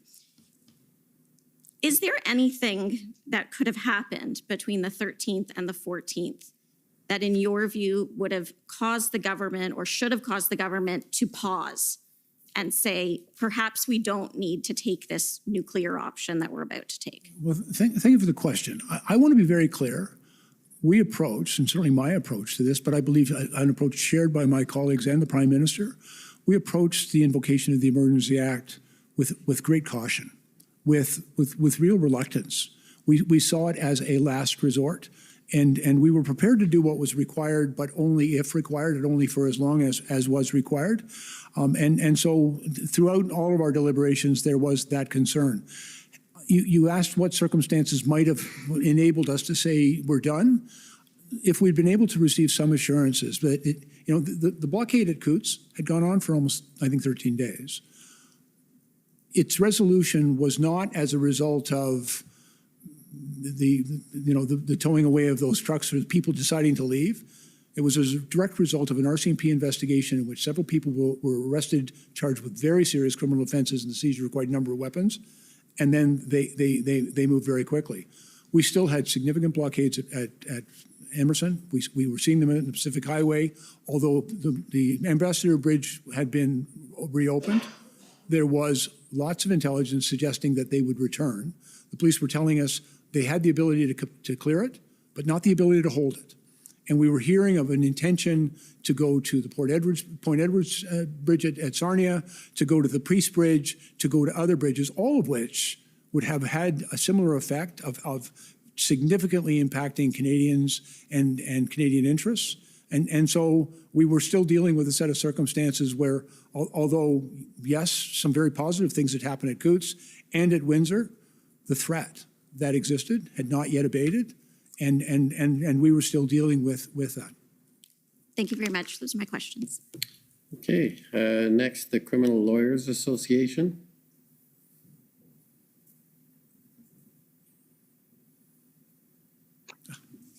Minister, my name is Greg Delveli. I'm one of the lawyers representing the Criminal Lawyers Association and the Canadian Council of Criminal Defense Lawyers. You have testified that, in your view, reliance upon the Emergencies Act was a matter of last resort, and I'm going to pick up on that theme, okay? When Commission Counsel asked you questions, what now probably feels like some time ago, he asked you questions about why there was about mistrust between, as I understood it, police agencies. He used the phrase ships passing in the night. He, in a question, suggests there was confusion and disagreement about who goes where and does what. Your answer to that was in reference to governance. But my question is, as you look back today, to what extent do you believe that better communications or effective communications between police agencies and within police agencies might have avoided the need for resort upon the Emergencies Act? And first of all, let me agree vigorously that good communications within police services and between police services is very important in them doing the important job that we task them with in our society to keep the public safe. What we were also dealing with, however, in government was the reality that that communication perhaps had not been as effective, and as a result of, and again, it's not my job here to assess responsibility, but the reality was this had persisted for a very long time. In many respects, it had gotten more difficult and dangerous, and we were concerned that it had to be resolved. And so, I'm in complete agreement that good communications within police services and between police services, and I would also add, between those governance bodies responsible for policing and the public. I think those communications really critically important on all aspects of this. But in the event that had not been as effective as perhaps we would have preferred or wanted it to be, we were dealing with a situation that was uniquely challenging and required, unfortunately, in my opinion, an extraordinary response. You looked at the Emergencies Act because circumstances pushed it onto your plate and you had to deal with it. My responsibility is to look at all federal authorities in existing legislation, and because of, frankly, my background, I also look at municipal bylaws in their application and highway, like Ontario statutes such as the Highway Traffic Act, which can also be applicable and useful in these circumstances. And so one of my responsibilities is to look at every legal authority. I've already mentioned, for example, at Windsor, we looked at the International Bridges and Tunnels Act to see if there was any application that would assist us with. And what we found in the unique and challenging circumstances that police and communities were confronted with as a result of these blockades, there were, I think, a need for additional tools and authorities to enable them to effect the important lawful purpose of restoring the peace. And finally, Minister, when you testify that about your belief that the Emergencies Act is a matter of last resort, that's not just a personal preference you're expressing, that's your belief with respect to what the law requires, right? Yes, I believe that is a requirement that, and as well, the law also requires that it be charter compliant, that it be time limited, and you know, it also provides a number of parliamentary processes and an inquiry. All of those are very high standards that the law puts in place, and in my opinion, appropriately high standards. Thank you. Those are my questions. Thank you. Call on the Government of Canada, please. Commissioner? Yes. Before he begins, my colleagues at the Government of Canada have moments ago provided some unredacted records finally based on our motions. One of those records is relevant and material to this witness extraordinarily. And if my friend, I'd be asking to deviate on that basis because they were just provided moments ago. To be able to ask this witness for 5 more minutes so I may question them about this new document. I can advise it's February 12th minutes readout from a ministerial meeting about this very issue, and it's very enlightening. Does it involve this witness? It does. Okay. What's your position on that? I'm trying to sort that out right now, as I'm not aware of what my friend is speaking of in terms of the specific document. I see that there's been a response sent from the Government of Canada with respect to one of my friend's motions with an attachment to it. And frankly, Commissioner, I don't think I'm informed enough, nor are those at the council table at the moment to respond to what my friend has. If we took 2 minutes, we may be able to get there. Yeah, maybe we'll take 5 minutes, a 5-minute break, and probably the witness can appreciate it. It's been a long afternoon or evening, so we'll take 5 minutes, and then maybe you can sort it out, and we can come back, because obviously it's better to have the questioning before your final questioning. And you can also deal with the Commission Council. I don't know if they can help, but I'm sure they're willing to help if possible. Okay, thank you. We'll take 5 minutes, and you can, Commission Council, come and get me if it's... The Commission is in recess for 5 minutes. La Commission est levée pour 5 minutes.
Order à l'autre.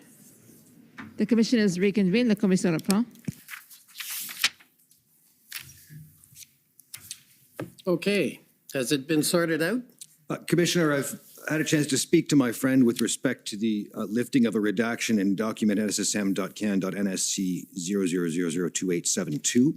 And I've undertaken to my friend that I'm happy to ask the witness, I'm not sure if it's technically feasible to put it on the screen, but to ask the witness the question whether he was advised of the information that has now been unredacted in a document that's previously been seen as a ministerial update readout.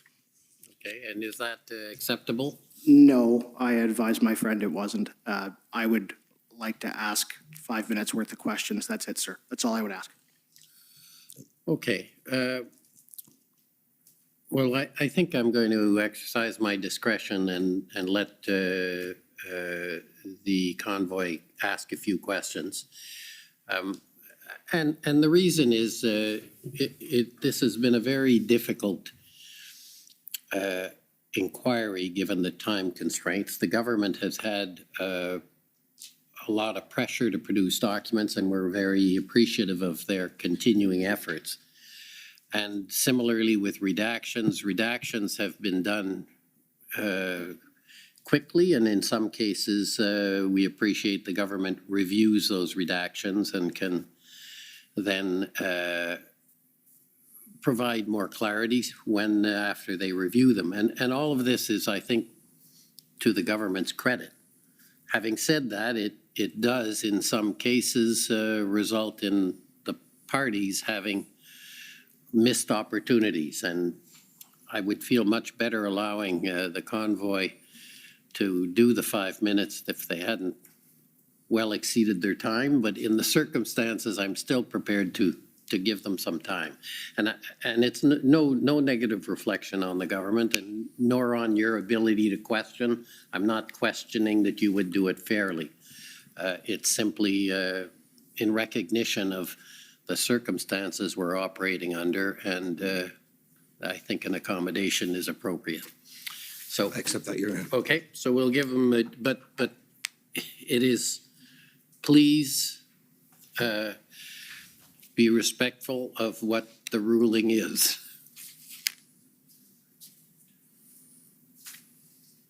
So hopefully this is already in relativity. It is document SSM.can.NSC.0000287220, I think. Is that, do you have it? Great. Thank you. So, Minister, this is the 1 p.m. ministerial update readout, and you can scroll up and see it's a readout of what happened at your ministerial meeting on February 12th, 2022, all right? And if we can scroll down to the second page, please, where it says Ottawa. Thank you. So I just need to know if you were made aware of this. Essentially right there, it says plan, this is from the third from the bottom. Plan presented yesterday was slowly for approval. OPP, RCMP have approved. Will further present to minister. Meeting was slowly at 2. You're aware of that? You're aware that was what was advised on February 12th? I was present at that meeting, and although I don't have a specific memory of every point that's listed here, I believe this was part of the discussion. Right, and you can agree with me that the plan presented was the one from the Deputy Minister of Public Safety, Mr. Stewart? And I don't have any information on like whether the Deputy Minister was, I have no recollection of what you've just said. Okay. And so I'm unable to agree with you. Right, and are you aware, and is already in evidence, that on February 12th at 5 p.m., Deputy Minister Di Tommaso texted with Chief Slully, and he too approved the plan? I have no knowledge of that. Well, if that's the case, and all of the police in the jurisdiction of Ottawa approved the plan, why'd you invoke the Emergencies Act?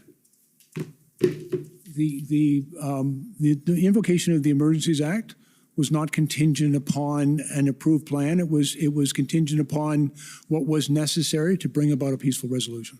But isn't the RCMP, the OPP, and the OPS approving a plan that isn't the Emergencies Act?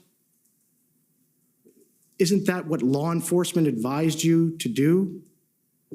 And again, I wasn't getting advice from law enforcement. We were getting information from law enforcement. I don't have any insight at all into whatever plan may have been devised by them. I had every expectation that they were working together and would develop a plan, but I don't know its particulars. And frankly, our decision was based on the threat assessment, the determination of the circumstances that existed across the country. And yes, I think it's a positive development that the police are working together in a plan, but the execution of that plan had not yet been realized and the threat had not yet abated. Last question. The plan, all right, the engagement plan or proposal, in all of the cabinet minute meetings where it was discussed, it's attached to the minutes as a document that was discussed. So I take it, can you agree that the engagement proposal, you had that document, right? I don't know that's what they're referring to in the document you've put in front of me today. Right. Okay, thank you. Okay, now I'm calling on the Government of Canada again.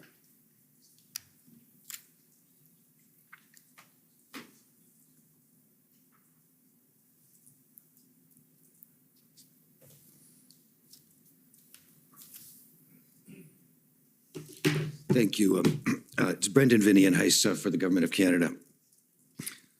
Just on the last point, looking at that word plan and the bullet point my friend was taking you to, are you certain sitting here today which plan that referred to? No, sir. I make an assumption that it was the police operational plan, but I've never been given the details of their planning. I've never asked for it and did not require it. Okay. So is it, looking at what's noted there, is it equally possible sitting here today, as far as you know, that that's the engagement plan as opposed to an enforcement plan? And I don't know and wouldn't, I don't think it's appropriate to try to venture a guess. It's clear that there was discussion that they had come to an agreement with respect to a plan, but I don't know its particulars. All right. I would like to come back now to the broader issues here and ask you some questions about the environment that you were assessing as one of a number of members of cabinet. This morning, Commission Council asked, or this afternoon, Commission Council had asked you a number of questions about your perspective on the policing of public protest, which included a couple of well-known protest events that occurred when you were the Chief of Police at the Toronto Police Service. Do you recall that? I'm taking you through the 2009 Tamil protests, for example. Yes, sir. And another well-known protest event in Toronto when you were the chief was the G20 held in June of 2010, right? Yes, sir. I think you and I are both quite familiar with that event, as well as the later process of accountability for some of the orders that were given by the Bronze Level Incident Commander on the Sunday, June 27th. Yes, sir. And as I recall the evidence, in that example, you ultimately intervened and ordered that an end be brought to certain of those operations when they came to your attention. That's correct, sir. I would like to ask you to focus for a moment on the events in Toronto on Saturday, June the 26th, in thinking about the scenario before us here in this inquiry. Do you recall what happened on June the 26th of 2010 in Toronto? On the Saturday, sir? Yes, sir. Yes, sir. There was a very difficult situation. What had been a relatively peaceful protest, although involving a very significant number of protesters, and there had been some incidents leading up to that. But on Saturday, unfortunately, a very significant portion of the protest began to riot. Tumultuously is I think the appropriate term. They were marching down towards the summit site. They turned and began running rapidly north up Yonge Street, smashing windows as they went. There was a number of police cars that were set on fire, and a number of my officers were injured as well. Yes, and so one of your officers was quite seriously injured as a result of the police car being attacked by protesters. Was that right? He was injured and rescued from the vehicle, which was subsequently set on fire. Yes. Now, leading up to that event, sir, were you aware that there was a not insignificant amount of advanced information and intelligence available with respect to certain actors, I think most famously associated with the Black Bloc actors that were shared with the Toronto Police Service? Yes, sir, I recall that vividly. And those individuals and groups were assessed as intending to cause violence to property and potentially persons during the course of the G20 protests, yes? Yes, sir, that was the intelligence we'd received. And in fact, am I correct that some of these identifiable groups or individuals warranted or were found to warrant the issuance and execution of search warrants in advance of the protests? Yes, sir, that's correct. But the events you described on Saturday, June the 26th, they involved individuals who were not on your radar specifically, didn't they? That's correct, sir. The groups that smashed stores and laid waste to a long section of Yonge Street in downtown Toronto, do you know whether all of them were part of the target group assessed or as subjects of interest ahead of the summit? I believe many of them were not previously identified as subject of interest. I also believe, sir, that a number of people, frankly, get caught up in the moment. And it's part of the mob mentality sometimes when people begin to riot, that others who may not have come with that intention join in, and it becomes very challenging for the police to restore order. Do you have the same perspective with respect to what occurred on Queen Street West, where at least 2 of the burning police cars, I understand, occurred? Yes, sir. I recall watching that actually on video from police headquarters, and again, there was an element of that protest on Queen West, which was directly related to a number of identified anarchist groups, including the Black Bloc, but there were also very many other people that had not previously been identified and who joined in. And putting yourself back to the situation in the streets of Toronto on June the 26th, sitting there in the middle of that afternoon, would you have had any reason to think that obtaining more surveillance or monitoring authorities or wiretap authorities would have been useful as a response to what was going on in the streets amongst that mass of people? It's very difficult to say, if I may. I would also remind you, sir, that at that time I was the chief of police in Toronto, but there was an integrated command team that was put in place. The leadership of that response, planned well in advance and agreed to by all parties, was led by the RCMP. There was also integrated intelligence gathering units related to that. Certainly, we had a fair bit of intelligence available to us, but it was clearly not entirely complete. I think in hindsight, we could always have hopefully done more. Would that have been a useful public order response on June the 26th of 2010 when those events were occurring in plain sight on broadcast and social media in real time? Yes, and unfortunately, law enforcement did not have the capacity to monitor all social media, and neither do we now, by the way, or neither do they now have that capacity.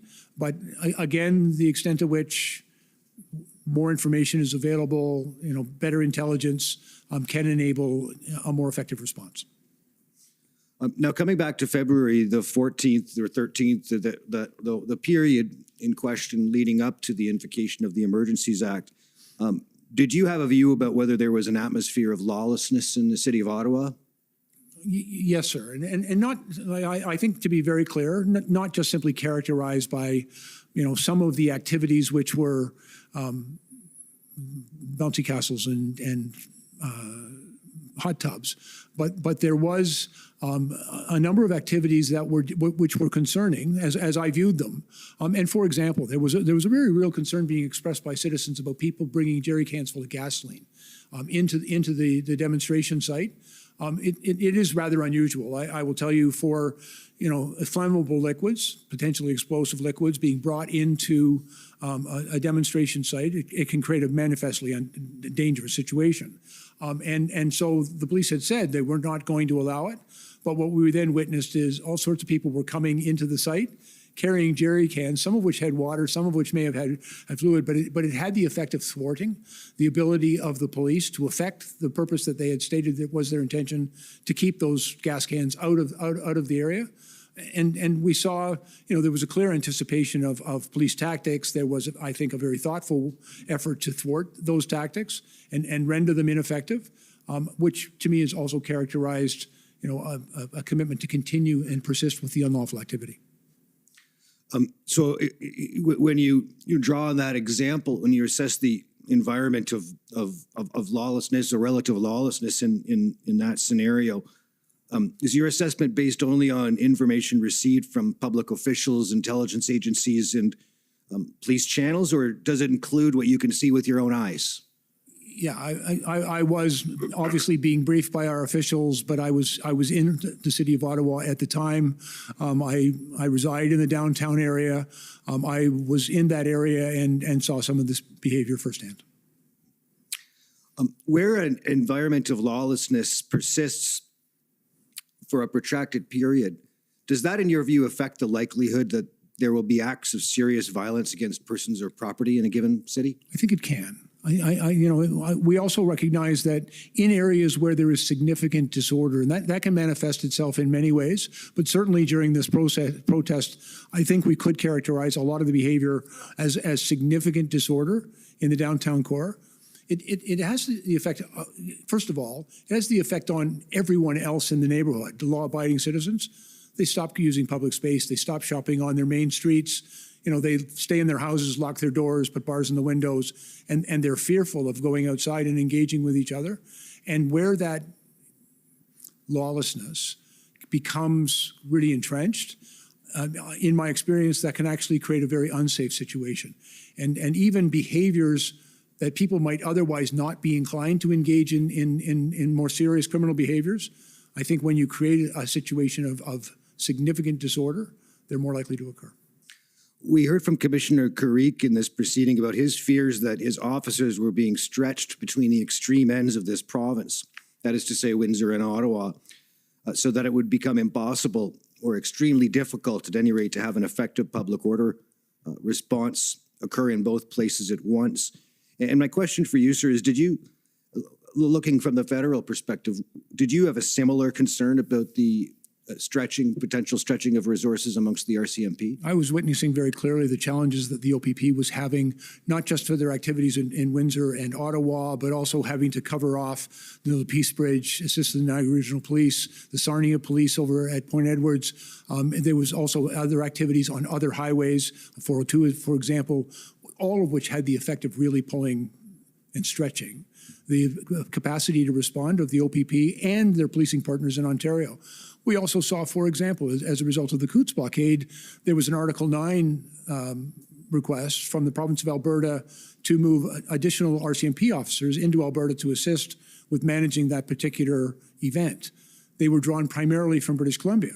But then we saw almost immediately there was protest and blockade activity taking place at the Pacific Highway. So the place from which those resources had been drawn was then being challenged. And it appeared to be an effort to stretch even thinner, limited police resources. And I think one of the things we heard very clearly from the commissioner is that he had to make some very difficult choices about what he could do first and what he would then have to do subsequently, because he just didn't have unlimited resources to bring to bear. If there are inadequate numbers of police officers available to maintain law and order in a given location, do you consider that might affect the likelihood that there will be acts of serious violence that occur in that location against persons or property? I think it's very important to have enough resources to effect a lawful purpose. And again, I leave that decision to the operational commanders on the ground. But in my experience, having insufficient people to deal with a substantial protest, and I've been involved in protests where we were in our dozens up against thousands, and it becomes extremely difficult to bring that situation to a peaceful conclusion. I'd like to ask you about the risk of counter-protest.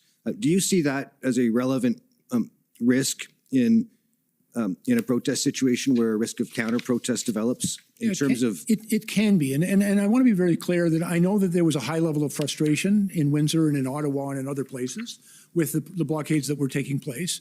And I did not see evidence of a violent response, but when there has been counter demonstrations, the police are also very challenged to sort of stand between the two protesting groups to maintain the peace between them, and that can be a very challenging environment.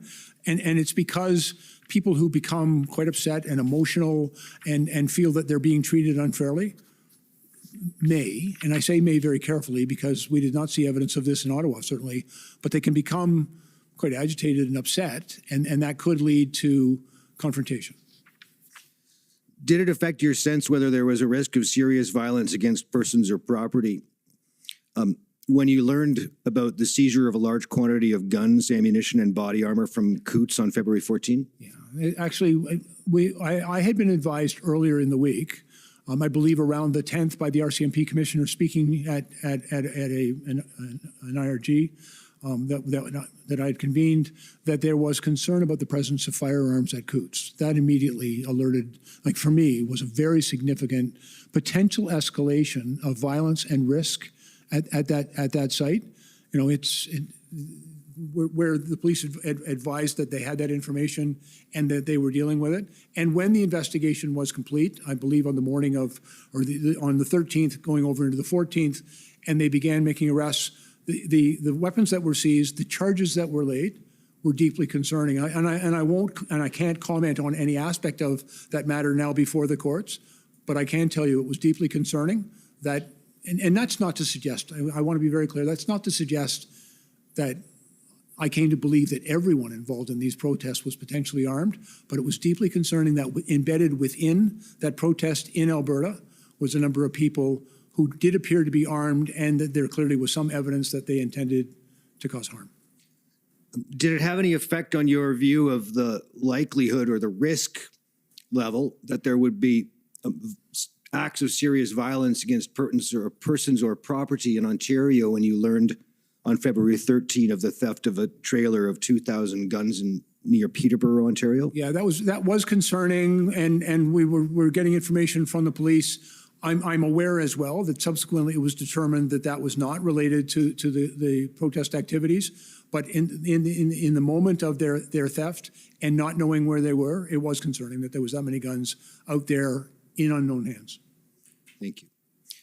I'd like to ask you about a subject some of the lawyers in this inquiry have repeatedly asked witnesses about, and that is whether or not you believe in the rule of law. I spent my whole life upholding the rule of law, sir, so yes, I do. Does the rule of law include the sense that citizens will generally acknowledge and abide by the law of their own volition?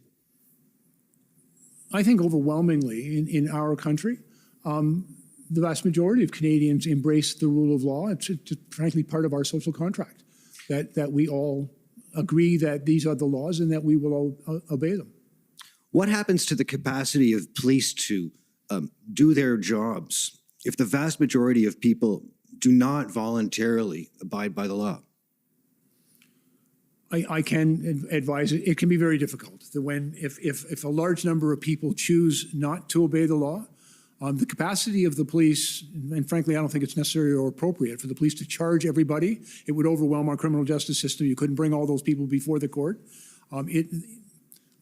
I think the law works best when it's done with the consent of the people, and we all agree to abide by those rules in how we treat each other and how we live together. Do you see that if large numbers of Canadians repeatedly and for extended periods refuse or fail to abide by laws, by court orders, and so forth, do you think this has any effect on the willingness of other Canadians to follow the law themselves? I remain optimistic, and I would hope that the vast majority of Canadians would understand the importance of the rule of law. And it's foundational to our society. And you know, we live we talk about peace, order, good government, and Canada is one of the safest large countries in the world.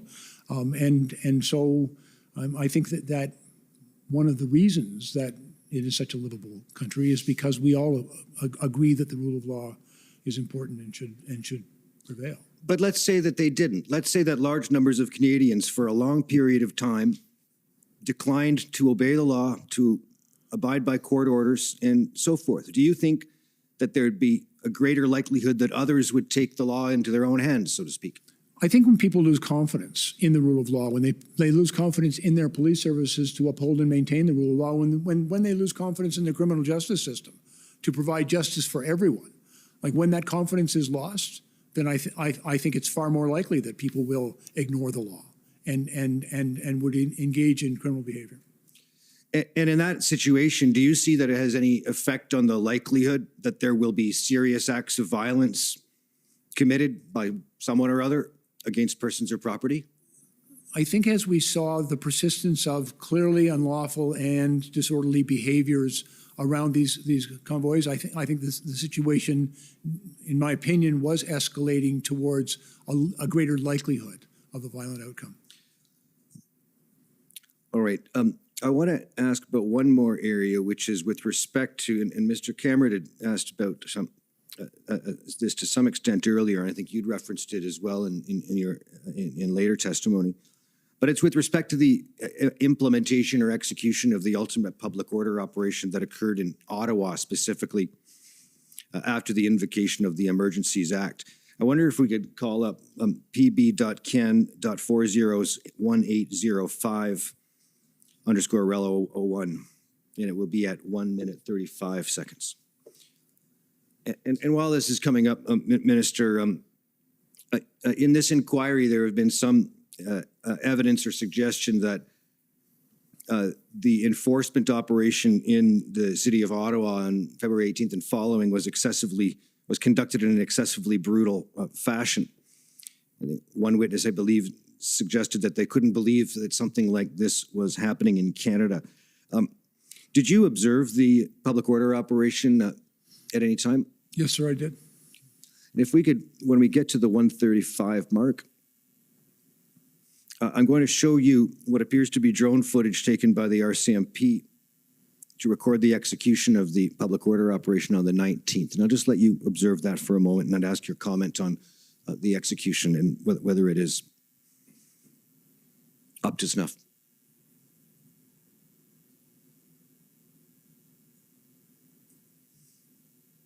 And I'll note as we go that it appears that at a certain point the footage will be sped up and that'll be indicated on the screen.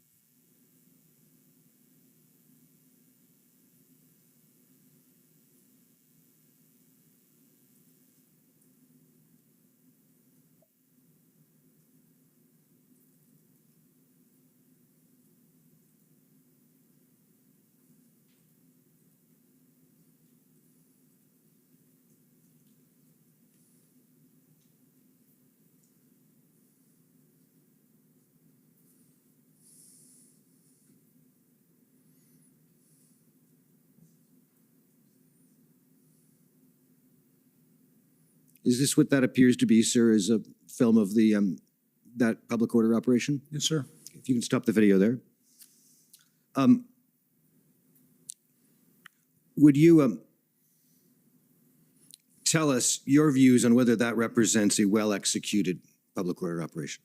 I've been involved in many, sir, and that again, I describe this, sir, that type of behavior as textbook. I believe that the officers were responding in a very proportional and measured way. One of the things that happens in any public order event, if you line the police officers up, there will be some people that will come and push against them. And you know, clearly the police had adequate resources and a clear plan and were moving people out. I was particularly impressed as I watched that the protesters were given passive egress so that they could leave. And that's really important when you're trying to clear a street, that you give people a reasonable point of exit from that street. The other thing that I would observe is the presence of those vehicles. I think even as I watched this, the police were dealing with a unique challenge because those vehicles were in many cases still present in that event. But I thought the way in which they managed the movement of those people was entirely proportionate. And I looked very carefully. I personally did not see any thing that I would characterize as excessive force. There is a minimal amount of force that is necessary to effect that purpose, and that's what I believe I witnessed. Are you aware of whether the public order operation that occurred in Ottawa resulted in any deaths or serious bodily injuries to members of the public or to members of the police? I'm not aware of that. I've seen absolutely no evidence or indication of that.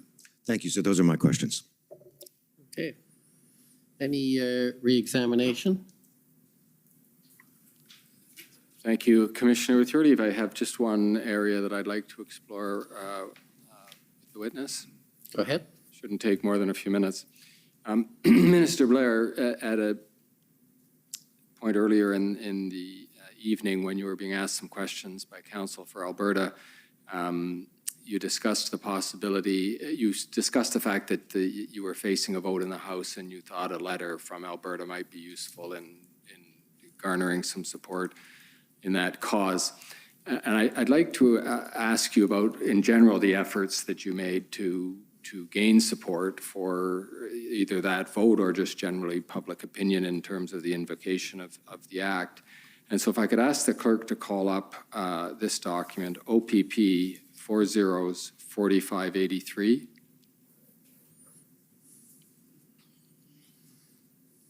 And when you get it, to go to page 54.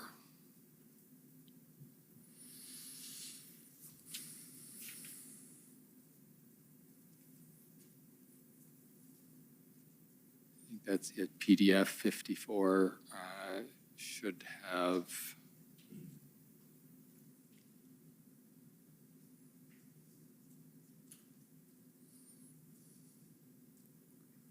Yes, there we are. Thank you. This isn't an exchange that you're involved in, Minister Blair, but you're mentioned in it. Commissioner Creek is in green on the right of the screen, and Commissioner Lucky is in blue on the left of the screen. And she says this, the text begins with something that appears just a continuation of an earlier conversation, and then she says, has Minister Blair hit you up for a letter to support the EA? Question mark. And I guess the first question is, did you hit up Commissioner Carrick for a letter to support the EA? And we're using that colloquially, and we wouldn't be suggesting there was necessarily anything wrong in you having contacted Can I say, sir, I personally believe it would have been wrong. I know Tom Carrick. We're friends.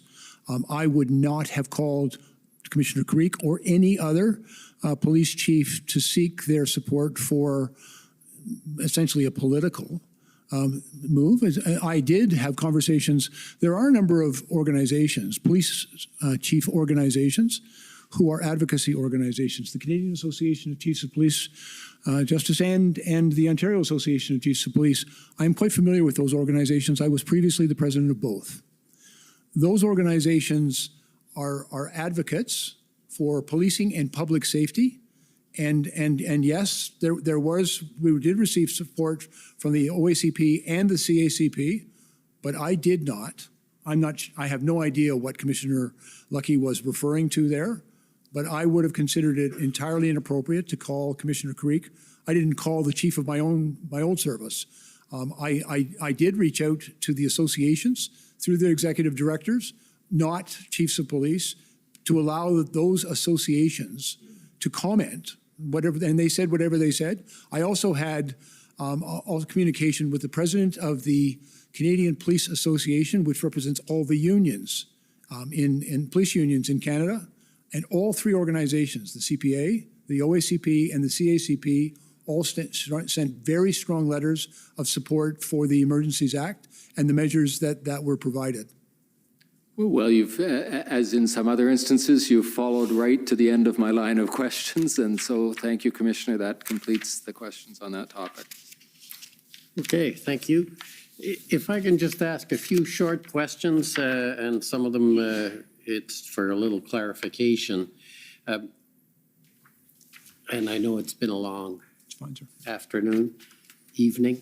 I just want to confirm the point you made about the Police Services Act and requesting the OPP assist.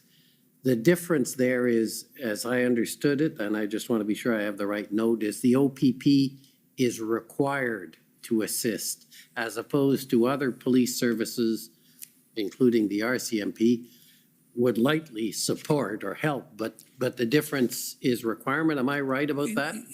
My understanding of the act, sir, is that the OPP is, if a chief believes an emergency exceeds their capacity and they ask the OPP for help, that the OPP commissioner is required. They can also ask another municipal police service or a First Nations police service who do have in the legislation, as I understand it, and this legislation's been amended a few times, so I stand to be corrected, but I believe this is still correct. Those municipal police services could decline. Interestingly enough, the Ontario Police Services Act is completely silent to the RCMP.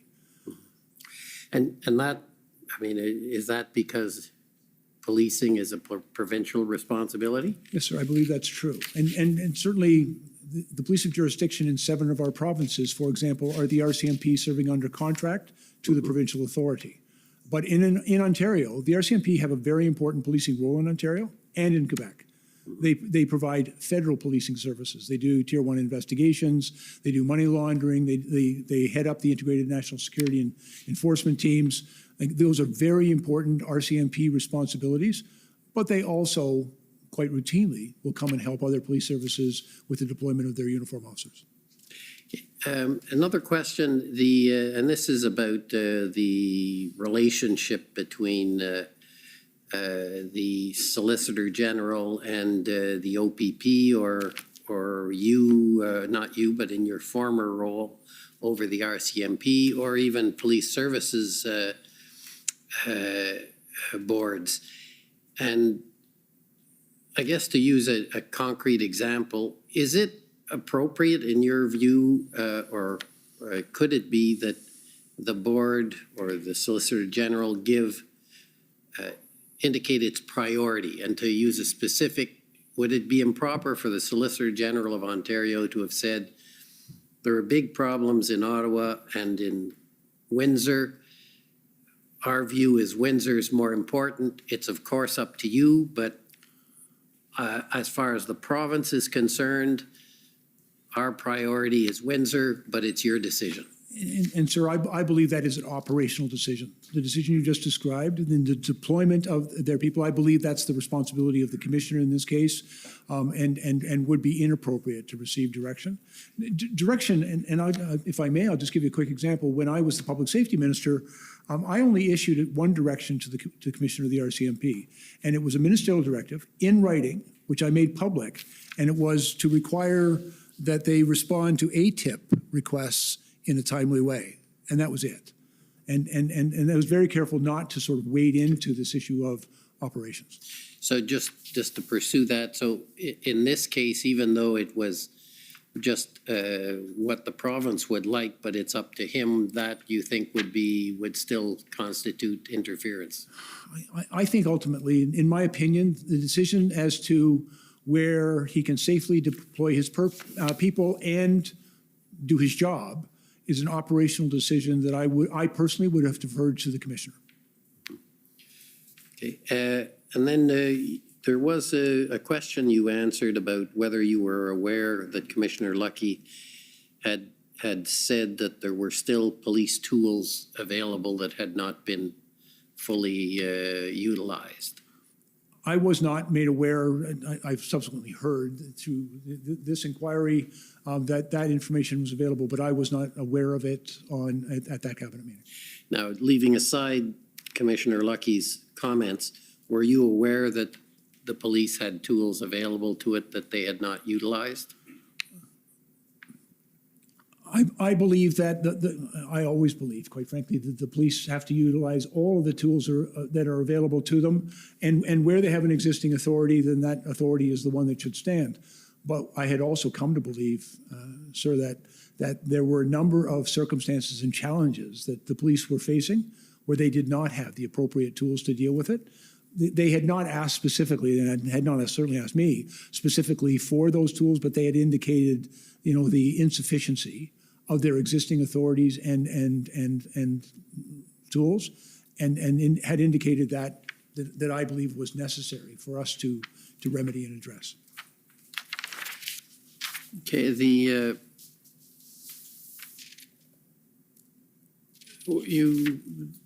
you made a mention, and I'm not sure I've got the correct note, when you were talking about the deficiencies or the tools that were added by the Emergencies Act. You talked about the financial and the FinTrack, and you mentioned the tow trucks.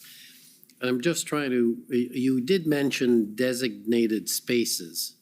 And I'm just trying to understand, because we've had a fair amount of evidence here, let's just say, I'm not quite clear for sake of argument, on whether the common law powers to create exclusion zones was adequate to deal with the Ottawa situation, or whether it required the act, the Emergencies Act.